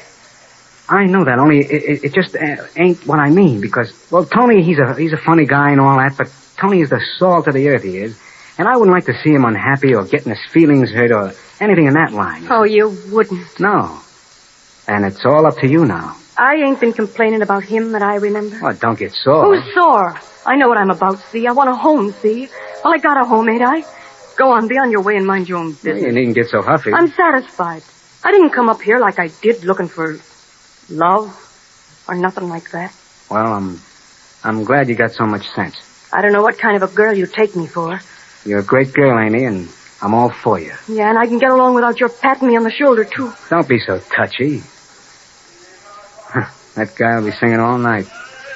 Moonlight sure makes him crazy. Joe. What?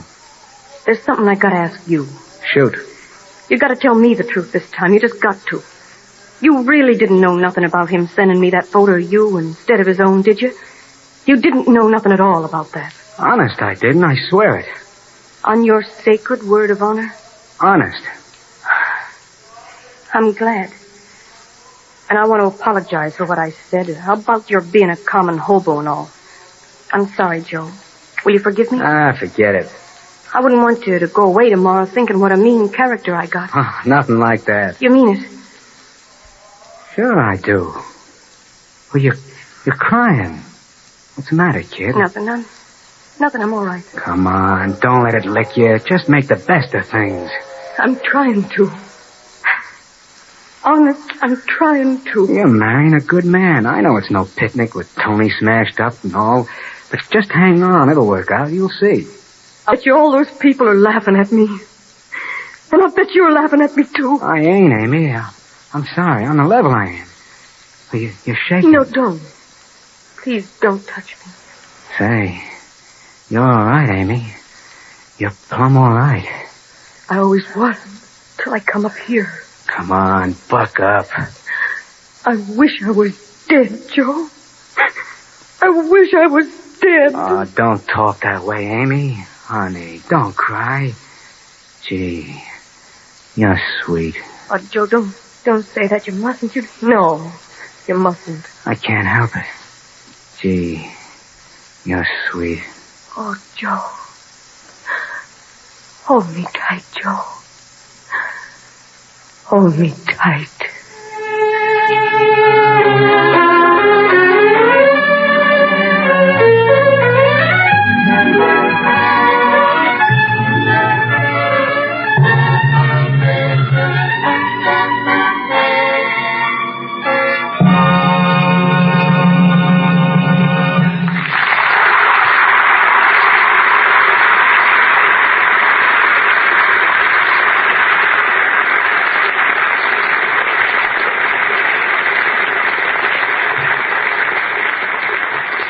In a moment, we will continue with the third act of They Knew What They Wanted, produced by the Theatre Guild on the Air and sponsored by the United States Steel Corporation. And here again, speaking for United States Steel, is George Hicks. One of the things which is naturally of vital interest to every American today is the return of peacetime products. We're all looking forward to the time when we can buy a new car or refrigerator or some of the many other products of industry. And though you may not realize that all of those products are dependent on the production of steel, and particularly the production of steel sheets. That's because steel sheets are important in making your car, your refrigerator, your stove, your pots and pans, and 1,000 other things. That's why Columbia Steel Company's new $25 million steel mill expansion is so important. When this mill at Pittsburgh, California is completed, it will produce almost 500,000 tons of USS tin plate and steel sheets every year. That will do much to help fill the needs of the West. It means that in the near future, a great new supply of steel will be available to make the things you want and need. And because this Western member of the United States Steel family realizes that speed is important now, the new mill is being rushed to completion. But at the same time, Columbia's present facilities are being kept in full operation. As a result, if you were in Pittsburgh, California today, you might see the interesting sight of a great new mill being built on top of an old one which is going right on running. As sections of the new mill are finished, they will gradually take up and increase production, while the old machinery is dismantled and removed. The production of steel for peacetime America goes on and increases constantly. This is another example of how Columbia Steel is living up to its responsibility as a member of the industrial family that serves the nation, United States Steel. And now the curtain rises on Act 3 of Sidney Howard's famous comedy drama, They Knew What They Wanted, starring John Garfield, June Havoc, and Leo Carrillo. Produced by the Theatre Guild on the Air and sponsored by the United States Steel Corporation.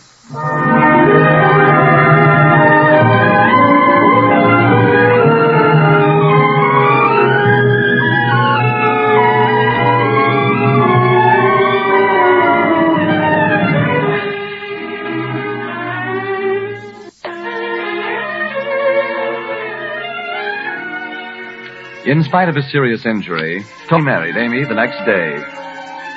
It is now 2 months later. Joe has stayed on to manage the ranch until Tony can be up and about.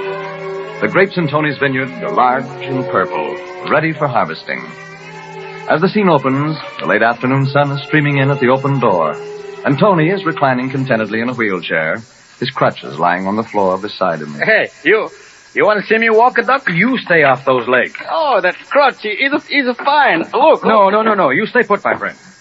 Mrs. Petrucci, if anybody had told me that day I dug your husband out from under that automobile, that I'd have him on crutches in 2 short months. My Amy is the best nurse I never see. She could nurse to the dead man back to life. She looks worn out. You know, Tony, you're a handful to take care of, and You feel up to par, Mrs. Petrucci? Oh, sure, Doc. Sure, I'm just fine. Mrs. Petrucci, you'd better come down to my office tomorrow and let me look you over. Give you a thorough checkup, just as a precaution. No, it ain't necessary, Doc. Honest it ain't. No, Amy, you do what the doctors say. If the doc think you need to check him up, you go down and get it, check him up, see? Oh, I don't imagine it's anything, Tony, but it's best to be on the safe side. Doc, she faint the other day. Oh, fainting's nothing, I tell you, Tony. Oh, that don't make no difference. Tomorrow morning, the first thing, I'm gonna make a Joe drive her down to Napa to see you, Doc. Santa Maria, we don't want to take no chances on the sickness, eh? I wouldn't have nothing happen to my Amy, no, sir.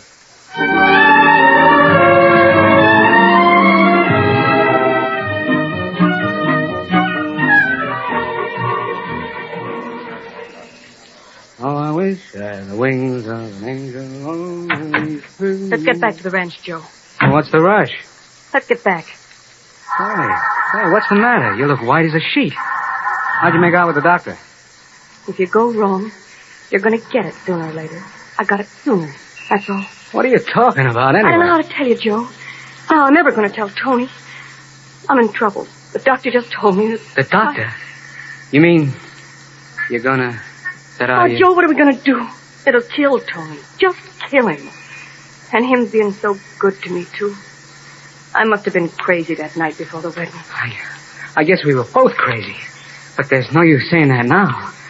The one thing we got to think about is Tony. Maybe it wouldn't be so bad if I didn't love him. And I do love Tony, Joe. He's been so sweet and kind. Kinder than anybody's ever been to me in my whole life. But don't I feel the same? I'm a swell guy, ain't I? To do a thing like that to a fella like Tony.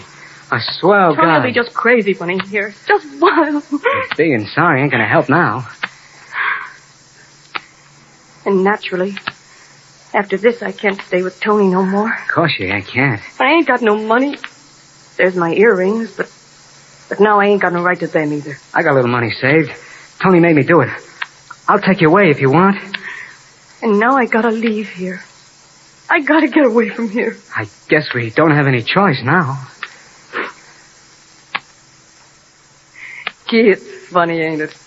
This is the first time we've been alone together since that night before the wedding. But poor Tony will be thinking that right along, you and me. Oh, Joe. Ain't this a terrible fix to be in? I seen better. Yes, sir, I must say. I seen a lot better.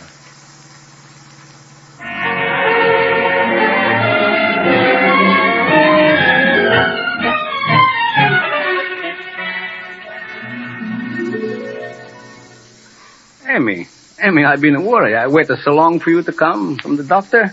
Hey, Amy, take off your hat and sit down beside of me. I love it to see the sunshine in your hair. Hey, what did the doctor say? You no sick, eh? No, Tony. Ah, what I tell you, the doc, he don't know nothing. Say, what's the matter? Joe will come back with you. Joe's packing to go away. Oh, that boy making me very unhappy. Why is he going away like that? Something awful's happened, Tony, and I'm going to tell you exactly what it is, because I ain't having you thinking afterwards that I ain't been happy here. Oh. Happier than I ever been in my whole life. Hey, what? Amy, what do you say? And I don't want you blaming Joe no more than you blame me. Oh, non capisco. I don't... Tony, I gotta leave here. It ain't because I don't love you, Tony, because I do. Kidito, what are you talking about going away? Wait, Tony, listen to me. You're gonna kick me out when you hear me. It's only right that you do. I'm gonna have a baby, Tony, and it's Joe's baby. Dios mío. Amy, you fooling me, eh? No, I ain't fooling, it's so. And that's why I'm gonna go away, Tony. You been loving it, Joe? Oh, no, I ain't. I never loved Joe. Honest, I never. And he don't love me. I was just crazy. I've been straight all my life, Tony. Only that one night when I first come here, the night before we was married, I ain't even spoke to Joe alone since that day until today in the car, Tony. You lie. I swear I ain't. And you're going away with it, Joe? I don't know, Tony. Honest, I don't know what to do. Go out, Amy. I'm going to talk to Tony. I already told Tony. Joe, I'm going to kill you. Go on out, Amy. Get out. Now she's going to stay here and see me kill you. Oh, Tony, killing me won't help any. I wish it would. I'd only string you up for it, and I'm not worth it. Take it easy. Wait a minute. Tony, listen, we'll go away. You'll never see us again. You can't ruin your life for us. Tony, I don't know what got into me, but it's a fine time to tell you, but I'm sorrier for this than anything I ever did in my life. Oh, you low down his neck and aggressor. Sure. I'm everything you want to call me and more, too. You know how I always feel about my Amy, and look what you do to me. I tell you, I kill you for this. Take it easy. No, Tony, be careful, please. Take it easy, will you? I get my gun and I shoot Tony, you. take it easy. Your leg, cut it out. Don't hurt himself. Tony, you're going crazy. You're out of your head. Catch him, Joe. Look out. Oh, Tony, what have we done to you? Help me get him back on the cot. Come on. Joe, we gotta get the doctor. We gotta get him right away. Poor old devil. Is Tony all right? Dios mío. I shoot you. He's right. I ought to be shot.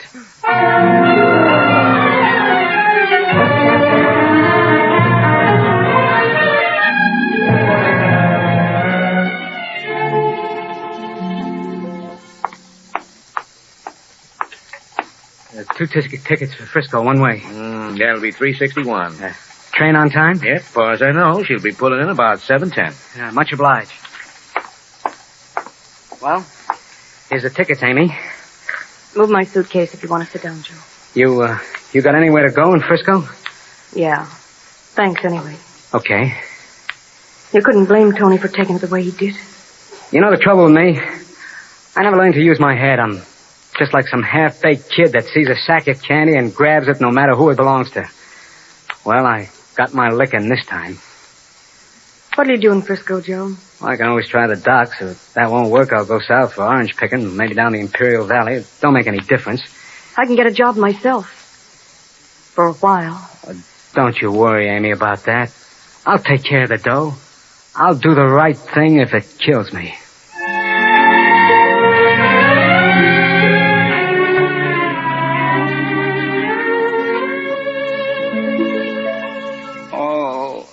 Now, try to calm yourself, Tony. I know what you've been through, and it's a great deal, but you've got to take it easy. What I'm going to do now, Doc? Amy, she's left me. Well, now, you can't say she left you when you practically turned her out. No, I don't turn her out. Understand, I don't blame you. It's a hard thing for any man to forgive. And me treating Joe all the time like he's my own son. Oh, Madonna mia. You think Joe is going to take care of my Amy, Doc, like he says? No, I don't. How much money has Amy got with her? She don't got nothing, Doc, nothing. Only them diamond earrings I give her. I guess she's get plenty for them in the pawn hook shop, eh? She might, if she'd taken them with her. What do you say? There are your earrings on the corner of that table. Oh, Madonna mia, she don't got no sense at all. Why she don't take them with her? Well, the way things ended, I suppose she thought she wasn't entitled to them. Oh, she got no right or not about taking my present, Doc. How's she gonna live? What's she gonna do for the cash? It won't be easy to get a job with the baby coming. Doc, Doc, that Frisco train, he don't go yet. Look at the clock. It's an even 7. How about it? You riding me down to the depot, and I give Emmy my cash money. I got plenty of money. You can't go anywhere in a car. Sure. Look, Doc. Look. What the clutch is for? Sit down. You want to fall again? No, the clutch is holding me up good. Well, see? You take the cake. Well, we'll make it, Doc. You drive like the devil, and we take the shortcut, and we get to the depot before the Frisco train, just as sure as a shoot.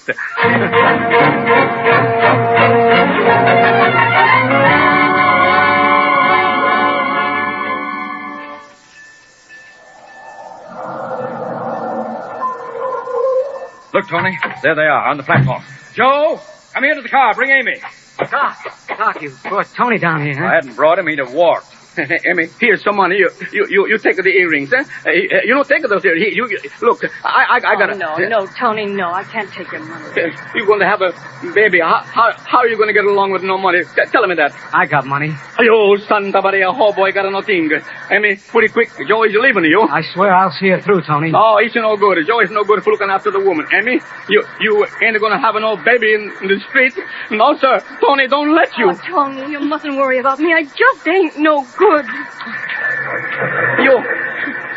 ain't, Emmy. You ain't going. You're staying right here with the Tony like nothing happened. I can't do that, Tony. It ain't fair for you. Yes, that's a good sense. That's what everybody's wanting. You and Joe and me. Hey, Joe, you want to go free? All right, then. Emmy, what she wants? Staying as nice and as safe in a fine house with a Tony. Look at Tony. Dio mio. Ask him what he want. Hey, don't he want a little baby? Not this baby, Tony. What I care what the people say. I'm going to tell everybody he's a Tony's kid. Then everybody going to say, look, Tony's so young and strong. He break both his legs and have a baby just the same. All right, you know, Tony, you wouldn't mean it later. It ain't human. It's human. I got nobody to give my property to when I'm a die. That's for why I want this baby, Emmy. You ain't kidding, are you? You're serious, ain't you, Tony? You won't change afterwards, will you? No, Emmy, what do you do, Emmy? That was just a mistake of the head, not the heart. And mistake of the head, that don't matter. Joe, I guess maybe you better get on that train alone. Yeah? You're not going? You mean that? You sure? She mean it? Did you hear her, Joe? Okay. Well, you know what you want. If that's the way you want it, I'm satisfied. I guess there ain't none of us got any kick coming at that. No real kick.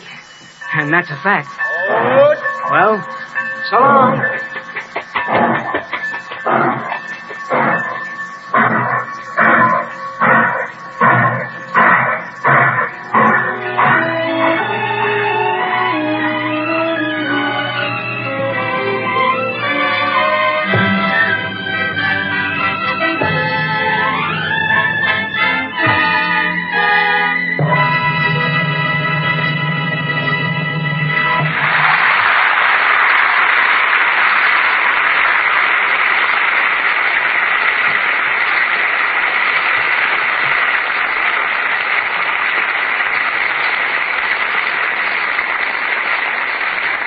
The curtain has fallen on the Theatre Guild on-the-air production of They Knew What They Wanted. Sponsored by the United States Steel Corporation, starring John Garfield, June Havoc, and Leo Carrillo. The cast tonight included Gail Gordon, Herbert Rawlinson, Eddie Marr, Elliot Reed, Hal Dawson, and Frank Graham.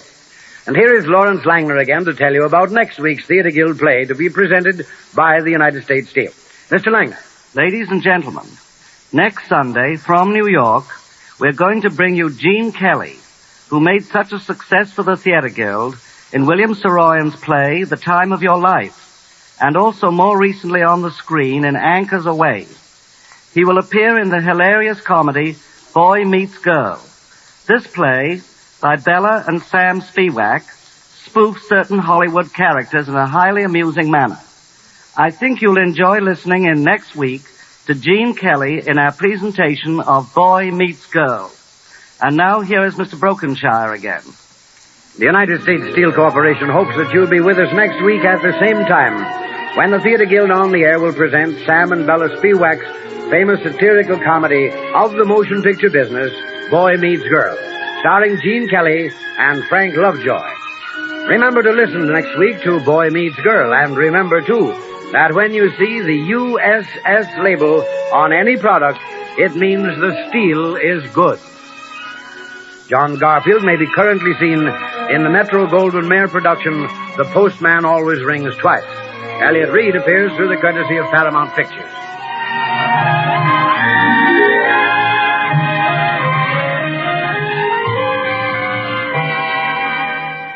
The staff for the Theatre Guild on the Air includes Homer Fickett, director, George Hundoff, producer, and Armina Marshall, executive director of the radio department. Music for tonight's play was composed and conducted by Harold Levy, and the play adapted for radio by Kenyon Nicholson. Your announcer, Norman Brokenshire.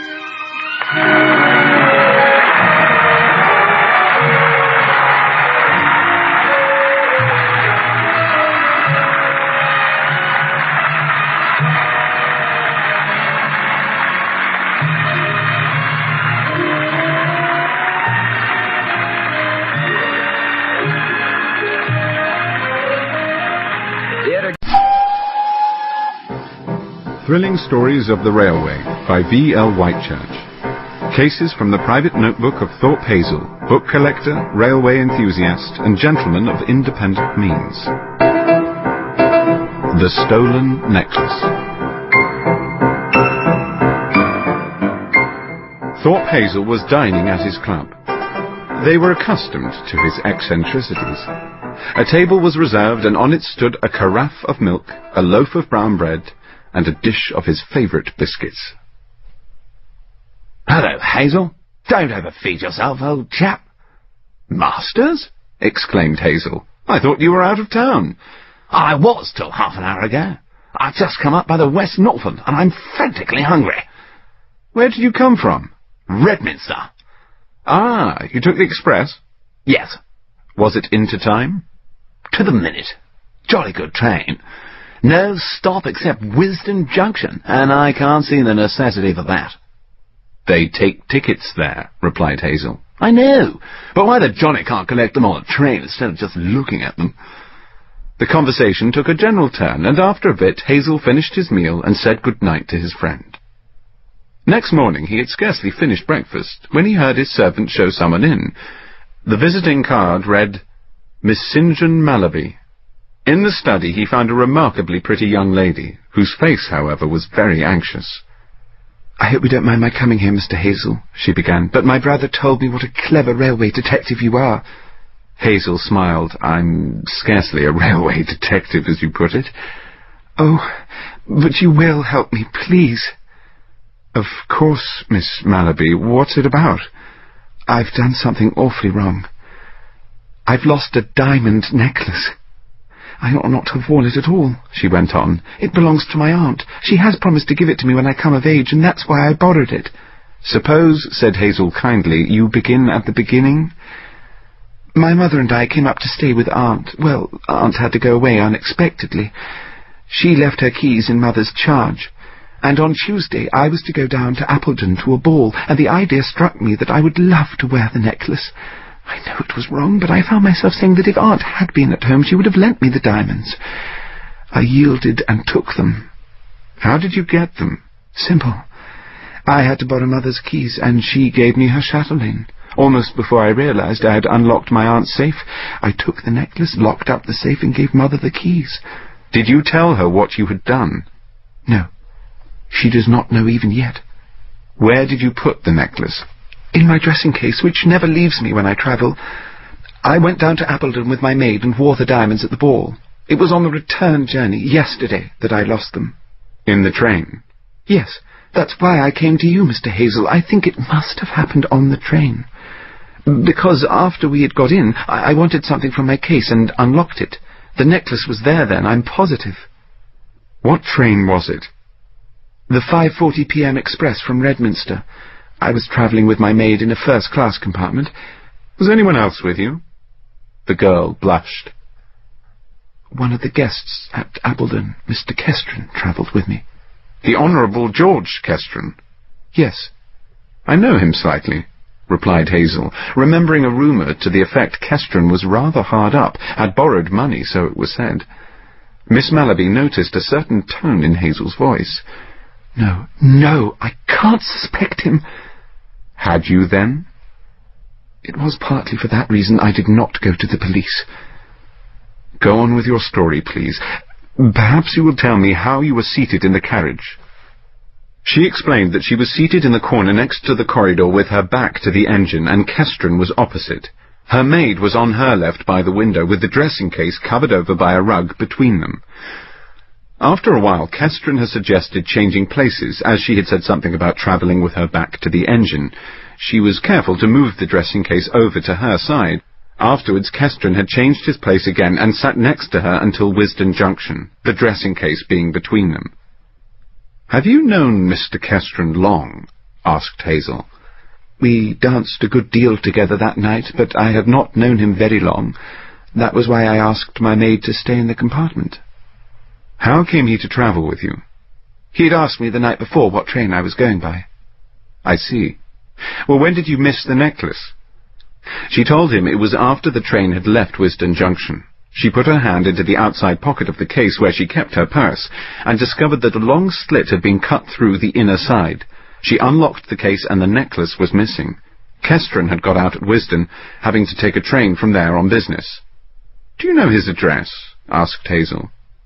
Lancaster Crescent, number 8, I think. Having discovered the loss, she was terribly upset, and even asked her maid if she had taken them. The latter was indignant and wanted to be searched on the spot. They looked everywhere in the compartment. She was certain that neither of them had left the compartment between Redminster and Wisden. Did anyone else come in? No. Even the ticket collector only opened the door and stood half outside. Hazel suddenly remembered the friend with whom he had been dining. He asked her how the three were seated when the ticket collector came, and who gave him the tickets. Mr. Kestren was next to me. It was after he had changed places the second time. I handed his ticket to the man. My maid had both our tickets, and she showed them. But as she was near the window, how did she do it? "Why," exclaimed the girl, rather petulantly, "she naturally moved across to him." "I see," said Hazel thoughtfully. "The corridor, of course, was on the left as you faced the engine. Can you remember whether the ticket collector came from the front or back of the train, and whereabouts your carriage was in the train?" About the middle. And the collector came from the front, but he had passed along the corridor just before." "Only just before?" "Yes." "Ah. Well, I think you've told me all I want to know. It's a troublesome case. By the way, what happened when you arrived at the terminus? I didn't tell anyone what happened. I felt like a thief myself, and... My aunt comes home this evening. I shall have to tell her. Miss Mallaby, I want you to go straight home and say nothing. He saw her to the door where her taxi was waiting. Then he hailed another and directed the driver to take him to the terminus of the West Northern Railway. He made his way to the office of the traffic manager, whom he knew. Will you tell me if there was a ticket collector or inspector on the 5:40 p.m. express from Redminster last evening? Another mystery? The manager rang for a clerk. In 10 minutes' time, the report was brought in. No ticket inspector or collector had been on the train. That settles it, cried Hazel. I'd advise you to look after your old uniforms, Mr. Street. His next move was to drive to Frank Masters. Sorry to disturb you, said Hazel. It's about your railway journey last night. That ticket-collecting incident is the clue to a mystery. Can you remember the fellow? Yes, black beard and moustache, and a rather gruff voice. After he'd looked at your ticket, did he go back along the corridor? No, he passed first, asked for the tickets, coming back. From the front of the train, yes, I know. Now, whereabouts in the carriage were you? Which compartment were you in, I mean? The last but two, first class. Last but two from the engine? Yes. Wish I knew about those two compartments behind you. I can tell you. How? A fellow in my compartment lit an Egyptian cigarette. Can't stand the smell of them, so I went out. After the tickets were looked at? Yes, just before we reached Wisdom. The next compartment was evidently reserved for ladies. The last was a second class, but I didn't mind that. There was only one man in it. Oh, that's grand, cried Hazel. I'll have a drink on the strength of it. And he pulled out his milk flask. What was he like? Clean-shaven fellow, with the exception of slight whiskers. That's the man I want, said Hazel. You see, the doors at the ends of the coaches on this train were locked, the key being with a guard, so it was impossible that anyone could get through to the next coach. If only I could find out where that man is now. Masters wheeled round in his chair suddenly. I took a taxi straight to the club, and I happened to notice that my travelling companion took the next on the rank. That settles it, exclaimed Hazel. I'm off. In half an hour he was back at the terminus in consultation with the cab inspector who keeps watch at the station gates.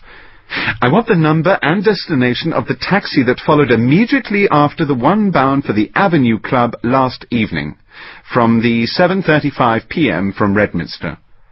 He knew, of course, that every cabman has to shout out his destination to the inspector as he passes the little office at the gate.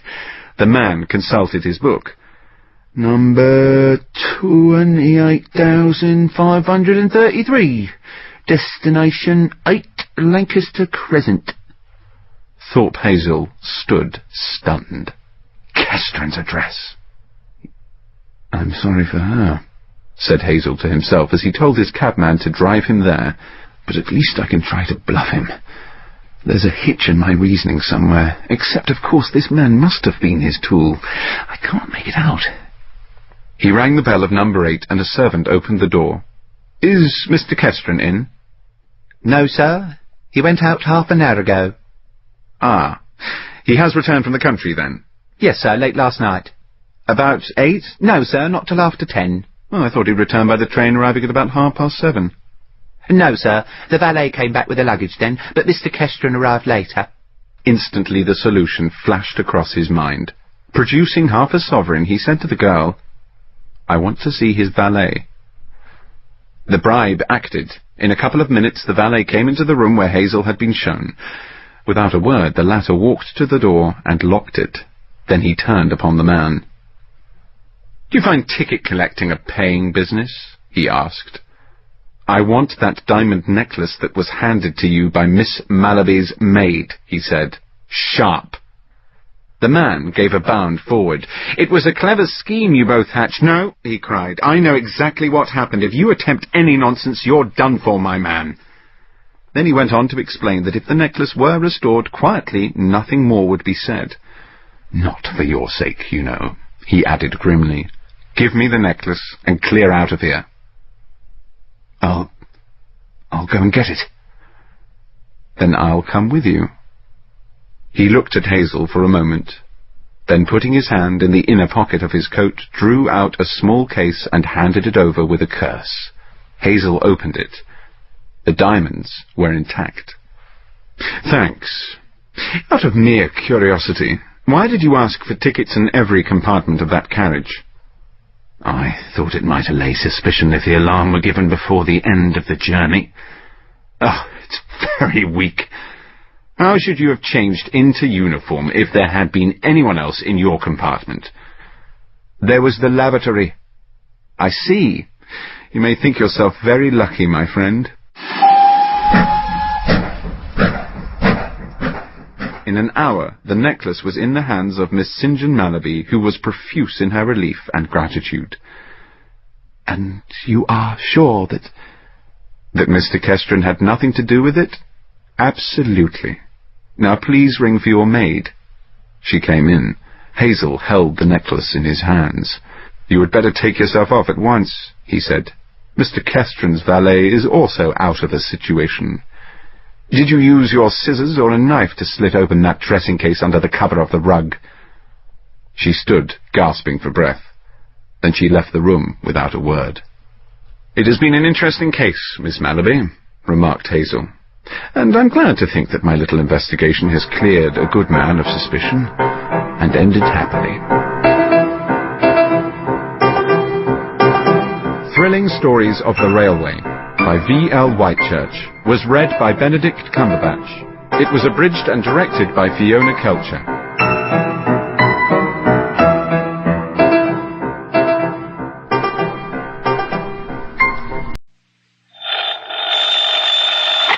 Johnny Dollar. Johnny. Yes? Hello? George Reed, Floyd's of England. Oh, what's the matter, George? You sound a bit down in the mouth. I am. What's up? Well, Johnny, I understand you've handled quite a few investigations for the Continental Insurance and Trust Company. Oh, brother, I sure have. And you know something, George? Yes? Floyd's of England, you that is, have handed me some pretty wild ones over the years. I know. But believe me, they've been nothing compared to some of the cases that Continental has handed me. And you know why, George? Why, Johnny? Because of just one client of theirs. Well, he's a wealthy old screwball by the name of Alvin Peabody Cartwright. Cartwright? Yeah, he carries a lot of insurance, millions of it. And any company that has his account is making plenty. Yes, But, brother, the fantastic problems that man comes up with. Why, it's enough to drive you off your rocker. I mean, I'm always the goat. Yeah, I handled one crazy investigation for him only 3 or 4 weeks ago. So I understand. They told Continental that if they sent somebody else around, he'd leave them flat. Johnny... Actually, I suppose I shouldn't complain. Some of the biggest fees I've ever got have come out of his pocket. And you know something? Yes, Johnny? In spite of all his wackiness and these silly problems he hands me, well, over the years, I've really gotten to love the old character. And I mean, aside from those fancy fees I mentioned. Good. I think I'd do almost anything, within reason, that is, if it were necessary to help out Alvin Peabody Cartwright. Anything? Sure, anything. Thank heaven for that. But, now you said you have troubles, George. I have. So I'm sorry I chewed your ear off about someone that Floyd's of England doesn't have to worry about, so... Don't we, Johnny? Huh? Well, of course not, because as long as he keeps his insurance with Continental... Unless... George. Unless... what, Johnny? Well, I mean, if he were to change companies for some... Oh, now, wait. Yes? George. I'm still here. Just who is your problem? I'm afraid you've guessed it. Oh, no. Yes, Johnny. Alvin Peabody Cartwright.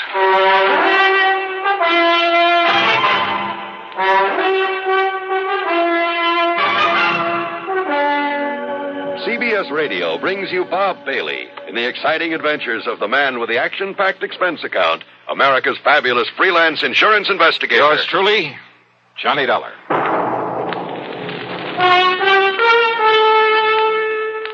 Pepsi-Cola refreshes without filling. Why? Because it's truly light. Charlie, you're forgetting something. Wait, Kay, there's more. Yes, ice-cold Pepsi is the delicious refreshment that goes great at a picnic or a party. But, Charlie... And Pepsi goes fast. People like it, so keep plenty handy.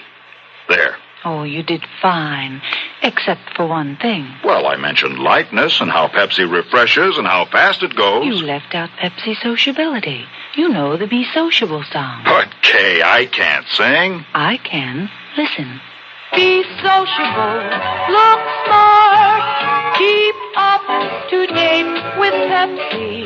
Drink light, refreshing Pepsi. Stay young and fair and debonair. Be sociable, have a Pepsi. Well, at least I can say this. Pick up an extra carton of Pepsi today. Please do. And now, Act One of yours truly, Johnny Dollar.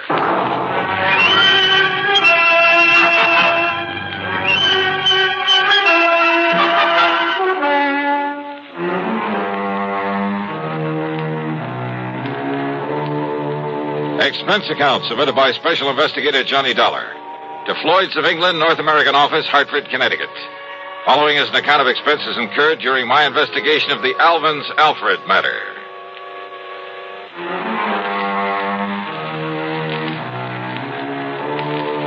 The assignments George Reed usually handed to me were usually bad enough. But a combination of both George and Alvin Peabody Cartwright could be just a little too thick. Anyhow, expense account item $1, $1 for a cab to his office. Now look, George, don't tell me Cartwright has shifted all his insurance over here to Floyd's of England. Sit down, Johnny, please. Sure. Well? Yes, he has. Then, baby... As a matter of fact, after months of effort and expense, I managed to sell him on our company myself. Oh, brother. But if you have any idea of the amount of his annual premiums, well, Johnny, it's a real feather in my cap. But don't you realize what you've got yourself in for? I'm afraid I'm beginning to. So, Johnny, if you can get him off my neck... Cartwright? Twice in 1 month? Don't bank on it. But tell me all anyhow. Well, it's really my own fault. So anxious to get his business. And if you know how much that man spends on premiums every year... Yeah, you said that. Now get to the point. And I suppose I should have been more thorough, but... Well, we figured that Continental had known what it was doing, and we simply made a direct transfer of all his policies to this company, including the one that concerns us now. Only it should never have been issued. What kind of a policy? Straight life. On Cartwright? No.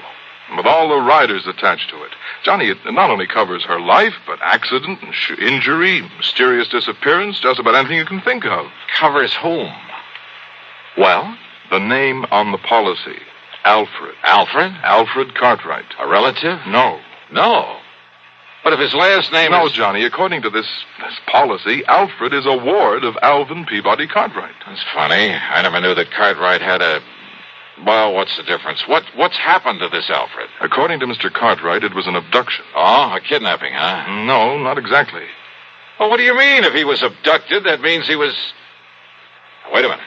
Yes? A minute ago, you started talking about the insurance policy on her. That's right. And then you started talking about Alfred. Alfred is a she. Is a what? Hey, well, what do you mean about an abduction of her, him, it not being a kidnapping? Oh, I said not exactly.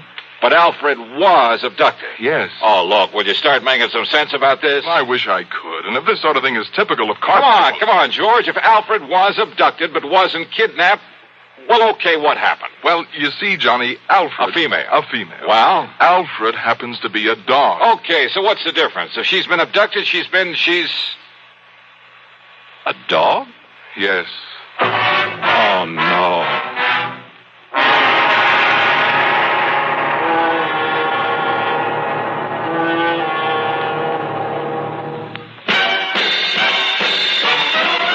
Are you smoking more now, but enjoying it less? Have a real cigarette, have a Camel. The best tobacco makes the very best smoke. Have a real cigarette, have a Camel.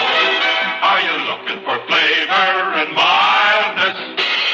Have a real cigarette, have a Camel. The best tobacco makes the very best smoke. Have a real cigarette, a real cigarette, a real cigarette, have a Camel. Again, for the 11th straight year, Camel outsold every other cigarette, filter, king size, and regular. The best tobacco makes the best smoke. So if you're smoking more now but enjoying it less, change to Camels. Get more real satisfaction every time. Start to really enjoy smoking again. Have a real cigarette, a real cigarette, a real cigarette. Have a Camel. And now Act Two of yours truly, Johnny Dollar, and the ALVIN'S Alfred matter.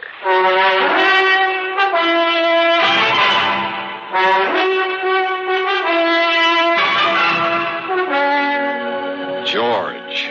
Life, accident, injury, mysterious disappearance, all that insurance on a dog? Yes, Johnny. A female dog? Yes. By the name of Alfred? Yes. A pet of that lovable old crackpot, Alvin Peabody Cartwright? His ward, Johnny. At least that's the way it reads on the policy, and that's why we thought nothing of it when the policy was transferred to us from Continental Insurance and Trust. Oh, brother. But why Continental ever wrote such a policy in the beginning? Oh, that part's easy, George. But the premium's only a drop in the bucket. I mean, compared to that on the rest of Cartwright's insurance. Now listen.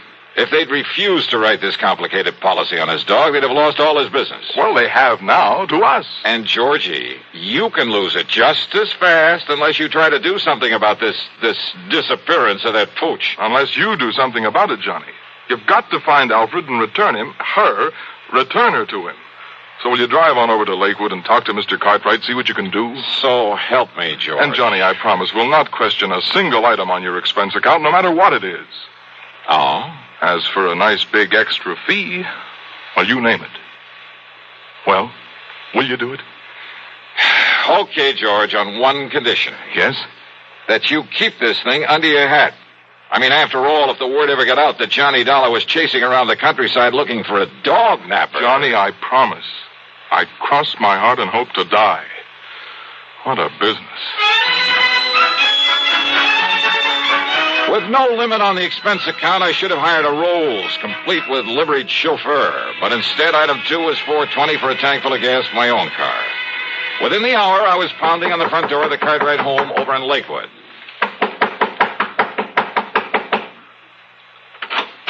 Hi, Mr. Cartwright. No. I'm sorry, I'm far too upset to talk to anyone right now. So goodbye. No, wait a minute. Hey! Yes. Why, Johnny? That's right. Well, why didn't you say so? Come in, boy, come in. Sure. Well, sir, how are you? Yes, come in and commiserate with me in my hour of bereavement. How anybody could be so wicked as to take Alfred, my pride and joy, away from me. But somebody did. And, Johnny, you must find her and must bring the culprit to justice. Spare no effort, spare no expense, but come on, John. Well, have you any idea, Mr. Cartwright, who might have walked off with the pooch? Pooch? Oh, Johnny, how can you use such a term? Alfred was almost like a child to me. Dear little thing. Oh, yeah, I'm sure. But you haven't answered my question. Do I know who committed this dastardly deed? Yes. Of course I do. Who, sir? Come along, Johnny. I'll show you Alfred's picture so you'll know her when you see it. All right. But now, why send for me, Mr. Cartwright? What? Well, I mean, if you know who did this. I certainly do. And, Johnny, he must be made to pay the penalty for this nefarious deed. Now, look. Here's dear little Alfred's room. Huh? Well, do you like it? Isn't it nice? I could hardly believe my eyes. It was more like the playroom for some much too wealthy child. Why, he must have spent thousands on it. On the soft, thick, wall-to-wall carpeting, all the furnishings, including a bed in the corner with a foam rubber mattress. There was a growing tree in the middle of the floor and a half-dozen miniature fire plugs scattered about. There were rubber bones and balls and toys of all sorts and sizes Toys. In addition to everything a dog could possibly play with, there was a big table with a scale model electric train, an erector set, a microscope, a lot of other science toys, including a working model of a... Huh? Isn't it nice, Johnny? Oh, no. Look, Mr. Cartwright. Yes? Don't tell me the dog played with these things. What thing? Will this toy seismograph... Toy? What are you talking about? That really works. See how the recording needle gave a jump on the roll of tape on it? It runs for a week. Keeps perfect time. Oh, well, sure. So the dog could tell when there's been an earthquake somewhere, is that it? Well, no. I may as well admit, Johnny, that some of these things are mine. Yours? Yes. When I was a child, the only toys I had were the ones my poor mother could make with her own hands. And I always said that if I ever had the money, I'd make up for it. That I'd have all the things I couldn't have then. So maybe I'm just a silly old man, second childhood, that sort of thing. But I said I'd have them, and now I have. I see. Did you ever have a nice electric train when you were a youngster? Well, no. My folks couldn't afford it. Yes, but I bet you wanted one, didn't you? Oh, sure I did. Doesn't every... Yes, and after you'd grown up, I bet you spent as much time looking at them in store windows as any kid. All the time wishing you dared to buy one. Just to have it. You think it's all a joke, Johnny? Joke, Mr. Cartwright? About the man who buys his son a train for Christmas and then, plays with it all Christmas morning? Yeah, maybe you got a point there. Of course I have. And that's the trouble with growing up. People get so proud or stuffy or something that they won't unbend. They won't let their hair down and enjoy some of the simple little things that they'd really like to do. They're so afraid that somebody might laugh at them. I'm not laughing, Mr. Cartwright. And that's why I like you, Johnny, because you've sense enough to realize that, maybe an eccentric old character like me isn't so eccentric after all. That he's just become smart enough to get rid of a lot of nonsensical inhibition. Yeah, you have got a point there. Maybe you can understand why this same old man is so upset about losing a wonderful companion. His dog. She was such a dear. I looked all over before I found her and bought her and brought her here. Her, Mr. Cartwright? That's right. Then why did you name her Alfred? Well, to be honest about it, Johnny, I'd really hoped for a boy. Yeah. Yes. Now, you say you know who dog-napped her? Clarence. Clarence? Clarence Brixton. A stupid day servant I fired yesterday. He was the only one that could have done it. Who would have done it? When did this happen? Last night, between 7 and 8. I'd gone over to visit the widow Parkins. Oh, a bit of romance in your life, Mr. Cartwright? Oh, Johnny, how can you say anything? Well, she is very nice. There was nobody here but little Alfred. I'd even locked her in. Oh, what about the house? Was it locked? Of course it was. But Clarence still had his key to it. And if you know this house, Johnny, then nobody could have broken in. Oh, I'm sure of that. Besides, there was no sign of anybody trying to. There was no footprints outside. There was no ladder marks. There was nothing. Even the stupid local police agree that Clarence must have done it. Then why haven't they nabbed him? Because they believe his alibi. From that character, that wife of his. They live the other side of town, and she swears he was at home when it happened. And you're sure that only he had a key to this house? That's right, outside of my own. So he must have done it.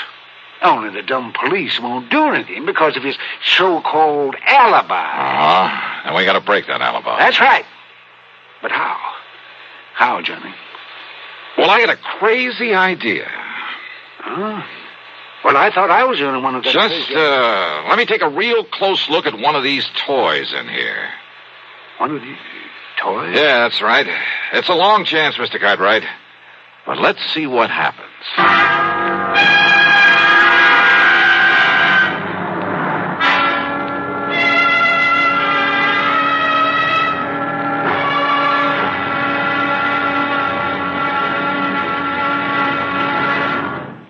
Act 3 of yours truly, Johnny Dollar, in a moment. Welcome, recording star Mel Torme. It's terrible trying to sing with a bad cold. So I always take 4-way cold tablets to relieve cold miseries fast. Good idea. Tests of all the leading cold tablets proved 4-way fastest acting. 4-way starts in minutes to relieve muscular pains, headache, reduce fever, calm upset stomach, also overcomes irregularity. When you catch cold, try my way. Take 4-way cold tablets. The fast way to relieve cold distress and feel better quickly.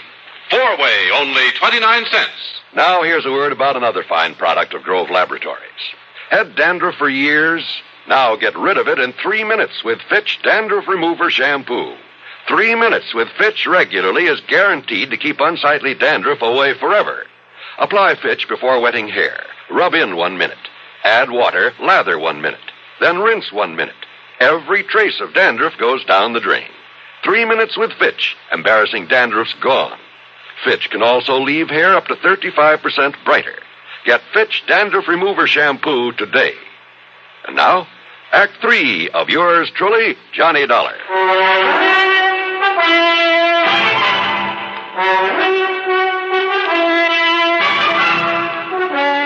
I got back into my car and drove to the address of Clarence Brixton.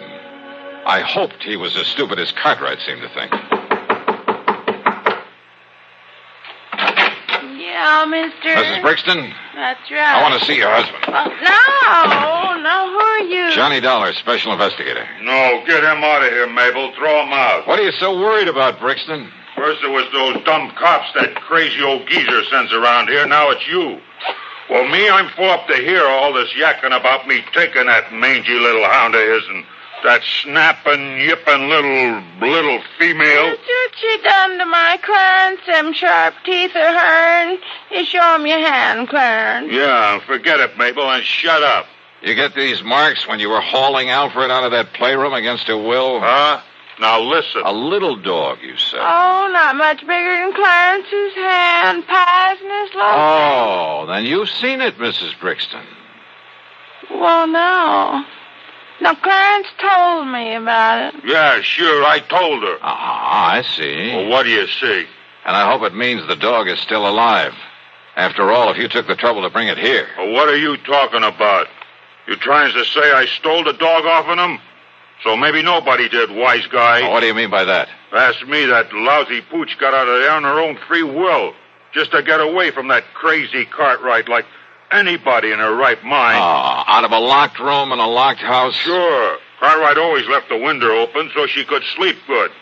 He left so the dog took off somewhere. A little dog jumped out of a third-story window?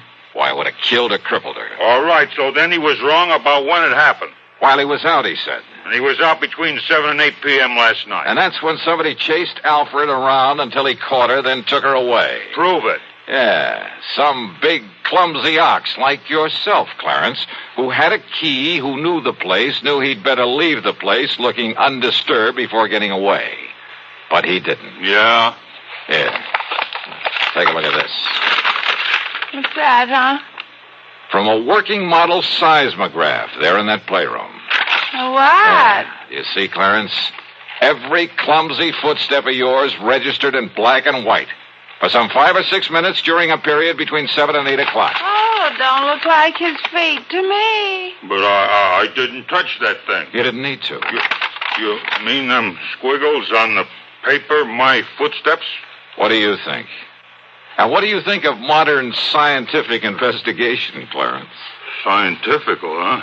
Gee. But listen, mister, please, it was only so Clarence could make like he found the dog and then take him back and then maybe get his job back. Yeah, could have worked, too, only... Only what, Clarence? Some local cops. They was a pushover. But then you had to come along. All right, Dollar. Well? Dollar, I give myself up.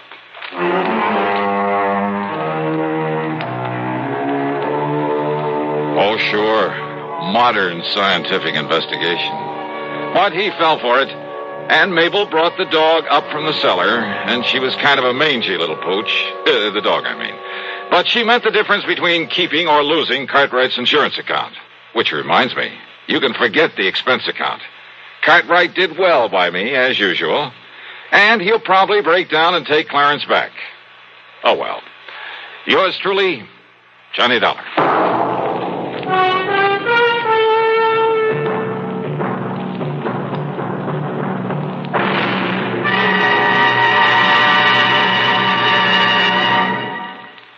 Our star will return in just a moment. Constipation can be a problem for anyone, even doctors. And when constipation occurs, it's interesting to see just what doctors consider important about a laxative they might use or recommend. Well, a majority of the doctors we heard from had this to say.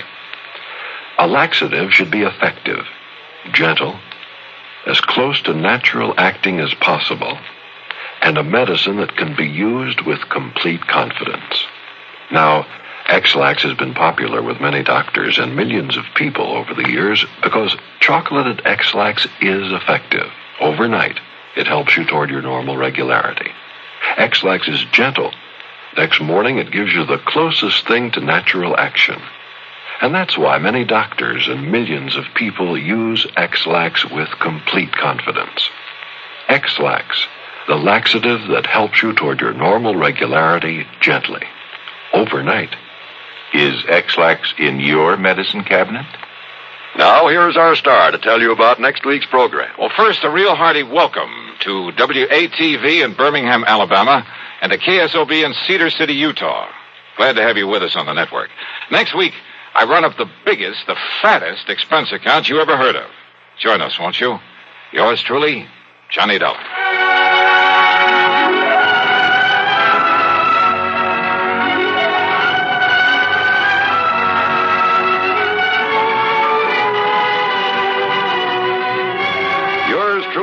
Johnny Dollar, starring Bob Bailey, originates in Hollywood and is written, produced, and directed by Jack Johnstone.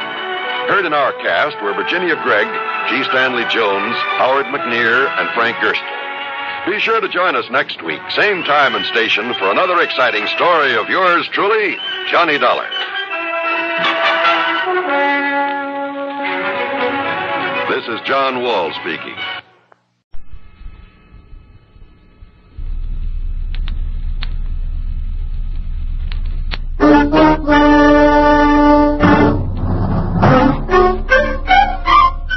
Box 13, with the star of Paramount Pictures, Alan Ladd, as Dan Holliday.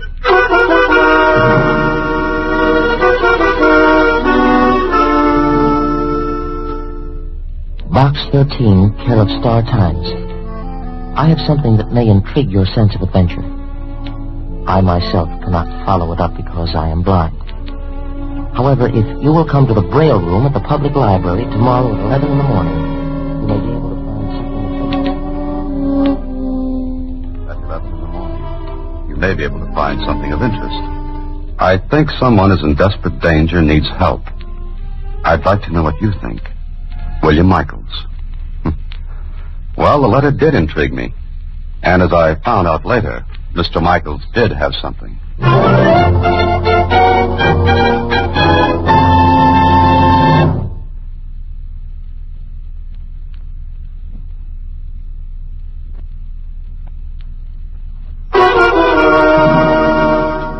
And now back to Box 13 and Dan Holliday's newest adventure, House of Darkness.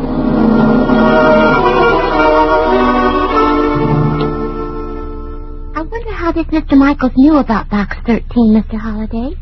I wonder about that too, Susie. He says he's blind. Gee, this is really one letter I'd follow up if I were you. You would what? Well, wouldn't you? Wouldn't I if I were you? Yeah. No, I mean, you know what I mean, don't you? Not now. I had an inkling before, but that's all gone. Never mind, though. What time is it? 11:15. Well, that gives me 15 minutes to get to the public library. And also get a ticket for speeding, if I want to get there on time. But maybe it'll be worth it.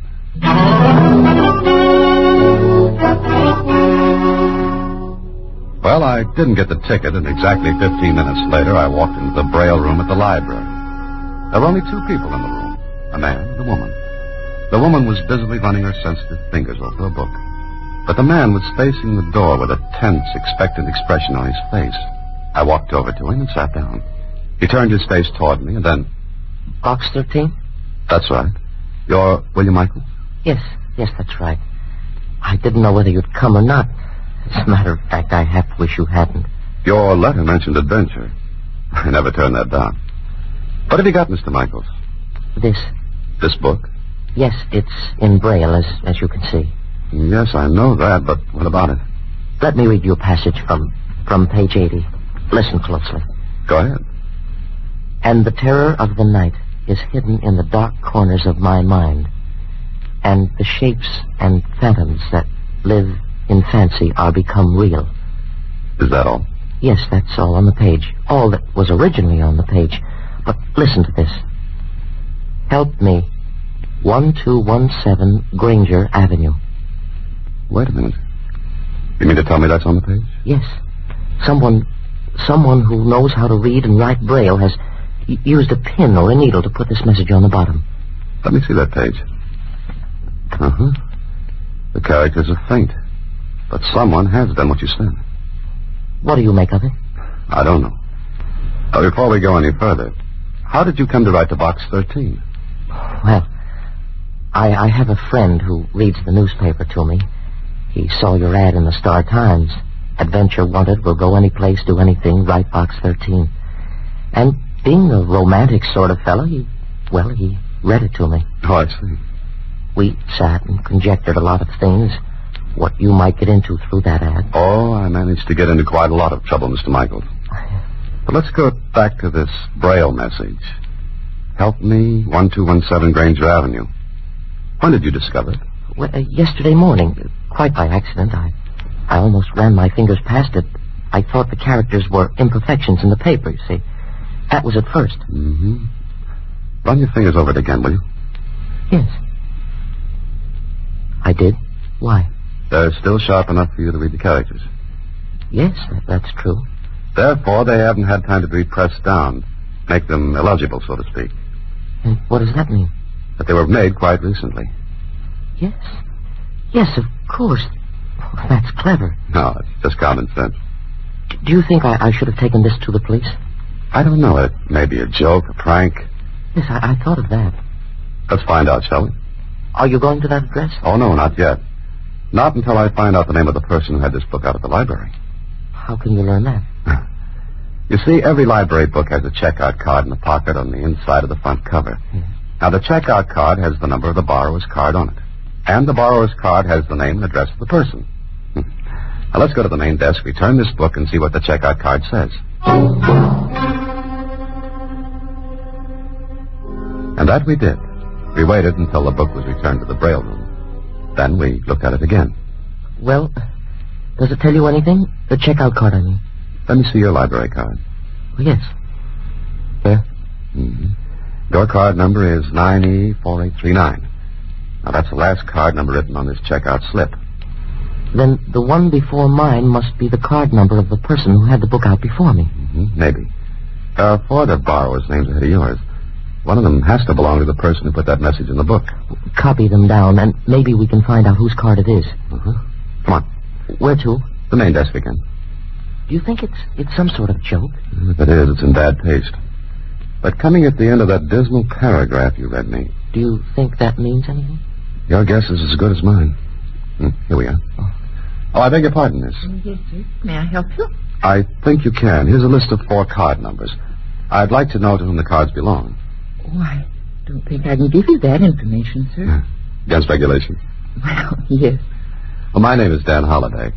I think you have several of my books here in the library. Oh, of course, I've seen your picture on the jacket. Oh, now don't hold that against me, please. Oh, I won't. But you wanted some names? Yes, you see, I'm doing a little research, and, well, it's her story. Well, I guess in your case it'll be all right. May I have the numbers? Oh, yes, here you are. I'll be back in a moment. I didn't know you were a writer. In fact, I didn't even know your name. That's right. Now you know. Dan Holliday. Then this should be just your meat, Mr. Holliday. It all depends. If one of the card numbers checks with the address of the message, then maybe we've got something. I almost hope it does. And then again, Oh, here she comes. Hold it. Here you are, Mr. Holliday. I hope you won't mention this because it is against regulations. I've already forgotten it.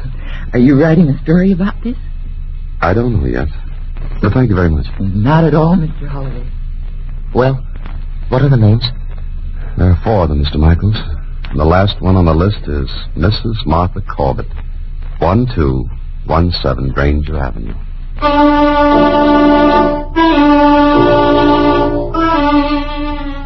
Half hour later, Michaels and I sat in my car a few houses down from 1217 Granger Avenue. Maybe the whole thing was a joke. Then again, maybe it wasn't. Michael sat silently for a couple of minutes, and then... Do you see anyone, Mr. Holliday? No, not a soul. What kind of place is it? Big, dark. Not at all the type of house associated with sweetness and light. Oh? But then maybe I'm making mysteries out of nothing. You're not going in? With what? Did I ask to see Mrs. Martha Corbett? Why not, if she needs help? We don't know that, Michael. Then we... Why did you stop talking? Isn't that a car? Yes. Yes, it is. Stopped in front of the house. Who is it? I don't know. But it's a doctor's car. He's getting out. Doctor? Uh-huh. Which means nothing at all. Doctor's illegal. What's he doing? He's gone into the house. Michael, I've got an idea. What is it? I'm going to make a phone call and find out something. A phone call? To whom? To the Automobile Club and find out who belongs to that license number in the doctor's car. Then later, I'll visit the doctor. Well, I found out who the doctor was. I dropped Michaels to the library and told him I'd meet him there later. It took me 10 minutes to convince the doctor's receptionist that I had to see him. Then in his office... My nurse tells me you insisted upon seeing me, Mr. The name is Holliday. Dan Holliday. Oh, very well, Mr. Holliday. What seems to be the trouble? I have a headache. Headache? Good heavens, man. My nurse seemed to think it was some fatal disease. Well, it's a bad headache. Who sent you to me, Mr. Holliday? One of your patients, Dr. Folsey. Oh, really? May I ask which one? Oh, yes, of course. I'll give you a couple of tablets to relieve you. But the cause of the headache is something we'll have to look into. Here you are. Thank you. A glass of water. The patient who sent me was Mrs. Martha Corbett. Oh, I'm sorry. I must have knocked the glass out of your hand. Although I didn't touch it. Did I? I'm sorry. That was clumsy of me. No harm done. So Mrs. Corbett sent you to me, huh? Yes, she recommended you very highly. Is that so? When did you last see her? Well, not recently. Just what are you trying to pull, Mr. Holliday? Pull? I don't understand. Evidently not. Because I don't think you even know Mrs. Corbett. No? What makes you think that? She hasn't seen anyone for 6 months. Not a soul. Except you. I'm her physician. So you are. Dr. Folsey, what's wrong with Mrs. Corbett? Until you tell me what you're trying to do, I refuse to answer your questions. Suppose I told you she asked for help. You're lying. Maybe you are, too. Mr. Holliday, I want to show you something.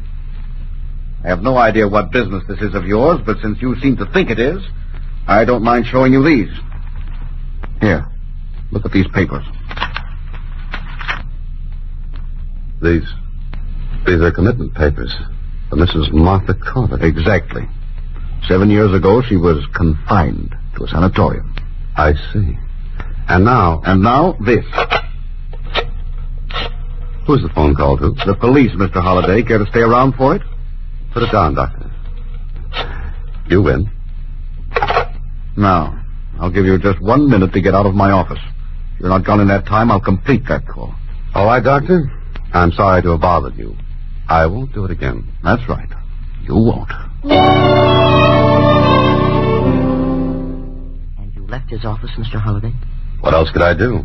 I poked in there on a flimsy excuse. He threatened to call the police. Mr. Holliday, please, believe me, I'm blind myself, and What do you mean, Michaels? I know what she thinks, how she thinks. I don't know what you're driving at. A person who is blind develops almost a psychic sense. Call it an extra sense if you want, but he does have it. I'm sure that Mrs. Corbett needs help. Now, look, all we have is that message in the library book. I told you Dr. Folsey showed me her commitment papers. But he didn't put through the call to the police. I see what you mean. A bluff. Yes, it could have been. Yeah, it could have been. I wonder if a person with nothing to conceal, with nothing to be afraid of, would have gone through with that call. Well, put yourself in his place. Would you? I think I would have. Maybe you're right, Michaels. Then what are you going to do? Well, I've gone this far, I may as well go all the way. Yes? Where? All the way into that house on Granger Avenue.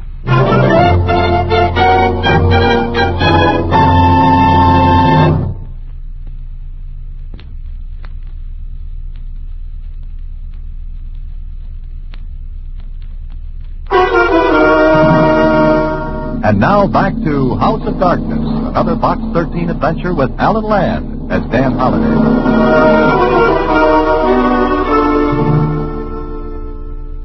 Well, maybe it was a wild goose chase with no chance of bagging any game at the end. But it was worth a try. If Dr. Folsey was bluffing, then he put on a good act. If he wasn't, I had to play it straight anyway. So later that same afternoon, I walked up the stairs to the front door of 1217 Granger Avenue. I rang the bell and waited. Yes? Oh, how do you do?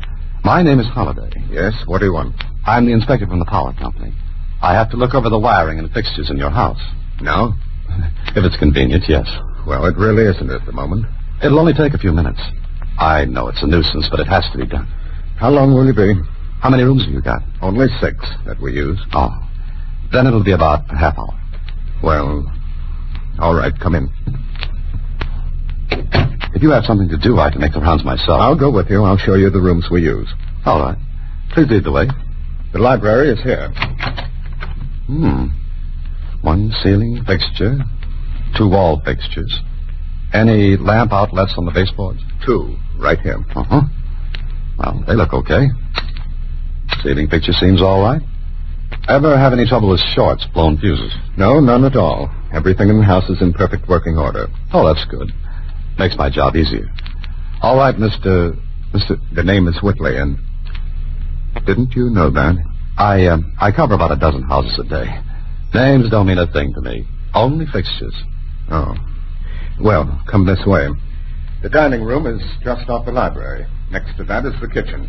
Then one of the bedrooms, and the baths are off to the right of the bedroom. There are several small pantries. We went through one room after another. They have no lights in them. Then we went upstairs, and Whitley led the way along a hallway that started at the head of the stairs and ran to a window at the far end. There were only 2 rooms off the hallway. We stopped at the first one. This room is merely a storage room. Would you care to see it? Oh, yes, I would. That is, if you don't mind. Not at all. Oh, just an empty room. Just an empty room. As you can see, the ceiling fixture has only 1 bulb in it. Well, it seems to work all right. And that's all. What about that room down there? We never use it. What's in it? Nothing at all, beyond a few odds and ends of old furniture. Mind if I look at it? It's locked. Don't you have a key for it? No, the key was lost. I'm having another one made.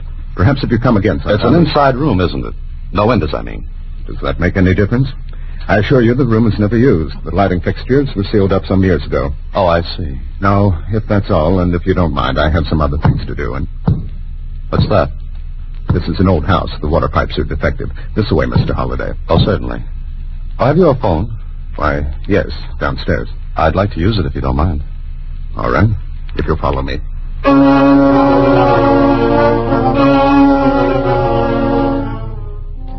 He led the way back downstairs. I knew I had to stay in that house if I was to find out what or who was in that locked room. I had an idea, and I hoped it worked. But if it didn't, well, I'd never get another chance to get back into the house. Then downstairs. There's the phone. Help yourself. Oh, thank you. I hope I haven't inconvenienced you, Mr. Whitley. But these things have to be done, you know. Of course. Hello? Hello, Michaels. This is Holliday. Holliday, where are you? What's happened? I've just made my inspection of 1217 Granger Avenue. Everything looks okay. I called to find out if there's anything else to do in this neighborhood. What? Uh-huh. Oh? Oh, hang on. I'll find out. Mr. Whitley? Yes? I wonder if you would mind looking out of the front window and see if any linemen are working the street. All right. I'll be back in a moment. Michaels, listen closely. Wait 10 minutes after I hang up. Then call this number. Gramercy 8342. A man named Whitley will answer. Say you're Dr. Folsey. You've got to see him immediately. Give him a phone address. Say you're calling from a phone booth. That's so Whitley doesn't have to check the call back. Sound excited, nervous. Then hang up with no explanations. Have you got it? Yes, I've got it. Good. Sure, Michaels, I'll go right over there right now. Oh, just a second. There are no linemen working outside at all. Oh, thank you. They haven't got here yet, Michaels. Yeah. See you later. So long. No, if you're quite finished. Yes, I'm quite finished. Thank you.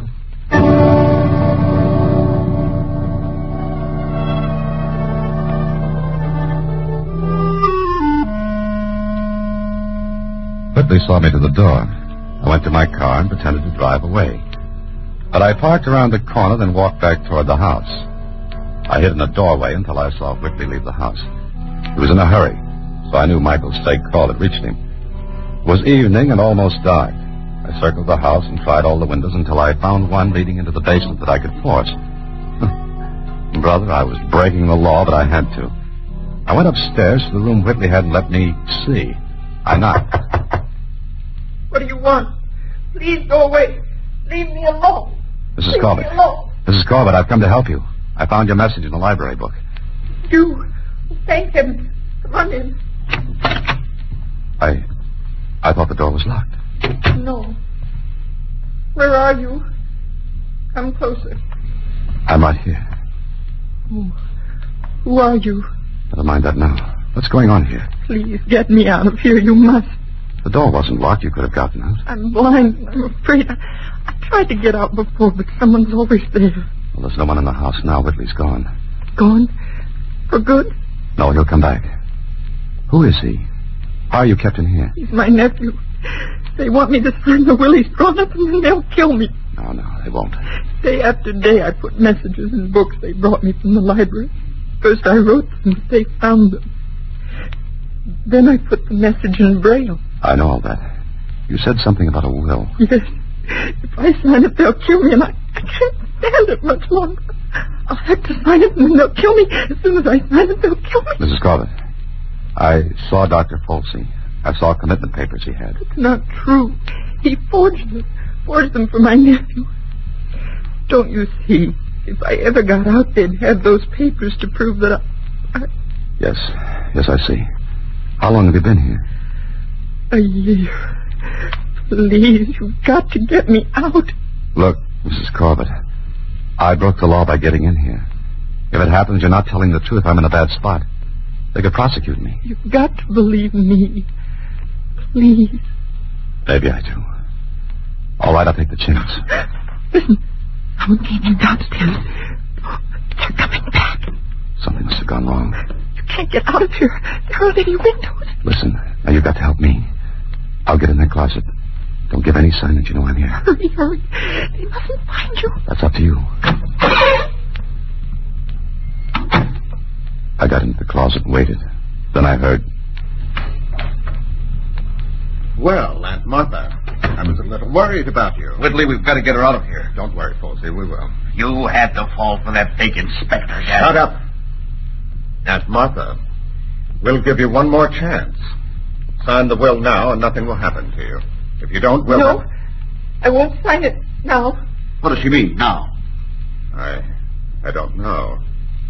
Aunt Martha, what did you mean? Nothing. She did, Whitley. Yeah, and that fake call from you. Aunt Martha, is someone here? No, there's no one. Please let me alone. Folsey, go to the closet. Open the door. Me? Don't worry. If someone's in there, we can take care of them. Go on. Whitley, it's him, the man who came to see me. Well, the inspector himself. Come on out. All right. And what do you think you'll do with that gun? What do you think?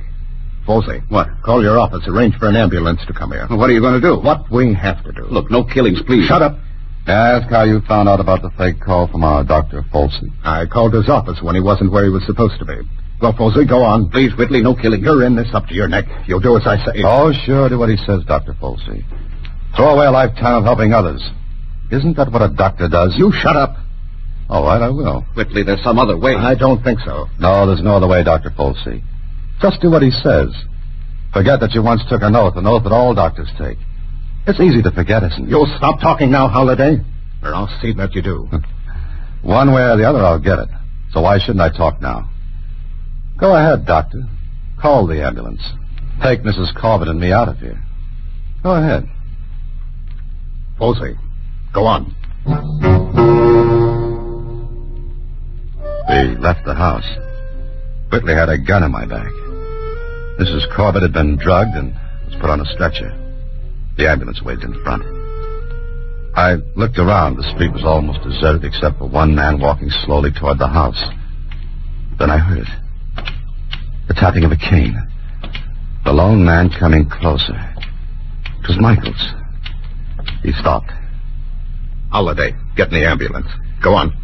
Whitley, for the last time, don't try this. Whitley, we've got to hurry. Go on, Holiday. What are you staring at? That man?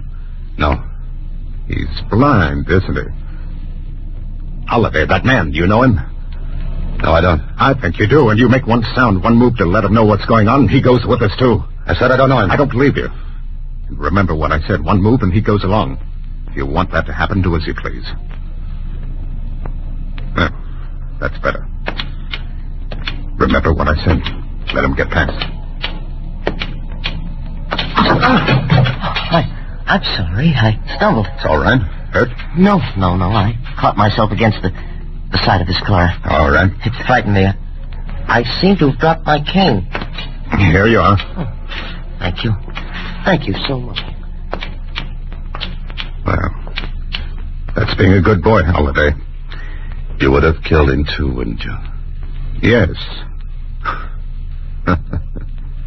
You saved his life, Holiday. Now get in. And we'll all take a little ride.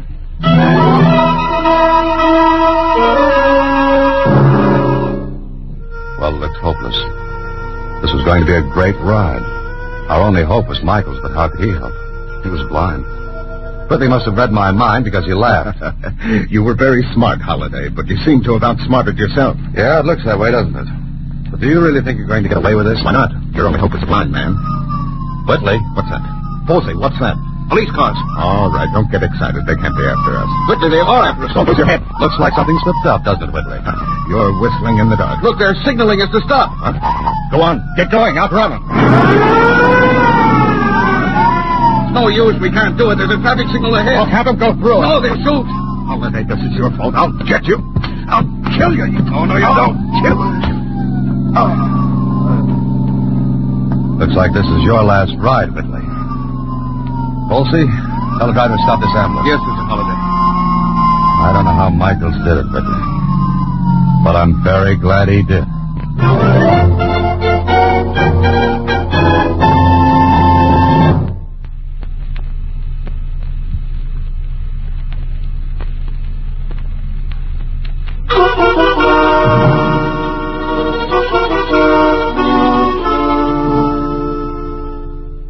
Jeepers.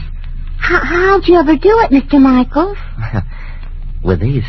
Just his hands and his fingers, Susie. I don't get it. Sure, Michael. Oh, all right. Now, look, Susie. Here's a coin with a date on it. Yeah? Date is 1935. You felt those numbers with your fingers? That's right, Susie.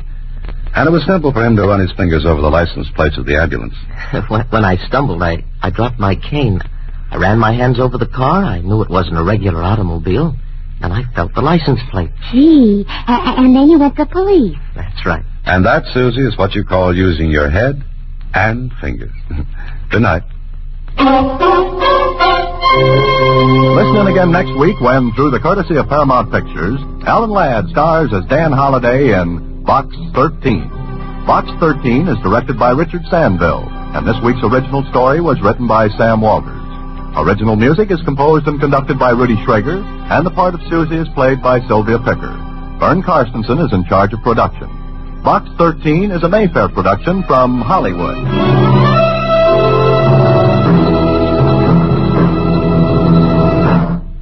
Watch for Alan Ladd in his latest Paramount picture.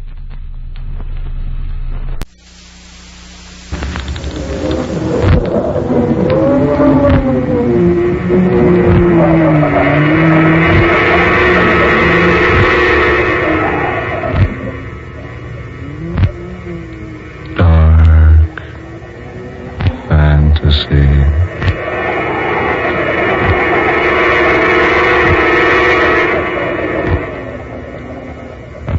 The sleeping dead.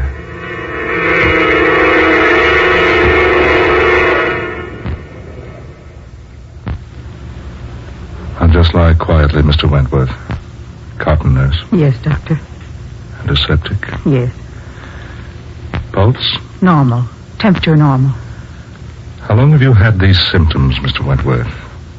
About 2 weeks. Have you been walking with a limp as long as 2 weeks? Yes, I have. When did you first notice the injury? Oh, it must have been 6 months ago. Yes, at least that long ago. There was a slight swelling in the black and blue mark. Then it disappeared. I thought nothing more of it until my leg began paining me 2 weeks ago. I see. Is there much pain now? No, none. The leg feels numb. Let me see the x-rays, nurse. Here they are, Doctor. It got so I couldn't stand on the leg more than an hour at a time, and I began walking with a cane. After that, about 3 weeks ago, I couldn't put weight on it at all, and I had to buy the crutches. Who suggested the crutches? Why, no one. You should have seen a doctor 2 months ago. But I didn't suspect that anything was wrong 2 months ago. You might have saved your leg. Saved my leg? Yes. I'm sorry, Mr. Wentworth. It will have to be amputated at once. Oh, no. Lose my leg. Lose my leg. Lose my leg. Oh, no, Doctor. No, you can't. You can't. I'm afraid, Mr. Wentworth, it isn't a matter of can or can't. None of us have any choice in the matter now. Oh, but Doctor... Naturally, I can't compel you to undergo the operation. The choice is up to you. But if you refuse, I cannot take your case or be responsible for your life. My life? Yes. Unless that limb is removed instantly, I'm afraid, Mr. Wentworth, the poison in your body will never stop until it has reached your brain. It's that bad, then? It's more serious than I can tell you. Yes. Very well, Doctor. Do what you think is best. Oh, no. What was that, nurse? Nothing, Dr. Mason. Nothing. Prepare this man for surgery. Yes, Doctor. Have you any people you wish to notify, Mr. Wentworth? No one. No one who would care. You have no living relative, do you? No. What makes you ask? I didn't think so. I mean, we want to be sure relatives are notified in cases such as this. No, there's no one. We'll perform the operation at once. There's just one thing I don't understand. Yes, what's that? I don't know how I got here. You fainted. You were found unconscious by one of my assistants. He saw that you needed medical attention, so he hurried you here. Your name, Doctor? Mason. Dr. Clarence Mason. I see. And the hospital? This isn't a hospital. But, well then, where am I? You are at my private sanitarium. Sanitarium? Yes. Now just lie quietly, please. But which sanitarium? You might as well know now. You will sooner or later. This is Fairchild Sanitarium. Fairchild? The sanitarium on the island? Yes. But Fairchild has been closed for 10 years. Has it? Why, yes, I used to work there just before it closed. Yes, I know. You do? Don't you remember me, Wentworth?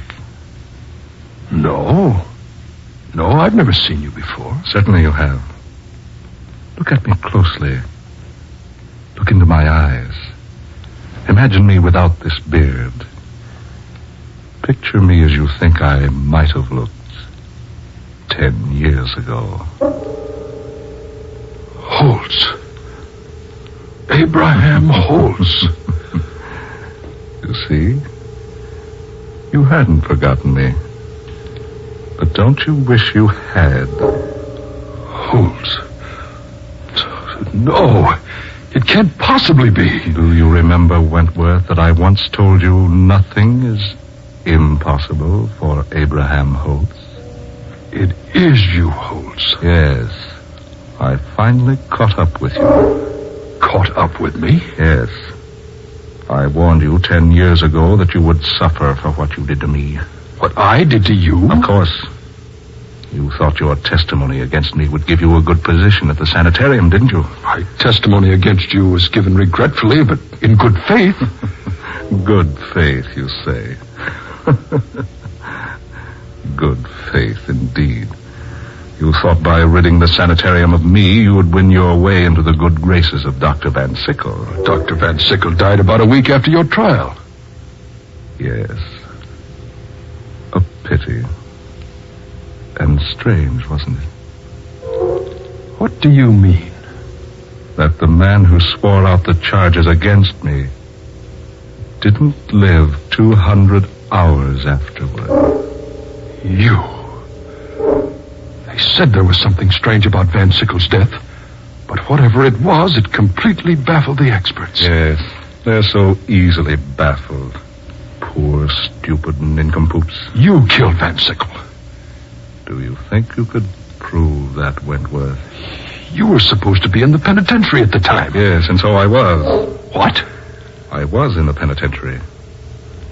I am now. Now? Now, you say? Yes. Yes, indeed. Did you forget? My sentence was for life. I could hardly serve a sentence like that in 10 years. You escaped? In a sense. What do you mean? I haven't the inclination to explain it to you now. Suffice it to say, it has been impossible from the first to imprison the one whom you first knew as Dr. Abraham Holmes. How could you be in prison and here at the same time? Mad. You're mad. Completely. Well, that is probably what the doctors would say, yes. But I repeat, their plain, out-and-out stupidity is as amazing as it is alarming. I'm getting out of here. Out of here? Well, yes, of course. Go right ahead. You bet I will. I'm going to get out of here so fast Well? Something delaying you, Wentworth? My leg. I can't move it. What have you done to me? I've merely made it a little inconvenient for you to leave. You devil. I think that's what you said, Wentworth, in the courtroom when you testified against me 10 years ago. Remember? Remember what you said, Wentworth? I do. I remember quite distinctly what you said. You've asked me to testify in this court just what my reaction has been to the practices of Dr. Abraham Holmes. Well, gentlemen, when I first came to Fairchild Sanitarium, Dr. Holtz was apparently a normal, capable, practicing surgeon with a very extraordinary ability. But then he began to change. Yes, change. He ceased to be human. Yes, he became more like a devil. That's it. He became more like a devil.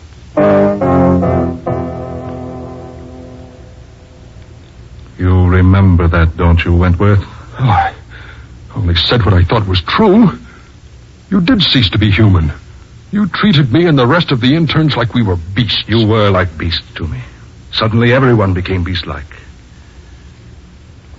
Because suddenly I found myself in a position that put me far above every other human on earth. Made all mankind to me like beasts are to man. What do you mean? Found yourself in a position? Sometime, Wentworth. Sometime soon, perhaps. You'll know. The electric warning. Someone has just entered the front door of the sanitarium. I must leave you now, but first... What are you doing? While I am gone, you must rest. Get away. Get away. Get away! An injection of this Wentworth to quiet you. No. Keep away from me or I'll...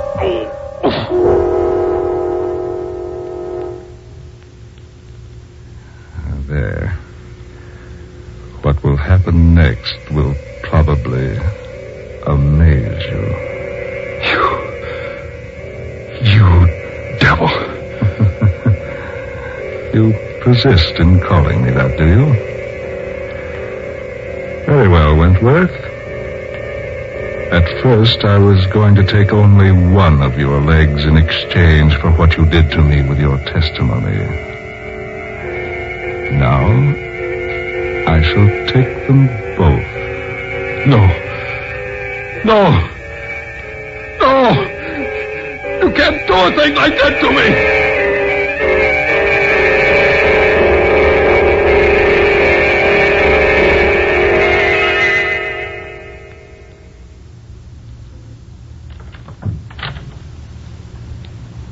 Is Dr. Mason here? Miss Young? Yes. I have an appointment with the doctor. Go away, miss. Go away. Quickly. What? Oh, please. Please, I beg you to go away before it's too late. Too late? Yes. There's nothing but trouble for you here. Trouble? What do you mean? No, I can't tell you. I can't. Just go away, Miss Young, while there's still time. Perhaps, nurse, Miss Young doesn't wish to go away. Dr. Holtz. Oh, please. Quiet.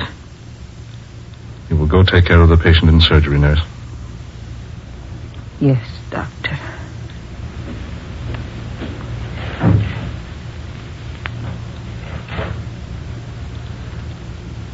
I must apologize, Miss Young.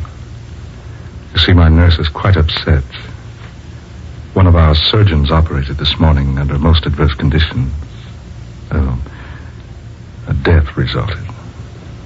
The nurse has been quite upset about it all day because, well, to be quite frank, the surgeon was her brother. I'd warned him an operation would be fatal to the patient, but he went ahead anyway while I was away from the sanitarium. When I came back, I did everything I could to resuscitate the patient, but I was just minutes too late. I was compelled to discharge the surgeon from my staff. His sister is merely upset about the whole thing. She called you Dr. Holtz. What? Yes, I heard her. She called you Dr. Holtz. Did she? Well, that's her brother's name. She's so confused about everything. No. What? No, I said no. That isn't her brother's name. It's your name, Doctor. Miss Young. Yes. When you telephoned me yesterday, I knew there was something about your voice I vaguely recognized. Now I know. You're Dr. Abraham Holtz.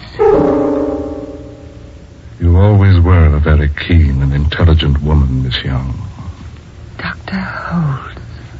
It's nice to see you again, Linda. You escaped from prison. In a way. You lured me here. Pretended you needed a supervisor for your sanitarium. I should have known better. Yes, Linda, perhaps you should have. What do you want? I thought perhaps we could have a good laugh together over my court trial. Laugh? Yes, just so. You remember, don't you, that it was partially your testimony that sent me to prison? You had a fair trial. Are you so very certain I did? Of course. You had every opportunity to explain your devilish actions, but you refused. Devilish actions? Yes. You were a devil. That's what he said. Just a few moments ago. Who? Wentworth. Paul? Yes. And both of you called me a devil when you testified at my trial. Where is Paul now? You will see him, my dear. Much sooner than you expect. What do you mean? I have great plans for you, Linda. Yes, for you and Wentworth. You were supposed to serve life in prison. Life. Life, you say.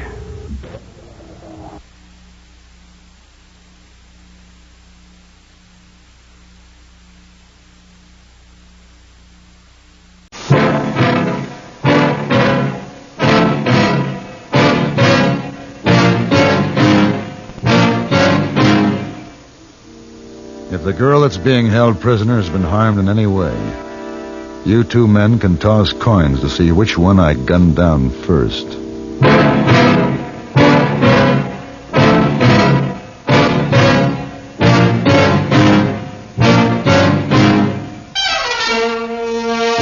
Have gun, will travel. Starring Mr. John Daner as Paladin.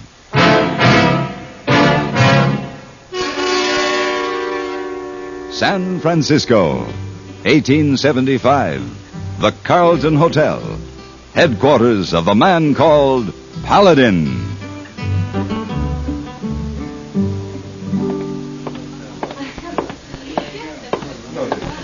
Mr. Paladin.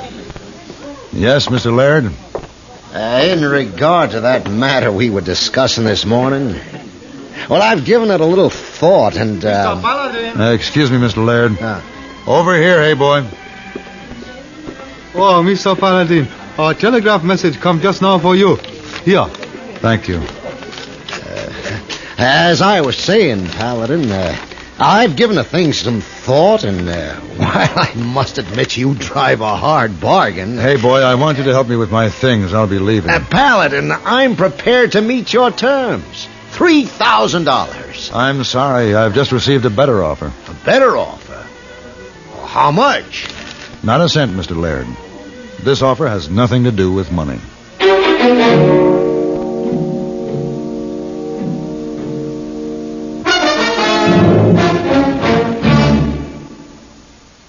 Dandruff bothers most men, most women too, so listen.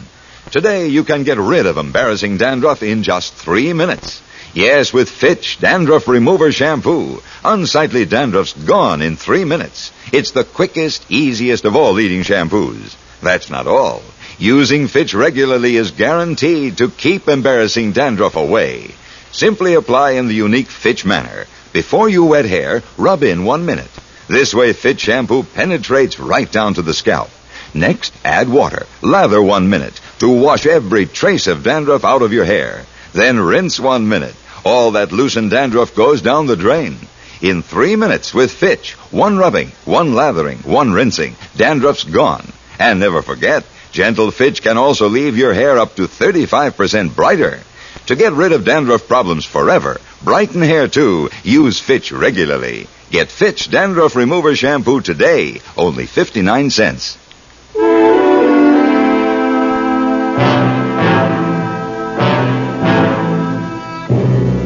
The telegram read, "Need you urgently. Barton Ranch, 3 Rivers, California." That's all. But that was enough because it was signed Phyllis Thackery. 3 Rivers wasn't far, a hard day's ride. And as I rode through the spring morning, I thought about Dr. Phyllis Thackery. Our trails had crossed just once, briefly, but I'd never forgotten her. A courageous doctor and a very special kind of a woman. It was near sundown when I rode up to the Barton Ranch house.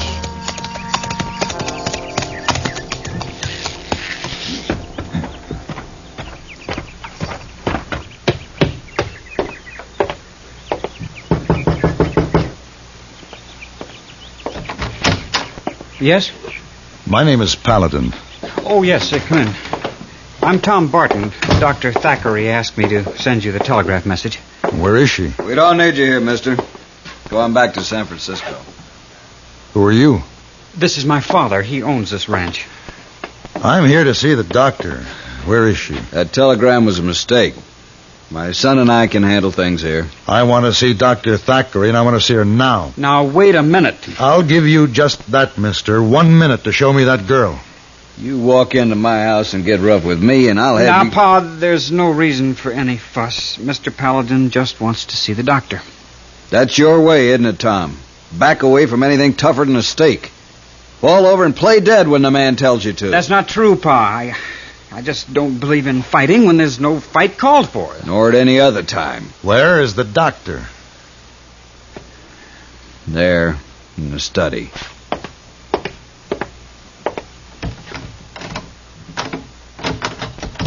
Who is it? Paladin. Paladin. Just a moment.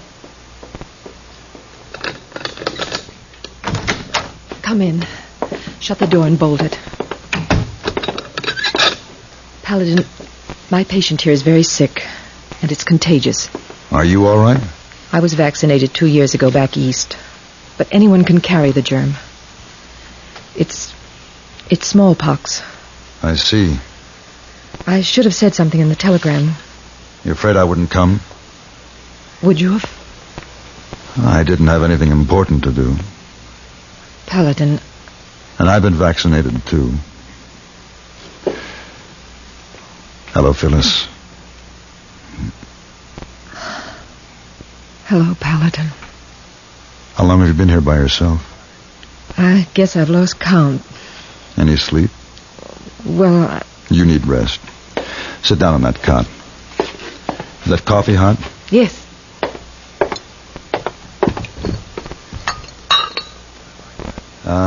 You take a half teaspoon of sugar, don't you? You remember? Lots of things.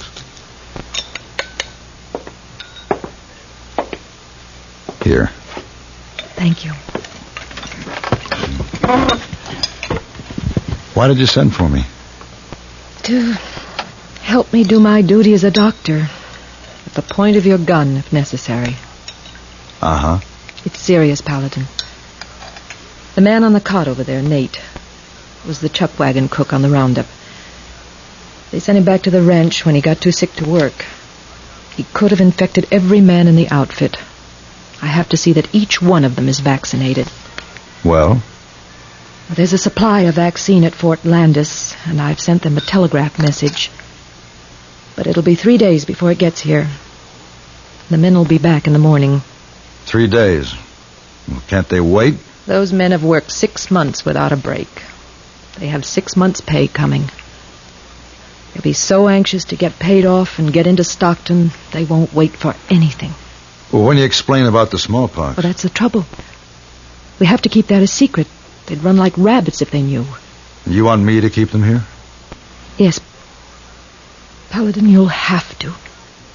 All right, I'll do what I can. And Dr. Thackeray, you'll have to get some sleep. Oh, no, Come on. Lie down there. I'll cover you with this blanket. But, Nate... I'll watch Nate. If there's any change, I'll call you. Now, come on. Settle down. Get some rest. I'll take over.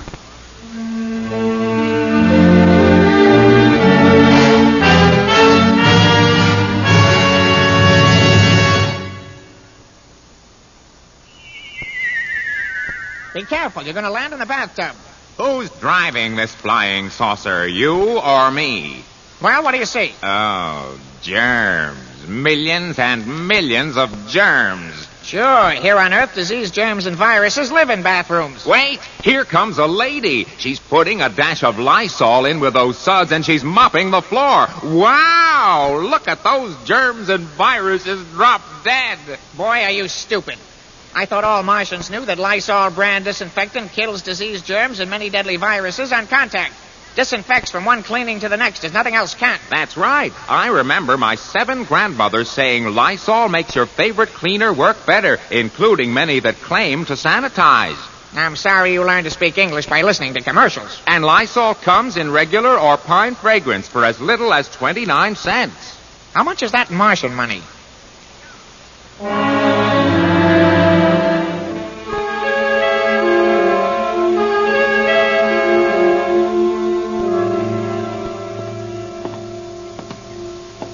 Paladin, how's Nate? He's no better. Dr. Thackeray thought you should know. I should have got Nate off his place when he first come back.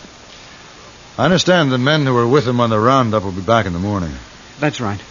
And if he dies, there'll be no way of concealing the cause of death. There'll be a stampede from this ranch in all directions. Let him go. We can't. Every man allowed to leave this spread without a vaccination could be carrying death to who knows how many people. That's the men. They're back early. We're not going to be able to handle them, Pa. Well, I'm going to try.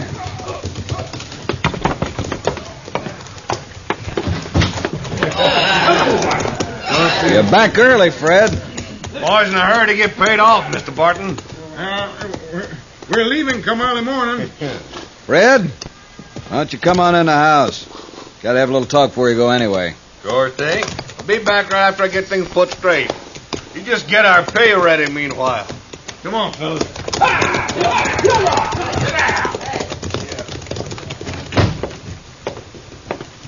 Yeah, mister, you ain't gonna be able to handle those men. Look, they work for you. Which of you is going to give the orders to keep them here? I didn't ask for this fuss. Tom? Well, Fred Cooley's the range boss. It'd be a waste of breath talking to him. He'll do what he wants. No, he won't. He'll do what he's made to do. What you tell him to do, Tom. But Fred won't listen to me. Tom, you went against my orders, getting that female doctor in here, keeping Nate on the place. You started this. Now let's see you try to finish it. Now, wait a minute, Pa. This will be your ranch one day, son. You ought to be running it now. He's right, Tom. Sooner or later, whoever is foreman will have to start taking orders from you. Nobody's going to stand by you with a gun for the rest of your life. Yeah, I guess you're right. I'll try.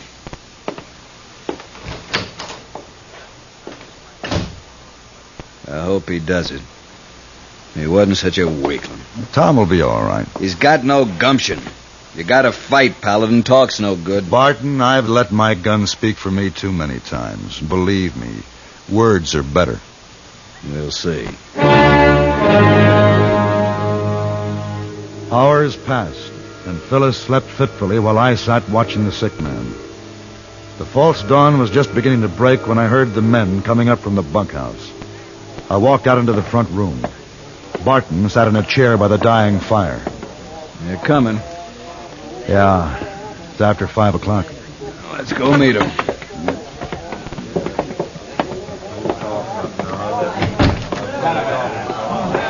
Well, boys, Mr. Barton, what about this here talk of Tom's? I think you ought to apologize. Steve Pauly here thinks Tom was serious about our not getting paid off this morning. Now, to apologize. Steve, just simmer down. I said Tom was funning with us. Who was right, Mr. Barton, me or Steve? Where's Tom? What about our money, Mr. Barton? We want it now, don't we, boys? We sure do. And that's how it'll be. There's a strong box in your study, Mr. Barton. You get our money out and ready now. We're riding out sunup. Cooley, you're talking to me now, not my son. I know who I'm talking to. Now, wait a minute. I ain't waiting, not at all. Either you open that safe or we break it open right now. You step up onto this porch, I'll put a bullet in you. Well? You can't shoot us all, Mr. Barton. And that money is due. He said you're not going in there. What's your business here, mister? I'm just helping a friend. All right. Sunup's in an hour. Gonna take me that hour to gather my gear together. Then I'm coming right back here for my pay and riding out. Don't try to stop me. It's up to you. You know something, mister? You're right. It is up to us. Now, hold on. I ain't gonna hold on for nobody. I don't figure to wait until sunup. Don't be a fool. He's not hurt bad. A couple of you men get him back to the bunkhouse and take care of that arm. We'll do just that, mister. And then we'll be back.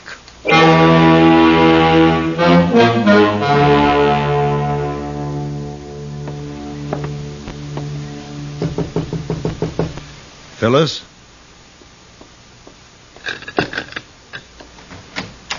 Paladin, come in. I heard shots. That's all right. How's your patient? His pulse is steadier. Fever's no better, though. If he can only make it until daylight, he'll have a chance. More quinine? Not for a while. Is there anything I can do for you, then? Yes. Talk to me. Keep me awake. Talk to you? That's not so easy anymore. You've never had any trouble finding words. Well, the words are easy enough. The words that don't count. But now, with you, it's different. Is it, Paladin?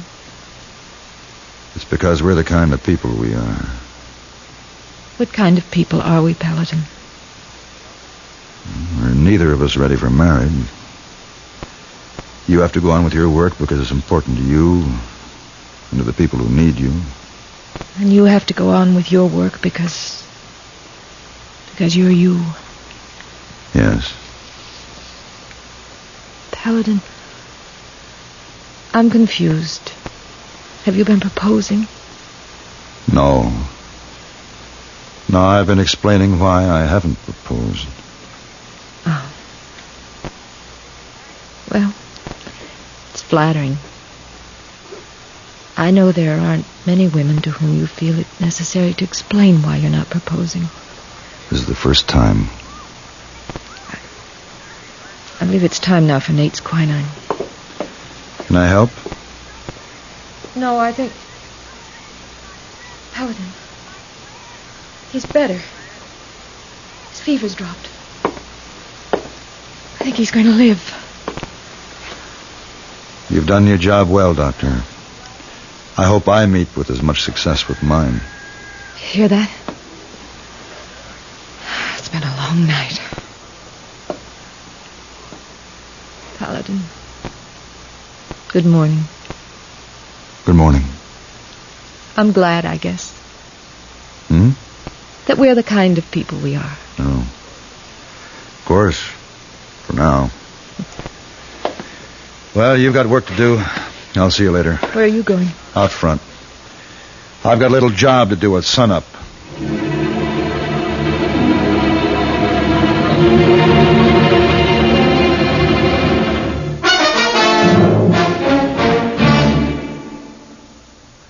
Like to listen while you work?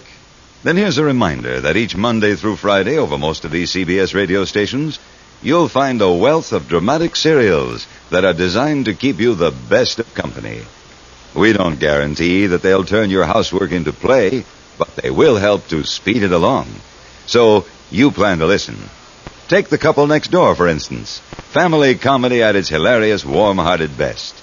You can be sure of one chuckle after another as you listen to the Daffy Diary of Mr. and Mrs. Piper and their small brood. The Pipers are prone to a peck of pretty pickles, which means for you, a peck of smiles. You'll enjoy hearing such long-time favorites as The Couple Next Door, The Romance of Helen Trent, Right to Happiness, Ma Perkins, The Second Mrs. Burton, Young Dr. Malone, and Whispering Streets. Each Monday through Friday, make it a point to keep your dial set for CBS Radio and first-rate daytime dramatic entertainment.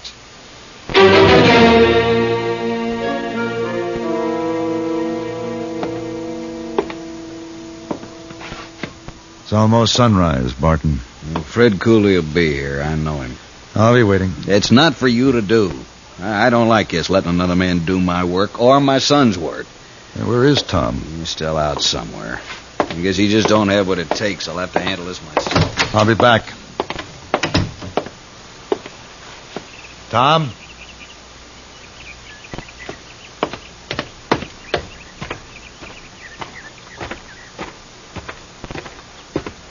Tom? Over here, Paladin.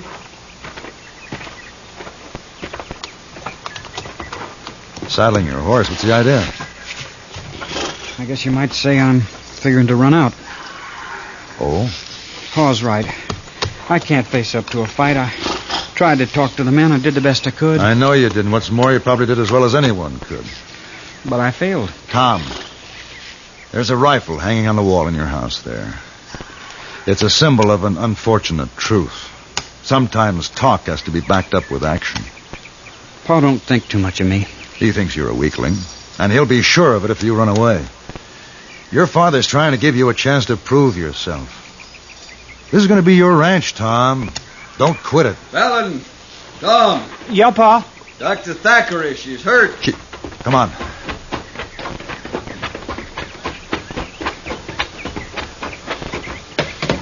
Where is she? Over there. Tell you, he was half out of his mind. Come in the back door. Phyllis. Phyllis. Who did this? That study door was open. He seen Nate in there, and when he found out about the smallpox, he just went plumb loco. When I tried to stop him, he hit me with his 6-gun. Who was it? Dr. Thackery. She tried to reason with him, but he was crazy scared. He hit her, knocked her down. Who did? Cooley. It was Fred Cooley. Where is he? Started on down to the bunkhouse. Said he was getting out of here. Paladin, wait!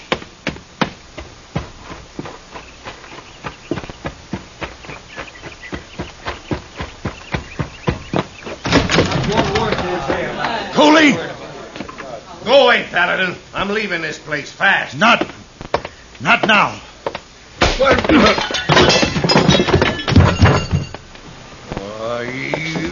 I'll beat you right down in blood.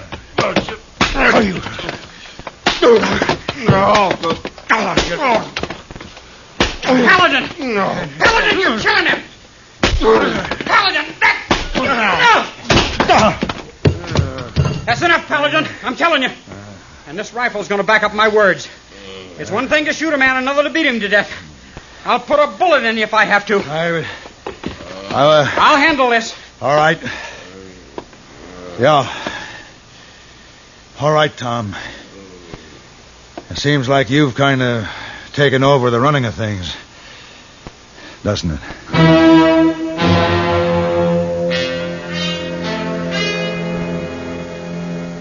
3 days later, the courier from Fort Landis arrived with the vaccine. With this newfound authority, Tom had no trouble keeping the men in line. The iron hand in the velvet glove on a rifle butt. Are the men ready, Paladin? As soon as you are, Doctor, they're lined up outside. Their sleeves rolled up? Mm-hmm. They don't quite know what to expect, but Tom's holding them there with a rifle. You know, you're quite a doctor. When I became a doctor, I took an oath, which in part says, I will prescribe for the good of my patients according to my ability and my judgment.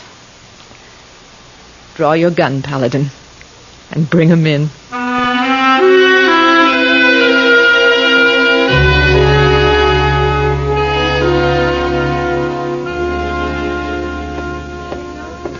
Oh, Mr. Paladin, so happy to see you back. Stay there, hey boy. Keep your distance. What? Keep your distance. Something the matter, Mr. Paladin? Faulty memory, that's all. If anyone asks for me, I'll be back in half an hour. Oh, yes, Mr. Paladin. But where are you going? I have an appointment to get a vaccination.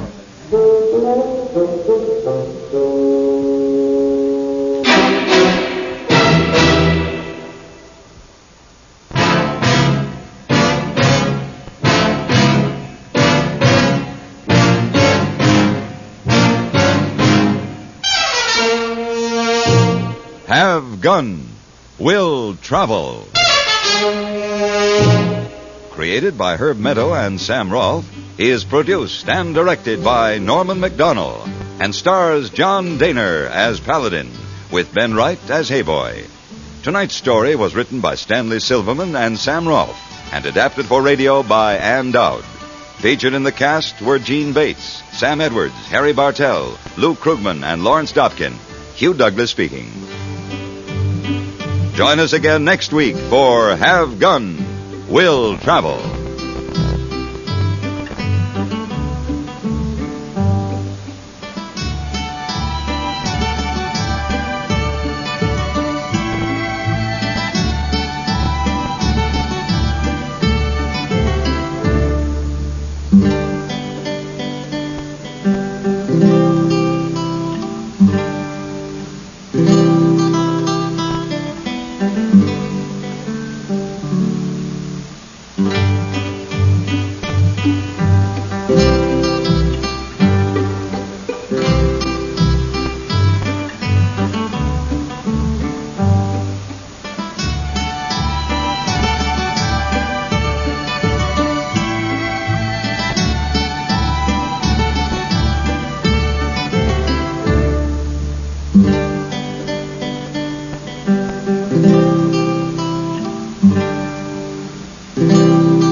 Mother's Best Flour is distributed in the Nashville area by Charles C. Parks Company of Gallatin, Tennessee. The preceding program was transcribed. This is WSM, the National Life and Accident Insurance Company in Nashville, Tennessee. Good morning, friends. Washington sizzled through another week of hot, humid weather with no immediate date in sight for an adjournment of the first session of the 81st Congress. The temperature here hit 97 on Thursday, with a relative humidity of around 70%, and in the language of Rod Brasfield, that really is hot. During the past week, the House of Representatives moved ahead on its legislative program by clearing the calendar of the minimum wage bill and by the approval of Reorganization Plan Number 2, submitted by President Truman and in line with the recommendations of the Hoover Commission. Minimum wage legislation was before the House for 3 full days and a part of the 4th day, before a bill introduced by Representative Lucas of Texas finally was passed and sent to the Senate. Action in the House on the minimum wage legislation is an example of what I consider to be the general character of the present Congress. Early in the year, I stated in a press conference that the present Congress, in my opinion, was in no sense one that might be described as rubber stamp, and that the record clearly would justify such an appraisal. As a matter of fact, I consider this perhaps the most deliberative Congress in which I have served. Back to the minimum wage bill as an example of what I mean. Early in the year, Chairman Lizinski of the House Committee on Education and Labor introduced a bill not only raising the minimum wage to 75 cents an hour for all persons working for companies doing business in interstate commerce, but rather considerably broadening the base of coverage and proposing a number of changes in the Basic Wage and Hour Act passed in 1938. That bill finally was reported by the committee, and at the same time Mr. Lucas, a member of the committee, introduced a substitute bill. As time passed and members of the House had opportunity to examine the Lizinski bill, it became clearly apparent that it could not muster a majority in the House. Then a group of Southern members sat down with some committee members and other members of the House from the North and the East, and agreements were reached on what was known as a compromise bill. After that bill was presented, Mr. Lucas also introduced a revised version of his bill, and that action brought the two bills rather closely together. The Lucas bill provided for a minimum wage beginning at 65 cents and varying from year to year depending on the cost of living index as established by the Department of Labor, but never under any case dropping below 50 cents an hour. The new Lucas bill was considered as a substitute for the new Lizinski bill, and in that consideration the Lucas bill was amended by striking out the flexible formula for establishing a minimum wage and inserting a flat 75-cent rate. This presented a problem to many members who preferred a 65-cent minimum, but who also rather preferred the clarifications in the law contained in the Lucas substitute. In the end, the substitute bill was adopted by a rather large majority after most members resolved the matter in favor of the clarifying language in the Lucas bill. I've gone somewhat into detail on this single piece of legislation, largely for the purpose of emphasizing the fact that the present Congress is not being rushed off its feet in the passage of bills that vitally affect the economy of the country. The progress may indeed seem very slow at times, and many members of both branches are showing the strain of 8 months of labor without any let-up. But in my opinion, the public welfare is better being served in the long run by the careful, deliberate consideration that has attended all important legislation before the present Congress. It might be well at this point to take a brief look at the future insofar as the present session is concerned. Any key to final adjournment of this session is the Senate. You may recall that the House had cleared all major appropriation bills even before Easter. But 4 of those bills still are log-jammed in the Senate, and 2 presently are deadlocked in conferences between the 2 houses. The Senate has yet to consider the Reciprocal Trade Treaty extension passed by the House several months ago. Both Vice President Barkley and Majority Leader Scott Lucas told me during the past week that the reciprocal trade program probably will be considered on the floor of the Senate for at least 2 weeks. The same amount of time more than likely will be required in the Senate for consideration of the program on arms for Europe. That means, of course, that at least another month of the Senate will be taken up on 2 bills alone. They expect also to take up the minimum wage legislation passed last week by the House, and perhaps will spend at least a week on that bill. With these 3 bills, plus the 4 appropriation bills yet to be handled, and a farm bill, it appears that there is at least 6 more weeks of work ahead for the Senate on bills already passed by the House. Except for some relatively minor bills, the House probably will not consider but one more major piece of legislation, the Arms for Europe program, which may come up during the coming week. While the House Committee on Ways and Means is expected to report a bill proposing some considerable amendments to the Social Security Act, it does not appear too likely that this bill will be considered in the House before January. This committee has been working for months on that bill. Jerry Cooper from Tennessee's 9th District, who is the ranking Democratic member of the committee, told me last week that the committee spent 3 weeks in executive session trying to reach an agreement on a definition of employee as contained in the bill. That I cite as another example of the extreme care that, in my opinion, is being given to legislation by the present Congress, both in committee and on the floor. Notwithstanding long and sustained efforts to bring a federal aid for education bill out during this session, the chances now appear remote that the House will consider this legislation before January. There still is some hope that a bill providing for aid to the states in the payment of salaries only to teachers in public schools may be brought to the floor, but the hope today is no more than a very faint one.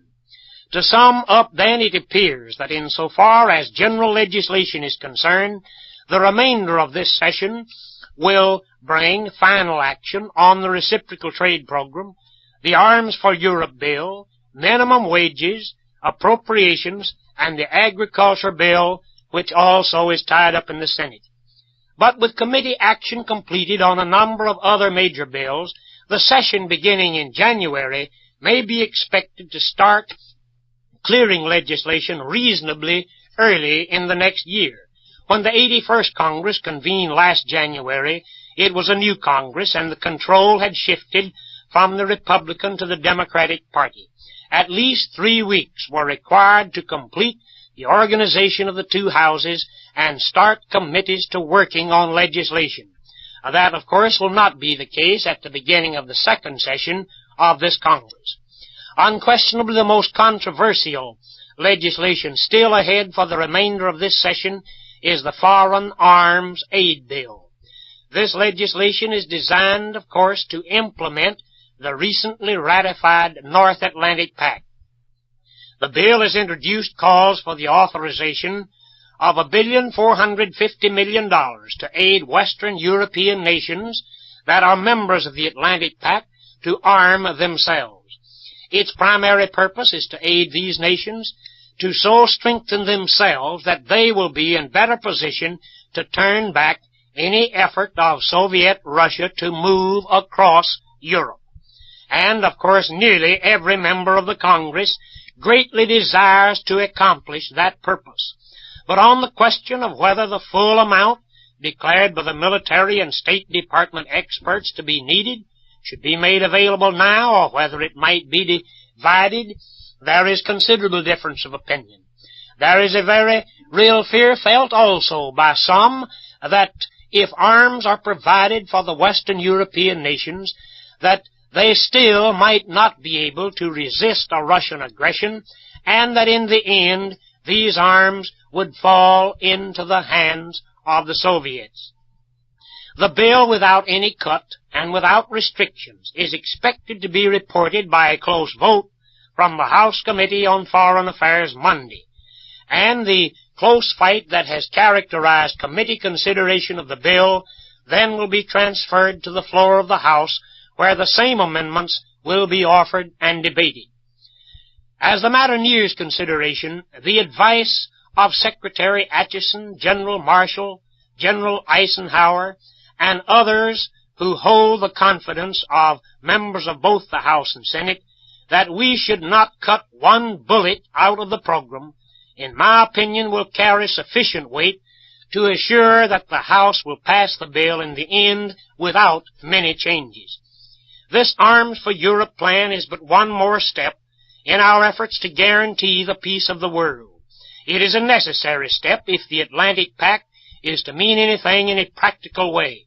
We may deplore the situation that makes it seem necessary, but we cannot ignore it, nor can we escape the possible consequences if we fail to implement this mutual aid agreement among the democratic nations of the world. It will cost money, a great deal of money, just as the Marshall Plan has cost and will continue to cost money. Experience, I believe, has amply demonstrated the wisdom of the Marshall Plan. But as we contemplate the cost in money of these programs and add to the total the billions that we must provide for our own armed services and to carry on our Veterans Administration program, we are impressed daily with the manner in which the heavy hand of war touches the lives and the fortunes of so many people.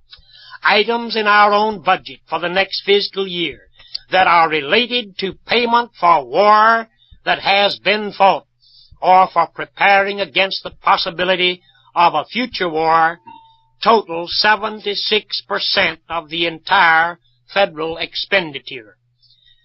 Now, that is in money alone.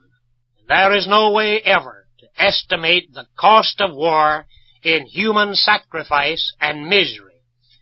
The biggest job still before all of us, my friends, is the job of reestablishing the world on a basis of law and order and decency, and of maintaining a permanent peace that is rooted in liberty, law, and justice for all people. It is to that task that we must increasingly devote our energies, our efforts, our thinking, and our prayers. It has been a real pleasure to bring you this report from Washington. That is all, and thank you.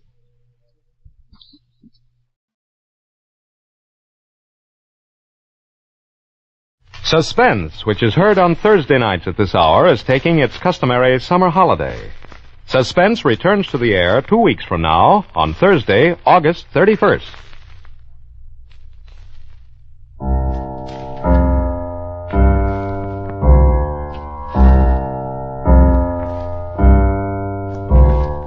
Ladies and gentlemen, a $5,000 reward will be offered each week on the program immediately following this announcement.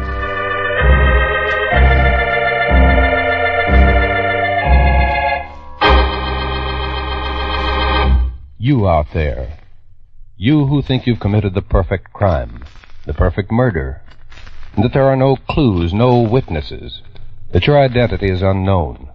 Listen.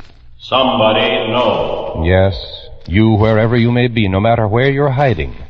Somewhere, sometime, someone listening to this program is going to bring you to justice. Yes? Somebody knows.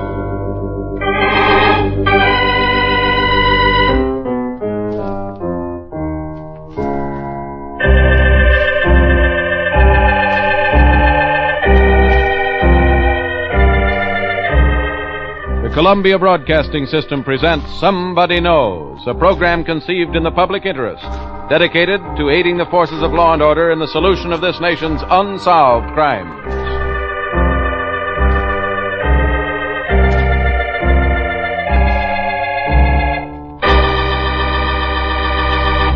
Ladies and gentlemen, we're going to recreate for you tonight all the known facts in an actual unsolved murder.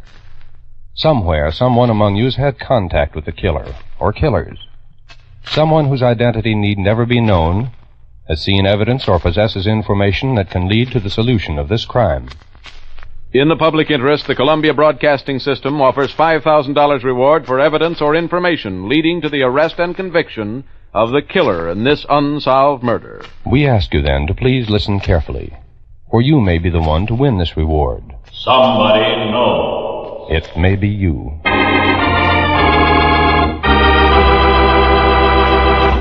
And now we open the files on one of this nation's unsolved murders. It's homicide file number 3867 of the Detroit, Michigan Police Department.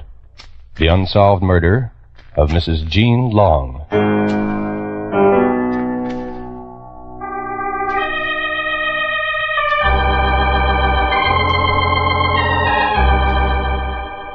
The Lord is my shepherd. I shall not want. He maketh me to lie The time is down 8 in green p.m., pastures. Thursday, May 25th, 1944. In the chapel of the Roy Rex Road Funeral Home, 2721 West Grand Boulevard, Detroit, Michigan, where a silver-gray coffin lies banked with flowers, the Reverend Newell C. Leesimer, pastor of the 12th Street Evangelical Church, is officiating at memorial services for Mrs. Jean Long. Goodness and mercy shall follow me all the days of my life, and I will dwell in the house of the Lord forever. At the conclusion of the services, Mr. and Mrs. Robert L. Croyle, the parents of Mrs. Jean Long, sit hand in hand, dazed and bewildered in their grief. Jean was such a good girl. A good girl. She'd been a hard worker for the church for 18 years. Why did this happen to her? Why?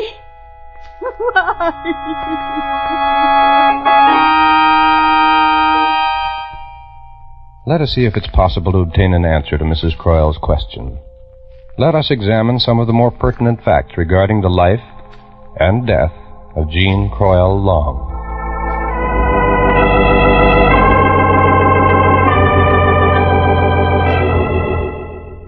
For 17 years, Jean Long lived a quiet, peaceful life in Detroit, working during the day, contributing in her spare time to the 12th Street Evangelical Church. The only rift in her peaceful life was the failure of her marriage to Kenneth Long. For on Sunday, September 26, 1943, she made a final entry in the diary she'd been keeping. This is the end of our marriage. He left home for good.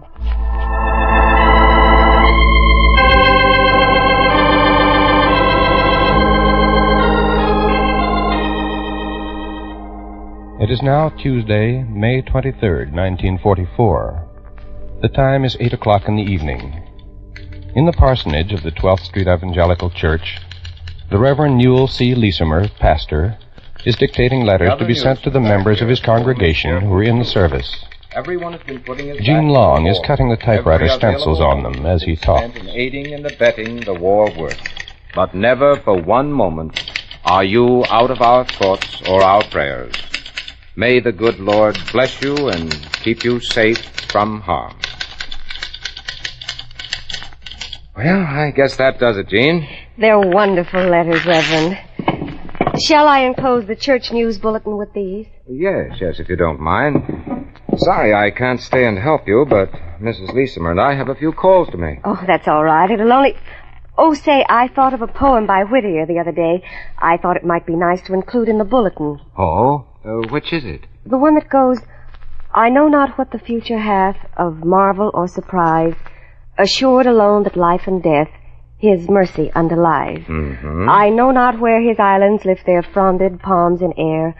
I only know I cannot drift beyond his love and care. Include it by all means, Jean. I'm sure its message will have great meaning for those who are facing possible death. Yes, I know it has great meaning for me. Well, I'll run over to the church office and get started on this right away. The letters will be waiting for you in the morning. Good night. Good night, Jean.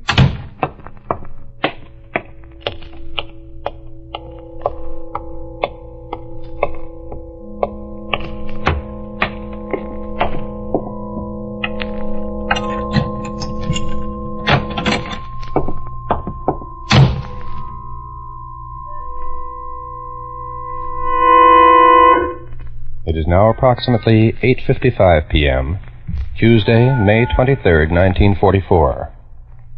Alex Simpson, a friend of Mrs. Jean Long, approaches the Davison Street door of the 12th Street Evangelical Church.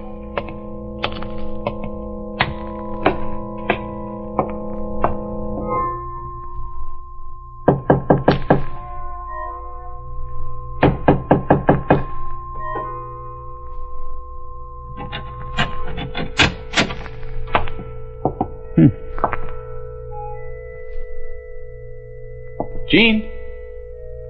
Jean, are you in here? He goes down into the basement of the church where the office is located.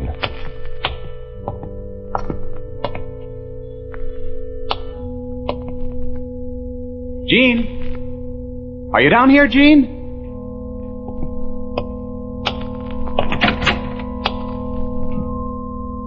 Jean?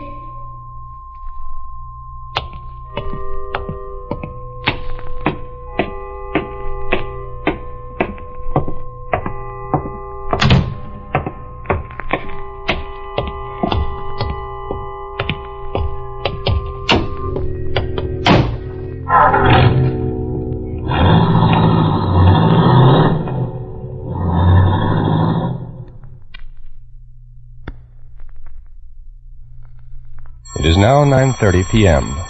In the apartment of Mr. and Mrs. Robert Croyle on Oakman Boulevard, a telephone rings. Hello? Hello, is Jean home? Jean? Why, no. This is Alex Simpson, Mrs. Croyle. Oh, yes, Mr. Simpson. How are you? Fine, thanks. Say, I had a date with Jean for tonight, Mrs. Croyle. I was going to pick her up at the corner of 12th and Davidson at 9 o'clock, but she wasn't there when I drove by. Well, why don't you go into the church? I did, but she wasn't there either, so I called you up. I thought she might have come home. Why, no. She hasn't come home. Oh, I see. Well, I'm sure there's nothing to worry about. She probably forgot about our date and is on her way home now. Sorry I troubled you. Good night, Mrs. Croyle. Yes. Good night, Mr. Simpson.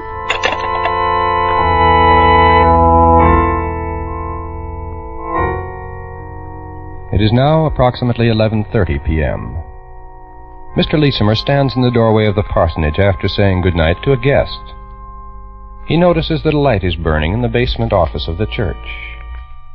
Oh, that's strange.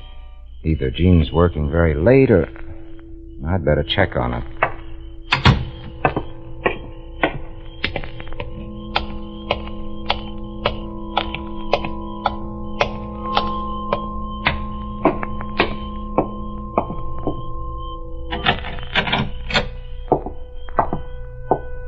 Jean? Jean, are you still here?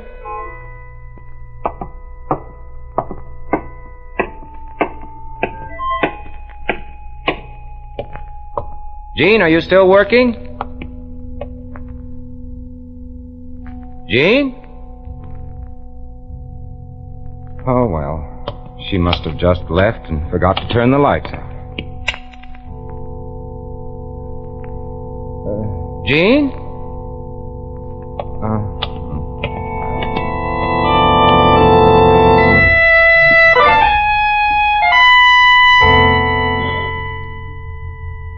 It is now a few minutes past midnight.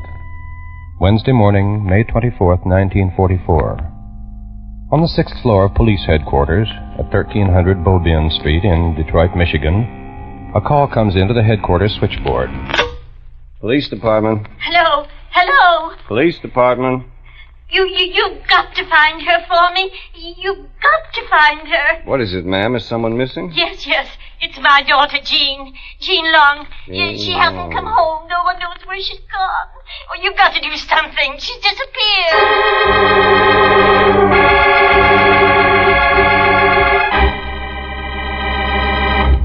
In just a moment, we'll continue with homicide file number 3867 of the Detroit, Michigan Police Department. The unsolved murder of Mrs. Jean Long.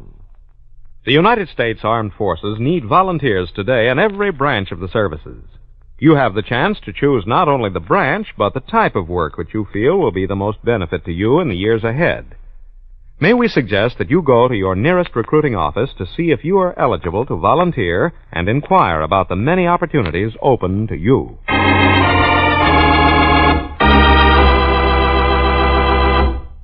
Now back to Somebody Knows and a true case history of an actual murder. Now, ladies and gentlemen, we'll continue with the rest of the factual information concerning homicide file number 3867 from the records of the Detroit, Michigan Police Department. The unsolved murder of Mrs. Jean Long. Remember, $5,000 will be paid for information leading to the arrest and conviction of her killer.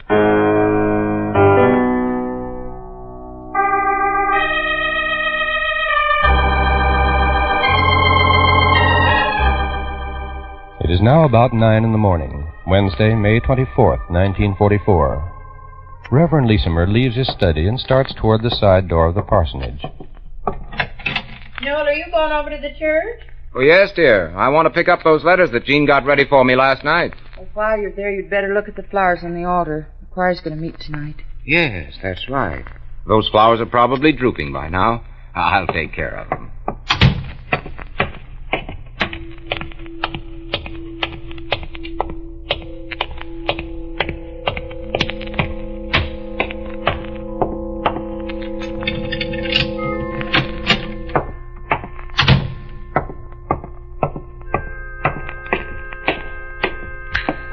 Flowers up at the altar.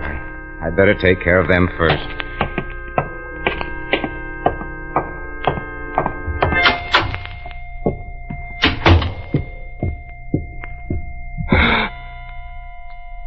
No. Oh, no. Oh, no. Hello? Bill, this is Newell. Can you come over to the church right away? Church? Yes, something terrible has happened. Jean Long is dead.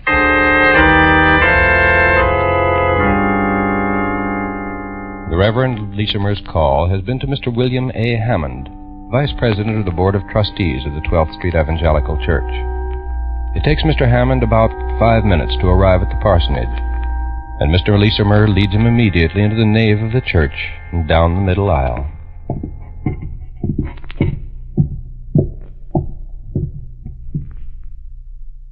You're sure she's Jean Long?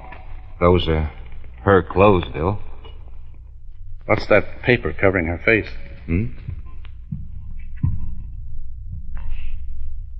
I know not what the future hath of marvel or surprise. Oh, dear. Assured alone that life and death his mercy underlies. I know not where his islands lift the fronded palms in air. What? I only know I cannot drift beyond his love and care. What is it, Newell? A poem by Whittier. Jean wanted to... That must be the church news bulletin lying across her face. Did you place it there? No. We'd better call the police.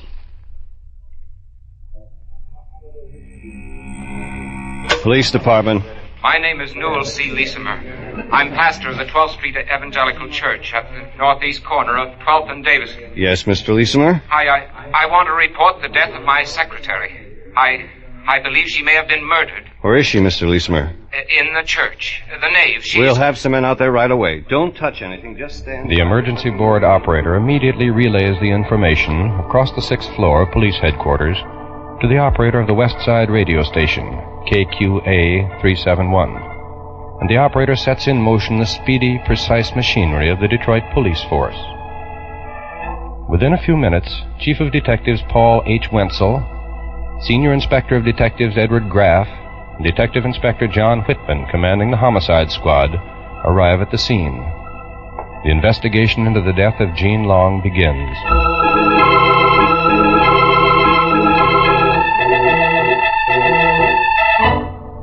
The initial homicide report is made by Detective Lieutenant Harry W. O'Brien of the Homicide Squad, contains in part the following information. Upon arriving at the church, we found the body of Mrs. Jean Long, 40 years old, of 3625 Oakman Boulevard, lying in the nave. Her clothing had been disarranged, and she had been stabbed 3 times in the chest. The left side of her face was badly swollen, and 3 teeth had been dislodged, and her body was covered with blood. Her wristwatch, with the band broken, which was found near the body, had run down at 8:34 o'clock. Coroner's investigator Tony Sapute responds to a call to the coroner's office and removes the body to the Wayne County morgue. A postmortem examination is begun by Dr. Paul A. Kleba, Wayne County medical examiner, and Dr. Donald H. Comp, pathologist. The cause of death: internal hemorrhage following penetrating puncture wound to the aorta. There is no evidence of criminal assault.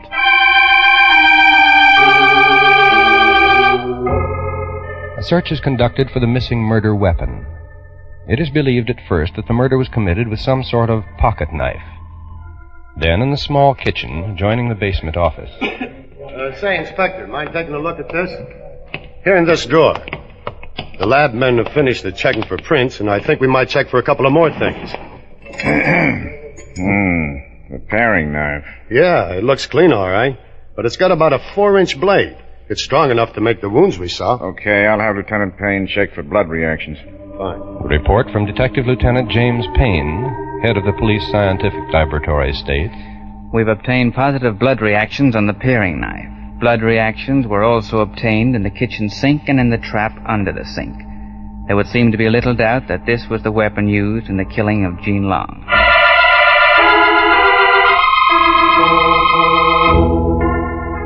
One of the most important clues in the case is found lying on the floor about 4 feet from the body. It is a portion of a man's fingernail. It is about 1/4 of an inch long and about 9/16 of an inch in width. The portion of fingernail is examined by Dr. Comp, the pathologist, and he reports, the nail is from the thumb, middle, or ring finger of a man's hand. It's my opinion that this man is not a day laborer, as the nail is fairly well groomed. The nail contains pieces of flesh and blood. It was evidently torn away violently during the struggle preceding Mrs. Long's death. Meanwhile, an intensive and exhaustive investigation is made in an attempt to uncover some clue as to the identity of Mrs. Long's killer, to determine some motive for her death. The entire church membership, her friends, relatives, acquaintances are questioned. The results are negative.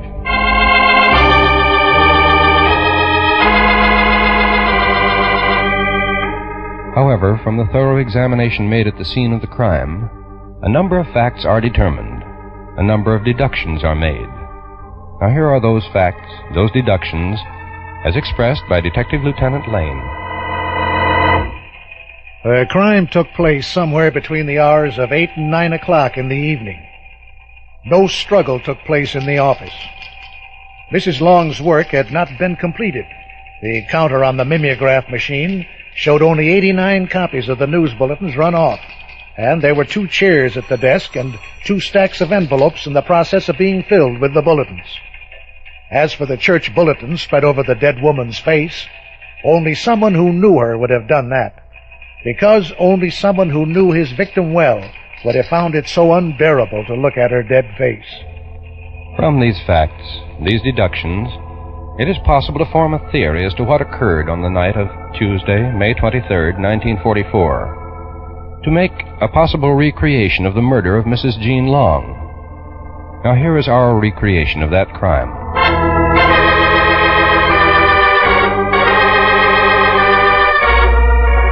It is sometime after 8 o'clock on the evening of Tuesday, May 23rd, 1944. In the basement office of the 12th Street Evangelical Church, Jean Long is turning out copies of the church news bulletin on the mimeograph machine.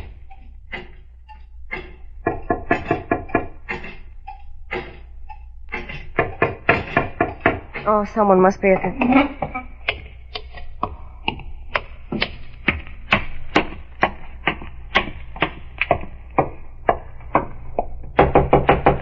Who's there? Oh, it's you. Come in. You're just in time. I haven't finished my work yet. I'll do you a great big favor and let you help me with it. Jean Long and her visitor go down to the basement office where she's been working. Here, you can help me stuff these envelopes. Take that chair and I'll use this. Make yourself useful now. Well, be careful For some now. time, Jean Long and her visitor work at stuffing the envelopes with the prepared news bulletins. They laugh and talk for a while as they work. Then something happens. The visitor gets to his feet and walks out of the office into the adjoining kitchen.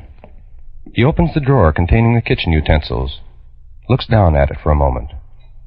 Then he removes the paring knife with a 4-inch blade. He starts to return to the office. You know we'll never get through here if you keep wandering around like... Now, what in the world are you going to do with that paring knife? No, you must be crazy. No! Terrified, Jean Long runs out of the office, her visitor following closely behind. At the top of the stairs, she tries to turn toward the outer door, but he moves in front of her. She turns and runs into the nave of the church.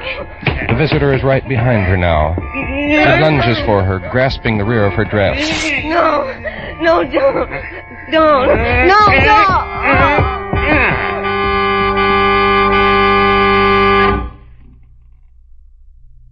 It is now Sunday morning, May 28th, 1944, 5 days after the death of Mrs. Jean Long. Services are being held in the 12th Street Evangelical Church. There's no surreptitious whispering. No eyes are turned toward the center aisle. The aisle down which Jean Long had walked 17 years before to the slow strains of the wedding march. The aisle where Jean Long's body was found. We come today with hearts and minds shocked by the events of the past week. Our minds are perplexed as to what would cause this tragic event to take place. We pray that this grave problem shall be solved, and should not be content until justice is met.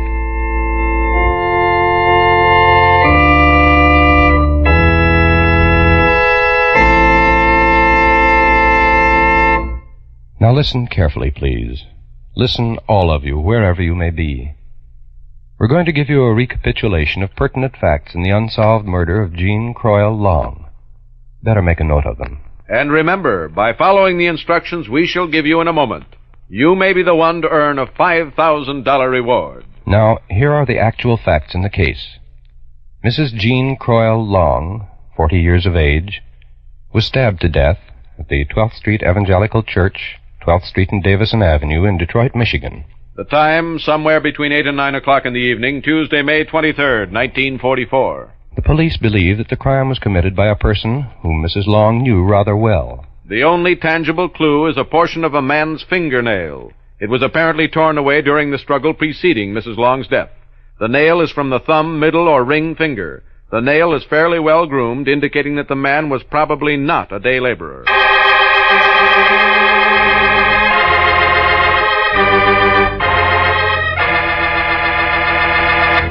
Ladies and gentlemen, if any of you possesses information that may have a bearing on the unsolved murder of Jean CROYLE Long, and please don't send guesses or hunches, but only actual, authentic information, follow these instructions so that your name and identity need never be made known unless you wish. Now listen carefully. Write your information on a plain sheet of paper. Do not sign your name. Instead, sign it with 6 numbers, any arrangement of any 6 numbers. Then tear off a blank corner of that paper with a ragged edge. Write the same 6 numbers on that corner and keep it. Mail the rest of the paper with the information to Somebody Knows, Hollywood, California. You need tell no one what you have done. Mail your letter to Somebody Knows, Hollywood, California. And if the information you've supplied leads to the arrest and conviction of the killer of Mrs. Jean Long, we'll announce your signature number on this program. Then, if you don't want your name to be known, go to your lawyer or your doctor, your priest, minister, or rabbi, and have him present the torn corner of the paper to any CBS station.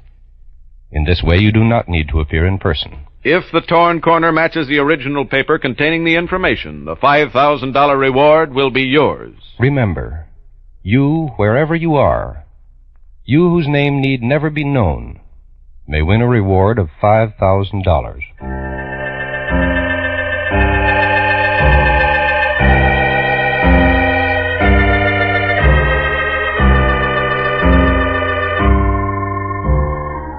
Next week at this same time, we'll present another true case history of unsolved murder. It's homicide file number DR 295771 from the records of the Los Angeles, California Police Department. The unsolved murder of Elizabeth Short, the Black Dahlia. You out there. You who have murdered in cold blood and think you've gotten away with it. Listen. You cannot escape. There is no perfect crime. Remember, you are not unknown. Somebody knows.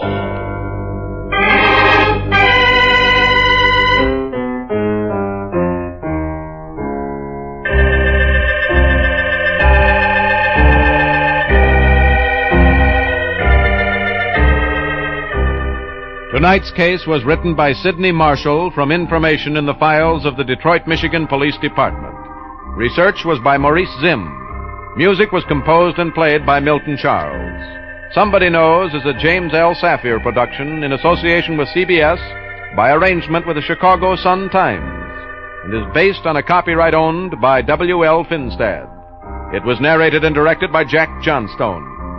In order to be eligible for the reward, letters containing actual, authentic information leading to the arrest and conviction of the killer or killers of Mrs. Jean Long must be addressed to Somebody Knows, Hollywood, California, and must be postmarked not later than midnight, September 6th, 1950.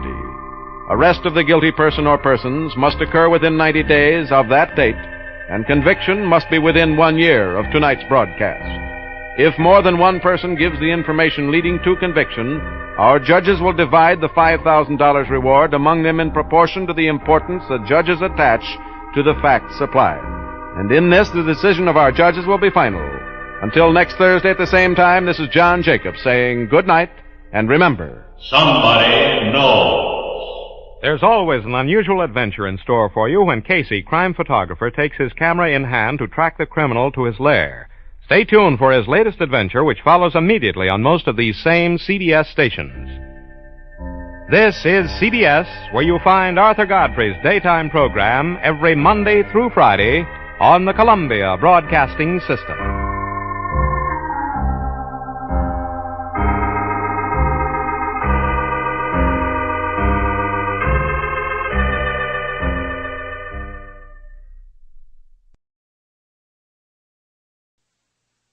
Does the 8-count rule apply in championship bouts? Has any left-hander ever pitched 3 victories in a World Series? And our question of the week, when does an amateur athlete become a professional?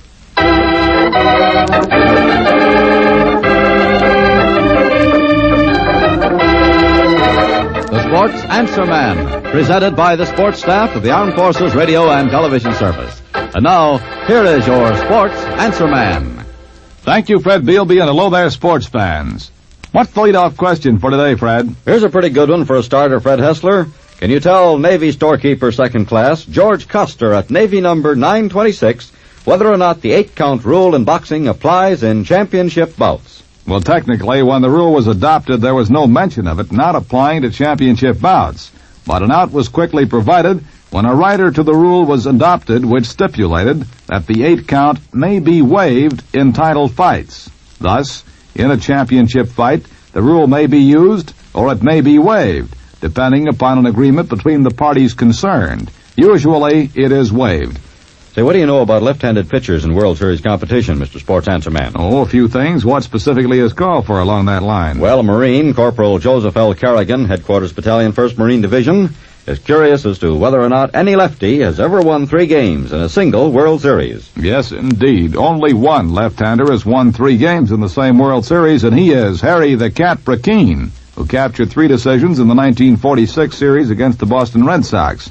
The Cat tossed the second game of the Fall Classic in St. Louis, limiting the Beantown Sluggers to 4 safeties and blanking them 3-0. He pitched and won the 6th, 4-1, giving up 7 hits, and then 2 days later, in the 7th and deciding game of the series, he went in to relieve Murray Dixon in the 8th inning with the score knotted at 3-all. So Anita's Country Slaughter came romping home in the last of the 8th with the game and series-winning tally. Brackeen gained credit for his 3rd victory in the 7-game set to, the only southpaw to accomplish that feat. Now Navy ship serviceman, second class Harvey Weston, at Navy number 3923, would like to know how the boxing term welterweight originated.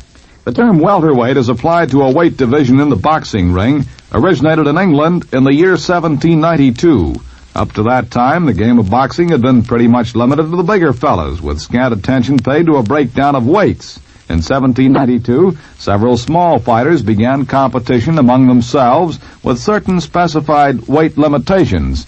To distinguish the division in which they fought, they called it welterweight, borrowing the term welter from the racetrack, where it meant a weight of 2 stones. The weight equal to 28 pounds by American standards was the weight added to a horse for a weight for age handicap. The first recognized champion of the welterweights was Paddington Tom Jones, who fought at the original welterweight limit of 145 pounds. Jones defeated all comers in his division for many years. The welterweight limit has since been raised to 147 pounds. Navy Quartermaster Third Class Leroy Trout on the USS Coral Sea sent in this question. Who was the last spitball pitcher to complete his major league career? I guess you mean legally. Burley Grimes, the old National Leaguer, was the last man to legally throw a spitball to the major leagues. Burley, who toiled for every National League club except Cincinnati and Philadelphia, completed his career in 1934 with the New York Yankees of the American League. The spitball was outlawed in 1920, but spitballers who were already in the majors were allowed to continue to use it. 2 other saliva artists lasted until 1933. They were Urban Red Faber and Jack Quinn. And Quartermaster Trout would also like to know if it is true that movie actor Bruce Bennett was a well-known track star during his college days. He says he heard such a thing mentioned once, but could not find any record of it. Can you straighten him out on this subject? Yes, I can. If Quartermaster Trout will check the shot put record of Herman Brix, he will have his answer. For Herman Brix is the real name of Bruce Bennett. At one time, he set an American shot put record of 52 feet 5 3/4 inches, which has since been beaten by a considerable margin. One more thing about Herman Brix, he also appeared in the movies under his own name in some outdoor epics.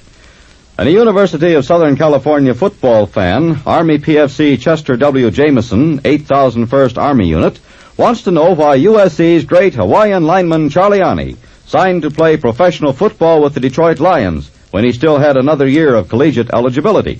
Well, do you have the answer to that one? Yes, and it could be answered with one word: money. Charliani, although having another season of eligibility at SC, was married and the father of 1 child. He needed the money to support his family. Apparently, his USC setup didn't provide him with enough to support his wife and child, so when he was offered a contract to play with Detroit, reportedly a contract calling for a $6,500 1953 season, Charlie turned his back on USC's Trojans and signed on the dotted line.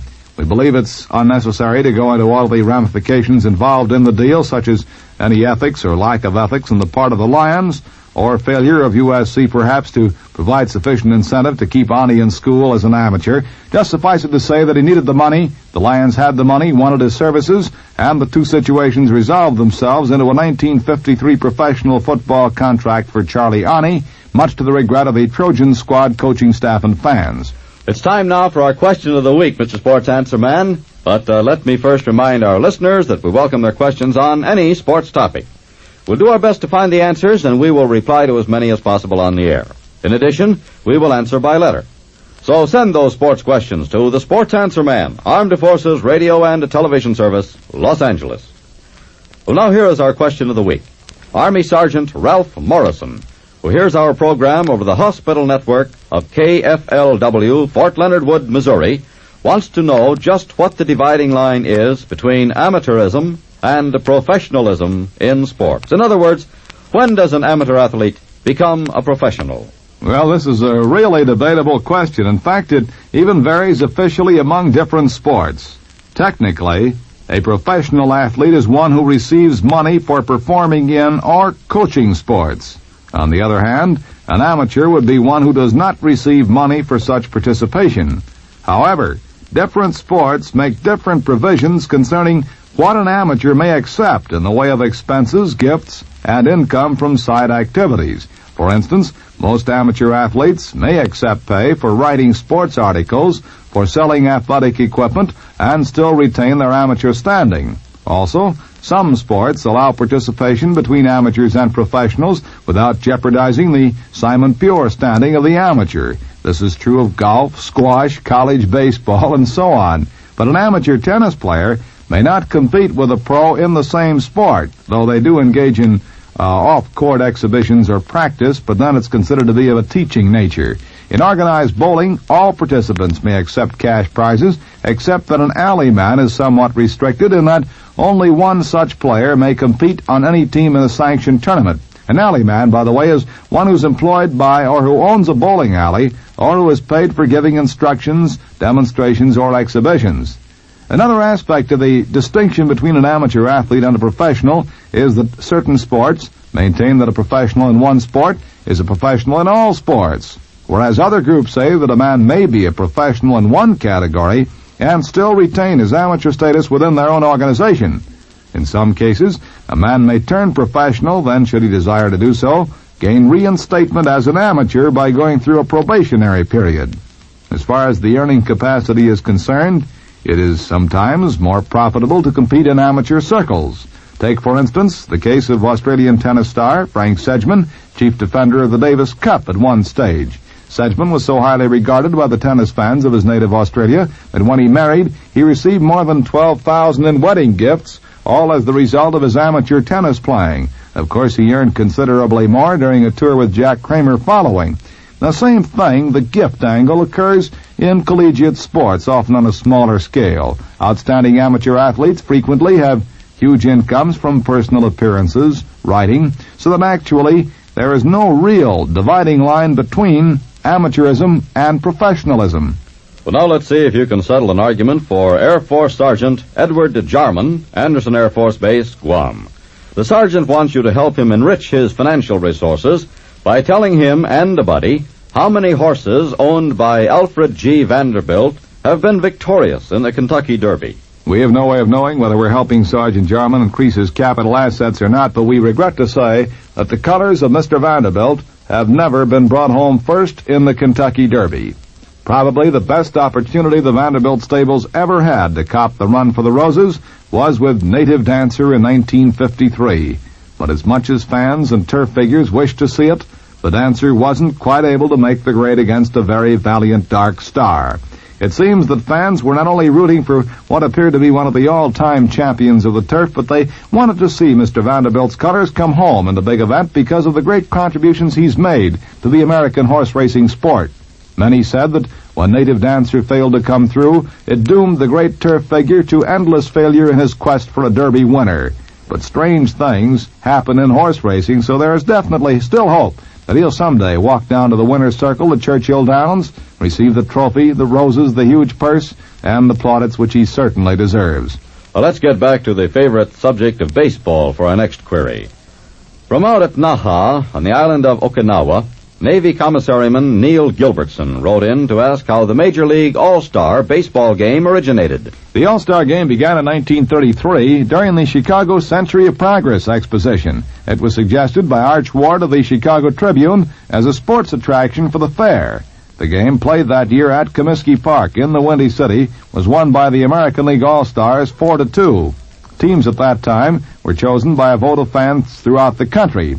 Later, the teams were chosen by managers and league executives, but that system didn't prove too popular. So the right to choose the All-Star squad was returned to the fans. As the system now stands, fans select all the players but the pitchers. The manager of each All-Star squad names his own pitchers, and the manager, of course, is determined by the pennant winner of the previous season. Now how about telling PFC Jimmy Summers, 3rd Battalion, 1st Marines, what is meant by the billiard term nurse? A nurse in billiards is a method of controlling the ball so that long runs are possible. This is usually accomplished by hitting them only a slight distance each time. Because billiard experts once became so adept at the nurse, many variations of the game were devised, such as cushion and balk-line billiards, to prevent the runs from being almost interminable. Here's another query from PFC Summers. What is a mug hunter? Well, it's an interesting term. A mug hunter is a rather contemptuous reference made to sports contestants who attempt to gather in trophies by taking part in events where the competition is comparatively weak.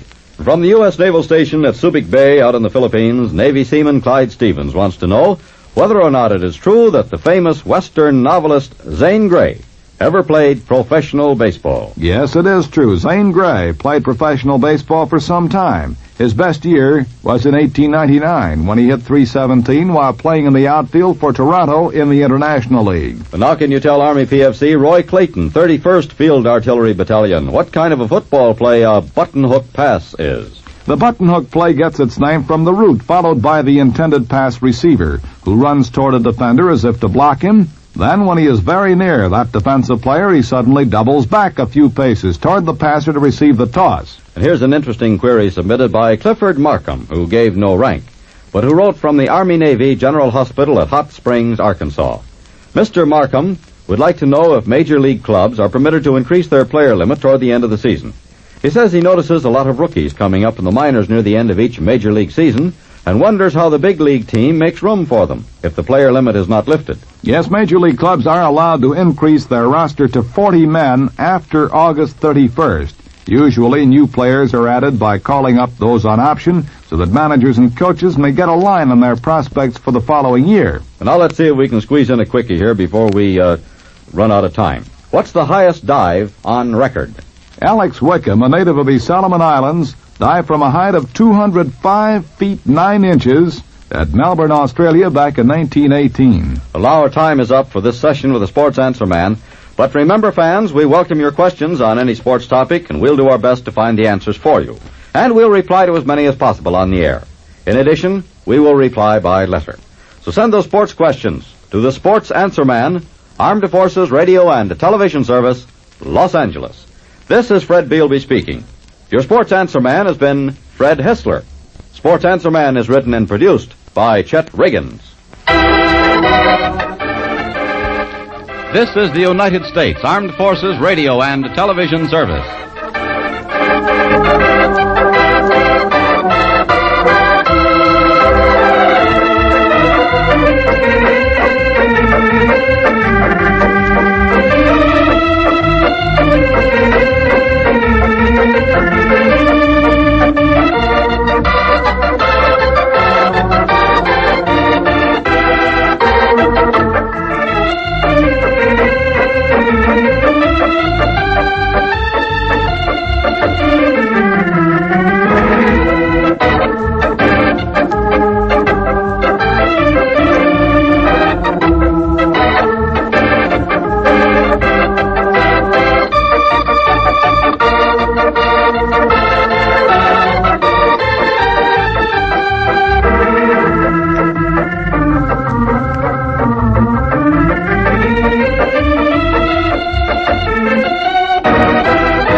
Human Adventure.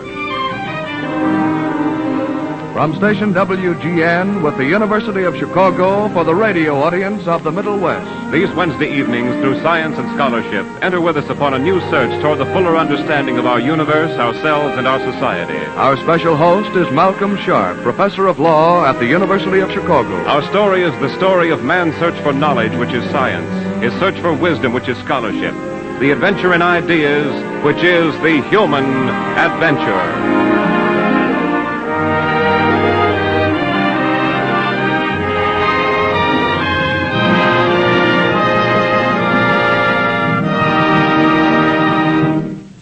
This night, the champion of the living law. This hour, the story of Mr. Associate Justice Oliver Wendell Holmes.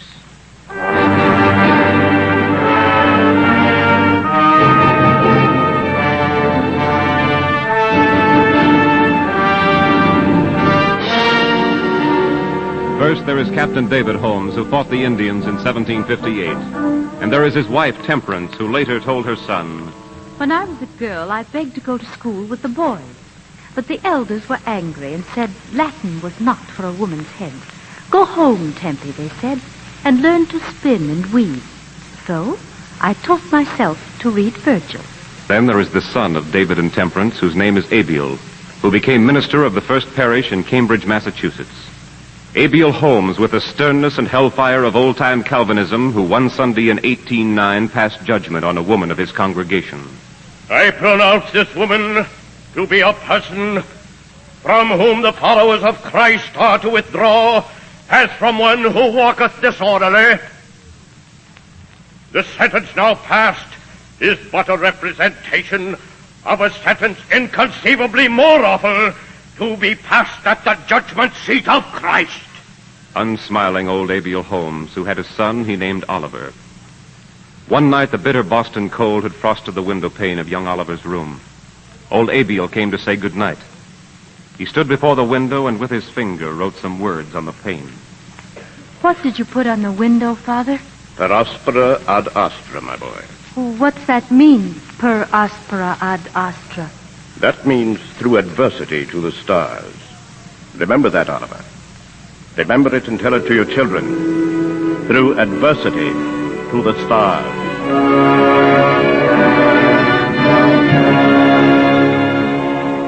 The son Oliver is Oliver Wendell Holmes Sr., gay son of a severe father, eminent physician, wit, poet, friend of Emerson, Lowell, and Longfellow, autocrat of the breakfast table, so different from old Abiel that he was able to say such things as... Madam, said I, society is the same in all large places. I divide it thus. People of cultivation who live in large houses. People of cultivation who live in small houses. People without cultivation who live in large houses. People without cultivation who live in small houses. And scrubs. An individual at the upper end of the table turned pale and left the room as I finished with the monosyllable.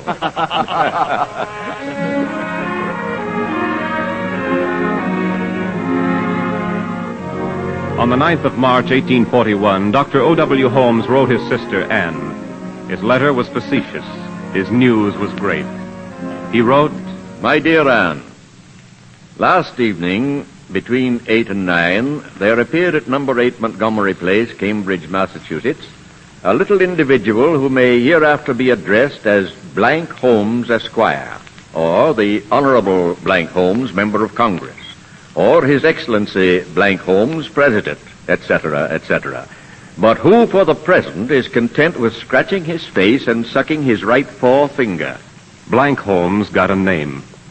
Blank Holmes became Oliver Wendell Holmes, Jr., Chief Justice of the Massachusetts Supreme Court, author of the Common Law, for 30 years an Associate Justice of the United States Supreme Court.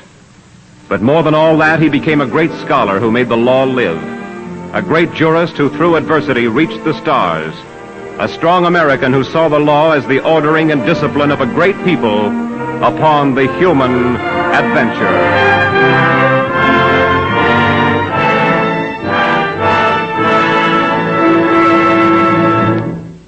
In 1861, Oliver Wendell Holmes graduated from Harvard. He was the class poet, but he did not write the class poem in the quiet of a student's room. He wrote it between drill periods at Fort Independence, where he was training for an experience that was far from poetry. He delivered the poem at commencement exercises in May 1861. His famous father was there and his father's friends. They listened, and then they said, Well, Sir Dr. Holmes, this is a proud day for you. I think Wendell did splendidly. A lovely poem. Yes. Felicity strays here and there. I dare say I could have improved it a trifle had the boy brought the manuscript to me. Is Wendell following you into medicine, Doctor, or has he inherited more of your literary talent? Well, Wendell has no particular mind of his own. I dare say it's a lucky thing for him that this war's come along. Makes up his mind for him. He's gone into the army then? Oh, I'm sure he'll make a handsome soldier. Well, if his shooting is as straight as his posture, he'll make a handsome soldier indeed. Oh, Dr. Holmes, you do put things so cleverly. You have a phrase for everything.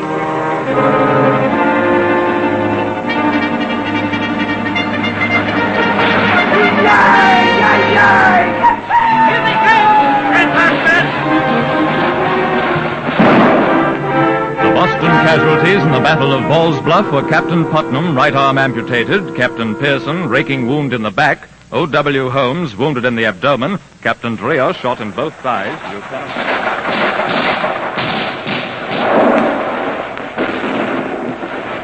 A year later, out of the battle at Antietam came a telegram for Dr. Holmes. It read, Your son, Captain Holmes, wounded. Shot through the neck. Thought not to be mortal. Down, men, down! He's down! Have you heard about young Holmes at Chancellorsville? Got it for the third time, poor devil. Tore off half his heel and played to Dickens with ligaments and tendons. I dare say he'll see no more action.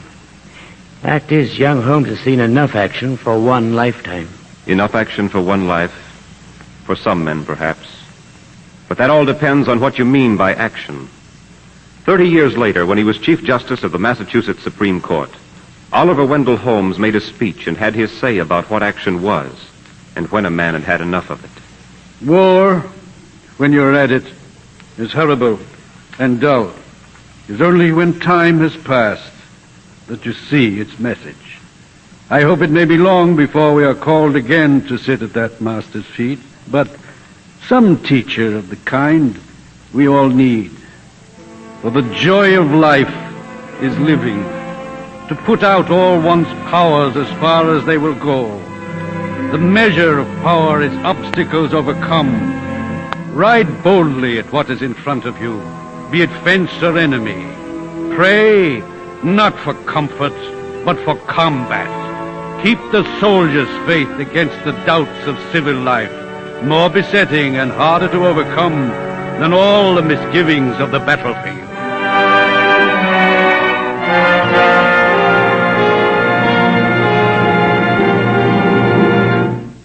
That was Holmes 30 years after the Civil War. He was 53 then. He was midstream. But where was the beginning? Why did a man with Holmes' fire, with Holmes' love of action, choose the law? Men asked him why he chose. He answered them all. He answered his father when old Dr. Holmes told him, A lawyer can't be a great man. Every calling is great when greatly pursued. And when he read that Disraeli had said, The law is a dismal science. What other profession gives such scope to realize the spontaneous energy of one's soul? In what other does one plunge so deep in the stream of life? So share its passions, its battles, its despair, its triumphs, both as witness and actor. An English barrister once told a student, If you can eat sawdust without butter, young man, you will be a success in the law. No result is easy, which is worth having.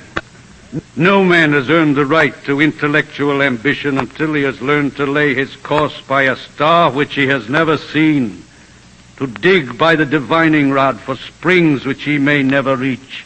There was Burke who said, The law sharpens the mind by narrowing it. The law is the calling of thinkers.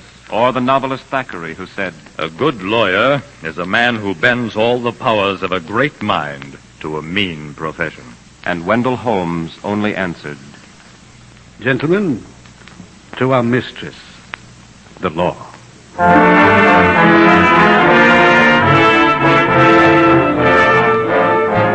The Holmes toast is the law, but the Holmes practice is but briefly the practice of law, the round of a young lawyer just out of Harvard.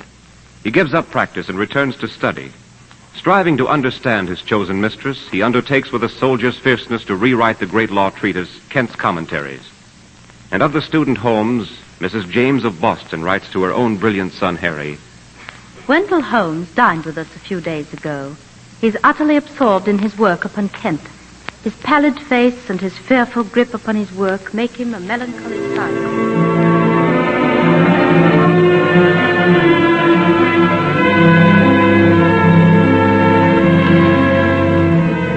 Read, work, annotate. Dry as dust, these books Holmes takes back from the library, perhaps. But Holmes builds with them, each book a new layer in the mountain of knowledge that is also a mountain of life. Not just what is the law now, not just what is American law today, but rather what is the law, what is its meaning, why is the law. Get to the roots, go back into time, build a mountain of knowledge, and from the top of that mountain see the cosmos. Then be a lawyer, then be a judge. But first, learn, read, learn. Stevens' History of English Law, Montesquieu's Spirit of the Law, Bracton's Relation to the Roman Law, Forsyth's History of Trial by Jury, Maine's Ancient Law, Bacon's Elements, Grotius.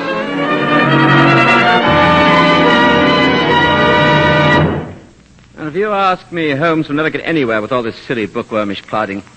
Why, the chap's 40 years old and doesn't have an office, let alone a client. Rather a shame, I'd say. He's quite a good fellow, you know. I really couldn't say.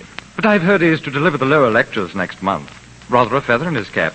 Absolutely everyone who's anyone in Boston will be there. We shall be bored stiff, no doubt. Higginson tells me it's to be quite a revolutionary bit called the common law. Really, though, as I say, I wouldn't know much about it. Those lectures on the common law, later published in book form, are now famous in legal history. Among the many things Holmes said then was... The life of the law has not been logic. It has been experience. The very considerations which judges most rarely mention, and always with an apology, are the secret root from which the law draws all the juices of life. I mean, of course, considerations of what is expedient for the community concerned.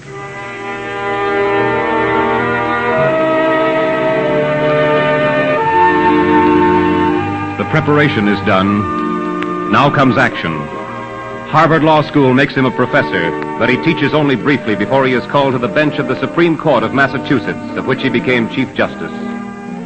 Then on December 8th, 1902, the Holmes voice was able to say of an appointment to a mightier court, I, Oliver Wendell Holmes, do solemnly swear that I will administer justice without respect to persons, and do equal right to the poor and to the rich, and that I will faithfully and impartially discharge and perform all the duties incumbent upon me as Associate Justice of the Supreme Court of the United States, according to the best of my abilities and understanding, agreeably to the Constitution and laws of the United States.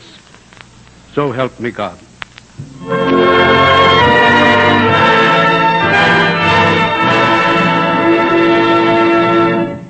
From 1902 to 1932, Justice Holmes sat on the Supreme Court, where his opinions were profoundly to influence not only the status of the law, but also the lives and thought of all Americans. Yet in 1902, some said, The fellow's an old-line Boston aristocrat, a blue-blood conservative of the most ancient sort. A man with his background's automatically a Tory. Anyone can see that. Alfred says that when this Holmes was a judge in Massachusetts, he made some decisions, or whatever they call them, that prove he's a very dangerous man. Alfred says he's a radical, says he wouldn't be surprised if the man were an out-and-out anarchist.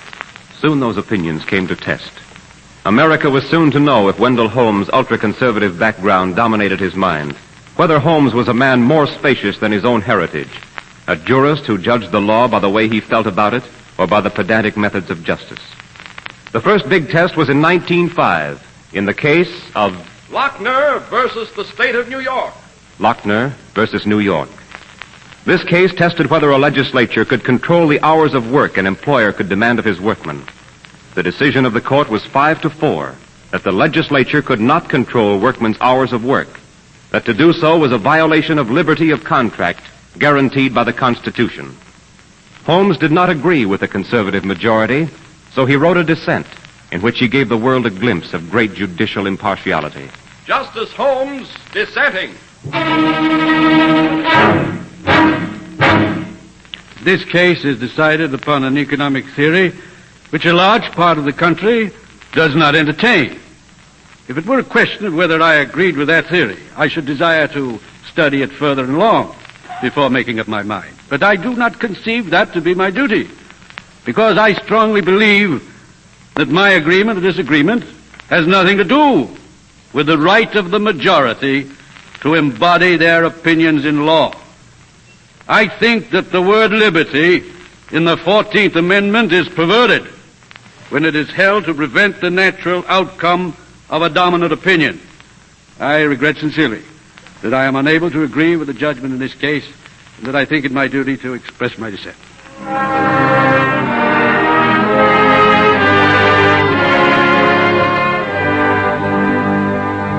12 years later, in Bunting versus Oregon, the Supreme Court thinks better of the matter overrules its opinion and swings around to Holmes.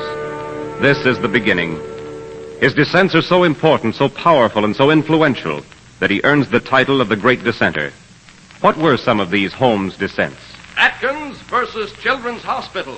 Whether Congress can establish minimum rates of wages or whether Congress has no power to meddle with the matter at all. Justice Holmes dissenting. To me, notwithstanding the deference due to the prevailing judgment of the court, the power of Congress seems absolutely free from doubt. The end, to remove conditions leading to ill health, immorality, and the deterioration of the race, no one would deny to be within the scope of constitutional legislation. I am of the opinion that the statute is valid and that the decree of this court should be reversed.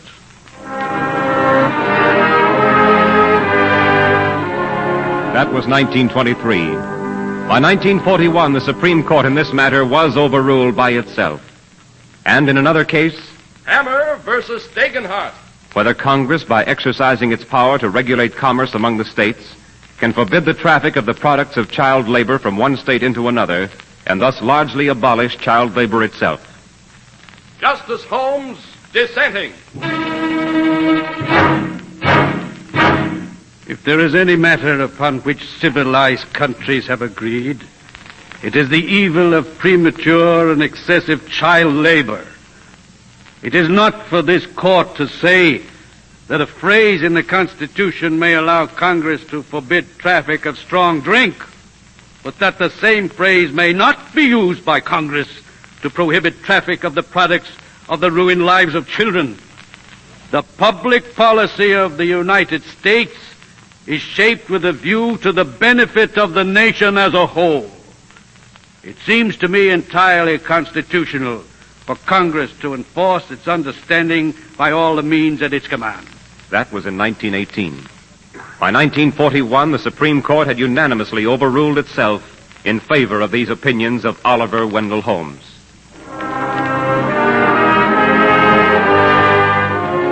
To do justice when he did not sympathize with the defendant is part of Holmes' philosophy and greatness. Nowhere is this more apparent than in the great cases concerning freedom of speech. One such case is Abrams versus the United States. A few men in America, in fiery sympathy for the cause of the Russian Revolution in 1917, published angry propaganda pamphlets. The authors were brought to trial in a case that eventually reached the Supreme Court, which upheld the conviction and sentence of the lower courts. But not all the Supreme Court. Justice Holmes dissenting. In this case, sentences of 20 years imprisonment have been imposed for publishing 2 leaflets that I believe the defendants had as much right to publish as the government has to publish the Constitution of the United States. Even if I am technically wrong, the most nominal punishment seems to me all that possibly could be inflicted, unless the defendants are to be made to suffer not for what the indictment alleges, but for the creed they avow. A creed that I believe to be the creed of ignorance and immaturity, but which, although made the subject of examination at the trial, no one has a right to even consider in dealing with charges before the court. The Constitution is an experiment, as all life is an experiment. While that experiment is part of our system, I think we should be eternally vigilant against attempts to check the expression of opinions that we loathe. I regret that I cannot put into more impressive words my belief that in their conviction upon this indictment, the defendants were deprived of their rights under the Constitution of the United States.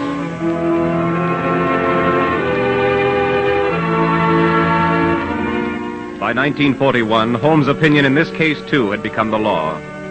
Thus, for 30 years, Oliver Wendell Holmes, with serenity, with force, with a fighting intellect, translates the obscure words of the law into most meaningful and passionate pieces of life. How long can a man keep up the fight? When does a man have the right to quit and take it easy? When his country honored him at the end of his 90th year of fighting the good fight. Wendell Holmes said, In this symposium, my only part is to sit in silence. To express one's feelings as the end draws near is too intimate a task. But I may mention one thought that comes to me as a listener in. The riders in a race do not stop short when they reach the goal. There is a little finishing canter before coming to a standstill. There is time to hear the kind voice of friends and to say to oneself, the work is done. But just as one says that, the answer comes, the race is over, but the work is never done, while the power to work remains. The canter that brings you to a standstill need not be only coming to a rest. It cannot be while you still live. For to live is to function. That is all there is in living. And so I end with a line from a Latin poet who uttered the message more than 1,500 years ago. Death plucks my ear and says, live, I am coming. A man doesn't live forever. Sooner or later, age takes hold and a man feels sleepy and his mind isn't what it used to be. Wendell Holmes knew that. A clerk in the Supreme Court tells how it was. He says that the court had sat all morning that day in 1932 and Mr. Justice Holmes had delivered an opinion. Court is adjourned. As the court was adjourned, the clerk turned to a friend to say, Jim, I think the old boy is slipping. Oh, I wouldn't quite say that. Just that when a man is over 90, his voice isn't quite so loud, you know. Oh, but it was different today. Why, I could hardly hear him. His words were jumbled. Awfully hard to take notes. And did you see him almost doze off there for a moment? Now, if you ask me, Mr. Holmes ought to retire. Well, when Mr. Holmes thinks he ought to retire, he will. I'd say the old boy is good for another 5 years. Mr. Dunn. Yes, sir. Yes, Mr. Holmes. Would you come here a moment, please? Certainly, sir. Is anything the matter, Mr. Holmes? No, nothing is the matter. But I should like to have you deliver a message to my colleagues for me. Yes, sir. Please tell them that I won't be down tomorrow.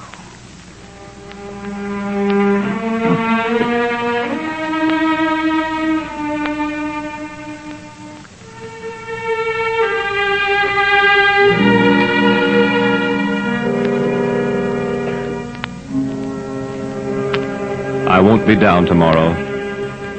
The end comes quietly when you're over 90. But it is not the end, it is the life itself that counts. In March 1935, 2 days before his 94th birthday, Oliver Wendell Holmes died.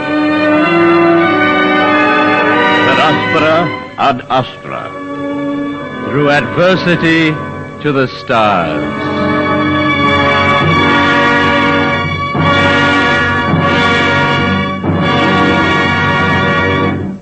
Now, our special host, Malcolm Sharp, Professor of Law of the University of Chicago. Mr. Justice Holmes' greatness consisted partly in his ability to keep two contrasting ideas in his mind at the same time. Most of us like a neat universe. We go about tidying up our own universes to suit our wishes, to soften our fears, and to conceal from ourselves the drama in our lives. His soldier's life had its own glory. He was proud of his Civil War wounds. He was part of a generation which glorified enterprise, adventure, and struggle. He belonged to an age of imperialism. Yet in one dissenting opinion, Holmes attacked a majority decision which denied naturalization to a woman of 50 who, as a pacifist, said she would not take up arms in war. Holmes said, "She is an optimist, and states in strong, and I do not doubt sincere words, her belief that war will disappear. I do not share that optimism, nor do I think that a philosophical view of the world would regard war as absurd. Here appears a toleration which goes with his toughness, a sense of the variety and contradiction in life. the sense also of an adjustment, which can draw from the contradiction a degree at least of harmony. Not only toleration, but a warm sympathy leads him to say, I would suggest that the Quakers have done their share to make the country what it is, that many citizens agree with this woman's belief, and that I have not supposed hitherto that we regretted our inability to expel them because they believe more than some of us do in the Sermon on the Mount. This ability to keep different ideas in mind at once gave Holmes a unique position among our great justices. He had grave doubts whether unions or minimum wage legislation would do workmen as a group any good whatever. He believed in individual liberty, and industrial productivity alike required a considerable opportunity for businessmen to amass wealth. Nevertheless, when legislatures and Congress passed laws to encourage unionization and to set minimum wages, he was a pioneer in insisting against the majority of the court that these enactments must be upheld. Holmes said, I should have my doubts whether the price that has to be paid for every gain was not greater than the gain was worth, a matter that it is not for me to decide. The justice recognized that legislatures and the Congress, not the courts, are the policymakers. He refrained steadfastly from holding that his economic opinions could be read into the vague words of the federal Constitution. Holmes insisted that the citizens, through their legislative bodies, must be left free to make their own bets on the future.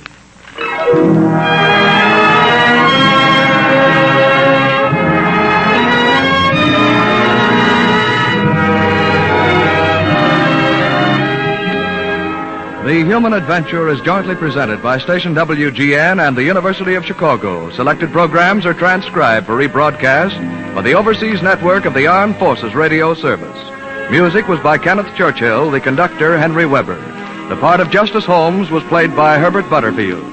The writer, in cooperation with the University of Chicago, John D. Hess, the script editor Francis Coughlin, and the director Morrison Wood. 1 week from tonight, the Human Adventure will present Tall Tale America, a legendary history of our humorous heroes. That's next week, January 30th, Tall Tale America, a legendary history of our humorous heroes. This is WGN Chicago, serving the Middle West.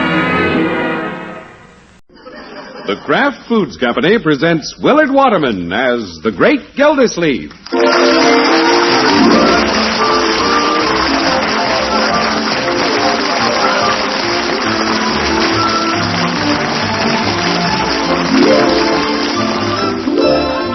Gildersleeve is brought to you each week by the Kraft Foods Company, makers of Parquet Margarine. Would you like to win a glamorous new Ford Victoria or one of the more than 1,150 other valuable prizes? Then enter Parquet Margarine's sensational $83,500 Name the Twins contest. Full details in our next announcement. Have paper and pencil ready. Meanwhile, remember, Parquet is the margarine that tastes so good because it's always fresh. Get good-tasting, fresh-tasting Parquet tomorrow at your grocer's. That's Parkay, Parquet margarine made by Kraft.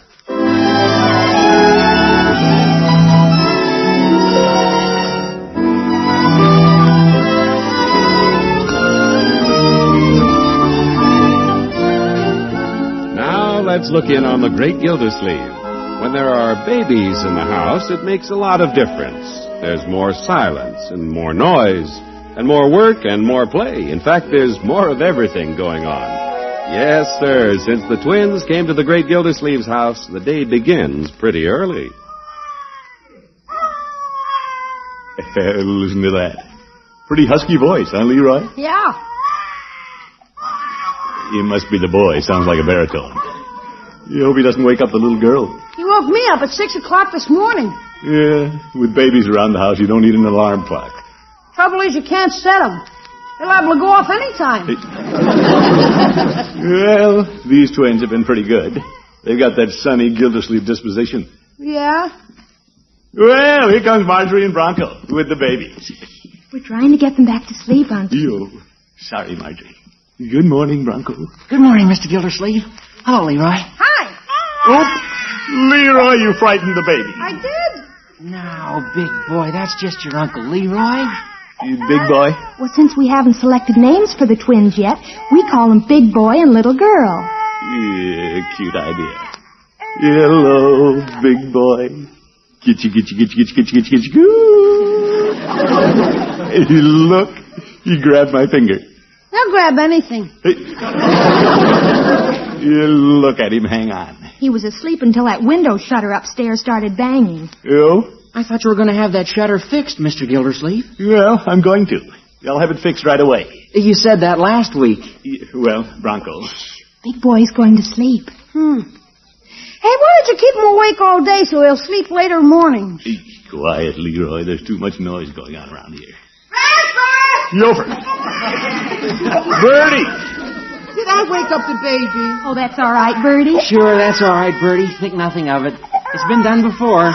Come on, darling. Bertie and Leroy will take you upstairs. I'll take the one that isn't crying. I wouldn't take him upstairs, Bertie. No, Bertie, that trick shutter's banging up there. Trick shutter. Well, we'll take him in the study. I thought that shutter was fixed. Yeah, I know, Bertie. Now let's go eat breakfast. I'll take care of the shutter. I'll get the coffee and orange juice. Fine, my dear. Let's sit down, Bronco. Yes, sir. Yeah. I could take care of the shutter, Mr. Gildersleeve, but I hesitate to take the initiative around here since you're the head of the house. Yeah, Bronco, you won't find me resenting anything. We're one big happy family. If anybody has any constructive suggestions about how this house should be run, he should speak up. Yes, sir. I probably shouldn't mention it, but if I were running the house, I'd do something about that light in the linen closet. You light in the linen closet?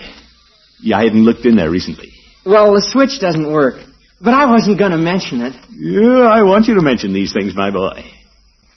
Anything else wrong around here? No. No? Bronco, you've got something on your mind.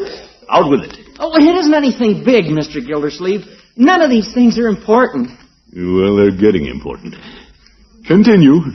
Well, if I were running this house, I'd put a new window pane in the attic. Oh? I didn't know it was broken. Yeah, it's cracked. I was up there the other day and a lot of cold air's coming in. You nosy son-in-law. You understand, Mr. Gildersleeve? I'm not trying to take over. Oh, no. But these are things I'd do if I were running the house. Oh, yes. Are you two starved for breakfast? Oh, yeah. Marge, how about Mr. Gildersleeve's bacon and eggs? Now he's telling me what to eat for breakfast.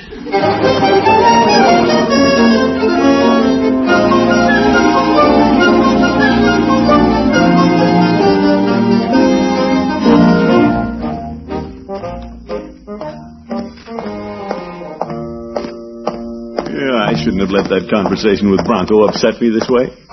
After all, I asked for it. Yeah, but he didn't have to give it to me. You think I'll stop in Floyd's and cool off under a hot towel? Well, come on in, Commish. Hello, Floyd. Welcome to Little Floydie Munson's Tonsorial Emporium. I think that's French for barbershop. Yes. Just give me a shave. You bet. Toot sweet. I know that's French. You're all right, Floyd. Hurry up. Talky barber. What's that? Nothing. I'm sorry, Floyd. Yeah,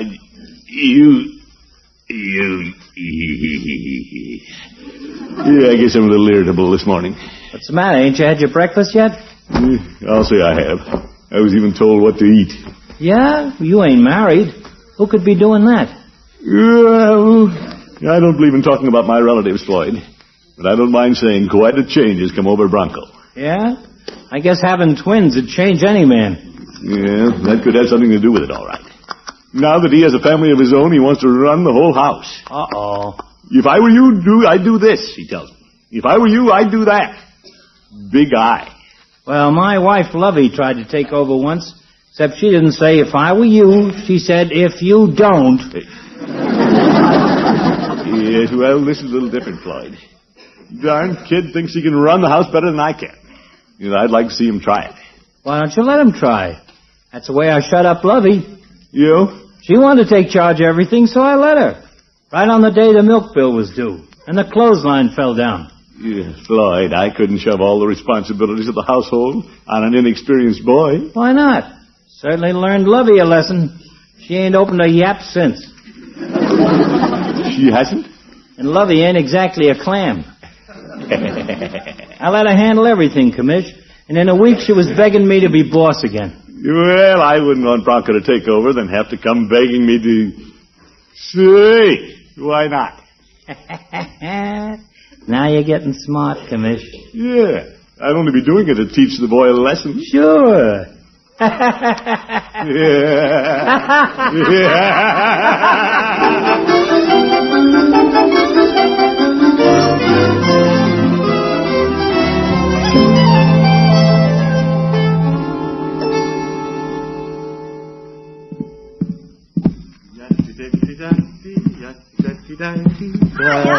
Oh, hello, Leroy. Are you ready for dinner? Yeah, I'm washed. Unc, did you remember? You remember what? It's allowance day. Well, you'll have to look to Bronco for your allowance. Bronco, are you kidding? Leroy, he doesn't know it yet, but I'm going to let him run the house for a while. Isn't that a dirty trick, making him pay all the bills? No, your old uncle will still furnish the money, within reason. Bronco seems to want the experience, and I'm going to accommodate him. Gosh, Bronco handling the money. This'll be a pushover. Wait a minute, Leroy. I haven't given him the reins yet. Okay. Gee, I could hit him for 2 weeks in advance. I could hit him for a raise. You poor old Bronco. Dinner! You're coming, Bertie. Hello, Unky. Good evening, Marjorie. Well, hello, Bronco. Oh, we're waiting for you, Mr. Gildersleeve. Hello, Leroy. Hi. Good evening, Bronco. Did you have a pleasant day today? What? Oh, yeah, sure. I'm glad to hear it. What's the matter with Leroy? Well, prime ribs. Bronco, why don't you carve tonight? Me? Oh, no, Mr. Gildersleeve. You carve. You're the head of the family. Well, not necessarily. Go ahead, Bronco. Sure, Bronco. You gotta learn sometime. Well... That's exactly what I was thinking today. What's that? Marjorie's right, Bronco. You have to learn sometime. As a matter of fact, why don't you take over the job of managing the house for a while?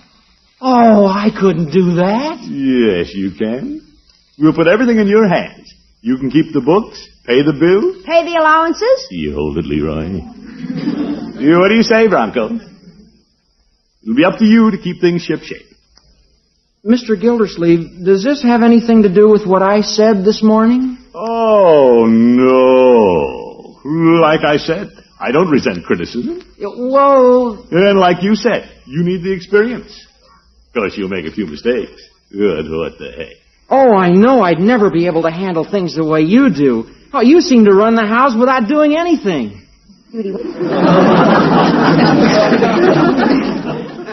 Well, that's the way I run the office, too. Now, I want you to run things for a while. I want you to learn your lesson. Yeah, I mean, how to run the house. Well, all right, Mr. Gildersleeve. If that's the way you feel, I'll take a run at it. Yeah, fine. From now on, we'll all take orders from you. Oh, Bronco. Is he officially in charge now, Unc? Yes, indeed, Leroy. Fire away. Bronco. Yes, Leroy? Congratulations on being in charge of everything. I know you'll do a super job. Oh, thank you, Leroy.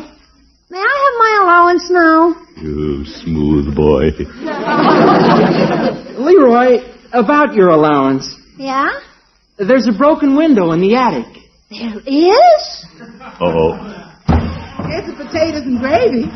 Ain't nobody started carving yet? I'll carve in a minute, Bertie. Bronco's running the house for a while, Bertie. He's wrestling with his first problem. Yes, sir. Now then, about the window. It seems to have been broken by a BB gun. No kidding. Marjorie, have you been shooting a BB gun? Of course not, silly. Mr. Gildersleeve? You're not the water commissioner. Honor bright. Bertie, are you hiding a BB gun somewhere? Not me. Bertie's innocent. Well, it wasn't me, and it couldn't have been the twins. How do you know? Leroy, could it have been you? Okay, you got me. But it was an accident. I was shooting icicles off the eaves. I see, but unfortunately, Leroy, accidents cost money. Yep, here it comes. And I think you should contribute 25 cents out of your allowance toward a new window pane. Oh, for corn's sake. I'll pay the balance out of the house fund. But gosh, I could see a movie for that. I know, Leroy. But in organized society, we must have our rules and regulations. Rules, schmools, I'm out 2 bits. Yeah, Bronco's right, Leroy. I don't mean to be hard, Leroy. But just think of me as working for the good of all of us. I'm trying to be efficient in the job to which I've been elected. Now then, little fella, are there any questions? Yeah, when can we hold another election?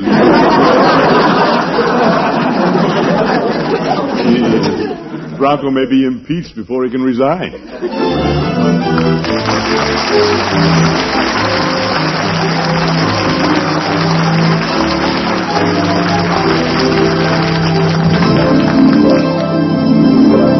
The great Gildersleeve will return after this important announcement.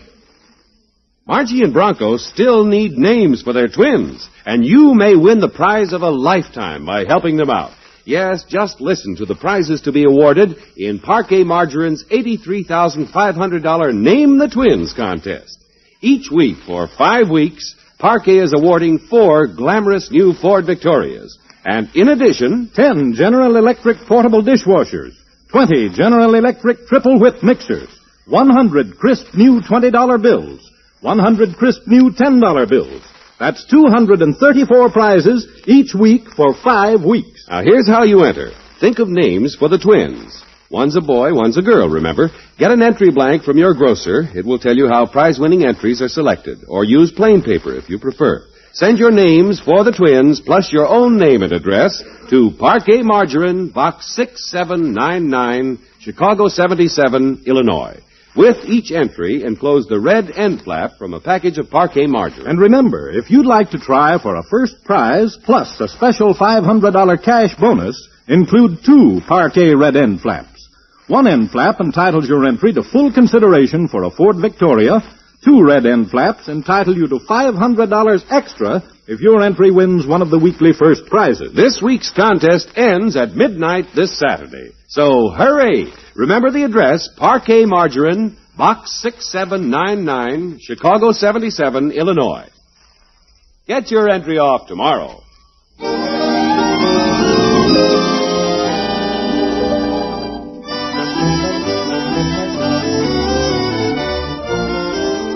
Well, a couple of days ago, the great Gildersleeve turned the job of running the house over to his son-in-law and sat back to watch developments.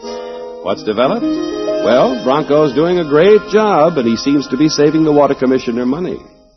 Mr. Gildersleeve, I fixed that light in the linen closet. Oh? Called in an electrician, did you? No, sir.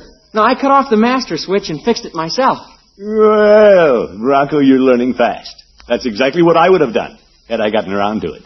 Well, you've given me something to shoot at. When a problem comes up, I ask myself, how would Mr. Gildersleeve have done this had he gotten around to it? Yes. Well. Hello, everybody. Oh, hi, Marge, honey. Well, my dear, how are things downtown? Oh, I had a wonderful shopping trip. Your shopping trip? How are the babies? Yeah, they're over there in their crib. What'd you buy, Marge? Hello, pretty babies. Here's your mother. Marge, what'd you buy? Oh, you precious little darlings. I don't know which one of you is the cuter. Marge, what did you buy? Yeah, that Bronco hangs on like a bulldog. Oh, just a hat. A hat?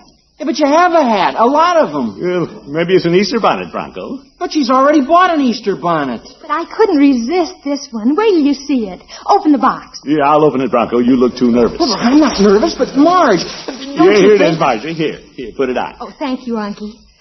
There, isn't it adorable? And only $7.95. $7.95? For that? Oh, Bronco! What do you think, Uncle Mort? Well, I don't think the hat's that funny, Marjorie. You men, laugh if you want to, but the twins will like it. Look, babies, look at Mother's new hat.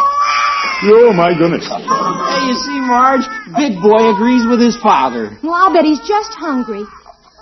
But I'll take it back. Help me take him upstairs, Bronco. Sure. Come on, big boy. Your mother doesn't want that hat, does she? Well, I guess I really don't need it. No. Oh, you'll be the prettiest girl in the Easter parade in that other one. Do you really think so? What a cagey operator. Well, he's saving money and making her like it. Miss Gildersleeve? Yes, Bertie. Is she taking it back? Yeah, Bronco laughed her out of it. Yes, sir. That man sure is making Miss Marjorie and Leroy toe the line. Well, he's opening my eyes. He's a good manager. Yes, sir. He's counting pennies with everybody in this house except Bertie. Yeah, he's a fine boy. Of course, he knows he don't have to check up on Bertie. You won't catch him calling Bertie on the carpet. Well. Oh, Bertie. Yes, Mr. Bronco? I've been wanting to have a talk with you. Me? Uh-oh. How much did you pay for that hen you roasted last night? Oh, that was a fine hen. I paid 79 cents a pound. 79 cents a pound? Yes, sir, at Steuben's Market. Well, Bertie, I noticed in the paper they had a special on hens at the Acme Market. It's 71 cents a pound. Yes, sir. But there's hens, and then there's hens. Miss Gilsleeve knows that, don't you, Miss Gilsleeve? Yeah, Bertie, I'm staying out of this. Well, Bertie, that's a small point, but if you have an hour or two this afternoon, I'd like to sit down with you and review the operation of the kitchen. Mr. Bronco, don't nobody have to tell Bertie how to buy for the kitchen, do they, Mr. Gilsleeve? Well, I've never tried to. Bertie, I just have a job to do. I got a job to do, too, and I'm doing it. Bertie is known as the best buyer in the block. Ain't you, Mr. Gilsleeve? Yeah, I don't doubt it, Bertie. Yes, sir, I'm the best buyer in the block. When them clerks see me coming in the store, they say, here comes Bargain Bertie. Don't nobody have to check up on me, because when them clerks see me coming, they say, here comes Bargain Bertie. Yeah, I know, Bertie. Mr. Gilsleeve, you know what them clerks say when they see me coming in the store? Yes, Bertie. That's right. They say, here comes Bargain Bertie. Phew. Bertie gave us more than we bargained for. Well, we'll see. Bertie! I'm putting the pans away. What is it? If you have a couple hours now, let's have that talk. Gildersleeve, putting Bronco in charge is the smartest thing you ever did. He could make you rich.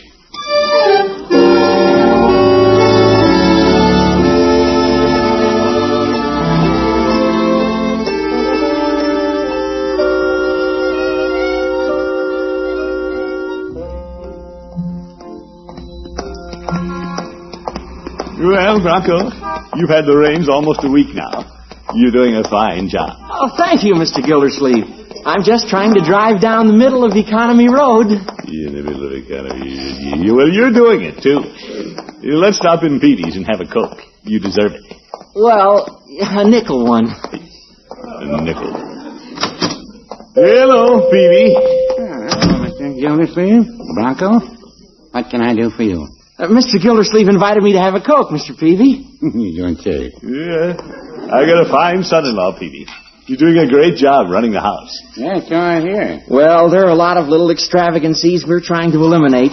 A penny saved is a penny earned. You're very good, Bronco. Here are your Coke. Oh, say, here comes the judge. Hello, Horace. Good afternoon, gentlemen. Come in, Judge. Hello, Judge Hooker. You have a Coke with us, Judge. And toast the new financial manager of Gildersleeve Gables. What's this, Gildy? Well, Bronco's been running the house for nearly a week. What he says goes. Oh? How's it working out? Wonderful. Oh, Mr. Gildersleeve. Yes, it is. He's got Bertie, Leroy, and Marjorie cutting corners in every direction. No wonder you're pleased. Here's your Coke, Judge. Thank you. Gildy, I'm looking for a bowling partner for this evening. Care to join me? Oh, great idea, Judge. I haven't been bowling for a month. Of course, I'll have to ask my exchequer for funds. You will? Yeah, I'm running a little low, and he's the boss. Bronco, give me $5. $5? Yeah, that should tide me over. Mr. Gildersleeve, you've had your allowance for the week. Gildy, are you on an allowance? My. Well, I'm going along with it like everybody else in the family. The 5, please, Bronco. Mr. Gildersleeve, I'll advance it to you if you really insist, but what'll Marjorie and Leroy and Bertie say? Well, they'd want more money, too. It'd set a dangerous precedent and defeat our whole plan. But one rotten apple can contaminate the whole barrel. But Gildy's a rotten apple. Watch it, Horace. I think it's up to you and me to show leadership in this situation. You're all right. Forget I asked you. Oh, that's cooperating. Yes. Thanks for the treat, Mr. Gildersleeve. I'm going to the bank now. Oh, yes. Banking my money. Goodbye, men. Bye, Bronco. Goodbye. Well, Gildy, if he won't let you go bowling, we can visit the zoo. That's free. Yeah, all right, Horace. We're going bowling, and I know how to get the money. Peavy, Are you looking at me, Mr. Gildersleeve? Well, I have a charge account here. Give me $5 and put it on my bill. Mr. Gildersleeve, you don't have a charge account here. What do you mean, Pete? Bronco was in yesterday and canceled it.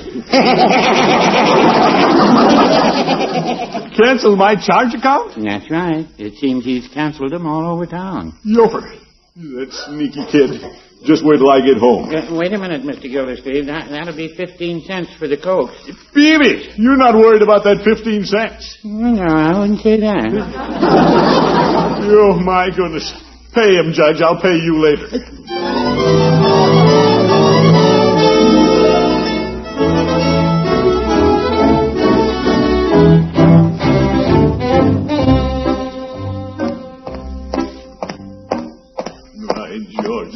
Far enough. That kid tricked me. Well, he's not going to embarrass me again. I'm taking over. Bronco! Bronco! I'm in your study, Mr. Gildersleeve. He's in my study. He's in my hair, too. Bronco! I'd like to have a talk with you, Mr. Gildersleeve. Yeah, I'm ready to talk. Since we were in Mr. Peavy's, I've been thinking. Now, I'm in a very uncomfortable position. So am I. It isn't right for me to tell you what to do. Bronco, stop saying what I want to say. Yes, sir. So, I've balanced the books and I'm turning them back to you. You? I've notified the rest of the family, and here's what I saved on the week's budget. $32.60. $32.60. That much? Bronco, how'd you do it? Well, it wasn't easy. Bronco, you did a great job. Shake hands, my boy. Thanks for the experience, Mr. Gildersleeve. Now, if you'll excuse me. Yeah, you bet. Run along. Oh, what a fine boy. $32.60. Right, George, there's a young fellow with a head on his shoulders. They just don't come any finer than Bronco. $32.60. Who's that? It's me, Auntie. Yo, come in, Marjorie. I'm here, too. Well, what can I do for you? Bronco says you're in charge again. Yeah, that's right, Leroy. But Bronco did a fine job. We're all indebted to him. I know I'm in debt. You? I had to borrow from Piggy. Uncle Mort, Bronco wouldn't let me send out the living room rug, but it can't wait any longer. It just has to be cleaned. Yeah, but, Marjorie. Mr. Gildersleeve. Yeah, what is it, Bertie? Do I see money in your hand? No, wait. I got to restock the pantry. Mr. Bronco wouldn't let me buy nothing last week. Yes, but... I need $20, Mr. Gildersleeve. $20. But, Bertie... I need $15 to have the rug cleaned, Unky. $20, 15. That's $35. I need $2 for lunch money at school. Yeah, that's $37. The motor's busted on the refrigerator. Yeah, My bike's got a flat tire. Leroy. And I really do need that hat. Wait a minute. Bronco! Bronco, come back!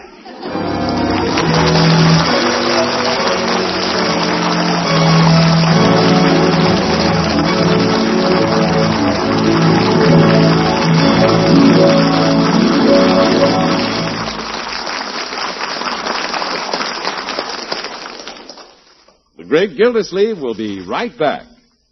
Don't forget, this week's Parquet Margarine Name the Twins Big Prize Contest ends at midnight this Saturday. Just think, 2 simple words may win you a thrilling Ford Victoria. Send your names for the twins, your own name and address, and the red end flap from a Parquet package, 2 red end flaps, if you want to try for that extra $500 bonus as well as a Ford. The address is Parquet Margarine, Box 6799, Chicago 77, Illinois. Get Parquet and an entry blank from your grocer tomorrow.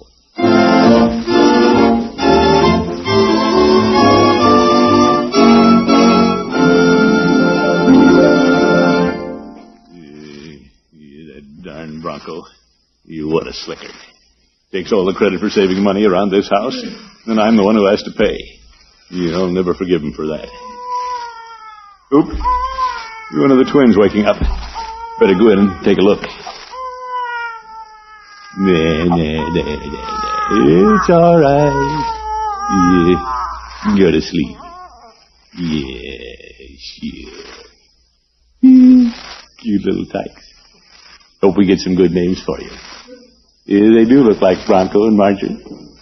Yeah, what the heck. Bronco probably meant well. He isn't a bad son-in-law. Honest and hard-working. And he likes me. Sure, little babies. He's a fine young man. He'd have to be your father.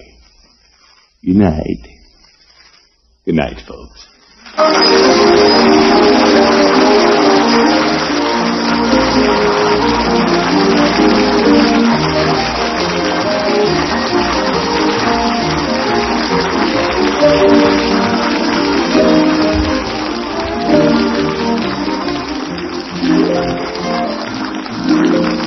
The Great Gildersleeve is played by Willard Waterman.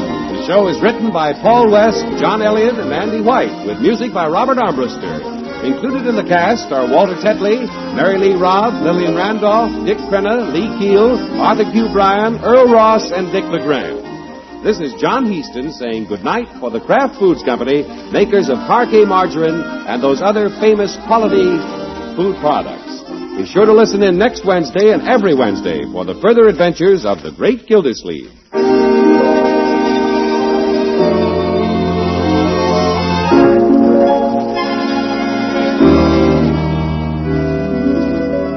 One of the most important ways you can help America strengthen her defenses right now is by supporting the 1951 Red Cross Fund. This year, the Red Cross must have $85 million to meet the needs of the rapidly expanding armed forces, to train and equip millions of home defense volunteers in first aid and home nursing, and to do hundreds of other vital defense jobs. Remember, the Red Cross is mobilizing for the defense of your family, your community, and your nation. And now's the time to help make that defense secure by giving all you can to the 1951 Red Cross Fund. Don't miss The Falcon every Sunday over this station. Check your newspaper for time of broadcast and listen next Sunday as The Falcon solves the case of the talented Texan.